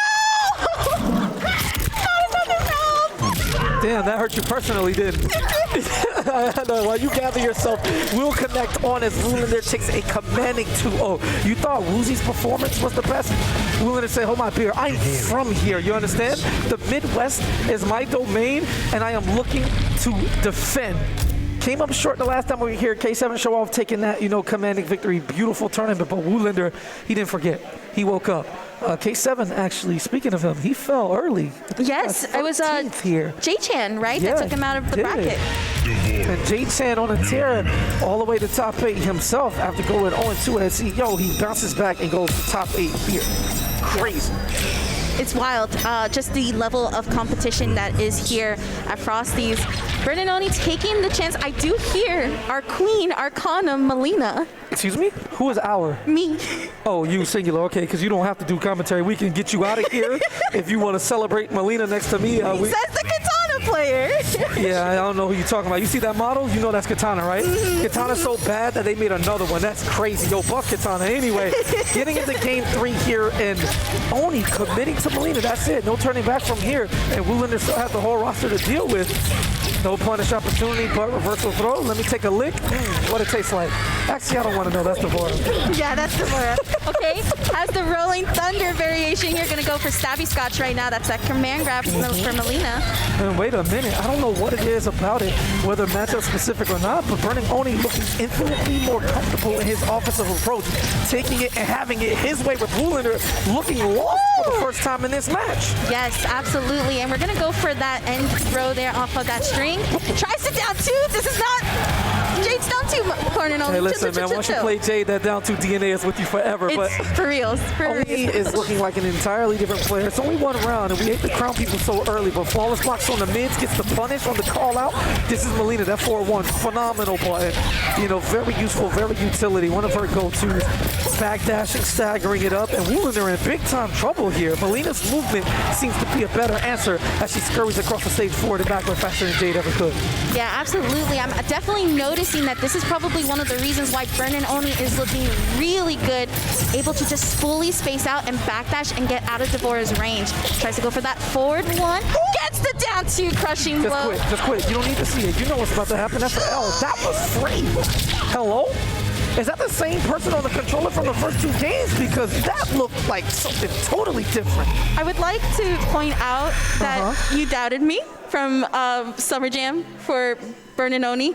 This is exactly what I was expecting about this pick. I'm just asking the question, baby. That's all. Like I said, if you got the background information, throw it out there because it seems to be working now, whether or not it's just a speed bump or it's really the truck trying to plow through everything that Woolander puts up as a roadblock. It's still yet to find out with a 2-game lead. But wow, pokes in the commander. He is getting funky with it. Nice air to air, a little too much, but again, not a sense of uncomfortability for Oni. Just caught pressing some buttons. He tried to stagger that low, does open up to get in with that teleport, brings out the bugs, goes for the restand. Oh, that's gonna leave a mark. He walked up and down to and called them out, exposed them, you know, worse than any fatal blow could. You know, you can see all the bones and everything. Yeah, that was Woolander right now with the extra 5th eye open, easy call out, and we are looking at set point. Woolander trying to join Woozy here for the all-W Grand Finals, or Winners Finals, I should say. Right, goes into the 4-4, tries to get a ball row out, not going to be able to, does get a command grab, and at least go for the side switch. Does a very nice meaty, and we might be able to see, okay, ends with the size. And again, the second time he did that, he had to set up in the corner and went immediately for the overhead to keep the pressure going. Woolander with the wake-up jump, because why not? Set up ready, not quite going to get saved by the children, and chip damage territory. We're talking about one sequence for Woolander, and then the next hit in the fatal blow, so he is very much in this game. Yeah, and we've seen that Woolander has like no fear in actually trying to get it. There goes the throw. One touch in the fatal blow, pack it up. Ooh. Just out of range of Melina's animation. She put that leg up and said, don't touch me. Size for breakfast, an extra 2 for dinner, and Burnin' Oni staying alive here on the winner's side. Right, goes ahead and frame traps here, tries to get the overhead. That's a beautiful punish on Burnin' Oni's side. Oh, but micro-ducking that. Back to back, Oni's just ready for it. These are more opportunities for damage. Gonna cash out there, upwards of 360 damage, keeping it safe. And showtime. Yo, new combos is lit. I'm actually curious if Woolander's gonna go for the new combo. Nah, we chilling, baby. Yeah, keep it simple, keep it solid, keep it the usual. All right, that's 426 worth of damage. Oh, you fell for the bait, and this might be death setup coming. No meter, though. If he takes any risks, he will get punished. Nice sweep, poke, and there is the tick throw by there. Woolander into the winner's finals. W's all around. Yeah, you see that real man handshake. David Tool pulled him in, and Woolander looking to better his performance from the last time we saw him out. He's now guaranteed no less than 3rd. But he did that already. Yep. This time he has the benefit of coming from the win. No, he was in winners finals last time too. Damn, it's just happening that way. History repeats itself, or do we get to see a redemption arc here from Woolander? I think it's a little bit of both. You know, K7's already gone. Splash isn't here. And honestly, just from looking at the field and how everybody's been playing, I think Woolander is the player to beat as we get ready to shift to the loser side of thing. You got another California kill incoming. This is Jay Chan going up against lankiness, a lot of height, a lot of buttons about to be pressed, and it should be a lot of fun as Jay Chan's been playing Liu Kang throughout. And lankiness, I don't know how many characters he's used, but Lankiness usually the Raiden player, but correct me if I'm wrong, KP. Was this something that happened at CEO literally a month ago where J-Chan and Lankiness fought for top 8? That long? No, not for top 8. No. Not for top 8, okay. J-Chan, damn, see now I gotta do it. J-Chan actually went 0-2 as CEO. Okay. Which is crazy. It is. It actually is very crazy. He was so upset about his performance that he didn't complain about it. He was tight. They went home to SoCal. They kept grinding, and it was like, yo, we're coming back. Yeah. And here he is in the top 8 at Frosty, playing exceptionally well, taking care of everybody in his path for the most part. And I'm not sure. I don't think this is a run back. I'm pretty sure it's not. But just in case, let me check the bracket so, you know, I'm not just saying that. Okay, it's not. Damn, yo, Lankiness's path was kind of crazy. So he lost. Both of their paths. They came from, like, huge names in their pools. I was actually really surprised when I heard about J-Chan's pool in particular. I do know that these two go back and forth quite a bit, especially since they are teammates. But I know for a fact that J-Chan and Lanky train almost every day. Yep. And trying to level up. It's really interesting because I believe when I spoke to J-Chan one time, he looks up to Lanky as his mentor when it comes to these like level up games. It's good to have that type of thing, you know, coming in as we get these button checks going right now, because, you know, if he's just whipping from full screen, he's kind of out here. Lankiness is path, right? He fell 3-1 to Woozy in the losers winner semifinal of his pool, excuse me. He went down, he knocked out SBO, who returned after forever. Then, knocked out Sparks, knocked out Fueled Punk 3-1, and then took Unfazed Moses out 3-1 as well, just leaving bodies in his wake on his path to top 8. So we're gonna let these intros rock, and we're gonna get into this losers quarters match between Lankiness and J-Chan. So Cal, what up? Honika's deception, or a recipe for Armageddon. All right, so I don't know what Raiden said, but it was probably some dumb shit because that's what he does. And he just always messes up everything. For God, he's pretty useless outside of teleporting other people. But within the game, very, very prominent utility character. And certain circles, depending on who you talk to. And rising up to, you know, help against the anti-Cabal parade. But Liu Kang, solid. Top tier. You do have to work for your stuff, but he has abilities to him like easy KBs. Liu Kang gels with the game's mechanics so well. Yep. And it's a character you should definitely be ready for at any tournament you go to. Absolutely, and we're gonna see J-Chan going ahead and ducking that lightning bolt right there. Does catch the anti-air against Lankiness. Tries to start up some pressure. Goes ahead and goes for the throw here. All right, Lankiness trying to wake up with down 1. Goes ahead and punishes Fireball. Oh, drops the combo at the end there. Gets the command grab here from J-Chan. Yeah, scooping him up, chasing down that back roll, and didn't commit to it. Had the opportunity to throw the fatal blow in after that, but I don't know if Lankiness wanted it. Hesitation. Either way, it cost him the round. It's going to get him back into the corner, and the instant wave dash in. Ducks the throw, doesn't quite react to get the punish, and he's been practicing that combo this whole time. I saw that, yep. Got to land it, forces the breakaway, and that's something a Liu Kang player loves because the next launch is guaranteed. You got to hold this damage. If you have your KBs loaded up, anything, it just works in your favor. But beautiful spacing by Lankiness. Very beautiful. Forces the breakaway. Goes for the overhead. Oh, he does it! He gets the overhead into the crushing blow. I want to see real men on 2022 do it twice. Let him know that you're out here. All right. Both whiffing there on that sweep.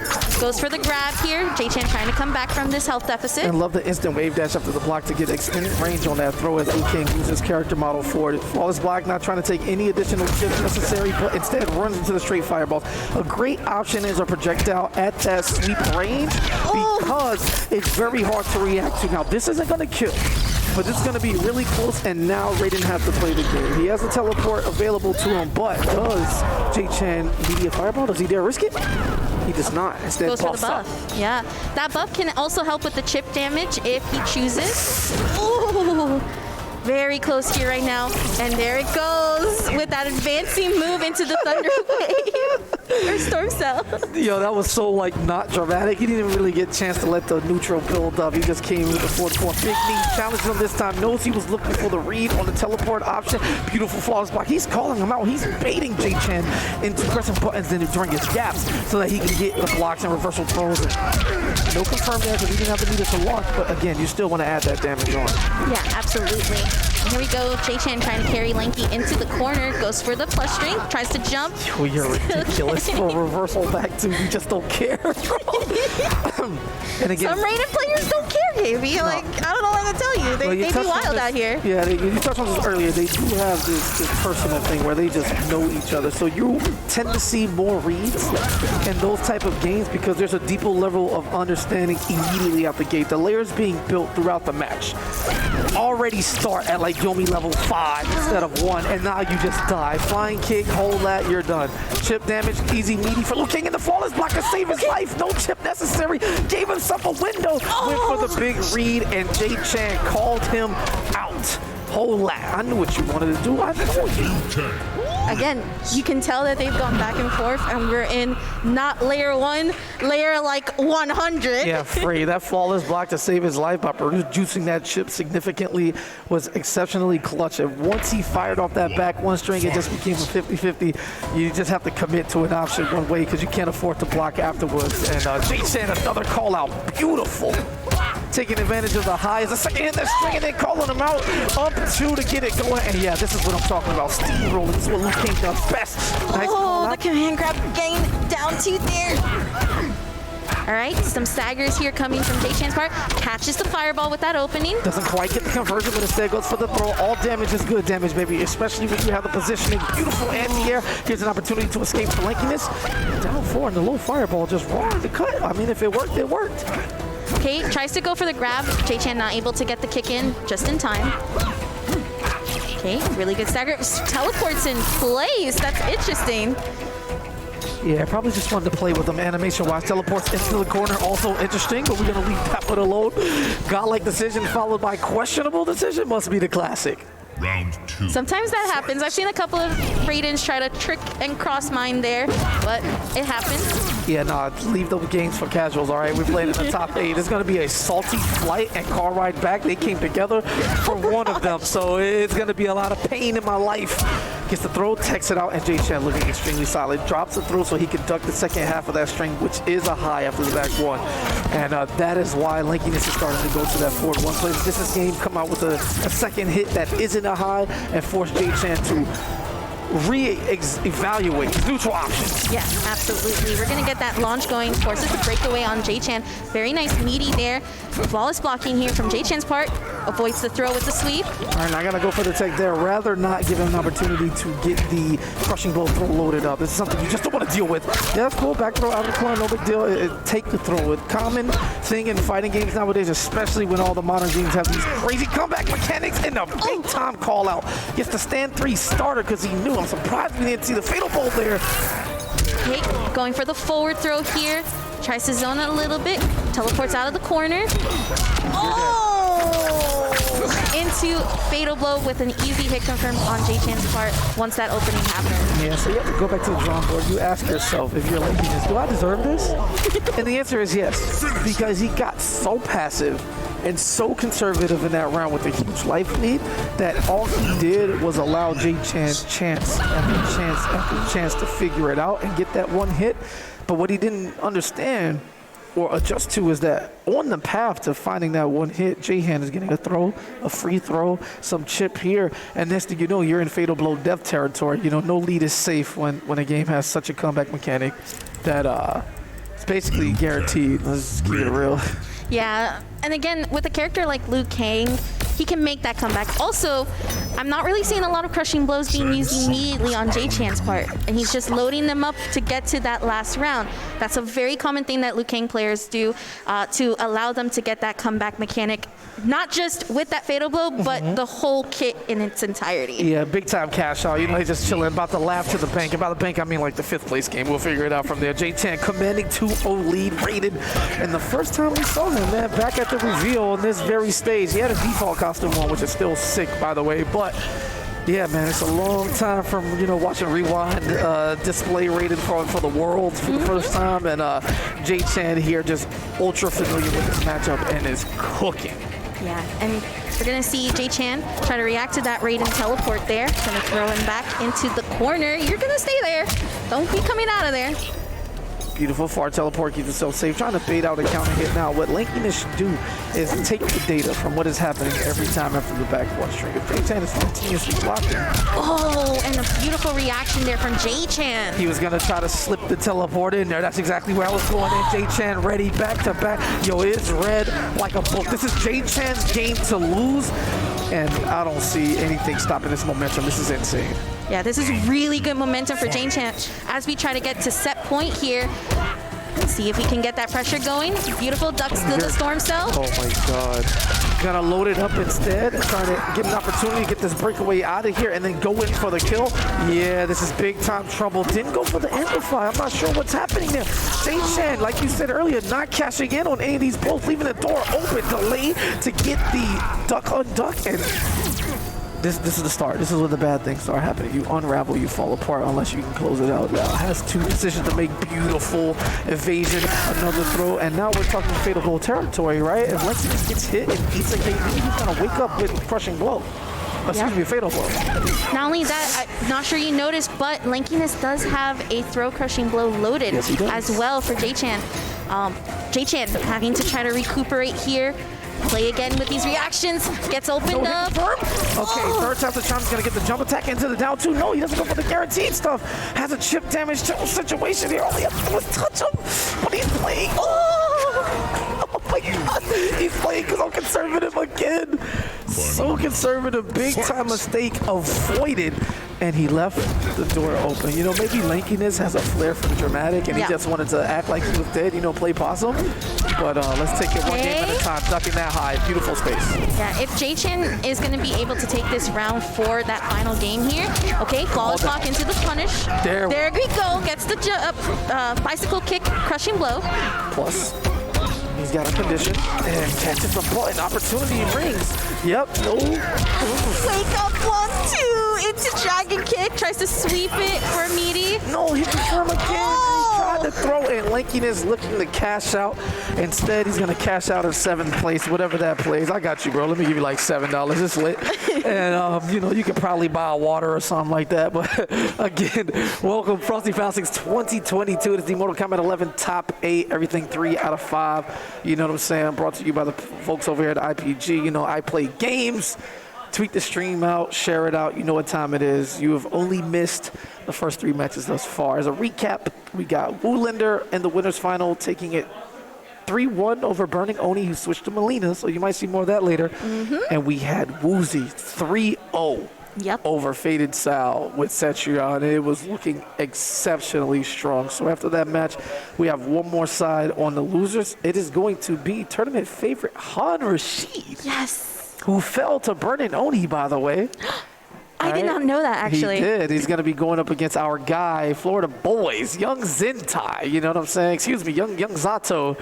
Young Chip, Young Axel, whatever character he's using at the time. I believe he's actually now using Happy Chaos, but we're not talking about his Guilty Gear Strive characters. Yeah, we are. He doesn't play this game, remember? We're talking about his Shang, though. One of the best Shangs, one of the more notable Shangs. Yeah. Also, can you be bad with Shang? Is that possible? I've met a couple of bad ones. That's Combat League for you. Okay, cool. Isaki's saving y'all. Look at you being Listen, nice. if you're losing to Jade in Combat League, we gotta talk.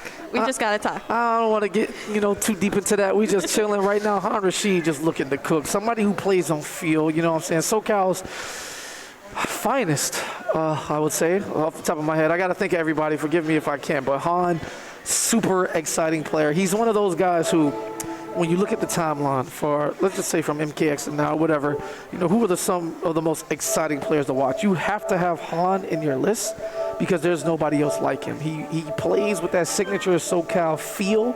You know what I'm saying? Like they know the frames and all that, but they are more traditionally hard reads. And that's ever since I walked in the door in MK9. Outside of like Tyrant, who is like super solid, and Theo, like a lot of them play on feel, and there's just something about the air over there that lets them be right all the time. And Han leading a new wave of NRS SoCal. You know, we don't get to see them as much because all the tournaments are out here. SCR hasn't been a thing in forever, and you love to see it, man. He's just a wonderful leader.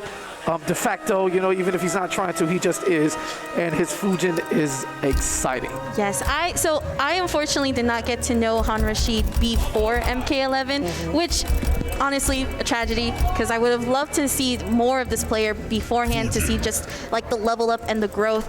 But I do know his Fujin, and I feel is one of the most notable Fujins out there. Oh, yeah, for sure. No question.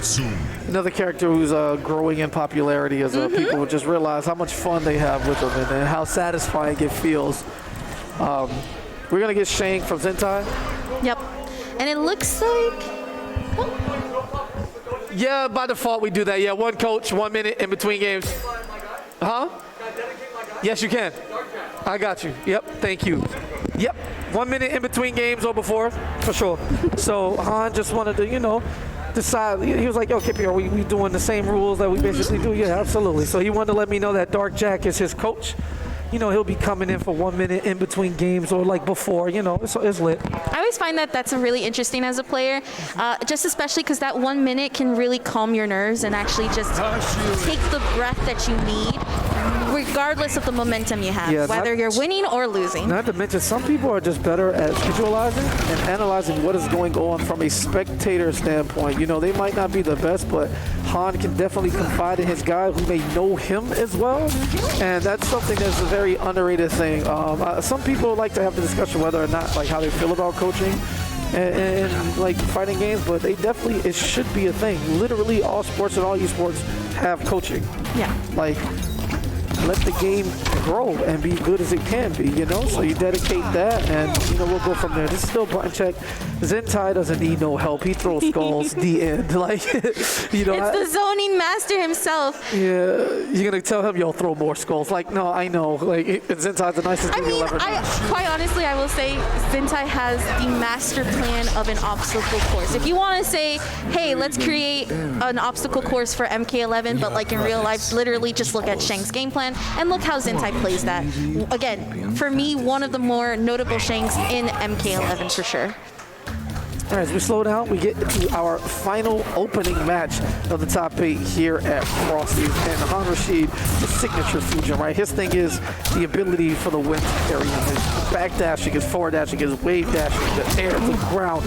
You want to get to a position on the field, you name it. Fujin has one of the easier times at doing so. And here we go, tries to go ahead and keep Zentai in this corner. Does get a bit of a trade, tries to get the stand 3 there. Yeah, Zentai's scared to touch that active hitbox with a Skywalker. Just do it once in his turn. Late break to avoid everything. Jump kick OS. Easy skulls, 222 on the board. Let's set it off and try to cap some corpse drops. Yeah, that's one thing here we also want to note too is that with Fujin, the movement easily closes the gap that Shang tries to create here. So Zentai having to deal with just the flowing back and forth, especially the wave dashing for Han Rashid. Yeah, sliding right under that fireball, using the move exactly as intended. Tries to pull him close, and the punish from Zentai. He knew he was ready. This should be enough for the kill.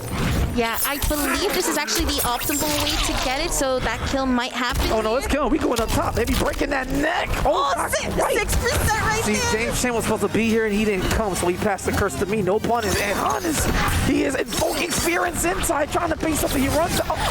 No, you're actually got like, okay, cool. See, that's that Han Rashid shit right there. Like, there's no way that was going to work in any circumstance, but he did it anyway, and you got shook.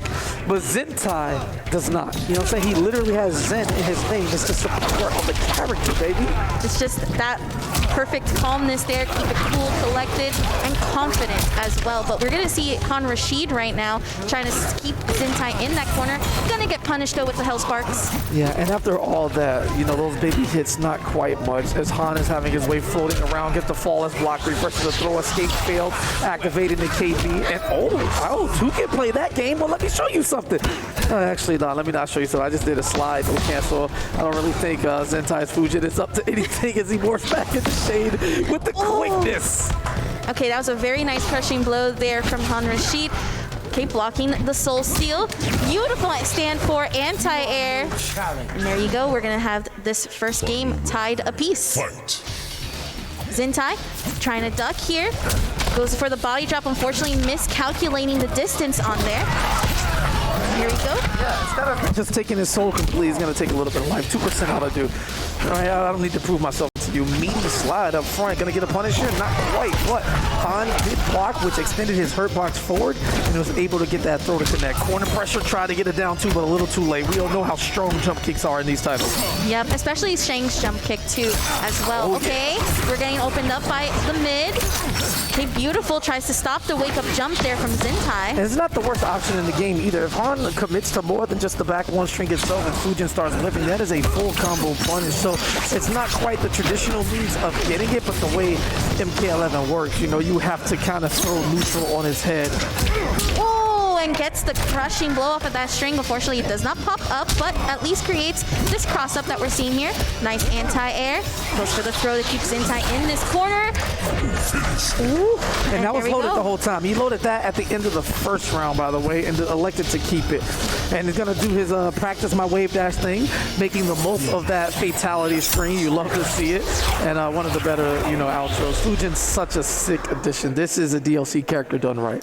I truly do love what they did with Fujin. It feels like they really tackled the idea of having a really nice execution plan while also creating some sort of creativity, especially with a character that we hadn't seen for quite a while either.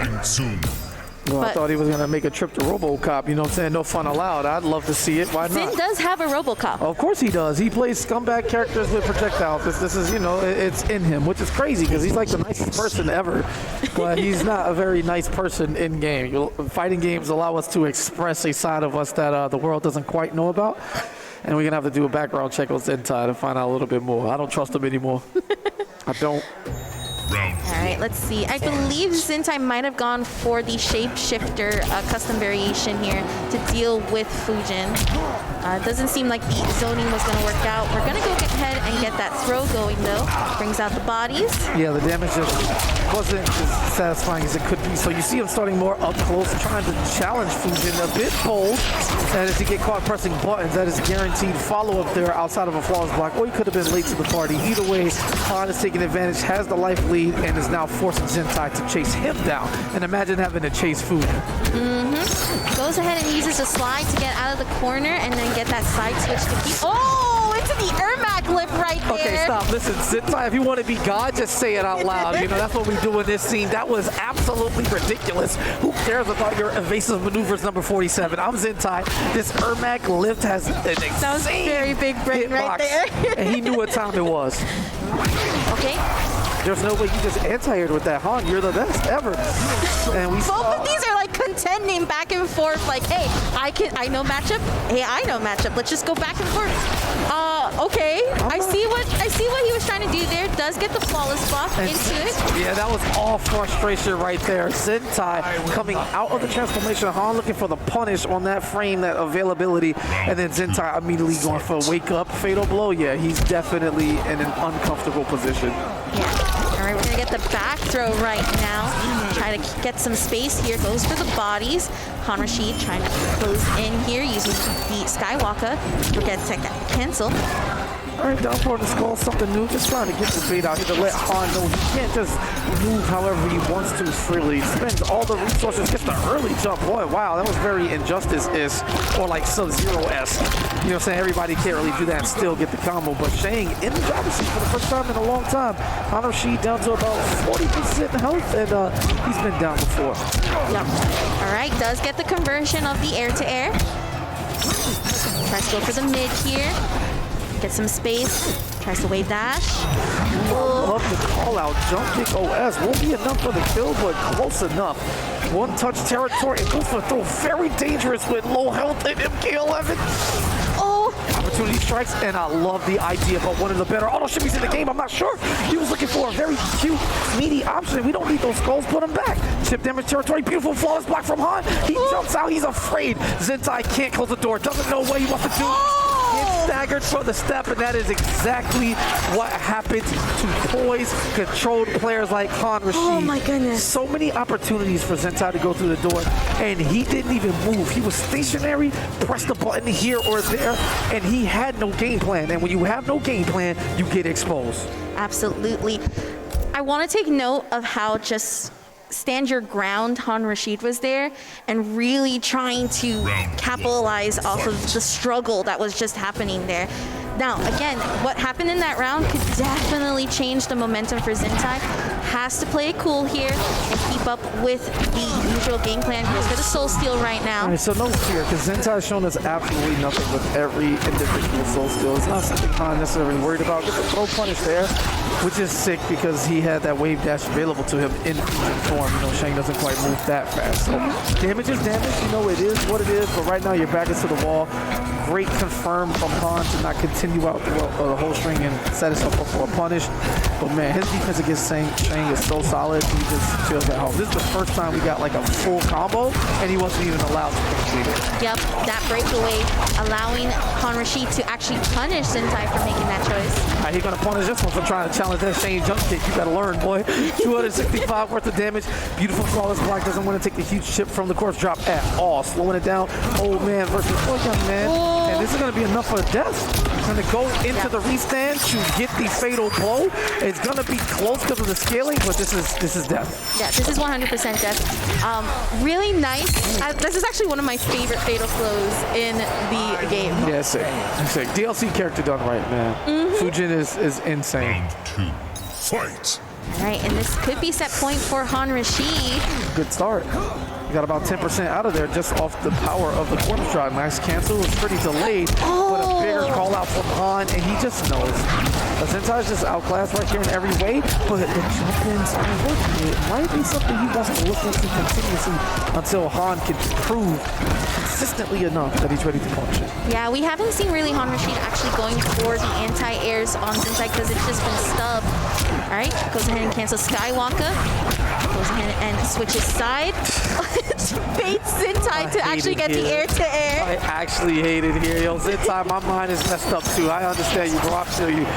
Like, Han is baiting it, but he's going to get opened up. That's an opportunity to get the fatal blow. I don't know how much this does, but he only has a little over 40% health. It is going to be close. Yeah, I think we're going to see he's the kill, actually. Scoop. Oh, let's take him up top. Bring him down. You thought that shit was over? Hold on, son. I ain't laying down yet.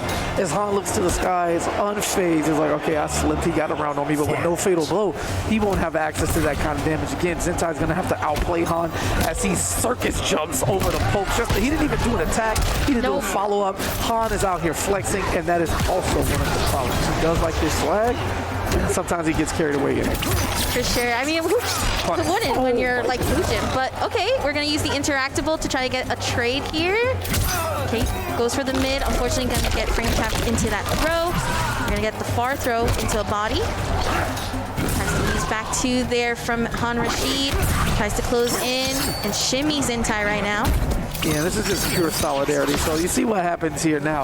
It's not that Han has been challenging with the anti-air. He's been going for the flawless block on the jump-ins all the time and just getting hit before time. So Zentai's getting his follow-ups. And, you know, if Han is not willing to use the meter to follow up with the up-2 launcher or the up-3 to, you know, get the punish, if I'm Zentai, he gets close again. I jump. And that is such a lucky anti-air. Not quite what he was looking for, but it's a tool that we'll save for later with the fireball. We haven't seen those in a while. Nice pickup, interruption time. No chance. Out of resources. If he gets opened up, he's dead. Zentai, tournament life on the line here. Keeps it safe. Didn't want to give Han a flawless block. Yeah, that's a lot of respect, by the way. And picks it up, gets the punish, and the drop. Hello, what are you doing? Zentai, you're scaring me, baby. All you had to do was scary. All you had to do is down to him. It's gonna hurt. You would have killed him, but there's a reason he's on a stick. So, you know, coach gonna come in, say 2 words of encouragement, and let's see if that was enough to make a difference. All right, does get the down 2 conversion here a little bit. Yeah, got the best case scenario. Fujin actually going for the breakaway after the down 2 hit. You'd love to see it. So you're gonna have about 20 good seconds before you can break away again. But again, the Soul Steal, not the best option. Doesn't really do too much damage as Fujin, but if it's anything to slow it down and let the clock continue down, and pick it up 76 damage at a time, it'll work. Goes for the tornado here, Han Rashid. Keeping Zentai in the corners. Not able to punish the full transformation. Oh, we mashing. Yeah, we mashing, baby. What's up? Ooh, okay, nice tech. Oh yeah, watch your legs. 2 of them. Ooh. What you gonna do, Han? No, he's gonna press again. Jumps into the skywalk. He doesn't care. Zentai is shedding some of his fear away as he gets a bit more comfortable. This is still one touch in the fatal blow. All right, gonna go for the throw here to set up some nice meaty with that mid.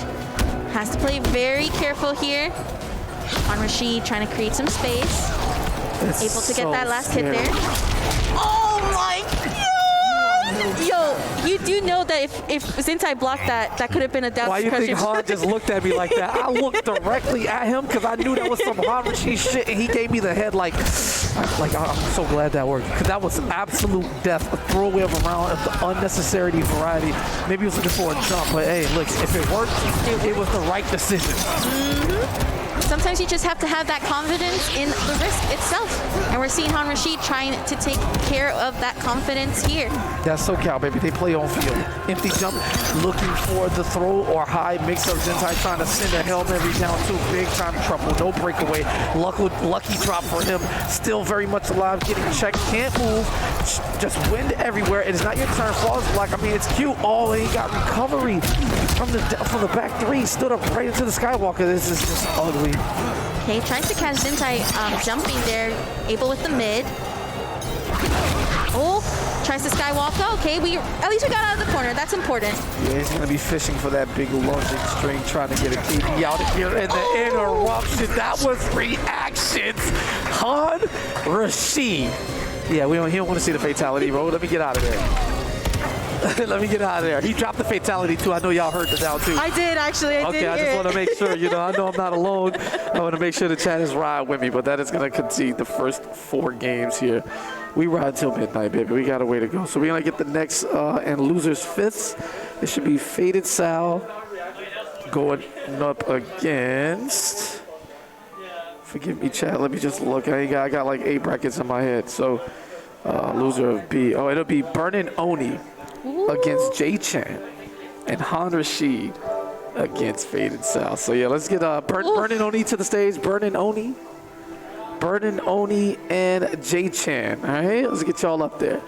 I'm actually, so as Jade, when it comes to like the matchup on paper, that's, I would say, a matchup in favor of Liu Kang just because he can punish like glow, reactions also are really tricky there. On top of damage, Jade not having a lot of damage there. And also, if we look at the players themselves though, it's going to be a back and forth, I feel. Like, I actually predict that we'll see that back and forth happen between the two.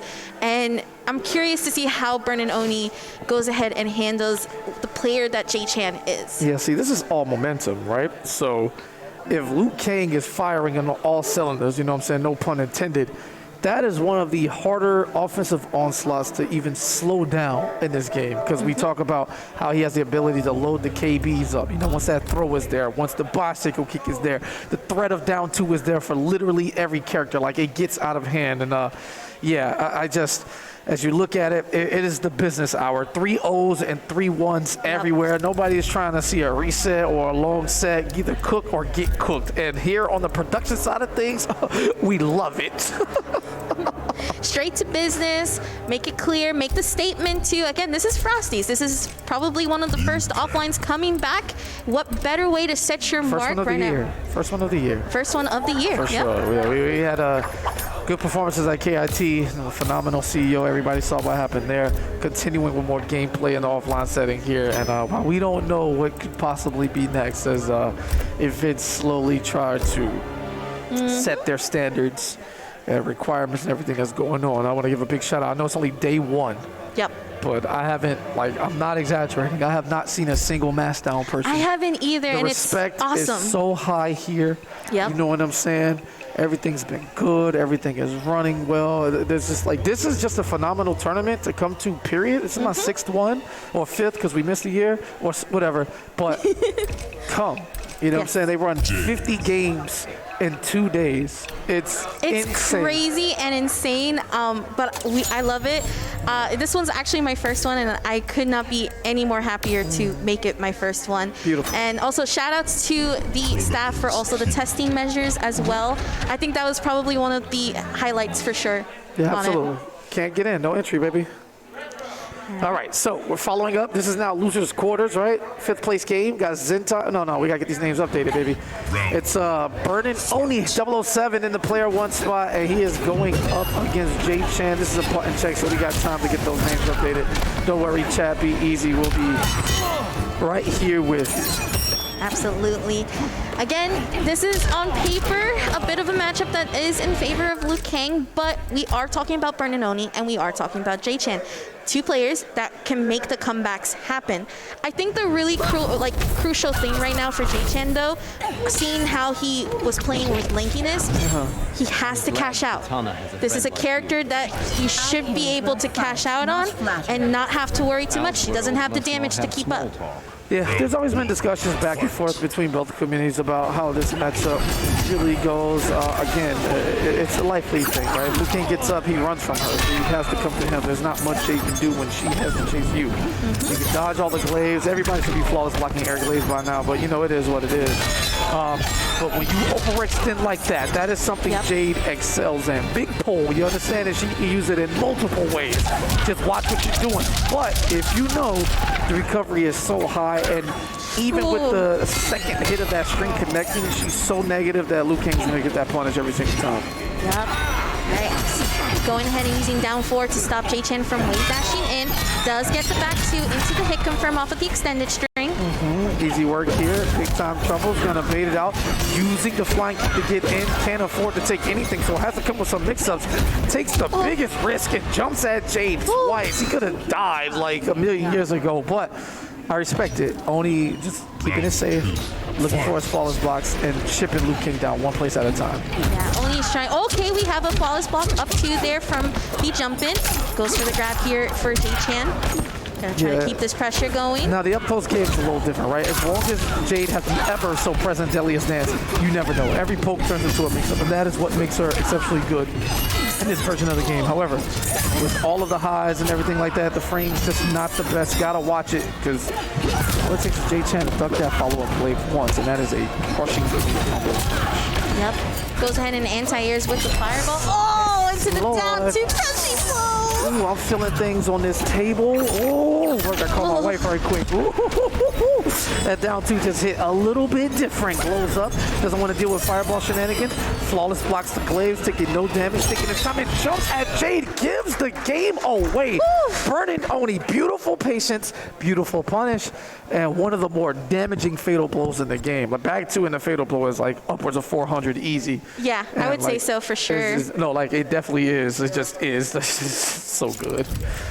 It's one of those saving graces, I guess, for this character. She needs it. She needs it. Jay Chan going back into fighter select, probably just to take a breather there, recoup, and actually feel again and see what happens. Absolutely. Love to see it. Exceptionally solid Burnin Oni play. This is what you do. You space people out, you get them to overcommit, and then you punish them. I would say hard, but the damage isn't great. However, the mental damage that Jade provides is something that's supposed to compensate for it. Easy duck, easy punish, and while he's starting off on the wrong foot, I don't see Burnin Oni punishing at all. Beautiful choice to go for the back throw for positioning, especially since Jade's damage isn't the best. Position punishes are all you could ask for. Yep, going ahead and using the back 2 there to actually go ahead and keep Jay Chan in that corner. All right, there's gonna be no damage here. Tries to flawless block again. Gets the short hop, but there's just too much frames in between. Easy block. Deadliest dance. Techs it off. Dashes up. Checks down 4. Beautiful play from Oni. Yeah, and there is a lot to make up here. Will Jay Chan take a risk? Not quite. Okay, I like the decision to not go for the back 2 there to like try to whip punish, because that tends to happen. You think you have it, but no, and there's the down 2. Unfortunate waste right there on the KB. Could have just killed him straight up, but again, a win is a win. It is what it is. Oni in the driver's seat, and Jay Chan looking a bit unfamiliar when it comes to the matchup. Yeah, I see J-Chan trying to actually get in, but it looks like Vernon Oni is just really keeping up with that mix-up on the Delia with the pokes. All right, tries to go and bring out with the down 4, using forward 2 into glaives to just keep it safe as possible. Oh yeah, easy punish there. The down 4 helps. That is a punish. Nice flawless block on the overhead. Nothing doing. Here's a throw, and just like that, for about 25 seconds, all J-Chan was doing was blocking. He got that one punish, and he suddenly had the life lead. Okay, nice flawless block up 3 there from Vernon Oni. Gonna get some hit advantage to actually get some damage. Okay. Doesn't have access to the down 2 KB because he spent it at the end of the last round. That could have been a huge change here. But we're talking a throw, one-hit territory, and the fatal blow now. And J-Chan, although he's like losing, he really has the life lead because this is MK11, and that is exactly how that works. And this is it right there. J-Chan capitalizing off of the opening there and getting the fatal blow. We did mention again, that was one hit confirmed, and it was going to be one hit confirmed from either side. Did not matter. And the thing is, once someone has access to that fatal blow, right, when you hear that, you get inherent psychological damage. Yep. And you're less inclined to take a risk for the better part. There's some people who just don't care straight up. And lucky hit there, because that was going to be 4-4 hit, and the escape fail pops up. So forward throw, you got to watch it. But yeah, the damage that the fatal blow brings, it is a built-in mix-up that automatically strikes fear into the greatest of opponents. And just like that too, it can also inspire confidence to actually try to get that opening. But here we go, goes for that flying kick there to get some damage. Yeah, there was the confidence to do that flying kick. Raw does the deep air glaive for amazing plus frames.